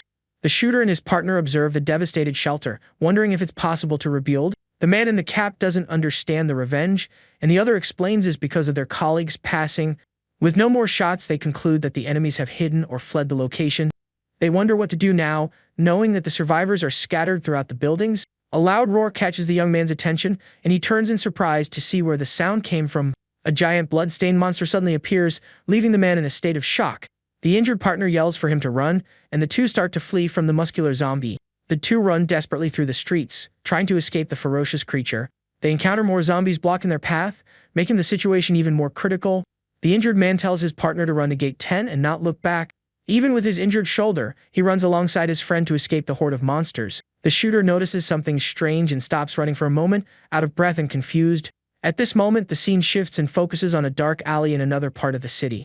A group of 3 young people runs through a dark alley while someone shouts to get them. One of the young men runs out of breath, trying to escape his pursuers at all costs. After a long chase, the boy stops, exhausted and out of breath to continue running. He turns and calls for his brother, his face full of fear and desperation. The young man trips and falls to the ground as 2 men approach him with bad intentions. The image returns to the shooter, who regrets not having made a different choice in the past. He wonders if, with another decision, he could have saved his younger brother from that situation. Back in the action, the young man is pushed by his injured partner, who forces him to keep running. The man in the cap falls to the ground and sees his friend being surrounded by the zombies, shouting for him. Fallen but determined, the injured man aims at the monsters to give his friend a chance. He fires several times, taking down some zombies and creating a distraction for his partner. With no more ammunition, he drops the weapon on the ground, ready to face his final fate. He shouts for his partner, Hachiel, to run and says he will lure the monsters away. The man explains that the zombies are chasing him because of the smell of his blood. With a serious look, he asks Hachiel to take care of Jung Minjin and ensure his survival. In his thoughts, the young man reveals that his only family now is his younger sister. In a quick flashback, the boy with glasses remembers having changed thanks to Minjin. He thinks that he swore never to risk his life for anyone but his younger sister again. The young man returns, lifts his injured friend, and tells him to hurry up so they can escape. He supports him and states that he can't let him be defeated in such a meaningless way. With his friend on his shoulders, Hachiel prepares to face the approaching horde of zombies. He adjusts his weapon to continuous fire mode, ready to force his way through. With a burst of shots, he takes down several monsters, creating an opening for their escape. Carrying his injured partner, he asks the sergeant not to give up and to keep fighting. A zombie approaches from behind, but the young man uses it as a shield to protect himself from the attack. He uses the monster's body to defend himself and manages to get rid of the imminent threat. The young man's combat knife falls to the ground during the fight, but he has no time to pick it up. He throws himself to the ground next to the sergeant, using the zombies' bodies as cover. With the monsters approaching, the situation for the two seems desperate, and without a way out, the young man closes his eyes, exhausted and sweating coldly, waiting for the worst to come. Suddenly, the sound of gunshots echoes down the street, and the sky lights up with the midday sun. Soldiers arrive at the scene, offering help and pointing out a safe path for them. A military jeep approaches, ready to rescue the 2 survivors from that hell. The vehicle accelerates and runs over the zombies, clearing a path for them to escape. Inside the vehicle, the surgeon thanks Hachiel for saving his life twice. The breathless young man just responds by calling the surgeon by his title, without saying anything more. With a serious expression, the surgeon asks Hachiel to put him down immediately. The young man is confused but soon realizes something terrible when he looks at his friend closely. On the vehicle's floor, he sees splatters of red, indicating that something very serious has happened. With a heavy heart, the surgeon asks if Hachiel was bitten during the confusion. This scene was a repetition of a previous one, showing the consistency of the events. This scene repeats, focusing on the young man's face and the tension of the crucial moment. The repetition of the scene emphasizes the surgeon's request and the urgency of the situation. The moment of hesitation repeats, showing the young man's shock as he understands the truth. The image of the red on the floor repeats, confirming the surgeon's suspicion. The painful question is repeated, showing the gravity of the possible bite. With his gaze lowered and full of guilt, the young man doesn't answer, letting the silence confirm it. The young man shows his blood-stained hand, revealing the terrible truth of his injury. The soldier driving the jeep shouts upon realizing that his friend was bitten by one of the monsters. The driver orders the surgeon to let go of the infected young man, but the surgeon asks him to wait. The surgeon tries to deceive himself, saying that maybe it was just a scratch and not a bite, but Hachiel confirms with certainty, saying he is sure that he was truly bitten. With a sad look, he tells the surgeon that he will soon be infected and apologizes. In his last request, the young man asks the surgeon to end his suffering before the transformation. He explains that he doesn't want to become a monster and prefers a quick end to transforming. The surgeon remains silent, looking ahead with an expression of deep pain and sadness. With his eyes closed, he mourns the loss of another of his valuable companions. The man covers his face with his hands, unable to contain the emotion of that difficult moment. In a flashback, the scene shows a construction site for a new set of villas. The surgeon and Hakchiol talk outside a construction container on a normal day. The surgeon asks if he really wants to do this alone, and Hakchiol confirms with certainty. The man hands a pistol to the young man, who takes it with firm hands, ready for the mission. The surgeon walks away, leaving the young soldier with the responsibility of that task. Hakchiol cocks the pistol, preparing for what needed to be done at that moment. With a serious look, the surgeon turns and apologizes to Hakchiol for what was to come. The young man just replies that it's okay, accepting his fate with courage and resignation. The surgeon reveals that on the way there, he met a certain professor who changed his perspective. He asks if it was the professor's family that went to the shelter, and Hakchiol confirms it. The young man then reveals that the professor was infected in the same way he now was. A flashback shows the professor's family crying around him in his final moments. Lying in bed, the professor tells everyone that each person has their time to go. He explains that the only difference is whether that time comes sooner or later for each person. Back in the present, Hakchiol says that those words touched him deeply and helped him. With tears in his eyes, the young man says he wants to end his journey remembering the professor's words. He accepts his fate, remembering that everyone will one day meet their inevitable end. Hakchiol tells the surgeon that it's not his fault and that he's not responsible for his fate. With his last words, he asks the surgeon not to blame himself for what needs to be done. With tears in his eyes, the surgeon says he won't know what to tell Minjin and Yena about him. He promises that he will risk everything to find Hakchiol's younger sister. As a last wish, with his face covered in tears, Hakchiol calls him surgeon, with one last request in mind. He tells the surgeon that he doesn't need to make this promise, freeing him from any obligation. The young man says the surgeon no longer needs to live for others, and that he should survive until the end. In his last piece of advice, he asks the surgeon to live the rest of his life just for himself. With a sad smile, he asks his friend not to let his departure be in vain. The surgeon points the pistol at his friend, his heart heavy with the decision he has to make. The two face each other in silence in a moment of farewell and mutual respect. Hakchiol closes his eyes, accepting his fate with courage and serenity without any fear. The surgeon slowly approaches, with the weapon in hand, but hesitates to fulfill the request. He lowers the weapon with tears in his eyes and confesses that he can't do it. With a choked voice, he says he simply can't shoot his friend and companion. Hakchiol understands the surgeon's difficulty and asks him to hand in the pistol. The young man takes the weapon from his friend's hand, determined to end this with his own hands. The surgeon faces him with a sweaty face, still not believing what was about to happen. In a final gesture of friendship, Hakchiol hugs the surgeon in a silent farewell. The surgeon cries on his friend's shoulder, feeling the pain of the imminent and inevitable loss. Hakchiol faces him one last time with a look of gratitude and peace before pulling away. The two separate, and the moment of farewell comes to an end at the construction site. The surrounding environment seems desolate, reflecting the sadness and loneliness of that moment. Back in the present, Hakchiol is alone inside the container, reflecting on his life. He remembers the professor, thinking about how his words deeply impacted him. The young man reveals that in the end he also ended up being infected, just like the professor. He wonders if the professor is still in that place, living as one of the infected. The young man questions what it feels like to live as a monster, looking at the sky outside. He confesses that he doesn't have the confidence or the desire to live as an infected, like the professor. He remembers the professor's words about passing on and decides it's time to give up and accept his end. With the pistol in hand, he prepares for the last act of his life with courage. Sitting on the floor, Hakchiol points the weapon at his own head, ready to end it all. He thinks about his life and what led him to that moment of final, irreversible decision. In a flashback, his younger brother asks what happened, and he explains the betrayal. The brother worries about being caught, but Hakchiol reassures him, saying that won't happen. He promises to protect his brother, even if he has to risk his own life to save him. Hakchiol says that if he's the only one caught, his brother should run without looking back. He asks his other friend, Daechiol, to take care of his younger brother if he doesn't come back. The scene repeats, showing the dark alley where the chase happened in the past. The voice of one of the pursuers shouting to get the boys echoes through the alley again. The image of Hakchiol's friend running desperately repeats, showing his panic. The sound of his trip and fall resonates once more, marking the tragic moment. The boy turns and calls for his brother, his face full of fear and desperation. He falls to the ground and the two men approach him, sealing his cruel fate. The younger brother shouts for Hakchiol to run and not look back, trying to save him. He begs his brother not to give up, even knowing his own end was near. Hakchiol runs through the alley, his heart broken by his brother's farewell words.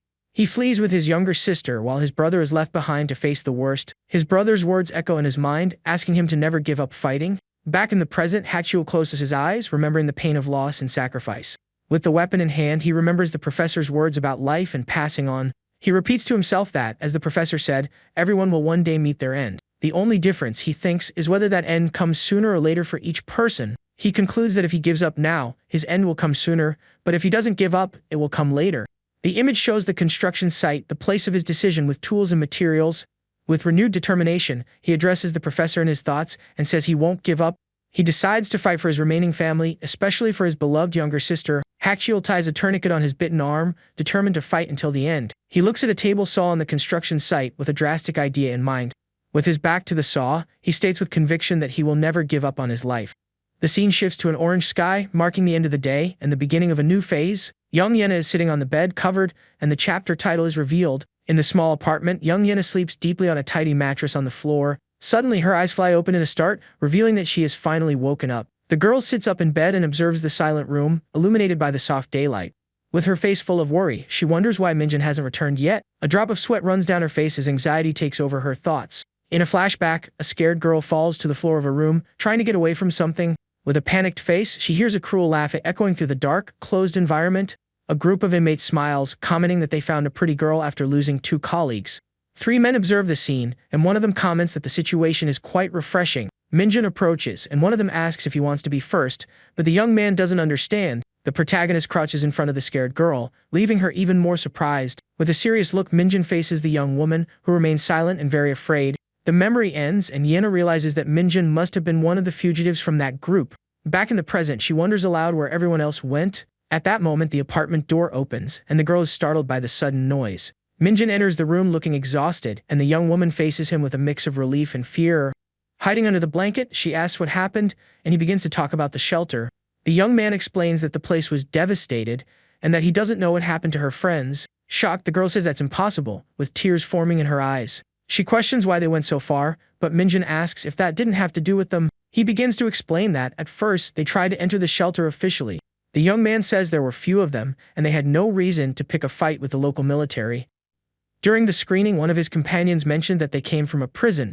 Minjin reveals that they were labeled as intruders, and the manager ordered them to be shot at. He concludes that a shootout began, one of his friends was defeated, and that started the conflict. Yena says it's natural for them to be turned away but questions the order to shoot that they received. The girl states that, even though she's grateful for the help, he is still a criminal in her eyes. For that reason, she says it's normal to feel uncomfortable with his presence there. Minjin listens to everything in silence, sitting on the floor, without showing any immediate reaction. After a brief pause, he just replies that her feeling is fair and understandable. Hidden, the girl hears the young man say that it would be normal for her to hate him after everything that happened. Jae-hyo admits that he was part of the group, but now he has also become an enemy to them. With a serious look, he begins to tell the girl a personal and very painful story. He reveals that he had a younger sister who was the victim of a terrible group attack. The young man continues, explaining that his sister took her own life and he lost his entire family. That's why he took revenge in a brutal way, saying he basically gave up on being human. Jae, who says that looking at Yena reminds him of his sister, who was fragile and needed protection. He explains that he made her fight so she could survive on her own, even without anyone to protect her. With a sincere look, he confesses that he doesn't know about the others, but she seems special to him. The young man says that's why she doesn't need to worry about the same things around him. Then he confirms the girl's name, asking if she is really Han Yena. After the confirmation, the young man formally introduces himself as Song Ji-hyo to the girl. Surprised and a little embarrassed, the young woman repeats his name quietly to herself. In her thoughts, the girl admits to herself that he is really very handsome. She hides and thinks that she already likes Minjin, wondering the reason for that feeling of guilt. Yena convinces herself that she can't look at another man, and that she will never give in to him. Jae-hyo then asks if she and the boy with glasses are friends, as they seem very close. The question catches the girl by surprise, leaving her a bit unsure of what to answer. She fumbles and says they are just friends, but soon changes her mind and claims he is her boyfriend. The young woman gets tangled up, saying it's not official yet and wonders why she's acting this way. She tries to explain herself, saying that nothing has happened yet, but her confusion is evident. The young man smiles and says she's cute, getting up and gathering his things to leave. He then offers her a radio, saying he noticed her discomfort with him there. Jae-hyo warns that he's going to look for another house, and that she can contact him on the radio if she needs to. He says goodbye and heads for the door, but the girl tries to call him back, hesitant. Amidst the mess of her thoughts, she shouts that she's going crazy and can't fall in love. Soon after, the scene shifts to a night view of the city, with a starry sky in the background. The moonlight passes through the window of a dark room, illuminating a calendar on the wall. Young Yena is now sleeping peacefully in her bed, with a serene expression on her face. In a close-up, she seems to be resting in peace, oblivious to everything that happened before. A panoramic view shows the city on a sunny day with buildings and a blue sky. The narration explains that 2 years have passed since the beginning of the zombie outbreak. Despite the initial chaos, a cure was developed and peace returned to the world. A girl looks at her cell phone and complains, finding the whole situation a real bore.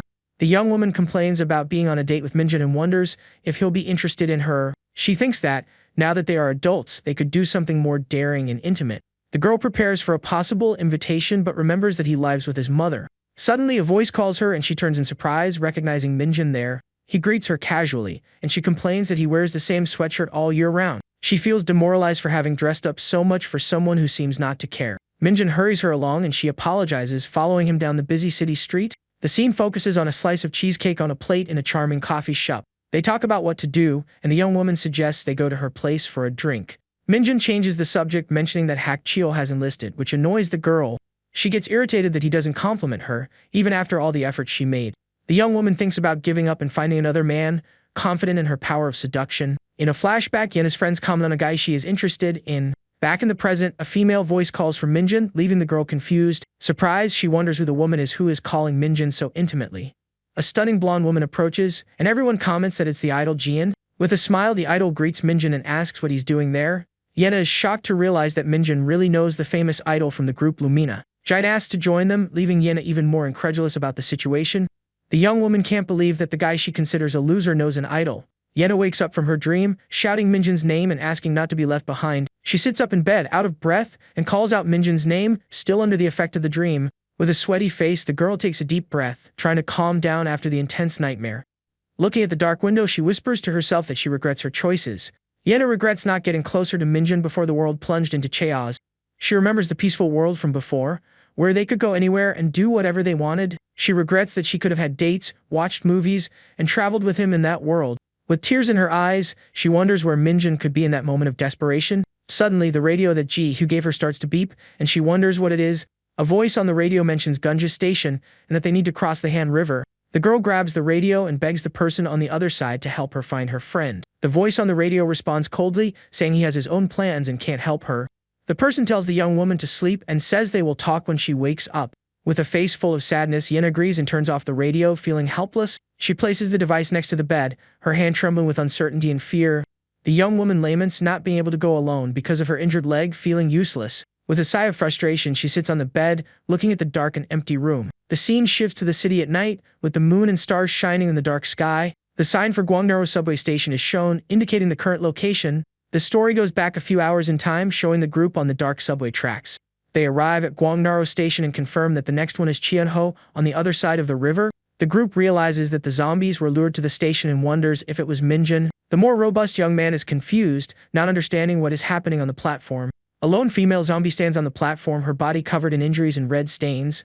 The group observes her from a distance, commenting that the creature's appearance is very frightening. They find it strange that she doesn't attack, and one of them suggests she might be thinking. The boy with glasses is in shock, realizing what kind of monster they are facing. He yells at the American soldier, saying they need to get out of there as fast as possible. The female zombie lets out a deafening scream, her face twisted in an expression of pure fury. Frightened, they realize it's a screamer, a special type of infected. The creature hits the glass of the security door hard, trying to reach them. The sound of her scream and the banging echoes through the tunnel, creating a scene of pure terror. The boy with glasses warns that the scream will attract all the zombies and that they need to run now. In a panic, they decide to head towards Qianho, the only option left for them. The image shows the subway tracks, indicating the group's desperate race ahead. The young men run out of breath through the dark tunnel, fleeing the imminent danger approaching. The boy with glasses runs with a sweaty face but stops upon noticing something on the tracks. A silver whistle dangles from the neck of someone standing in the middle of the tunnel. A figure emerges from the darkness, and the boy with glasses recognizes Jiang Minjin, his friend. The group approaches him, asking why he is standing there in the middle of the path. The boy with glasses touches Minjin's shoulder, but he doesn't respond, remaining motionless. Upon being touched, Minjin faints and falls in his friend's arms, who is startled by the situation. Worried, the boy holds him and calls his name, trying to wake him up by any means. He realizes that Minjin has a high fever and the group panics, not knowing what to do. The surgeon says there's no choice and that someone needs to carry the fainted young man. He asks the stronger boy to carry Minjin, but the one with glasses says he's too slow. The surgeon decides to carry Minjin and the boy with glasses says he can use the weapon. Suddenly, a loud noise echoes through the tunnel, startling the group and increasing the tension. The boy with glasses realizes that the monsters are about to break through the security doors. He yells for everyone to run to Chiho Station because the horde is approaching. The more robust boy Obong-jun offers to stay behind and delay the monsters. He shouts that he has lived long enough and that he will sacrifice himself to save his friends, but the boy with glasses scolds him and pulls him along, telling him not to give up and to keep going. The group runs desperately along the tracks, with the sergeant carrying Minjin on his back. The boy with glasses says there's no time to worry about what awaits them in Chienho. The roars of the zombies echo through the tunnel, indicating that the horde is getting closer. They realize they need to cross the bridge, even with the monsters approaching. The group continues to run out of breath, with the sound of the zombies echoing behind them. In the distance, they finally spot Chienho Station and are thankful that the tracks are clear. They see a chance to escape, but the sergeant warns them to maintain silence. Carefully, they open the platform door, entering the dark and silent station. Exhausted, they collapse on the floor, trying to catch their breath after the long run. A low growl indicates there's a zombie on the platform, and they immediately fall silent. But suddenly, the horde of zombies arrives and the growls multiply, surrounding the group. The boy with glasses points to a staircase, saying they need to go up before the screamer reaches them. The sign for Chienho Station is shown, indicating the new place of danger for the group. Inside the station, the group realizes there aren't as many infected as they imagined. But in the distance, they hear the roars of the monsters, indicating that the danger is still present. The group walks in silence and with caution through the dark and seemingly empty station. Suddenly, they notice something and stop, their faces tense and full of fear. A large metal door blocks the passage, preventing them from moving forward. They realize the door is locked and they need to find another exit as quickly as possible. The roars of the zombies get closer, and they know the horde is coming their way. The screamer managed to open the doors, using the emergency system to its advantage. The boy with glasses realizes that this creature's intelligence is far superior to the others. They run towards another exit, hoping to find a clear path. To everyone's despair, that door is also closed, leaving them trapped. The boy with glasses concludes that all station entrances were locked from the outside. Minjin, who is being carried, ends up falling to the ground, still unconscious and with a fever. The roars of the monsters approach, and the American soldier prepares for the confrontation. A zombie silhouette emerges in the darkness, its eyes glowing and ready to attack. The soldier takes out his combat knife, determined to fight to the end to protect the group. He positions himself in front of his friends, ready to face the approaching threat. With a cry of fear, he attacks the first zombie in a brutal hand-to-hand combat. The monster falls to the ground defeated, but the soldier knows that many more will come soon. The horde of zombies slowly approaches, closing in on the trapped group. With no way out, they realize the only option is to break down the door to escape.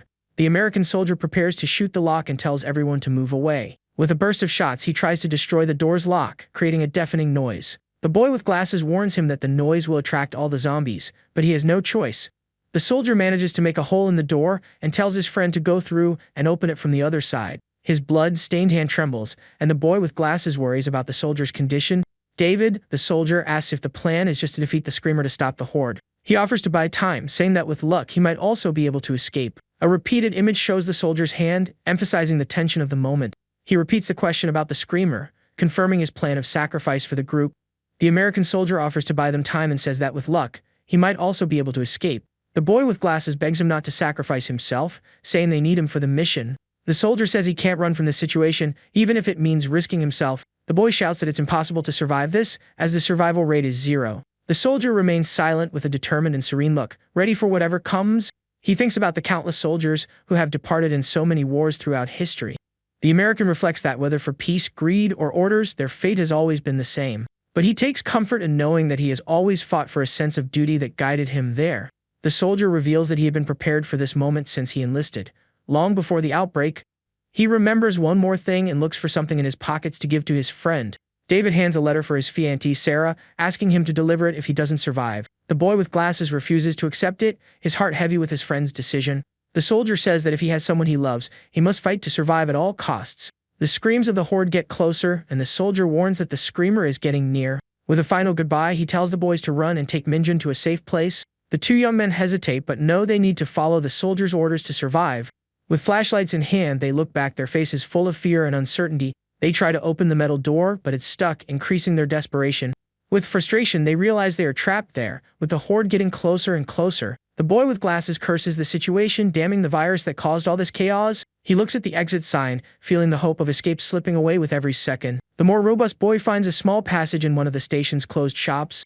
Exhausted, they manage to get through the opening and collapse on the floor on the other side, relieved. The more robust boy suggests clearing more space in case David manages to escape. But the one with glasses says it's impossible to survive this, even if he defeats the screamer. He explains that if the creature finds the broken fence, it will surely come after them. Realizing the danger, they decide to move away and hide at least 500 meters away. The more robust boy Oh Byung-jin offers to carry Minjin even with his weak ankle. With difficulty, he manages to get Minjin on his back, ready to continue the escape. Minjin's weight is too much and the young man lets out a groan of pain, almost falling to the ground. Out of strength, the young man collapses on the ground along with Minjin, unable to continue carrying him. The boy with glasses scolds him for not being able to carry one person, and he defends himself angrily. Suddenly, a loud gunshot echoes through the station, interrupting their argument. They recognize the sound of David's weapon and realize the soldier is still fighting. Knowing they need to hurry, they decide to drag Minjin to a safe place. The boy with glasses crouches to help but stops upon hearing another strange noise. He asks his friend to wait a bit with an expression of curiosity and surprise. The boy with glasses suggests finding a cart to move Minjin, and his friend scolds him for the idea. The image focuses on a corner of the station with paint cans and a metal ladder. Meanwhile, the more robust young man tries to drag Minjin across the floor with great difficulty. Out of breath, he complains that his friend is too heavy to be dragged like that. Suddenly, he stops and looks to the side with a surprised expression on his face. He finds a pistol on the ground and realizes that Minjin had taken it back at Gunja Station. The boy with glasses returns and says he found something better, and the other says he also found something. He reveals that Minjin had the pistol all along, and his friend hurries him. The scene shows a wooden handcart, the solution the young man found for transportation. They leave the station, and the boy with glasses comments that fortunately, there are no zombies around. The image shows the sign for Chianho Dong Rodeo Street, a well-known place in the city. With Minjin in the cart, they walk down the deserted street in search of a safe place. The more robust young man calls for his friend, pointing the way they should go. Exhausted, he curses Minjin for being so heavy while continuing to push the cart.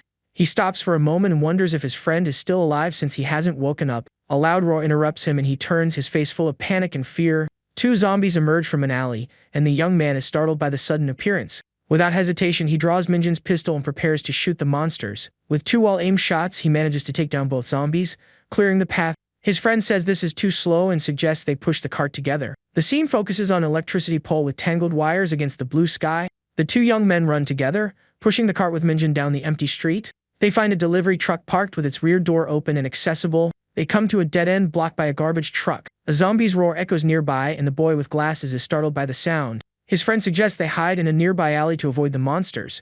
They wonder if they'll be okay in that dead-end alley, but they have no other choice. The place is surrounded by high walls with barbed wire, making any escape difficult. The boy with glasses tries to open a gate, but it's locked, frustrating their plans. With his back to the gate, he laments their bad luck and desperate situation. His friend offers to climb the wall and open it, despite the risk of the barbed wire. A loud roar catches the young man's attention, and he turns to see where it came from. A lone zombie walks slowly down the alley, its body covered in injuries. The two young men hide behind a wall, hoping the monster will pass by. The boy with glasses suggests they stay there in silence until the zombie goes away. The scene focuses on a satellite dish on a building's roof under a blue sky. A panoramic view shows the residential neighborhood, with houses and low-rise buildings. After a while, the boy with glasses says the zombies must have gone by now. He gets up to peek but stops upon hearing something strange approaching them.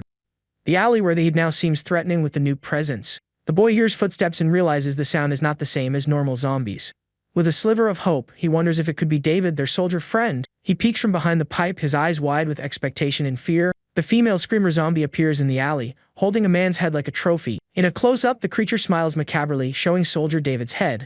She throws the head on the ground, and it rolls to the young men's feet in a horrific scene. Shocked and terrified, the boy with glasses can't believe what he is seeing. The female zombie faces the young man who draws Minjin's pistol, ready to defend himself. With trembling hands, he points the weapon at the creature, his finger on the trigger. He realizes desperately that he is out of ammunition and has no way to defend himself. The screamer advances with a deafening cry, and the young man prepares for the worst. With a panicked face, he holds the empty weapon, not knowing what to do in that situation. Suddenly, his friend throws himself in front of him, taking the zombie's attack in his place.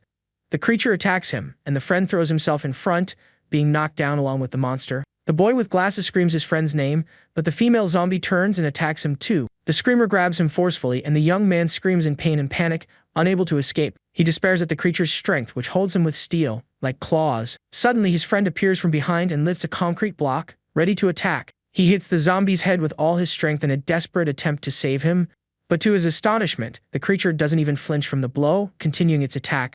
The young man shouts for his friend to run, saying the zombies will arrive at any moment. The robust boy is paralyzed with fear, not knowing what to do in that situation. With his friend trapped, he turns to Minjin, who is still unconscious on the ground. In an act of courage, he stands in front of Minjin to protect him from the zombie. The creature faces the boy, its face disfigured and its eyes full of hatred. Minjin slowly gets up, his face bruised, facing the scene with seriousness. His eyes are red and bloodshot, and he faces the female zombie with a cold expression. The creature lets out a cry of fury, but Minjin is unfazed, continuing to face her.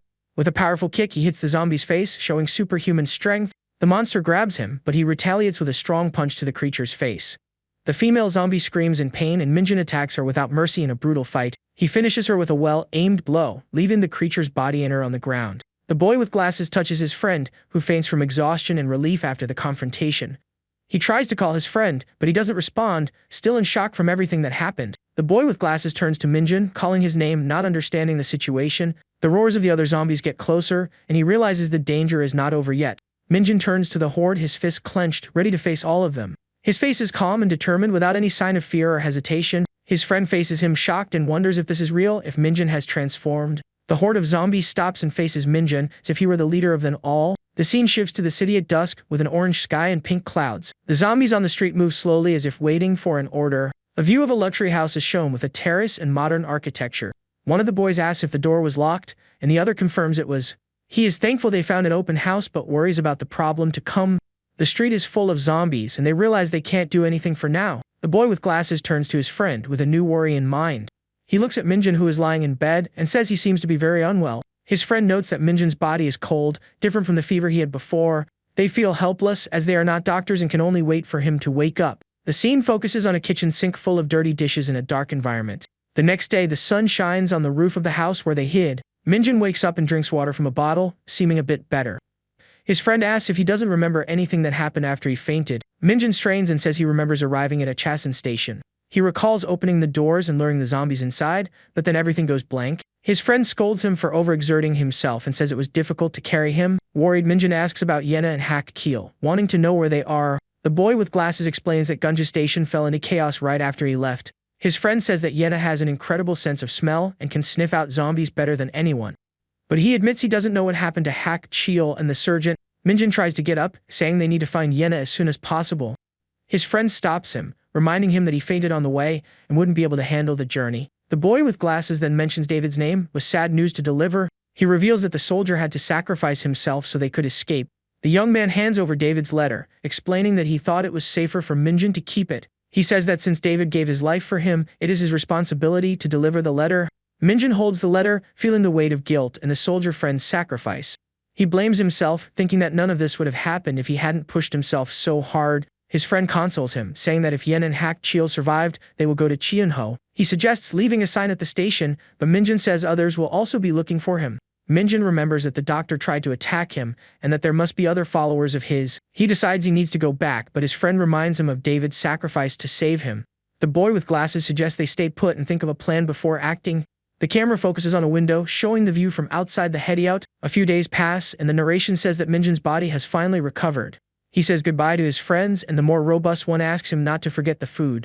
Minjin goes out to the street and encounters some zombies, but manages to pass by unnoticed. He explains that he decided to look for the drone first to locate Yena and Hak Keel. The young man doesn't believe his friends were easily defeated and needs to find them. The scene focuses on a security sign, indicating an area monitored by cameras. On the rooftop, the two friends discuss Minjin's ability to control the zombies. They conclude that the power has limits and is not invincible, as it consumes his health. Suddenly, a buzzing sound catches the attention of the boy with glasses, who is confused. A drone flies over the sky, and the boy is amazed by the unexpected appearance of the device. The drone lands on the rooftop, and they wonder if it was launched by other survivors. In another location, a woman with a drone controller observes a street full of zombies.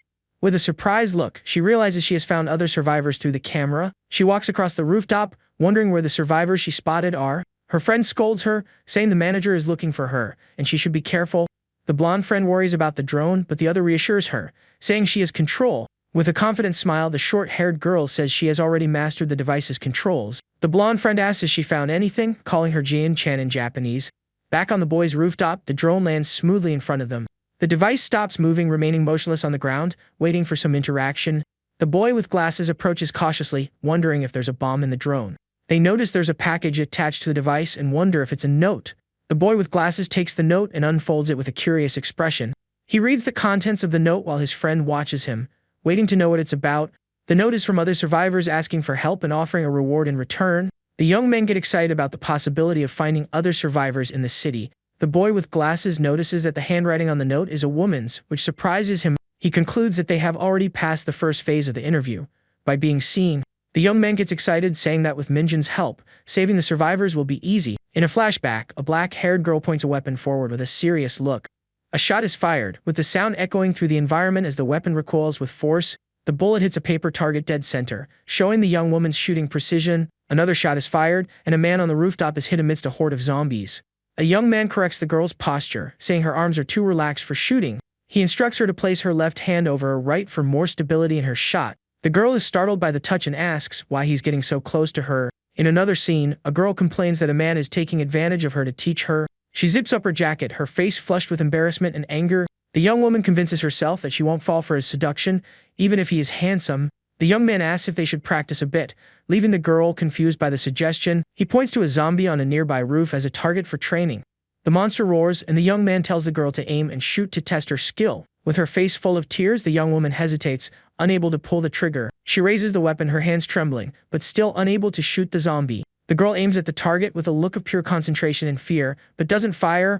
The young man asks why she doesn't shoot, questioning if she's trying to save ammunition. He explains that he found the weapon by chance, and that practicing is the most important thing for her now. The girl admits she doesn't know what to do, but would shoot if a zombie were attacking her. She says that seeing the helpless monster reminds her of the people she knew before the apocalypse. The young man faces her in silence, with a look of understanding and a bit of impatience. He reminds her that the zombie will attack her without hesitation, and that she shouldn't think of them as human. The young man warns her that if she can't be stronger, she should forget her friends. The girl closes her eyes, her face full of sadness, processing his harsh words. She opens her eyes with a new determination, ready to do whatever it takes. With a quick move, the young woman shoots, her face serious and focused on the target. A gunshot sound echoes through the city, while the sky is clear and sunny. The scene shifts to the facade of the house where Minjin and his friends are hiding. The boy with glasses is surprised to hear a noise, wondering if it's survivors. Excited, he says the survivors even told them where they are and that they need to save them. Minjin listens to his friend's proposal in silence with a serious and thoughtful expression. In a firm voice, he refuses to go, leaving the two young men completely surprised. He questions them, saying they don't know who the survivors are and that they could be dangerous. The boy with glasses smells the note with an ecstatic expression and a bit of delusion. He shouts that the note smells like a woman and that, therefore, there's nothing dangerous. His friend suggests there might be 3 women, but Minjin says they've lost their minds. With a displeased face, Minjin grumbles that he doesn't like this risky situation at all. He finally gives in, and his friend celebrates, saying they can take the drone as a reward. Minjin asks where the survivors are and where exactly they want to go. He decides to go alone the next day, but his friends insist on accompanying him on the mission. Minjin explains that it's dangerous for the 3 of them, and that he will pick them up on his way back after the mission. The boy with glasses agrees, understanding that Minjin's plan makes more sense. He worries about being abandoned, but Minjin reassures him, telling him not to worry. The next day, the scene shows the facade of the house where they are sheltered. Minjin walks down the street with a bag on his shoulder and a zombie following him closely. He thinks that even without ammunition, the threat of the weapon and his knife should be enough. The young man worries about the number of people he will encounter but tries not to overthink it. A panoramic view shows the neighborhood, with houses and buildings under a clear blue sky. The street is full of bodies and zombies, creating an atmosphere of desolation and danger. Minjin approaches the indicated location and notices the large number of monsters and bodies. He wonders if this is a trap, but tries to push away the negative thoughts. The young man takes a deep breath, trying to control his anxiety and focus on the mission ahead. He thinks that he got there by controlling his symptoms, but he doesn't know how to explain it. Minjin decides to hide his condition and use his whistle to control the surrounding zombies. A sharp sound echoes down the street, catching the attention of the nearby monsters. The zombies turn and begin to move in a specific direction. Following the sound, the horde moves away, clearing the path for Minjin to approach the house. The survivor's house seems quiet, with cars parked in the garage and on the street. Minjin walks along the sidewalk with the zombies now far away and approaches the gate. Looking at the house, he notices a camera and wonders if they still have electricity. The young man then thinks about how he will get in, and if he should shout for them to open the gate. Suddenly, a voice asks if he is Drone Qianho, leaving Minjin surprised. A man with glasses speaks through a small opening, confirming he is the one who contacted him via the drone. Right behind, a muscular man faces Minjin with a serious expression, making him tense. Completely frightened, the boy thinks the man looks intimidating and considers running away. The strong man says he looks different from the 2 they saw on camera, but Minjin explains he came alone because it was risky. The man questions how he got there without weapons, but Minjin says he has a weapon and the supplies. With a firm look, the man says he can only enter if he hands over the weapon first. Minjin is indignant and asks why he should trust him, thinking about leaving. The muscular man continues to stare at the young man in silence with an unreadable expression. After a moment, the man agrees and invites him in, surprising Minjin. Despite a bad feeling, the protagonist decides he will enter the house. The iron gate closes with a loud noise right after he passes through. The scene focuses on the house's brick wall, showing the number 24 and an intercom. The man guides him inside and announces that the survivor from Chienho has arrived. With an alert expression, Minjin enters and observes the interior of the residence. His eyes suddenly widen upon seeing something or someone he didn't expect. Inside the living room, a young blonde woman is sitting on the sofa, hugging a ghost pillow. The girl is introduced as Yujian, a 17-year-old idol from the group Lumina. The camera shows Minjin standing, shocked to see her, and episode 54 begins. Minjin's face is shown in a close-up, with an expression of pure surprise and recognition. The scene shifts to a flashback showing a much younger Minjin, only 10 years old. He remembers when a woman and a little girl introduced themselves as new neighbors. The little girl is introduced as Yujian at 9 years old, a second-grade student. The story shows the apartment building where they lived in the past. Back in the flashback, Minjin is stopped by someone in front of Songgun Elementary School. Jian's mother asks if he could take her daughter to school. As she was worried, young Minjin observes the situation in silence, not immediately responding to the request. Next, he is shown walking alongside little Jay, and on the sidewalk on the way to school. The memory goes back to the past, showing young Minjin in his room, playing on the computer. He was focused, his gaze fixed on the screen, immersed in the game he was playing. Suddenly, a girl's voice calls him at the door, announcing that Ji-in was there. Soon, the little girl was already sitting next to him, watching the game with curiosity. Minjin turns his head to look at her, with a neutral and slightly surprised expression. He then asks if she would also like to play, and the girl responds with an excited, "Really?" With that, the two start playing together, sitting side by side in front of the computer. Time passes, and the scene shows the same apartment building covered in snow. In a hallway, little Minjin hears the news that Ji-in had moved away. An adult voice comments that they had become close, and that it must be hard for the boy. Years later, the scene shows the facade of Songgun Middle School, indicating a new phase. As a teenager, Minjin looks at his cell phone with an expression of total surprise. He sees a news story about the debut of a girl group called Lumina. In one of the photos from the article, he recognizes the face of one of the group's members. The article confirms that the youngest member is Yu Jian, his former neighbor. At that moment, a classmate hits him on the head and asks what he is doing. The other boy accuses him of looking at pictures of idols, making mean jokes about it. Time moves forward again, showing the sign for Songgun High School. Minjin, now a high school student, continues to follow her news on his cell phone. He sees several articles about the success of the group Lumina, which was conquering the world. Reading about her success, he thinks that she has become a being he could never reach. The flashback ends, and Minjin's look in the present reflects all the shock of the memory. He finally understands the situation and realizes who the girl in front of him was. With a melancholic look at Ji and on the sofa, he concludes that she doesn't remember him. While thinking about this, another girl approaches and greets him politely with a hello. She says it must have been dangerous to get there, and Minjin recognizes her as Hoshino Koharu. The man with glasses asks Jay and Koharu to go back inside, saying he will talk to him. Upon hearing that, the protagonist becomes tense with a drop of sweat running down his face. His gaze fixes on the weapon the man is holding, realizing it's an assault rifle. Seeing the two men, he deduces that they must be the group's manager and bodyguard. The man introduces himself as Sejin Hike, the group's manager, and threatens him directly. Minjin becomes tense with the threat and a drop of sweat runs down his face. He says he also has a weapon but trusted them and questions the group's hostility. Tired of the suspicion, the protagonist decides to forget about the help and simply leave. He turns to leave but stops for a moment, looking to the side with hesitation. In his thoughts, Minjin admits that, despite everything, he can't help but worry about Ji-in. Seeing his hesitation, the manager explains that he and Ji-in have survived alone since the beginning. He says that when they returned to the dorm, an obsessed fan had already taken over the place. With a serious look, the man confesses that he was the one who defeated the intruder, shocking Minjin. He explains that the fan wanted to harm Ji, and in that others had tried to get close to them. The manager says that even the previous week a stranger came, explaining his suspicion. With the situation clarified, he formally introduces himself as the manager of the group Lumina. Then, he introduces a security guard Lim Dae-jian, and Minjin confirms that he already knows the girls. The young man then introduces himself as Jung Min-jun, a student from Songgun School. He explains that his two friends study at the same school, and that they got separated from others. Minjin asks how they found Koharu and the security guard, since they were alone before. Jin Haik says that the outbreak began while he was moving with Ji and for a solo schedule. They took shelter in the dorm, thinking it would be the most likely place for the others to go. With that, he explains that Koharu and the guard risked their lives to find them there. The security guard, Lim Dae-jun, says he was at a school shelter with the rest of the group. He says that Koharu broke the rules to look for Ji-in, and he followed her to protect her. The manager finishes by saying that the four of them reunited and have been together ever since. He reveals that the number of zombies suddenly increased, and they have been trapped for 2 weeks.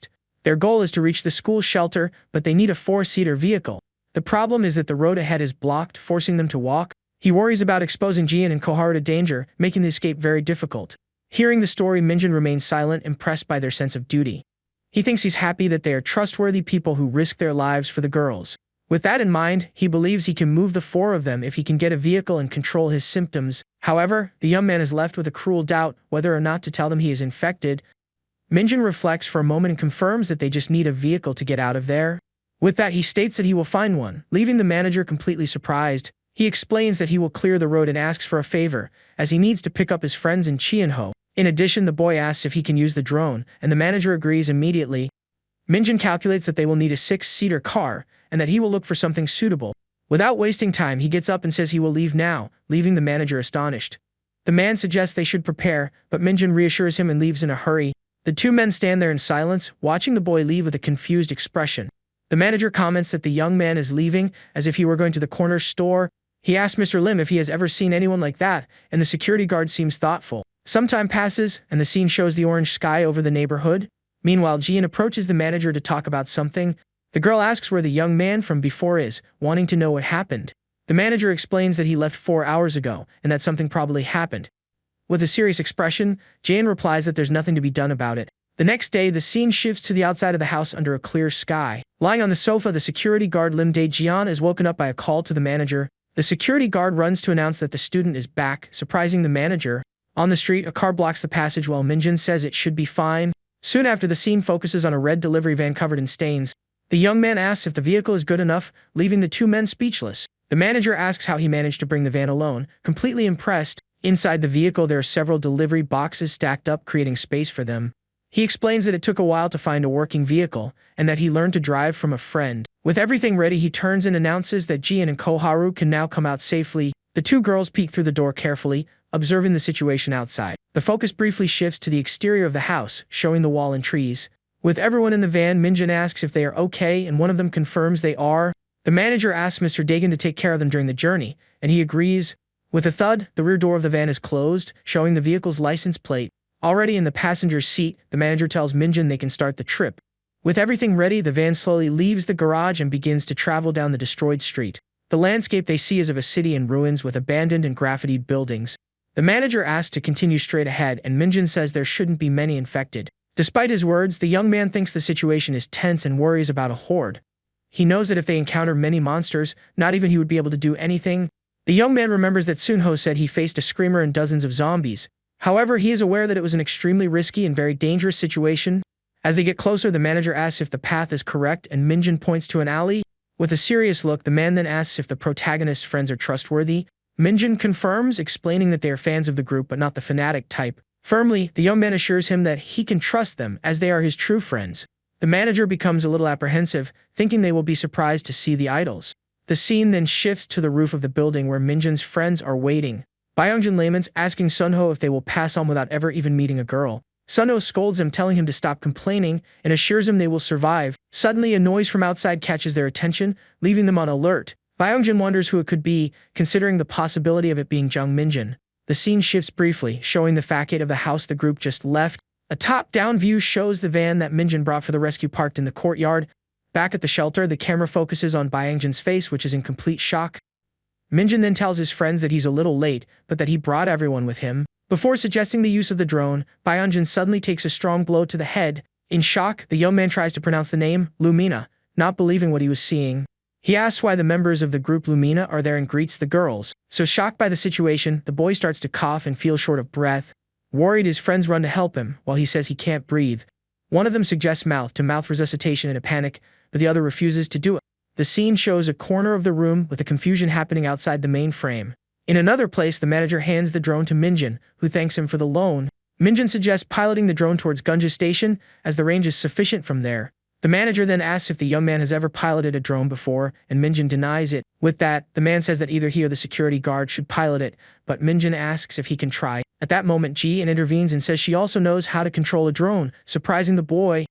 Minjin is worried, but the girl reassures him and says they should try, even with the tight range. The scene focuses on the small black drone, which is on the rooftop floor, ready to take off. A note is shown asking for information about Henrietta and Kang Hakchul, signed by MJ.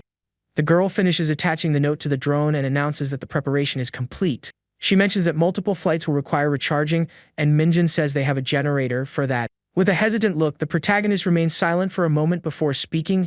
Mustering his courage, he turns to the girl and asks if she happens to remember him. With a surprised and slightly sad look, Ji-in just lets out an "hi." Without giving an answer, suddenly she seems to remember something and Minjin is filled with hope, thinking she has recalled. But she just asks if he has been to a fan meeting, and the young man realizes she doesn't remember. A painful memory comes to Minjin's mind, remembering the Munjang apartments. In the past, a classmate accused him of lying about being friends with Jai and calling him a fraud. The boy called Jay and mocked, saying she would never be friends with a loser like Minjin. At that time, young Jai-in just looked at the ground and apologized without defending him. Minjin tried to play it off, but he realized the truth and tried to convince himself it didn't matter. He thought that maybe the Ji-in he knew was not the same famous person from the group Lumina. In his mind, he questioned if the time they spent together was nothing more than a dream. Back in the present, the girl faces him with a pitying look, not recognizing him. The scene focuses on some plant pots on the rooftop, creating a silent pause in the moment. Soon after, the drone takes off at high speed, leaving Minjin's friends impressed. Jai had announced the takeoff and the boys are euphoric, praising her incredible skill. They shout about how beautiful and talented she is, but Suno tells them to shut up. Concentrate on the controller, the girl comments that heading north, they will soon cross the Hangang River. She thinks that the people they are looking for must be very important to Minjin. The young man replies that they are his friends and lies, saying one of them has a girlfriend. Sunho hears the lie and gets irritated, shouting for Minjin to stop bothering the idol. Sunho accuses Minjin of dating Yena, but he denies it, leaving Ji-in in silence. While the argument happens, the sun sets and the city sky takes on an orange hue. The drone continues its search in the sky, flying over the buildings in search of a sign. After some time, the device returns and lands smoothly on the rooftop floor. Jae-in regrets that, even after 5 attempts, they still haven't found anyone. Sunho suggests that Minjin give up, as the search area is too large and risky. Byungjin says they can't tire Ji-in out, but the girl states that she doesn't mind. The protagonist then says that he will practice himself so he can pilot the drone. He decides to go alone to the riverbank the next day to try again. Minjin states that he cannot leave until he finds Yen and Hakchil, and Ji-in observes him. Night falls over the building's rooftop, bringing an end to the long day's search. The next day, the scene shifts to another part of the city, showing several buildings. In a clear blue sky, a lonely drone flies high on a new search mission. Suddenly, the device begins to emit strange beeps, as if it were malfunctioning. The drone then loses altitude rapidly and starts falling toward the city streets. With a dull thud, the device hits the ground, breaking apart upon impact. Elsewhere, a dark-haired young man observes something through binoculars and looks surprised. A girl beside him with long black hair asks if he has found something. He points far away and says that something like a drone fell 400 meters away. The young man remembers a time when weapons and other items were dropped from the skies. With this memory, he decides that they must go check the crash site. The scene shows a guitar on the floor and episode 56 begins. Soon after, the couple runs together along the sidewalk, rushing to reach their destination. They finally find the crashed drone in the middle of the street and approach to look. The young man notices something attached to the device, and the girl asks curiously what it could be.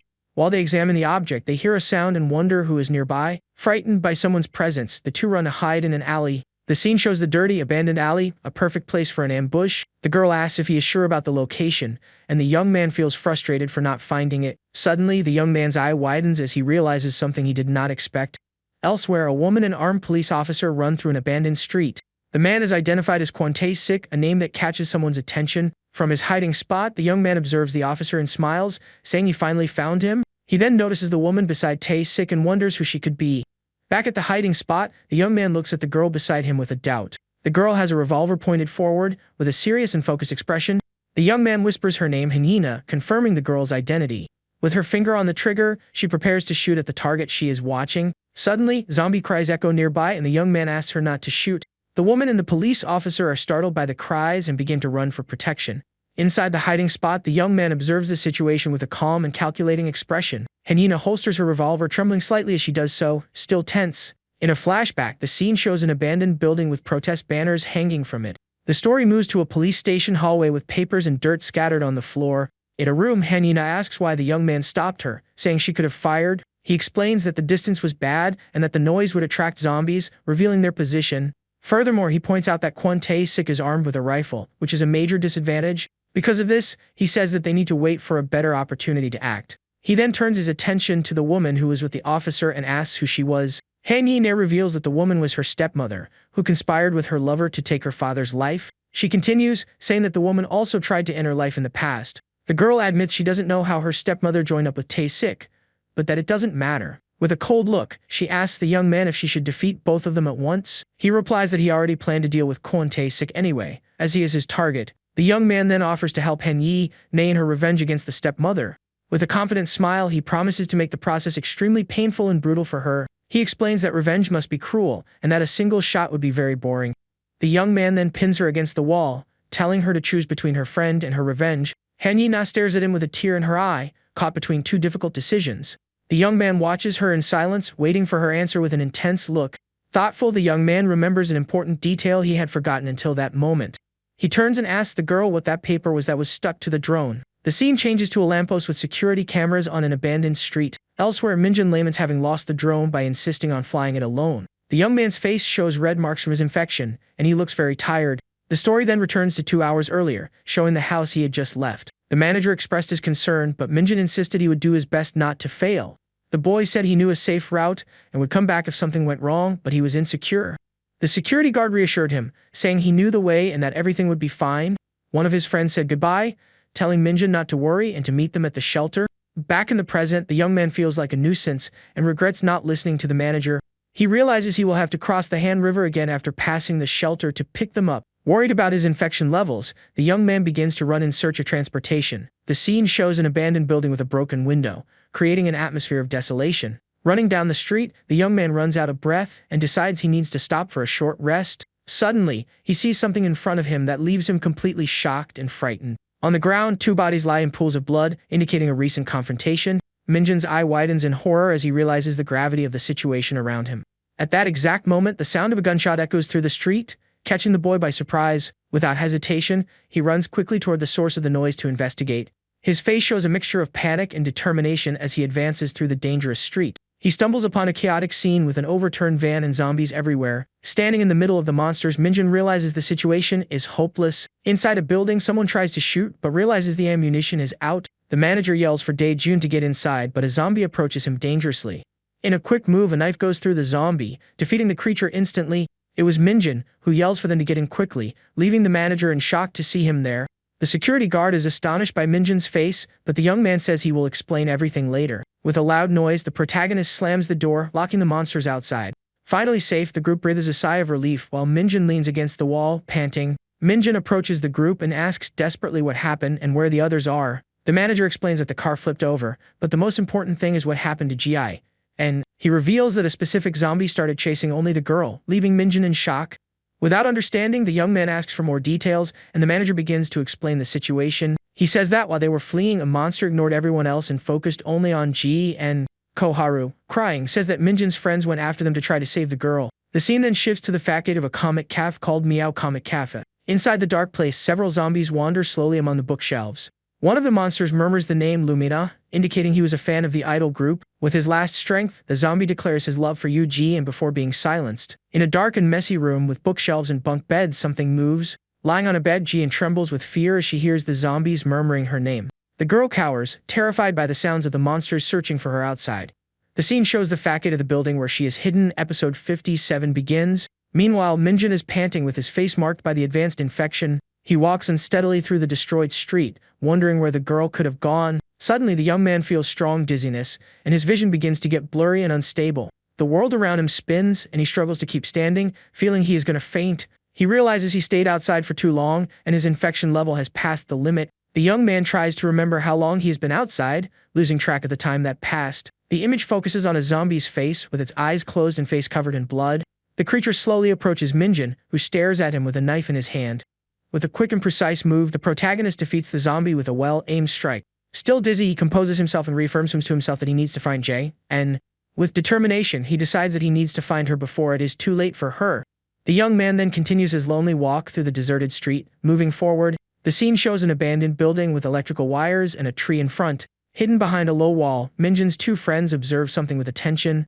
They discuss if Jae and really entered the building, and one of them points to the zombies as proof. They conclude that the monster chasing her is a stalker, a type of intelligent zombie. One of Minjin's friends accuses him of dating Han, but he vehemently denies it.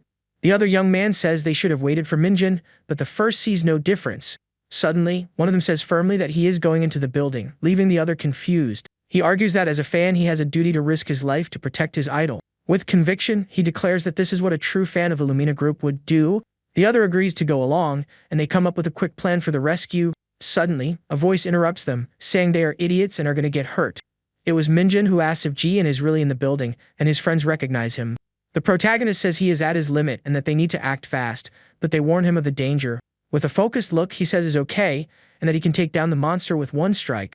The young man then asks if they remember the most essential skill of the game, Rage Z. Surprised, one of the friends wonders if Minjin mastered the assassin skill of the game. The scene changes to the police station hallway, revisiting a memory from the past. The mysterious young man gives Han Yi the choice between fighting her friend or getting revenge. The girl stares at him with tears in her eyes, visibly shaken by the difficult decision. He watches her in silence with a cold look, waiting for her to make her choice.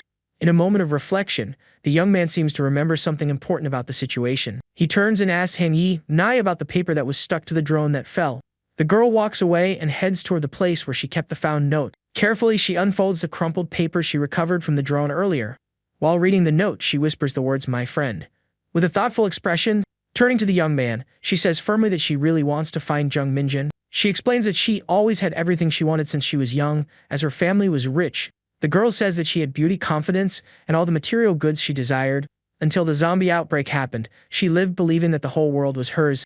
However, she admits that her friend Jung Minjin was always different from all of that. Han Yi confesses that she only realized what she really needed after losing everything. With a decided look, she pauses before revealing her final decision. She states that even if it costs her life, she needs to see Jung Minjin again. The young man watches her in silence with an undecipherable expression after hearing her choice. With a slight smile, the young man says he understands her decision, accepting her choice. He then takes the note that was with the girl, leaving her confused by his attitude. With a serious look, he tells her he thinks she should read what is written there. The young man hands the paper to Han Yi, who takes it with a doubtful expression. Upon reading the content of the note, her eyes widen in complete surprise and shock. She reads the message that asks for information about her, sent by MJ from Chinho. With tears in her eyes, the girl realizes that it was Jung Minjin who sent that note. Meanwhile, at the comic cafe, a zombie approaches where Ji is hidden. Cowering in a dark corner, the girl prays in silence not to be discovered by the monster. Suddenly, the curtain of her hiding spot is opened, revealing the zombie in front of her. The monster, who is a fan, declares his love for her, leaving the girl paralyzed with fear. In panic, she screams and tries to move away, but the zombie grabs her tightly. The creature holds her, repeating her name, while she struggles and screams to be let go. The monster continues to speak disjointedly, mentioning the girl's white skin. Suddenly, a voice asks if he was already a stalker before he turned. It was Minjin, who appears behind the zombie and tells him to leave Jay alone once and for all. With 2 quick and precise strikes, the protagonist defeats the creature with his knife. The monster's body falls to the ground, finally freeing the girl from imminent danger. Minjin warns his friends that he found Jai, and that the door is locked for now. One of his friends looks at him with a worried and surprised expression. The protagonist approaches Jay, who is sitting on the floor, still in shock. He gently holds her shoulder, trying to comfort her after the terrible scare. The girl looks at him with tears in her eyes, visibly shaken by everything that happened. A brief memory of the past comes to Minjin's mind, remembering when he found her crying. Back then, he also touched her shoulder to comfort her. Just as he did now, Minjin, with his face marked by the infection, asks if she is okay, echoing his actions from the past. With wide eyes, Jane finally recognizes him and whispers his name. In a moment of relief and emotion, the two hug in the middle of the dark room. The scene focuses on Minjin's face, who hugs her tightly, relieved to have found her. Elsewhere, Hangina holds the note tightly, with tears running down her face. For sure, she says she can feel Minjin's scent on that piece of paper. Suddenly, the note is taken from her hands and the young man stares at her with curiosity. The paper falls to the floor, and the girl states that she has never felt something like this in her whole life. With tears in her eyes, she says that there is someone who really cares about her. She concludes that there is someone beside Jung Minjin, another person with him. Confused, the young man asks how she knows that and what she means by that statement. Han Yi explains that the paper has a light scent of makeup powder, indicating a female presence. She also points out that the handwriting is from a girl, since Minjin's is terrible. Jealous, she decides that they need to go to Qianho immediately to find out who it is. The young man questions her, reminding her that the person she wants revenge on is nearby. He warns her that, if she gives up now, she might never have another chance for revenge. Han Yi states that that woman is no longer her main goal at this moment. She decides that, instead of clinging to the past, she wants to pursue a future that hasn't arrived yet. For the girl, living a new life has become much more important than any revenge. A memory of the past shows the young man waiting for her on a street with cherry blossoms. In her school uniform, young Han Yi runs happily toward him. The two then walk together along the sidewalk, under the cherry blossom petals that fall. Back in the present, the young man agrees with her, saying that the future is more important. He then decides to help her find Jung Minjin, the friend she is looking for so much. The girl asks if they shouldn't capture the fugitive, but he says it doesn't matter. The young man remembers that the drone fell, so they have no way to answer Minjin's note. The only solution, according to him, is that they themselves cross to Qianho immediately. Meanwhile, in the cafe, Minjin's friends watch him hugging Ji, and confused. One of them asks what he is doing, not understanding the intimacy between the two. Irritated, he accuses him of taking advantage of the girl, but Minjin tries to explain himself. His friends call him a stalker and threaten to finish him off while Ji-in tries to intervene. She calls him Minjin Appa, which leaves the two friends even more shocked and confused. They accuse Minjin of threatening her, but he denies it and says she is just scared. Desperate, the protagonist tries to laugh off the situation, asking Ji-in to confirm his story. He whispers to the girl, asking her to just agree with him for now.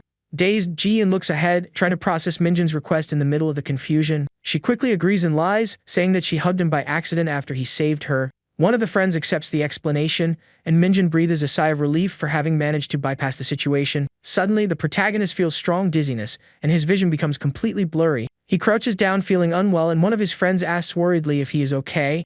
Minjin thinks he is close to fainting and decides that they need to rest a little before continuing. Even feeling weak, he feels relieved to know that everyone is safe for now. One of his friends says he will check the situation outside and warns him not to push himself too hard. Alone, Minjin and Ji-in sit in one of the cafe cubicles in an awkward silence.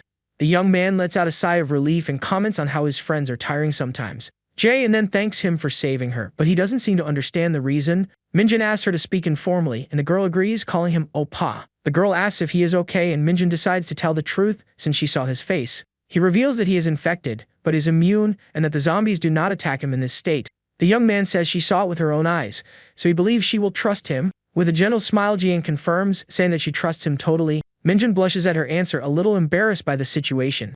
The scene shows the two talking in the cafe, creating a moment of calm in the middle of the chaos. The camera focuses on some action figures on a shelf behind the cafe counter. Elsewhere, a construction sign indicates vehicle access 30 meters away. The street is full of abandoned vehicles, including a truck, a jeep, and a taxi. Inside a car, a voice comments that someone ended up returning to that place. The man wonders if the person is wandering like a zombie or if they are no longer alive. He says he could not leave until he confirmed with his own eyes what had happened. Another man in the car says there is no hope, as he was bitten and is dead. The scene changes to the facade of a construction office with a security sign on the door. The two men walk through a vacant lot, and one of them notes that he does not see Hak Cheol's body. The other man, with a cap, looks forward with an expression of surprise and doubt. On the ground, two bodies lie in pools of blood, indicating a recent confrontation. Upon seeing the bodies, one of the men alerts the other, telling him to prepare for combat. The soldier confirms that there were no bodies there before, indicating someone was at the location. They realize the bodies are in pairs, just like the others they found days ago. The soldier comments on the increase of these strange groups who eliminate each other so as not to be identified. He suggests they leave, worried about the surgeon's injury, but the man says he is fine. The surgeon deduces that whoever is there is not hostile, since the invaders were defeated. With that, he orders them to check the upper floors in search of traces of Hak Cheol. The scene shows the interior of a building under construction, with scaffolding and construction materials. The surgeon walks with caution through the place, inspecting every corner in search of clues. With a drop of sweat on his face, he seems to notice something strange in the environment around him. He sees a metal barrel with embers still lit, indicating recent human presence. Nearby, a circular saw is covered in blood, a sight that puts him on alert. Suddenly, he sees a familiar figure and wonders if it is really Kang Hak Cheol. The scene focuses on gasoline jugs and an air compressor, common items at a construction site. The other soldier comes down the stairs, saying there is no one, but there are signs of stay. The surgeon interrupts him and states with certainty that it is him, leaving the soldier confused. In his mind, the man repeats the name, Kang Hak Cheol, processing what he just saw. He then states that Hak Cheol is alive, to the total surprise of the other soldier. The surgeon explains that, to survive the bite, he must have removed his own arm. He remembers that the bite was on the hand, which makes the theory even more plausible. The man concludes that Hak Cheol acted quickly before the infection could spread. With total certainty, the surgeon reaffirms his conclusion about his friend's survival. A tear runs down the man's face, a mix of relief and sadness for the situation. He turns and begins to walk out of the building with a new determination. The surgeon now has the certainty that his friend, Kang Hak Cheol, is alive somewhere. The scene shifts to the past 18 years ago, in a fenced house in Pennsylvania. The camera shows scaffolding and wooden crates outside the fortified residence.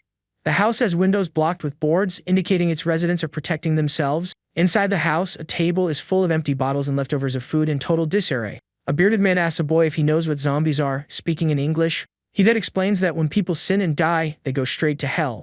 He explains that God will pass a cruel judgment when hell runs out of room for sinners. According to him, the dead who cannot enter hell will wander the earth as punishment. The man warns that the apocalypse is near and that without preparation, the boy will not survive.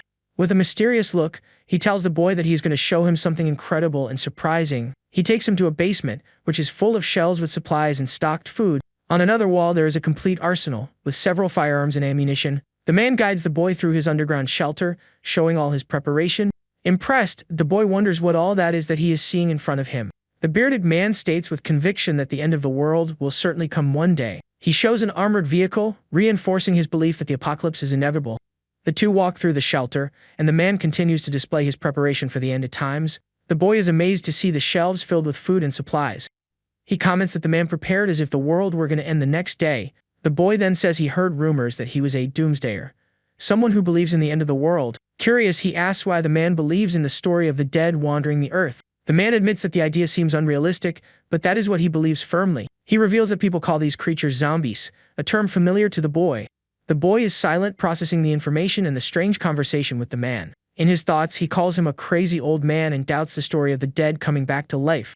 The man then reveals that the true apocalypse will arrive in 18 years from that day. Confused, the boy asks why exactly 18 years, without understanding the logic. The man responds simply and directly, saying it is because he decided so. The boy continues in silence, increasingly convinced that the man is not well. He reflects on the idea of an apocalypse, finding it all very surreal. However, the boy admits to himself that, sometimes he also thinks about it. He agrees that the world needs a deep cleaning, every once in a while, to get rid of the trash. The man is surprised by the boy's dark words, finding them disturbing. He remembers that the boy's parents passed away, and that he must have suffered a lot. The man then reveals that what he really wanted to show was nothing like that. Confused, the boy asks if there is still something more for him to see in that place. The man asks the boy to promise that he will not tell anyone about what he is going to show. He emphasizes that the secret should not be told even to his twin brother. After a brief pause, the boy agrees and promises that he will not tell anyone. With the promise made, the man turns and guides him to another part of the underground shelter. The scene shows the backyard of the house with a scaffolding structure and several materials. They descend by a metal staircase that leads to a dark and reinforced door.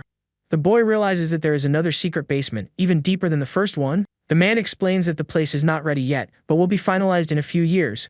He describes what is to come as a monster that never dies, consumed by rage. With a creak, the metal door opens, revealing a new dark room. Upon seeing what is inside, both the man and the boy are in complete shock.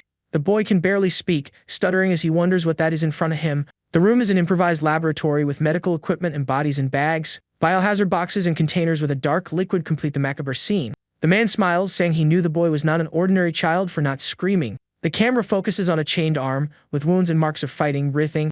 The man then reveals a person chained to the wall, the beginning of the end of the world. The scene shifts to the facade of a building with classic architecture and a dome on top. 18 years later, in the present, the story moves to the Johns Hopkins School of Public Health. A nameplate on the desk identifies Dr. Arthur Vance, a renowned professor at the university. In a meeting, Aiden Brooks, a CIA officer, states that the situation has passed the limit. He addresses Professor Arthur Vance, an important figure in the field of science and technology. The professor explains that South Korea is the epicenter and that China is the biggest concern. Brooks then insinuates that the professor knows more than anyone about the origin of the virus. He slides a photo across the table, showing the face of the bearded man from the flashback. The photo is of Robert Bob Miller, a former researcher at the Army's Biological Defense Center. Brooks reveals that Miller was director of Project Rage Z during the Cold War. He then points out that Professor Vance was the youngest researcher on that team. Vance confirms but explains that Miller went crazy and the project was cancelled. He concludes that the current scenario is Robert Miller's legacy and the seed he planted. Brooks questions why the outbreak started in South Korea and not in the United States. He responds that it was not the case, since Robert Miller passed away 14 years ago. With this revelation, Brooks realizes that the real culprit behind everything is someone else. The professor then reveals the names of Daniel Jin and Elliot Jin, the Jin brothers. He points to Elliot Jin as the main mind behind the zombie outbreak that is ravaging the world. Brooks recognizes him as the founder of Helixcode Biosystems, a biotechnology company. Vance explains there was a failure in the CIA's surveillance of Miller after his treatment. He reveals that 18 years ago, the Jin brothers lived in the same neighborhood as Miller. It is highly probable that Elliot Jin made contact with the scientist at that time. The professor believes that Miller passed his knowledge and the Rage Z project to young Elliot. That encounter was the seed of the current catastrophe, and Miller passed away soon after. Even with the explanations, Brooks does not understand why Elliot would attack his own homeland. The professor then mentions the Sungdo Ark Society, a religious cult from South Korea. He explains that the cult infiltrated all spheres of South Korean and East Asian society. The cult leader, Chien Sung-bae, disappeared from the public eye a few years ago. Brooks adds that there is a rumor that the leader was resurrected, leaving the professor intrigued. The professor is shocked by the news of the resurrection. Connecting the dots, Vance reveals they found evidence that Elliot Jin made contact with the Ark cult. The suspicion is that he used the cult to spread the virus and deceive the followers. The professor concludes that Elliot's true intentions are beyond human understanding. Brooks then changes the subject, saying he came for another reason, leaving Vance curious. He reveals that they discovered a single immune survivor in Seoul, South Korea. A young man was identified as a carrier of the immunity, but they lost contact with him. The CIA sent elite agents to capture him, but the mission will be difficult. Brooks asks about a researcher named Alina Ann, and Vance confirms her presence. With urgency, the CIA officer asks the professor to call the researcher immediately. The scene shows cardboard boxes stacked on top of a cabinet in an office. Someone knocks on the door, and a voice from inside the office asks the person to enter. A woman in a lab coat enters and asks why Professor Vance called her there. Brooks turns and calls her by name, Alina Ann, praising her reputation at the university. Brooks states that the mission is for global peace and asks Alina to accompany him to South Korea. He explains that the initial destination will be a military base in Okinawa, a safe location. Confused, the researcher asks who he is, as she does not recognize him. Professor Vance intervenes and explains to Alina that the man is a CIA agent. Upon hearing the mention of South Korea, the woman is visibly shaken by the news. Brooks then questions her, asking if she has a biological daughter in that country. He reveals that her daughter, Hanina, is alive and traveling with the immune survivor. Shocked, Alina Ann, a professor of genetic engineering, can barely believe the news. The scene shifts to a dark place with several candles lit in front of a stone altar. In a meeting, a man reports that they failed to capture the immune survivor. He explains that they lost the target after the chaos at Gunja Station and apologizes. With a cold look, Elliot Jin orders the man to find the survivor at any cost. He thinks that an anomaly like an immune survivor simply should not exist. Elliot addresses the chain cult leader, Chi Sung Bae, and asks for his agreement. He believes that, by finding the survivor, the person he chose will be able to evolve. In his mind, he plans for this person to become a true god in the new world. The scene then shifts to the Gunja subway station, a place now abandoned. Buses are stopped and blocking the streets, creating an atmosphere of desolation. Two members of the cult approach zombies, trying to talk to them in a peaceful way. However, the creatures do not respond and only emit guttural grunts. The members of the cult, a man and a woman, try to evangelize the monsters. They talk about the fortune the zombies are not using but are ignored. One of the zombies is quickly defeated with a well-aimed strike to the head. The woman concludes that it is difficult to evangelize the waste meat, as they call the zombies. She warns her partner to be careful, as the savior does not want sacrifices. The man then says he has a question to ask her, and the woman encourages him. He hesitates a little before asking about the cult leader and his condition. The young man questions the logic of eliminating the zombies if they are also resurrected. He asks why it is permitted to execute the waste meat if they are like the leader. The woman turns to him with a frightening smile, leaving the young man in panic. With a wide smile, she asks if he forgot who she is and her importance in the cult. She brags about being one of the few witnesses of the miracle of the leader's resurrection. The woman says she saw with her own eyes when the leader received the resurrection from Savior Jin. In a flashback, the cult leader, Chi Sung Bae, is on a pulpit speaking to the crowd. He announces that if he resurrects, everyone must follow the brother and call him Savior.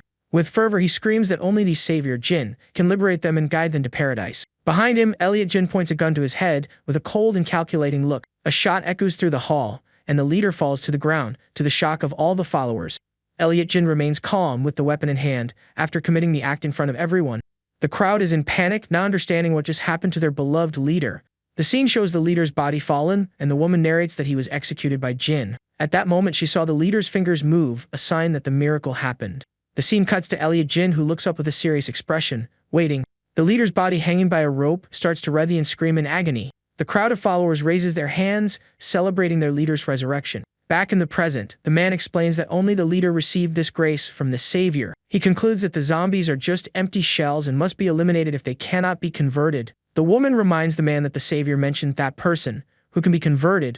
She states that it is the Savior's will that they convert this person into one of them. Suddenly, a voice interrupts them, asking what they are talking about.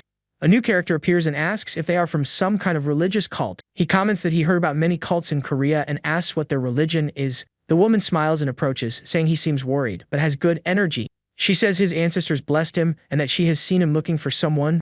With a knife in her hands, she gives him two options: listen about salvation or face the consequences. In a quick move, the woman tries to attack him with the knife, but he reacts. The young man holds her arm, stopping the attack with his own strength and skill. The woman is shocked to be blocked, and the young man neutralizes her with a precise strike. The scene focuses on the knife now covered in blood, showing the gravity of the confrontation. Her partner is in shock, unable to react upon seeing his companion be injured. Frightened by the scene, the woman's partner quickly draws his weapon and murmurs that this was supposed to be a joke. With trembling hands, he points the pistol forward and unlocks the equipment, ready to shoot. The man tells the young man not to move while the woman continues to lie on the floor, spitting blood and moaning in pain. Desperate, the shooter warns that whoever kills a believer of the church falls into the eternal flames and promises to judge him in Jin's name. Before he finishes the sermon, the protagonist holds the weapon and says coldly that he will send him to hell right now. Soon after, the shooter falls defeated on the blood-stained floor while the young man calls him idiots. Upon noticing the pistol dropped, Minjin realizes it is the same model he uses and deduces that they also raided a base. Searching the body's backpacks, he finds spare ammunition and celebrates getting new, very useful equipment. But the peace of the moment ends when the young man hears strange noises and widens his eyes, realizing the threat. Looking at the street, he sees a huge group of zombies running in his direction and is impressed by the amount of them. Without wasting time, the young man points the pistol and decides to take advantage of the plentiful ammunition to use the monsters as target practice. With great precision, the protagonist fires at the first infected and hits the enemy's head spot on. He continues firing without backing down and realizes that shooting using only one of his hands is a very complicated task. Soon after, the weapon jams suddenly, indicating that the bullets in the magazine have run out right in the middle of the confrontation. Keeping calm, the boy ejects the empty magazine and tells himself to reload calmly even with one hand. To do this, he kneels quickly and holds the pistol barrel between his legs to steady the equipment. With his vision fixed on the monsters, the young man pulls a new magazine from his bag while preparing to return to the fight. In an agile move, he clips the full magazine into the weapon and ensures the armament is ready to fire again. Upon standing up, the survivor aims firmly again and warns that 2 targets still remain right in front of him. Next, a well-aimed shot hits the hooded infected's head and knocks him to the ground without any chance of reaction. The last zombie continues advancing aggressively while the young man maintains a cold posture and focuses on her approach. Waiting for the right moment, he lets the creature get very close to be absolutely sure he won't miss the target, and in the last second, the protagonist makes a brutal shot and eliminates the final threat with enormous efficiency and power. After clearing the area, the boy puts his pistol back in the waist holder and sighs with relief for having defeated the small group. Realizing the danger of the location, he looks to the sides and decides to leave before an even larger horde ends up arriving. Walking through the streets, the young man reflects that he needs to cross the river and reach the shelter to find his younger sister. With a determined look, he thinks about the important people he is searching for and believes they will find each other along the way. Soon after, the monster's roars echo through the region again, and the young man runs through a dark alley to avoid trouble. The scene changes, showing a large, abandoned restaurant under a beautiful blue sky amidst the ancient chaos of the destroyed city. Finally, the survivor walks through a street full of debris and notes that he managed to get very close to the desired river. The young man walks thinking that the bridge is blocked and the tunnel is full of infected, deciding to check the station as a precaution. Walking through the streets, the young man changes expression and murmurs, surprised to notice something unexpected along the way. He finds a flyer glued to a post that promises a safe crossing over the river with almost 100% success.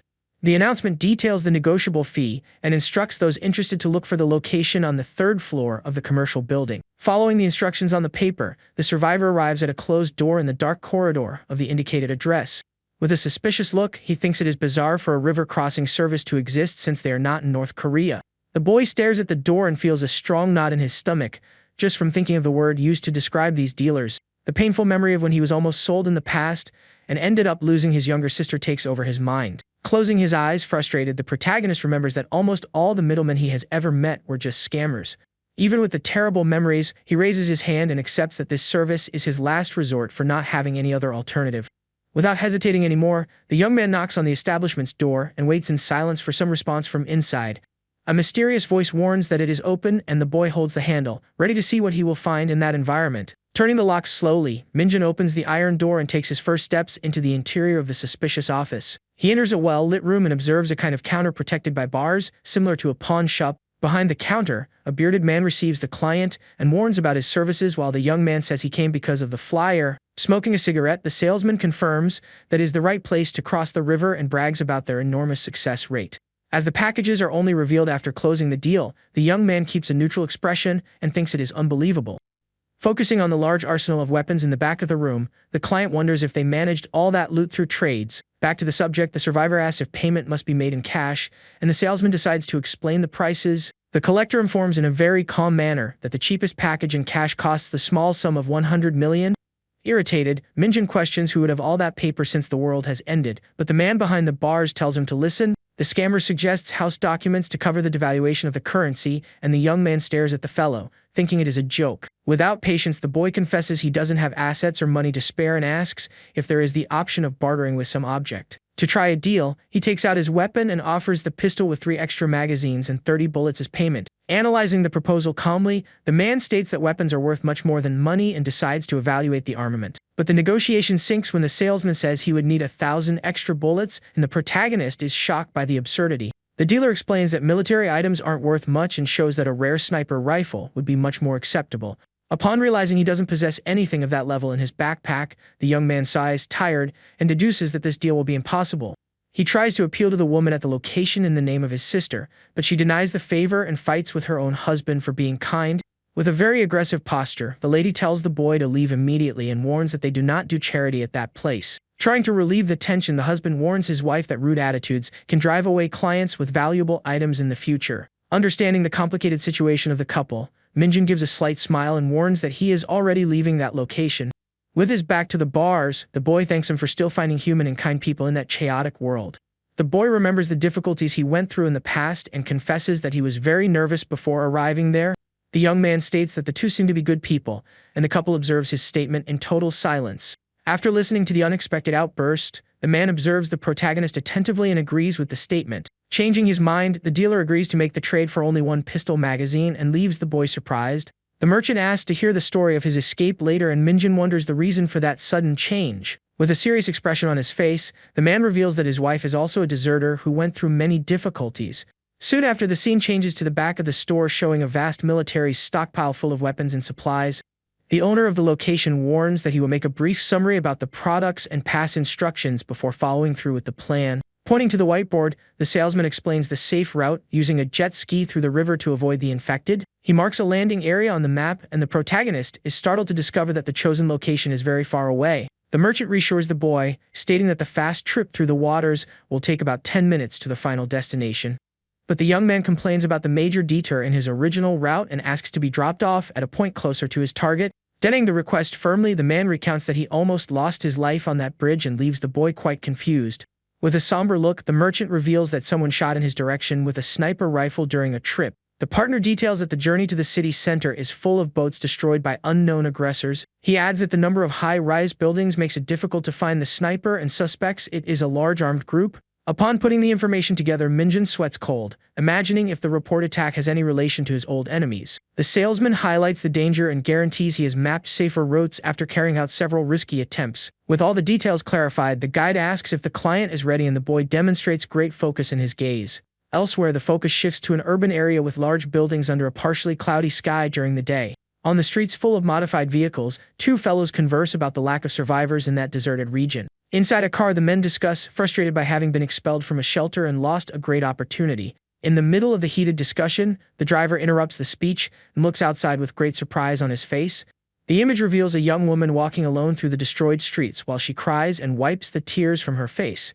Observing the girl from afar, the men do not believe their own luck and question what she is doing alone in that location. With malicious smiles, the fellows approach quickly behind the young lady's back and ask the reason for her isolation.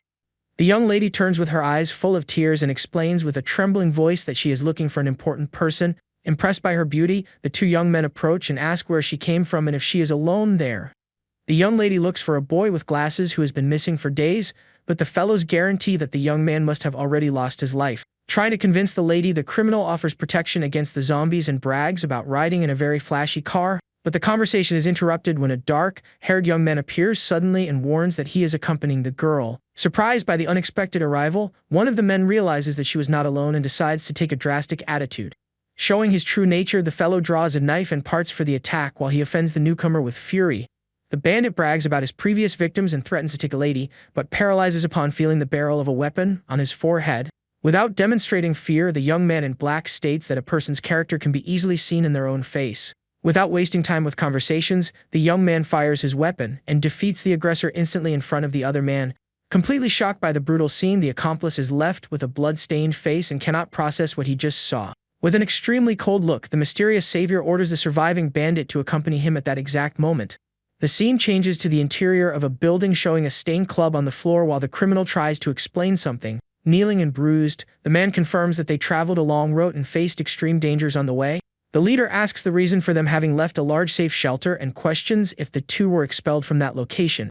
Smiling in a tense way, the fellow confesses that the shelter was full of pretty girls, that they ended up losing their heads. He reveals that even famous singers from the Lumina group were at the location, and the lady hears everything in absolute silence. The young lady reflects on the name of the musical group while the bandit explains that they were expelled by the shelter's severe rules. At that moment, the girl remembers a scene from the past where she observed the young man with glasses sitting on the edge of a bed. In the memory, she asks the reason for Minjin to be staring at something with so much attention and jokes wanting to know his taste. Completely caught by surprise by the unexpected question, the boy with glasses is left speechless and demonstrates some nervousness. The boy explains that he knew the member from the poster since childhood and reveals the famous singer's name to his friend. Back in the present, the image focuses only on the girl's gaze, evidencing that she just connected all the information. Excited, the girl suggests that Minjin could be in that shelter and tries to convince her boss to make a detour on their path. Without responding directly to his partner's request, the leader of the group raises his revolver and prepares to act. Coldly, the young man hands the weapon into Yi-Na's hands and orders her to eliminate the prisoner without any hesitation. Desperate with the imminent threat, the bandit tries to bargain by offering the invasion of the shelter to dominate all the girls. The prisoner begs for his life, remembering the deal made, but the boss insists they cannot leave loose ends on the way. Staring at his subordinate very intensely, the young man in black questions if she really wishes to find Minjin again. With an implacable posture, the leader highlights that they need to eliminate anyone who might hinder their goals. Faced with the frightening pressure from his team companion, the young lady remains silent with her back turned without knowing what to do next. The girl engages the revolver without hesitation while the criminal begs for his life and admits he was wrong. With a cold look and without demonstrating pity, the young lady hears the bandit desperately begging to be spared. Without wasting time, she fires the weapon and the man suffers a fatal blow, falling to the stained floor shortly thereafter. Soon after, the scene changes to the interior of a building showing an empty and messy corridor lit by the sun. In a room in the place, a short-haired girl cries a lot and murmurs her colleague's name with great sadness. Relieved to find the blonde girl safe and sound, the young lady runs to give a tight hug to her great friend. While the two hug emotionally, a man with glasses observes the scene and states he is happy that they are well. Beside him, a larger man with a firm posture accompanies the emotional reunion, maintaining a very serious look. Leaning on the door totally exhausted, Minjin sighs with relief for finally managing to breathe a little peace. The focus shifts to an empty office table in the corner of the room, before showing the meeting of the large group at the location. With everyone gathered, the man with glasses comments on the protagonist's immunity and confesses it is difficult to believe. The young man in a coat reveals that a dangerous group is after him, and asks them to keep the secret about his condition. With a serious expression on his face, the boy questions if those present in that room can promise to keep this secret. The man who manages the girls' careers listens to the demand with attention and lets a drop of sweat run down his face. Supporting the boy, the blonde girl asks the same thing of the businessman and guarantees that he is someone they can trust. The manager is surprised by the girl's intimacy with the boy, and the young lady laughs awkwardly, explaining it was just a slip. Minjin suggests that everyone talk casually from then on, and the businessman gets irritated, forbidding this type of attitude. Analyzing everything with calm, the fellow with glasses understands the situation and concludes that the boy's actions now make sense. He guarantees that they will keep the secret protected and focuses on the priority of them surviving to reach the safety zone. The man hands over the group leadership to the protagonist and suggests they rest at the location for a day before traveling. The camera focuses on a frame with Asian letters hanging above a small decorative mirror on the room wall. The girls offer help to boil the meal water, and the man with glasses suggests preparing instant noodles. The larger security guard rejects the ladies' help, saying they should relax while the men solve the boring tasks. The manager asks Minjin to help too and is soon reprimanded by his colleague, who alerts him about the protagonist's exhaustion.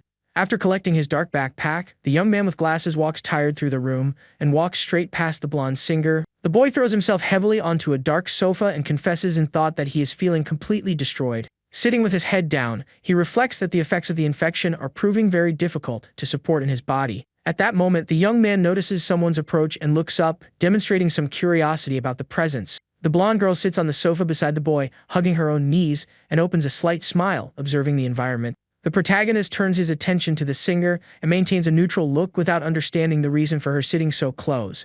The short-haired girl approaches with some hesitation and murmurs her friend's name in a slightly lower tone of voice. While eating a little, the blonde girl turns her face back and asks the reason for her colleague calling for her there. Worried about the situation, the businessman alerts that the protagonist is still infected and suggests they keep their distance. The man states he feels bad for asking that and asks if the young man could put on a mask to ensure their safety. Caught by surprise by the sudden request, the boy opens his mouth slightly startled while the manager continues asking for apologies. The boy understands their fear and remains thoughtful until the singer interrupts the conversation to warn that everything is fine. The lady highlights that they would be contaminated if the infection stayed in the air and remembers that it has been a long time since they have all been together there. With quite a lot of confidence, the blonde girl holds the protagonist's arm and guarantees that just being close will not cause danger to anyone. She remembers that everyone has been well since the first shelter, and the young man with glasses is quite surprised by the lady's physical contact. With a serene face, the member of the musical group opens a beautiful and warm smile to reassure her new companions. The protagonist turns his face to the opposite side at high speed with his cheeks completely red with shame. The friend decides to sit together on the sofa, and the other two men ask for many apologies for distrusting the hero who helped them. While they speak that the attitude was understandable, the assistant looks at the scene, feeling a lot of envy for the protagonist's luck. The big guy melts with joy upon being called by the affectionate nickname by the girls and promises to prepare a dish of the highest level. Soon after, the scene focuses on the dusty ceiling of a corridor with an old exhaust fan working constantly on the wall. The security guard walks through a corridor with stacked boxes, and the protagonist follows him right behind in absolute silence. Stopping in front of the window, the big guy apologizes for the inconvenience, and the sick young man asks what the important subject would be. Holding a cigarette seriously, the guard confesses to being very direct and reveals he does not trust the boy or his group. The boy with glasses does not take the offense personally and agrees with the reasoning since they have known each other for a few days. Lighting the cigarette calmly, the guard relates that the past protecting the Singers trained him to distrust strangers. The professional decides to give a vote of confidence to the protagonist upon noting that he is the only great hope of the team in the chaos. The boy listens to the security guard's declaration in absolute silence and lets a drop of cold sweat run down his pale face. Changing the subject, the fellow states that the hero and the blonde already knew each other in the past and leaves the boy completely shocked. The man reveals that he noticed the obvious signs for being very experienced, and the boy stutters, trying to deny that whole situation. The adult guarantees that he and the businessman are very reliable people and leaves the protagonist free to believe whatever he wants. With a threatening look, the man alerts about the possibility of the boy having romantic feelings for the lady in the future. Swallowing hard from fear, the boy discovers that the businessman will become a great enemy in case this romance happens. The big guy reinforces that his role is only to defend the group against real threats and details the importance of the manager to the team. The security guard explains about his colleague's promotion motivated by the band's great success and leaves Minjun quite surprised. The scene focuses on small objects fallen on the floor while the security guard details how the girls see the manager as a father. The security guard explains that the band is the businessman's life and that he took care of the girls as if they were his daughters. The man warns that any strange mood between the youngs will be seen by the manager as a true bomb for the lady's future. The boy with glasses gets quite nervous with the warning and tries to explain that the two only met quickly during childhood. The big security guard continues smoking his cigarette in silence while listening to the young protagonist's nervous justifications. The professional recognizes that the manager is very grateful for everything the bloody boy did to save the group's life in the past. But the man highlights that the hero is still an infected person with great risks of danger, and the protagonist listens to everything quiet. The security guard confesses not to care about the boy's feelings and states that he will be happy in case he is mistaken about the whole situation. Turning his back to leave, the big man concludes that he only wanted to make the warning clear, and the young man is left without answers. Completely alone in the dusty corridor, Minjun observes the window light while he reflects on the last events. Soon after, the scene changes to the city streets, showing a large, abandoned bus with blood marks on the broken glass. At that moment, a large modified vehicle with protection bars appears, accelerating through the bridge of the destroyed road. The story reveals that the group finally managed to enter the safe car to follow the journey toward the new survivor zone. During the long route, the protagonist warns that he will take care of two frightening zombies that were blocking their path.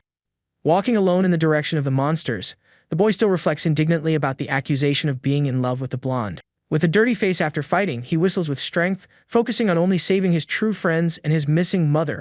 Upon hearing the sharp sound of the whistle, the blood-stained monsters scream with fury and start running in the protagonist's direction. Satisfied with the perfect distraction, the boy with glasses lures the creatures far from the main route of the modified vehicle. The narrative explains that the group preferred to advance in the most cautious way possible to avoid damage to the car and new tragedies. After many hours of tense journey and great dangers, the group finally sights huge residential buildings on the horizon. The singer's businessman warns that they must be approaching the destination, and the protagonist widens his eyes, impressed.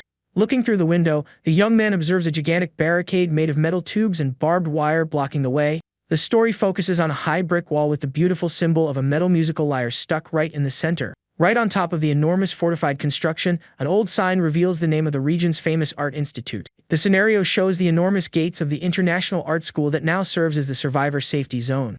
With the vehicle parked close to the blockades, the big guard and the boy with glasses get out calmly through the passenger door. From the top of the watchtower, a heavily armed soldier asks if they are survivors, and the boy stares at the military man, surprised. The big man introduces himself as the head of civil security of the shelter and warns that he brought the remainder of the famous band and rookies.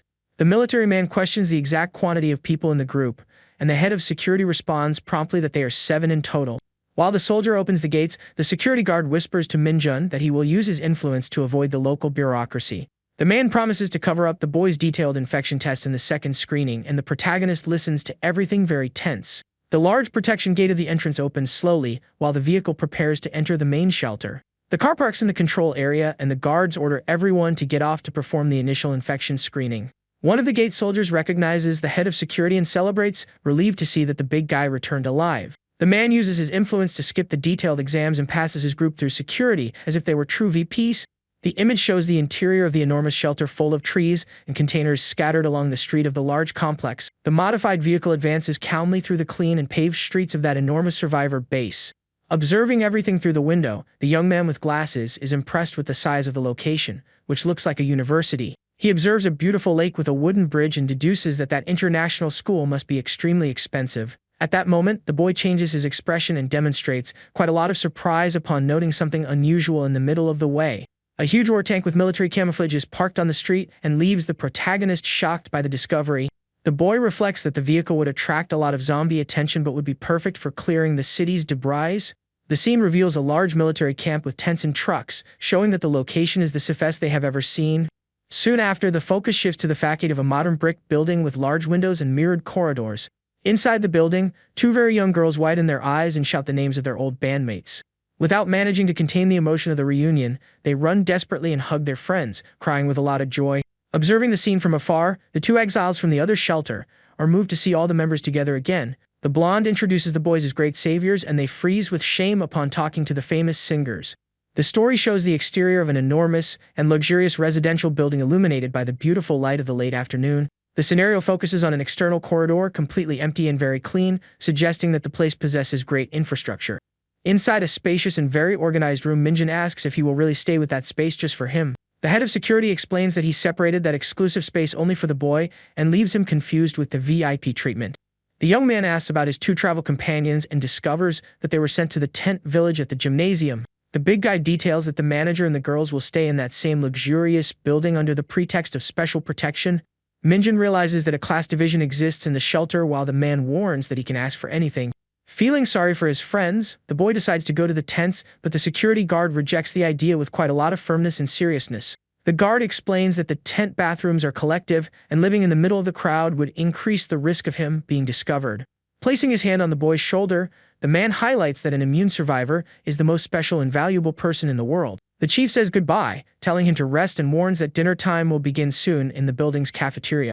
With the door closed, the protagonist with glasses observes his new room in total silence, feeling the weight of that situation. Without saying any word, the boy drops his heavy dark backpack on the floor and prepares to finally rest a little. Exhausted with all that, the boy throws himself backward onto the comfortable bed and stares at the ceiling. With a very empty expression on his face, he reflects on the fact of being treated like a very important member of the location. Observing the silent room, the young man wonders if being infected was something good or bad, and how his life arrived at this point. Showing the beautiful facade of the building illuminated by the sun, the narrative reveals his great desire to bring his mother to life there. The scenario expands, showing the immense international art school that shelters thousands of civilians due to its absurd size. With very high and resistant walls, the enormous structure of the base prevents any easy invasion by common monsters and mutants. Inside the military shelter, the majority of common survivors receive classification 3 and live crowded in tents in the gymnasium. Essential workers and the elderly gain level 2 and stay in smaller classrooms, dividing space with some people.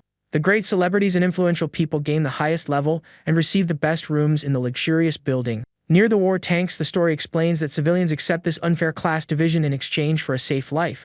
Soon after, the sun sets and the image focuses on the floors of the main dormitory with the lights on in the middle of the dark night, showing a clock stuck to the wall. The silence of the environment is broken only by the constant sound of the hands passing. But the silent rest ends when the boy hears some knocks on his room door and wakes up a little confused. Sitting on the edge of the bed, he realizes he ended up falling asleep and raises his voice to ask who would be knocking there. Walking calmly to the metal door, the protagonist asks one more time for the identity of his mysterious visitor. Staring at the small peephole of the entrance door, a very sweet and friendly voice responds from the other side of the corridor. Upon immediately recognizing the owner of the soft voice, the boy widens his eyes behind his lenses and is left completely paralyzed. Without thinking twice, he firmly holds the dark door handle and opens the passage, emitting a slight metallic creak. Surprised to find the blonde from the musical group there in the dark corridor, the young man questions the situation, and she asks to enter. Very embarrassed by the singer's sudden request, he stutters nervously while the girl enters the spacious environment. The silent corridor of that chic dormitory floor is shown while room door 202 is closed. Right after the safety lock of the heavy door is engaged, emitting a strong mechanical clicking sound. With a charming smile on her lips, the blonde Cinder seems quite animated with that unusual situation with her old friend. Observing the location details impressed, she celebrates that they are alone, and the protagonist continues frozen with shame. Worried about the security guard's threats, the boy warns about her businessman, but the young lady does not care even a little about that. Staring at the companion with a very affectionate and deep look, the beautiful lady confesses to having many things to talk about with him there. Faced with that dazzling beauty in the middle of his own room, the protagonist sweats cold from pure nervousness and says nothing. Swallowing hard, the narrative focuses on the boy's tense face, reflecting that whole moment seems like complete madness. He remembers that the two met very little during childhood, and that his friend ended up becoming an unreachable star. Sitting at the table facing her, the boy still cannot believe that the famous idol from television is there with him. Thoughtful Minjin reflects if she would receive him with so much affection if the world were not in a zombie apocalypse. On the other side of the table, the girl also wonders if that reunion would be so warm in normal times. The image focuses on the number 202 fixed on the dormitory door, where the two youngsters converse. While they eat instant noodles, she asks if the boy recognized her as soon as she debuted on television. All awkward, the protagonist says he rooted for her from afar, and the young lady complains for him not having made contact.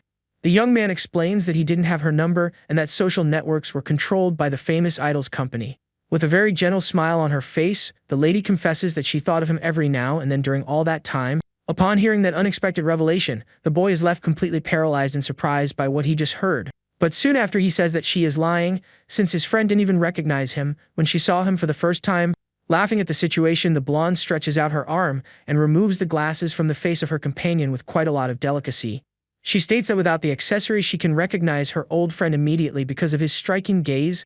Making a charming pose while she holds the glasses, the girl says that he is obviously her dear Minjin. Time passes and summer approaches while the narrative returns to the shelter located in the international school. In the middle of the road, the traffic signs indicate the path to the Olympic Park and to the survivor school. A reinforced blue car with iron bars and metal spikes on the front appears advancing through the destroyed asphalt. The modified vehicle follows its journey amidst the chaotic scenario of the abandoned city, filled with rubble everywhere. Inside the automobile, a man comments that if they continue on that path, soon they will arrive at the group's school shelter.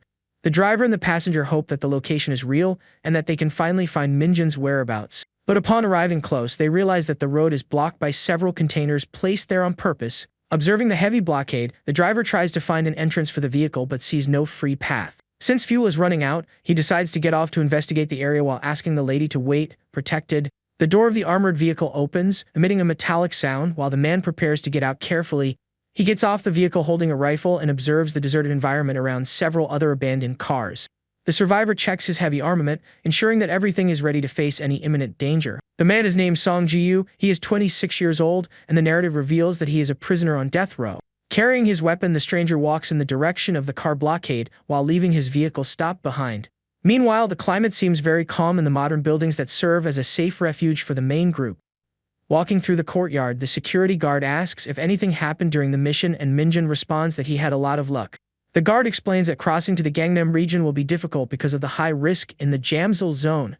He warns that all bridges have been sealed and suggests the group stay in the shelter until they find a new path. Furthermore, the security guard reveals that he investigated the group that Minjin mentioned previously. With a worried look, he explains that group seems linked to a sect called the Ark Society.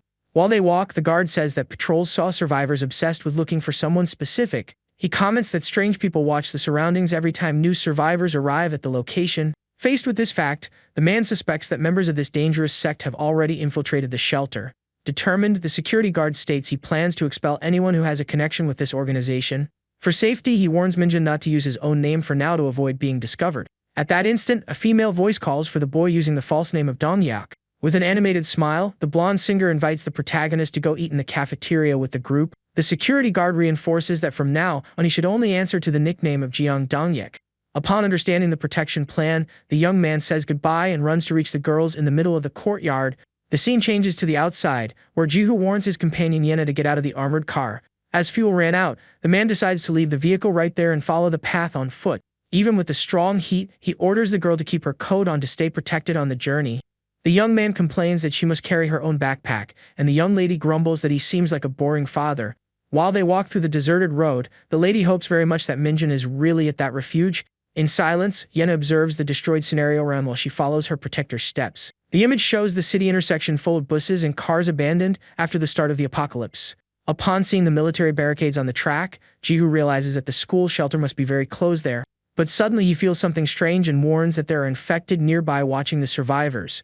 A monstrous scream echoes through the environment and the man is left on total alert upon realizing the danger arriving. Realizing the fast threat, the combatant orders the girl to run far away while he stays behind. Two fierce zombies run in the direction of the group in the middle of the street surrounded by buildings and ruins. With agility, the young man points his rifle and prepares to eliminate the creatures that approach. A strong bang of a shot happens and the young lady is left startled by the sudden violence of that moment. He screams for her to flee soon, since the noise of the shots will attract even more monsters to the location. But upon being questioned about the plan, the man states seriously that he will not enter the shelter with her. The survivor explains that he is a fugitive from prison and that the military possesses a list with his name. Because he is a convict on death row, he is sure the soldiers would shoot him as soon as they saw him. With a slight smile on his face, the prisoner asks if the girl is not going to say goodbye to him before leaving.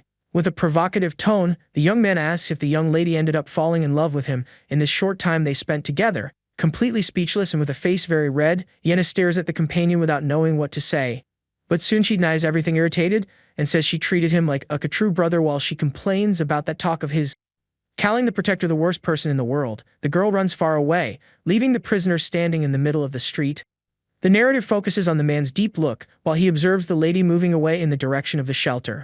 In his thoughts, Jihu reflects that she really reminds him a lot of his little younger sister from the past. A memory surfaces showing a smiling young lady running under the cherry trees while she calls for her brother. The prisoner remembers his youth when he used to ride a motorcycle and lived happy moments before the tragedy. But the memory changes to a somber moment where someone accuses him and mocks the death of his dear sister.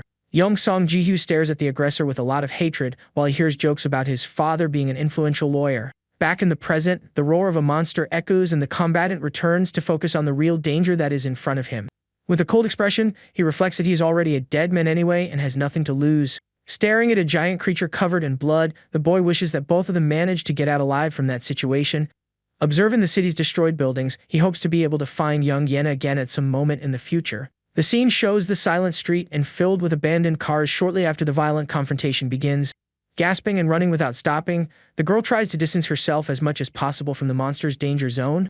Upon seeing the military barricades further ahead, the young lady feels an enormous relief for being almost arriving at her destination. Suddenly, a strong noise of a shot echoes through the air and the lady looks back, startled by the sudden rumble. Another shot happens while she observes the smoke rising between the vehicles stopped in the middle of the deserted avenue. At the top of a tower, the soldiers shout for her to run faster because they saw an immense creature approaching. Desperate, Yenna asks for cover for her friend, but the military man warns that they cannot shoot from that current position. Via radio, the guard informs that a large-scale entity was seen 400 meters from the south gate. The soldiers open the metal barricade quickly and order the survivor to enter the safe location soon. Already on the inside of the refuge, the girl stops for an instant to try to recover her breath after the intense run. The tower team warns that the target was located but that the view is blocked by obstacles on the road. A military man asks that she follow him for initial exams, but the lady asks, worried about Jihu's whereabouts. The soldier explains that they lost visual contact with the survivor and the creature but that they will send a patrol. A camouflaged military truck is parked in the internal area of the school's shelter, awaiting the transport of the rookies. Inside the vehicle, the young lady asks if there is a way to find her friend Minjun and asks to take a bath. The guard responds that she will only be able to do this after finishing the exams and being sent to her new home. With a loud noise from the engine, the military truck follows its path through the internal streets of the school shelter. Sitting in the back, the girl observes the movement on the outside with a very thoughtful look. Soon after, she demonstrates being a little confused with everything that has been happening since her arrival. Meanwhile, another point of the refuge, the protagonist walks calmly through the external area. Beside him, the blonde singer converses in a very animated way while the two stroll through the location. Observing the two from afar, the narrative highlights the name of Jiang Minjun while they follow the path. The scene changes to an exam room where the dark-haired young lady waits sitting in front of a round table. With an expression of sadness and worry, the lady seems to be reflecting on her current situation.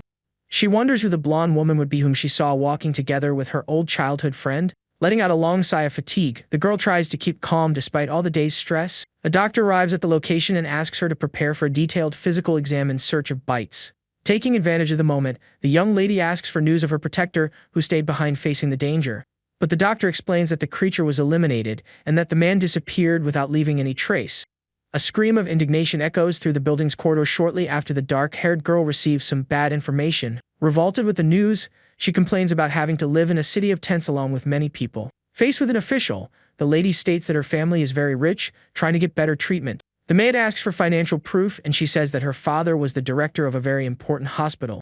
When the examiner asks for her cell phone as proof, the girl explains that she lost the device during the desperate escape. Adjusting his glasses, the official Park Min-seok asks if the young lady herself possesses any profession or wealth. He comments that she could have privileges if her father were present and asks where the man is now. With a look loaded with her touch, the young lady confesses that her father passed away some time ago. The official offers condolences but warns that without proof, he cannot make an official identification verification. Without any other choice, he finalizes the lady's registration and sends her to the sector destined for the Class 3 survivors. Before leaving, she asks about her friend's classification and cites the real name of Jeong Minjin.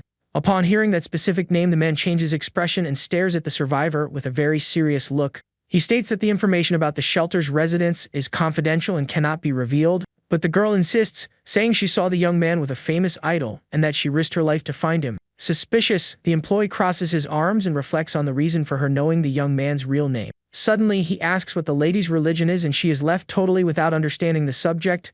The man explains that a dangerous sect searches for the boy and asks how she discovered his secret identity. Confused, Yena asks what the official means by the fact of Minjin using a false name inside there. The man stares at her with suspicion and asks if she is part of the dangerous arc sect that is circling the location. Screaming, the young lady states that the young man is really her friend and asks for the official to bring him to the room right now. He responds that she cannot see anyone until finishing the process and warns that the surveillance on her will be greater. Irritated with the situation, the girl runs out of the room while the official shouts her name, trying to stop her. Gasping, Yena runs through the shelter's corridors with haste to find her old childhood companion. Upon arriving at the external part, she notices several electric scooters stopped in a holder near the wall. The official orders her to stop immediately, but the young lady gets on the vehicle to try to flee from that confusion. Ignoring the shouts, the girl accelerates the scooter and flees at high speed through the courtyard of the large school shelter. At that moment, the narrative focuses on the young lady's look while she begins to remember the start of her entire journey. She reflects on when her intense obsession with managing to have all the material things she desired began. In a sad memory, little Yena cries alone on the floor after being abandoned by her mother who went to America. Sometime later at school, her classmates comment animatedly about the launch of a designer clothing item. One of the students displays the birthday present she won, and everyone is impressed with the value of the luxury item. Observing the scene in silence, the girl thinks that that object wasn't even that expensive and demonstrates some disdain. The image shows a luxurious residential building during twilight, representing the home of the young lady's family. Already at home, the girl approaches her stepmother, who is sitting on the sofa wearing very short black clothes.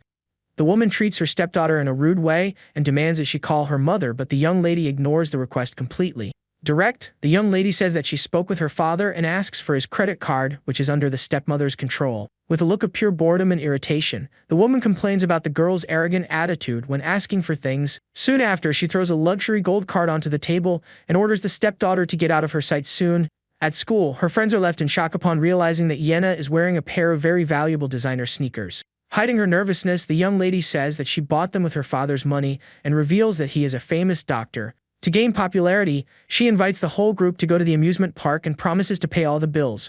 While observing the school building, the girl reaffirms to herself that she needs to have everything she desires in hand. During winter, the students converse about plans to study at an international school abroad. Upon hearing that, Yena is left thoughtful and feels an enormous desire to also have the chance to leave the country to study. In front of her apartment, the young lady asks for her father to send her to the United States to follow up with her studies. The man is surprised by the sudden request, but the girl insists, screaming that she wants to leave anyway. Desperate for attention, she throws herself on the living room floor and starts to have an enormous tantrum to manage to get what she wants. The memory continues, showing a busy commercial street during the night. Walking with a colleague, the young lady hears her friend point to a famous guy from an agency. The friend comments that he is a high-level idol and jokes that Yena's standards are very demanding. She hears that the boy ignores famous models and that perhaps not even Yena herself would be enough for him. At that moment, the scene changes and shows a guy kneeling on the floor with his head down in a clear sign of submission. Begging for attention, the boy says he has no one else in the world except for his beloved. Kneeling on the sidewalk, the young man confesses his feelings and asks to go out with her, promising to dump his current girlfriend. He apologizes for a serious mistake and offers even to lick her shoes in exchange for her precious forgiveness. Without hesitating, the famous one touches his face to the ground and licks the white shoe while she thinks about how pathetic he is. With a vain smile on her face, the young lady reflects that there probably doesn't exist anything in this world that she cannot have. Observing the boy kneeling at her feet, the lady concludes that she can transform anything into her property. Back in the present, the dark-haired girl follows the escape at high speed, while she repeats in her thoughts that the boy is hers. Focused on her goal, the girl thinks that it doesn't matter if her rivals are famous models or rich heiresses. Driving the scooter, the young lady reaffirms her belief that everything she desires must be conquered by her hands. Far from there, the narrative shows the protagonist and the young blonde Cinder sitting side by side on a wooden bench. The two old friends converse calmly on the outside of the building while they take advantage of that rare moment of calm. The story focuses again on the lips of the determined girl, who continues totally determined in her long pursuit. With a frightening and somber look, she decides that no one else has permission to touch that which belongs only to her. The story continues, showing the facade of a large, modern, luxury commercial building. Outside, the blonde girl asks Minjun if he also wants to sign up for any classes at that location. The protagonist comments in surprise that he never imagined taking classes in such a situation. Not quite understanding, the boy has a confused expression and questions it. But suddenly he spots Hanyena standing on the other side of the street and says the girl's name. Startled by the scene, Minjun gets up from the bench quickly and asks why she is there. He runs toward her, saying he was going to come back to get her, and she tells the young man to stop. Obeying the command, the young man stops running instantly and looks very apprehensive. The image shows the girl's face looking very tired and dirty after everything she just went through. Even so, she smiles with relief and is thankful to see that her friend is safe and sound. The dark-haired young woman explains that she looked for him tirelessly in every possible place. At that moment, the blonde singer approaches behind Minjun with a look of great surprise. Upon noticing the woman's presence there, Yena covers her mouth in shock and recognizes the famous star from the group Lumina. Very excited, the young woman realizes that her friend wasn't lying about knowing the celebrity. Observing the location, she comments non-stop that this luxurious area is only for level 1 survivors. Shortly after, Yena says goodbye, smiling as two employees run after her, shouting her name. Still paralyzed by the situation, the protagonist murmurs that he really tried to find his friend. Walking away, the girl turns her face slightly upon hearing the young man's words.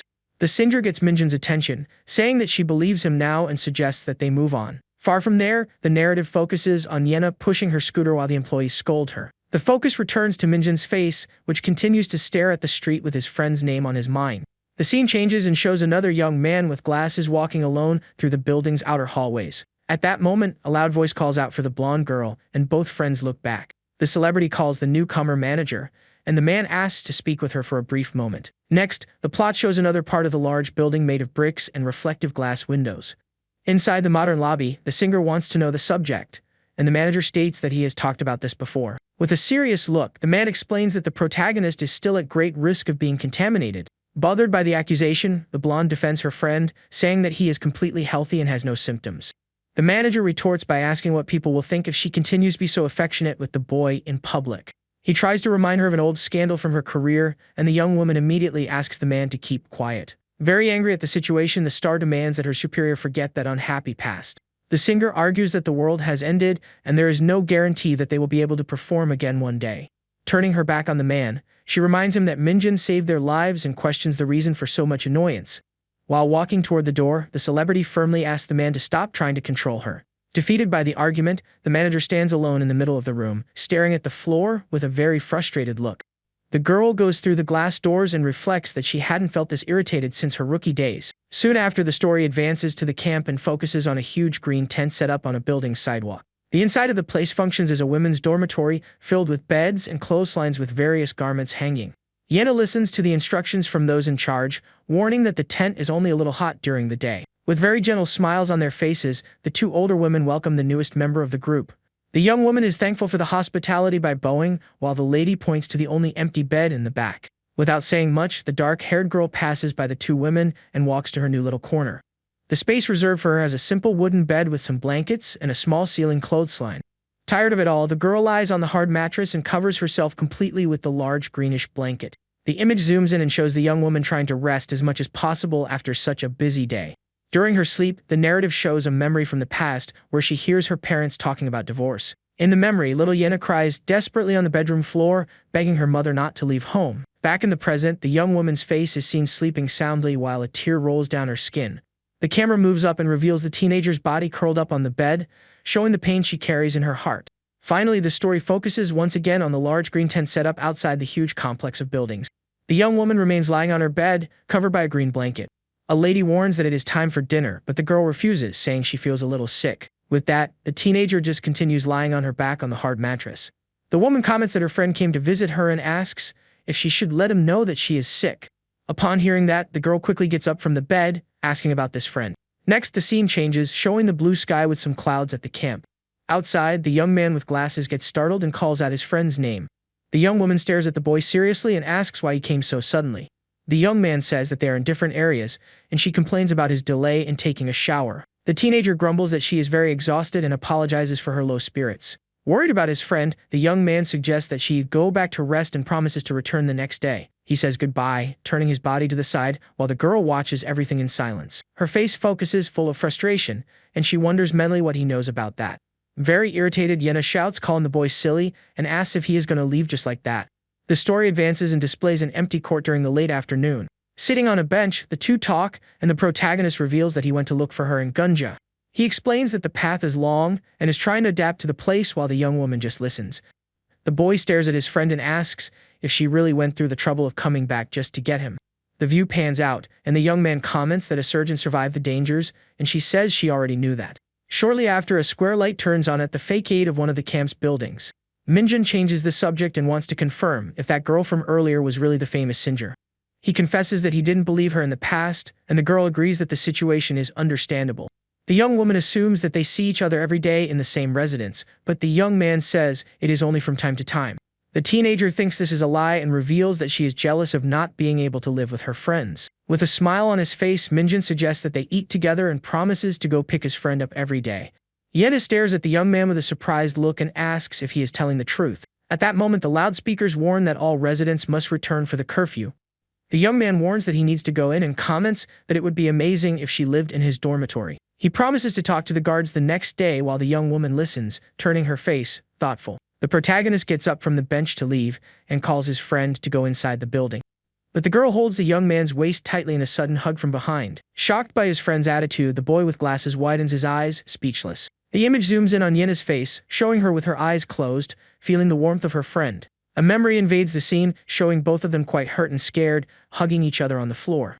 The memory continues, revealing various moments of care and affection that they spent together. Other visions of the past show them running from the rain together and facing great danger on the street. The memories also focus on the girl holding his hands with affection while he rests on the bed. Another memory shows the couple of friends lying very close, exchanging deep glances. Finally, the past shows the two with very dirty clothes in a moment of extreme tension and relief.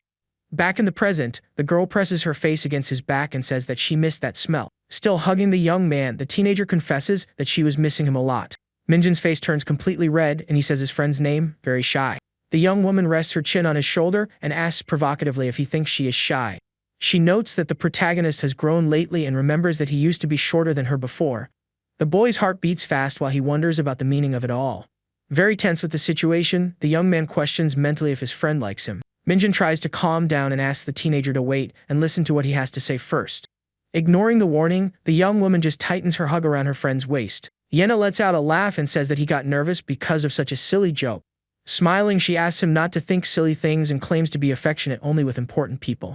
Stuck to the boy, the young woman laughs at his reddened face while the young man tries to break free from that tight hug. Suddenly, the metal door opens with force and a military guard appears, asking if there is anyone out there. Scared by the situation, the girl pulls away from Minjun quickly, saying that nothing special was happening. The officer tells them both to go in quickly for the roll call, and the protagonist agrees immediately with the order. Shortly after, the image shows the external view of the large complex of buildings darkening with the arrival of night. The focus returns to the boy with glasses walking alone and thoughtfully along the camp's empty boardwalk. The young man holds his own shirt, feeling his chest beat very fast, and thinks that his illness symptoms have worsened. He tries to calm down, remembering that it was just a silly joke from a very close friend. But the boy's face remains completely reddened, proving that he was very affected by the situation.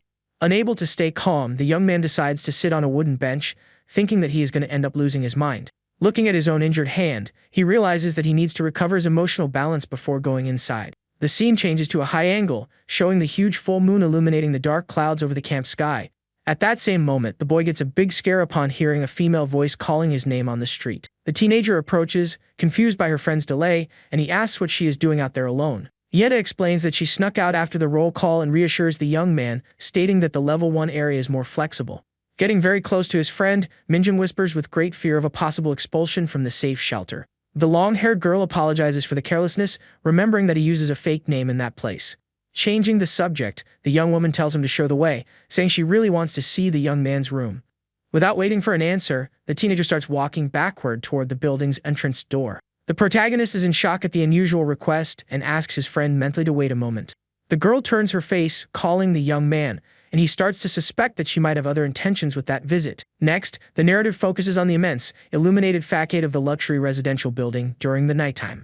At the local entrance, an armed soldier draws Minjin's attention because of the delay, and the young man asks for forgiveness for being late. With a serious posture, the military officer requests the young man's entrance pass, and he hands over the document quickly.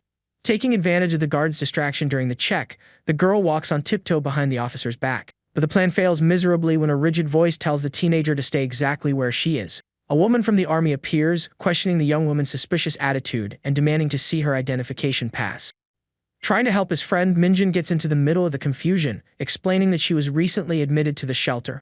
The military officer checks a notepad and ends up finding the young woman's name registered as level 3. With an awkward smile on her face, the teenager laughs nervously while the woman sighs, tired of that situation. Surprisingly, the guard decides to turn a blind eye to the infraction and tells them both to go in before it is too late. After the great scare, the scene shows the gigantic and extremely luxurious interior of the residential apartment complex. Walking through the hallways, the girl deduces that break-ins are common there and promises to visit her friend more often. The focus goes to the wooden door, revealing the number 202 as the room intended for the young man. Both friends unlock the electronic lock and enter the small entrance hallway of the lodging, relieved. The teenager is completely amazed at the luxurious size of the room in comparison with her cramped tent. But upon breathing deeply, the young woman sniffs a very peculiar smell in the air and asks the protagonist to wait for an instant. Staring at the boy, she points out the existence of the mysterious odor and questions if any person visited the place before her. The young man sweats cold upon remembering that the famous singer was sitting at his table earlier and gets startled by his friend's keen sense of smell. Lying shamelessly, the young man invents that it was the cleaning lady and thinks his friend has a sense of smell identical to a hound dog. Casting off the suspicion, the girl throws herself onto the soft bed with great joy and comments that living there is a true luxury. Pointing to the room's 2 beds, the teenager asks if she can sleep in the place that night, and the young man remains silent. She complains about her friend's fixed gaze, saying that it makes her very tense, and the young man agrees, stuttering quite a bit. Shortly after, the young woman notices the sweat on Minjin's face and warns very naturally that she is going to take a refreshing shower. The relaxed mood disappears when the protagonist holds his own stomach, feeling an acute pain and groans in suffering. The dark-haired girl gets up worried and apologizes, thinking that she hurt her friend during the tight hug. Very helpful, she asks the young man to take off his shirt to check the injury, but he refuses, with his face very red. The young man runs desperately to the bathroom, warning that he is going to take care of the wound, and his friend watches the escape without understanding anything. Next, the scene shows the large gray door being locked from the inside, ensuring the protagonist's total privacy. Outside, Yena bites her own finger, very anxious, and tries to convince herself that Minjin and the Sinjin are not dating. Walking through the room, the girl reflects on whether she'd take the initiative with her friend and fears that it might be too soon. Shortly after, the scene cuts to the exterior of an old pharmacy with cracked walls and a large, dirty sign. Inside the dark place, there are dusty white shelves with only a few small boxes thrown around. The dark-haired girl gets a big scare and screams when Minjin questions if she found what she was looking for. With a racing heart, she justifies to the young man behind her that she was just looking for pads in the store. The story returns to the present, showing the wooden door of a room with the number 409. Inside, a barefoot blonde young woman concentrates quite a bit on reading a book while sitting in a chair. At that moment, someone calls the blonde by the name of Jian, and she turns her face very calmly to hear what it is. A beautiful dark-haired girl dries her hair with a towel and notices her friend's distraction, but the blonde guarantees that she is fine. The woman asks about the protagonist's undercover friend, and the light-haired young woman says that nothing new happened. The brunette reports that he is still a suspect and promises to investigate the young man closely with the utmost care. A focus on the blonde young woman's pink lips is shown soon after while she calls her companion, sister. Holding the book, she asks if a certain cult tried to make contact, and the brunette walks backward through the room. The companion asks her friend to speak lower, even in the private room, and Jian apologizes, admitting the mistake. Walking through the place, the woman recounts that the bodyguards identified cult suspects in the residential region. The blonde hears the revelation and raises the possibility that their own room might have hidden listening devices. A focus on Jian's dark eye is revealed while her friend states that the situation is exactly the opposite of that. Without understanding, the young woman questions it, and the brunette recounts that she herself ordered the installation of the devices around there. Standing in front of her colleague, she tells her that the listening devices are being placed in the rooms of the base's new members. The woman remains with her back to her colleague, and Jian holds the thick book, focusing her eyes on the important conversation. Shortly after, the group leader tells the blonde to speak low again, and the girl understands the message, apologizing. The brunette reports that security noticed cult followers and that now they are trying to filter their presence. Apprehensively, Jean doubts that there are listening devices in their room, and her companion asks her not to worry. The camera focuses on the blonde's eye while she hears that if there were equipment there, they would have installed it themselves. Walking through the room, the woman confesses that the audio devices are being placed in the internal lines. She continues the explanation, saying that the listening devices have already started to be spread through the rooms of the newcomers. With a drop of sweat on her face, Jean opens her mouth in astonishment and concludes that Minjin's room also has listening devices. The brunette stands with her back turned once again and responds that the installation in the other rooms didn't happen long ago. Jane feels a lot of tension with the unexpected news and cannot hide the cold sweat and the shock in her expression. Trying to disguise it, the blonde praises the action, and her companion wonders if it was necessary to reach that extreme point. The young woman looks to the side and guarantees that everything will be fine, because it wasn't them who did the installation physically. The woman remembers that she visited the target's room the previous day and asks about what they talked so much about over there. Jane sweats cold with the questioning and invents that they talked about very delicate rumors of her past love life. Her friend looks sideways, surprised by the gossip, and complains that the girls should have reported about it much earlier. The view changes to the cosmetics thrown on the wooden table, and the brunette states that the cult's mission is the priority. The view shows the room 409 sign again, maintaining the great highlight in its wood tones. Jane says that she is going to a colleague's room, while the brunette sits on the carpet to practice stretching on the floor.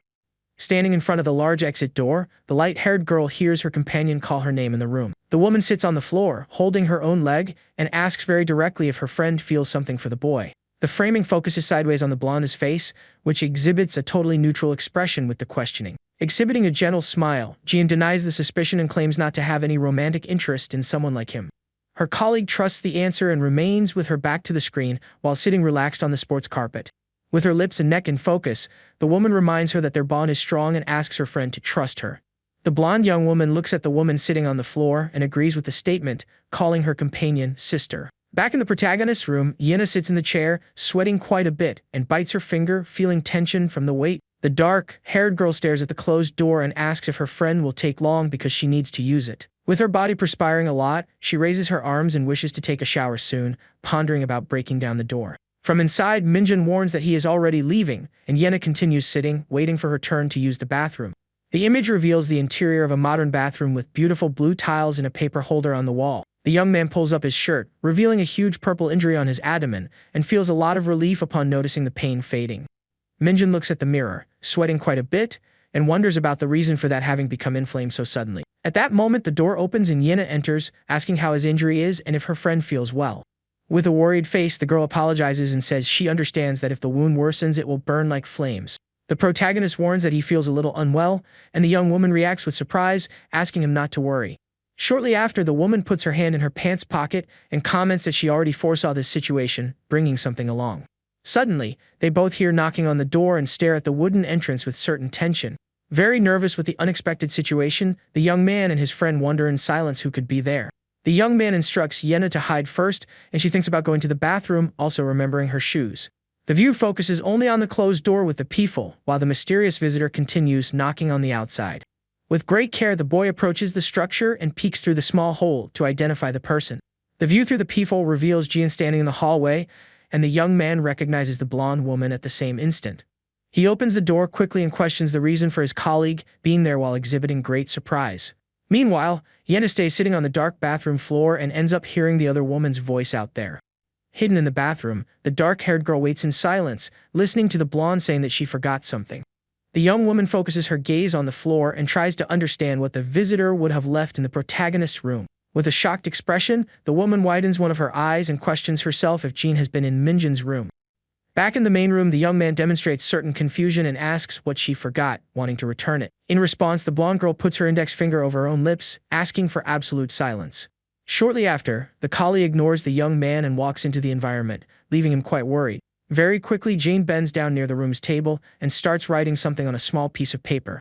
The woman holds the yellow note right in front of the boy's face, who reads the message with widened eyes. The focus changes to the paper written by her, informing that there is a listening device inside his room. Upon finishing reading the frightening phrase, the young man goes into shock and widens his eye, staring at the revelation.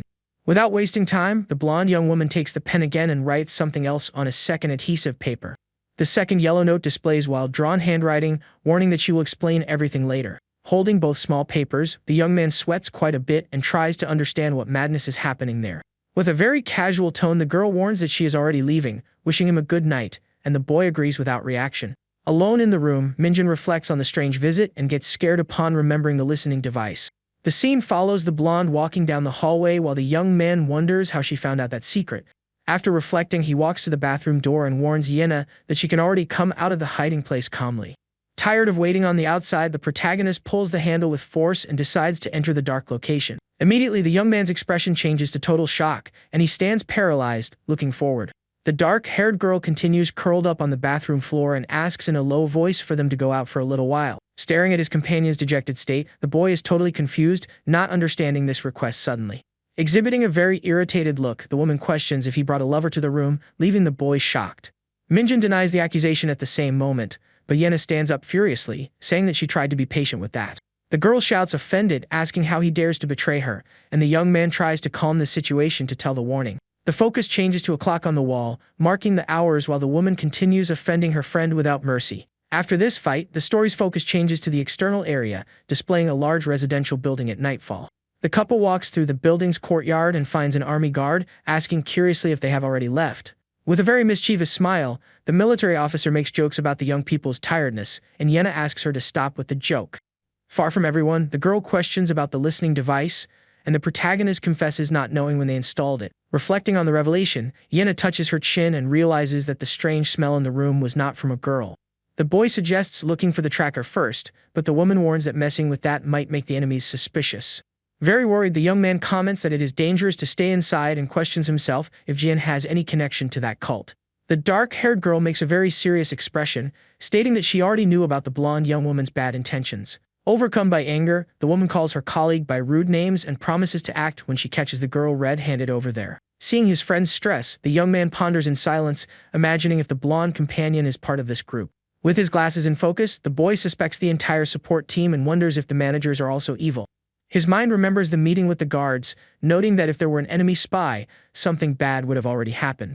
Later that night, the scene focuses on the building while the boy cannot sleep due to the confusion of thoughts. The next morning, the story shows the beautiful exterior of a modern cafeteria with stairs and a small balcony. The view focuses on a salad plate, and the protagonist hears Yena calling him with a very thoughtful tone of voice. The girl suggests finding an isolated place out there to have fun, but the young man states that this doesn't matter now. Worried, the protagonist comments that the location is no longer safe for him, needing to plan the next steps.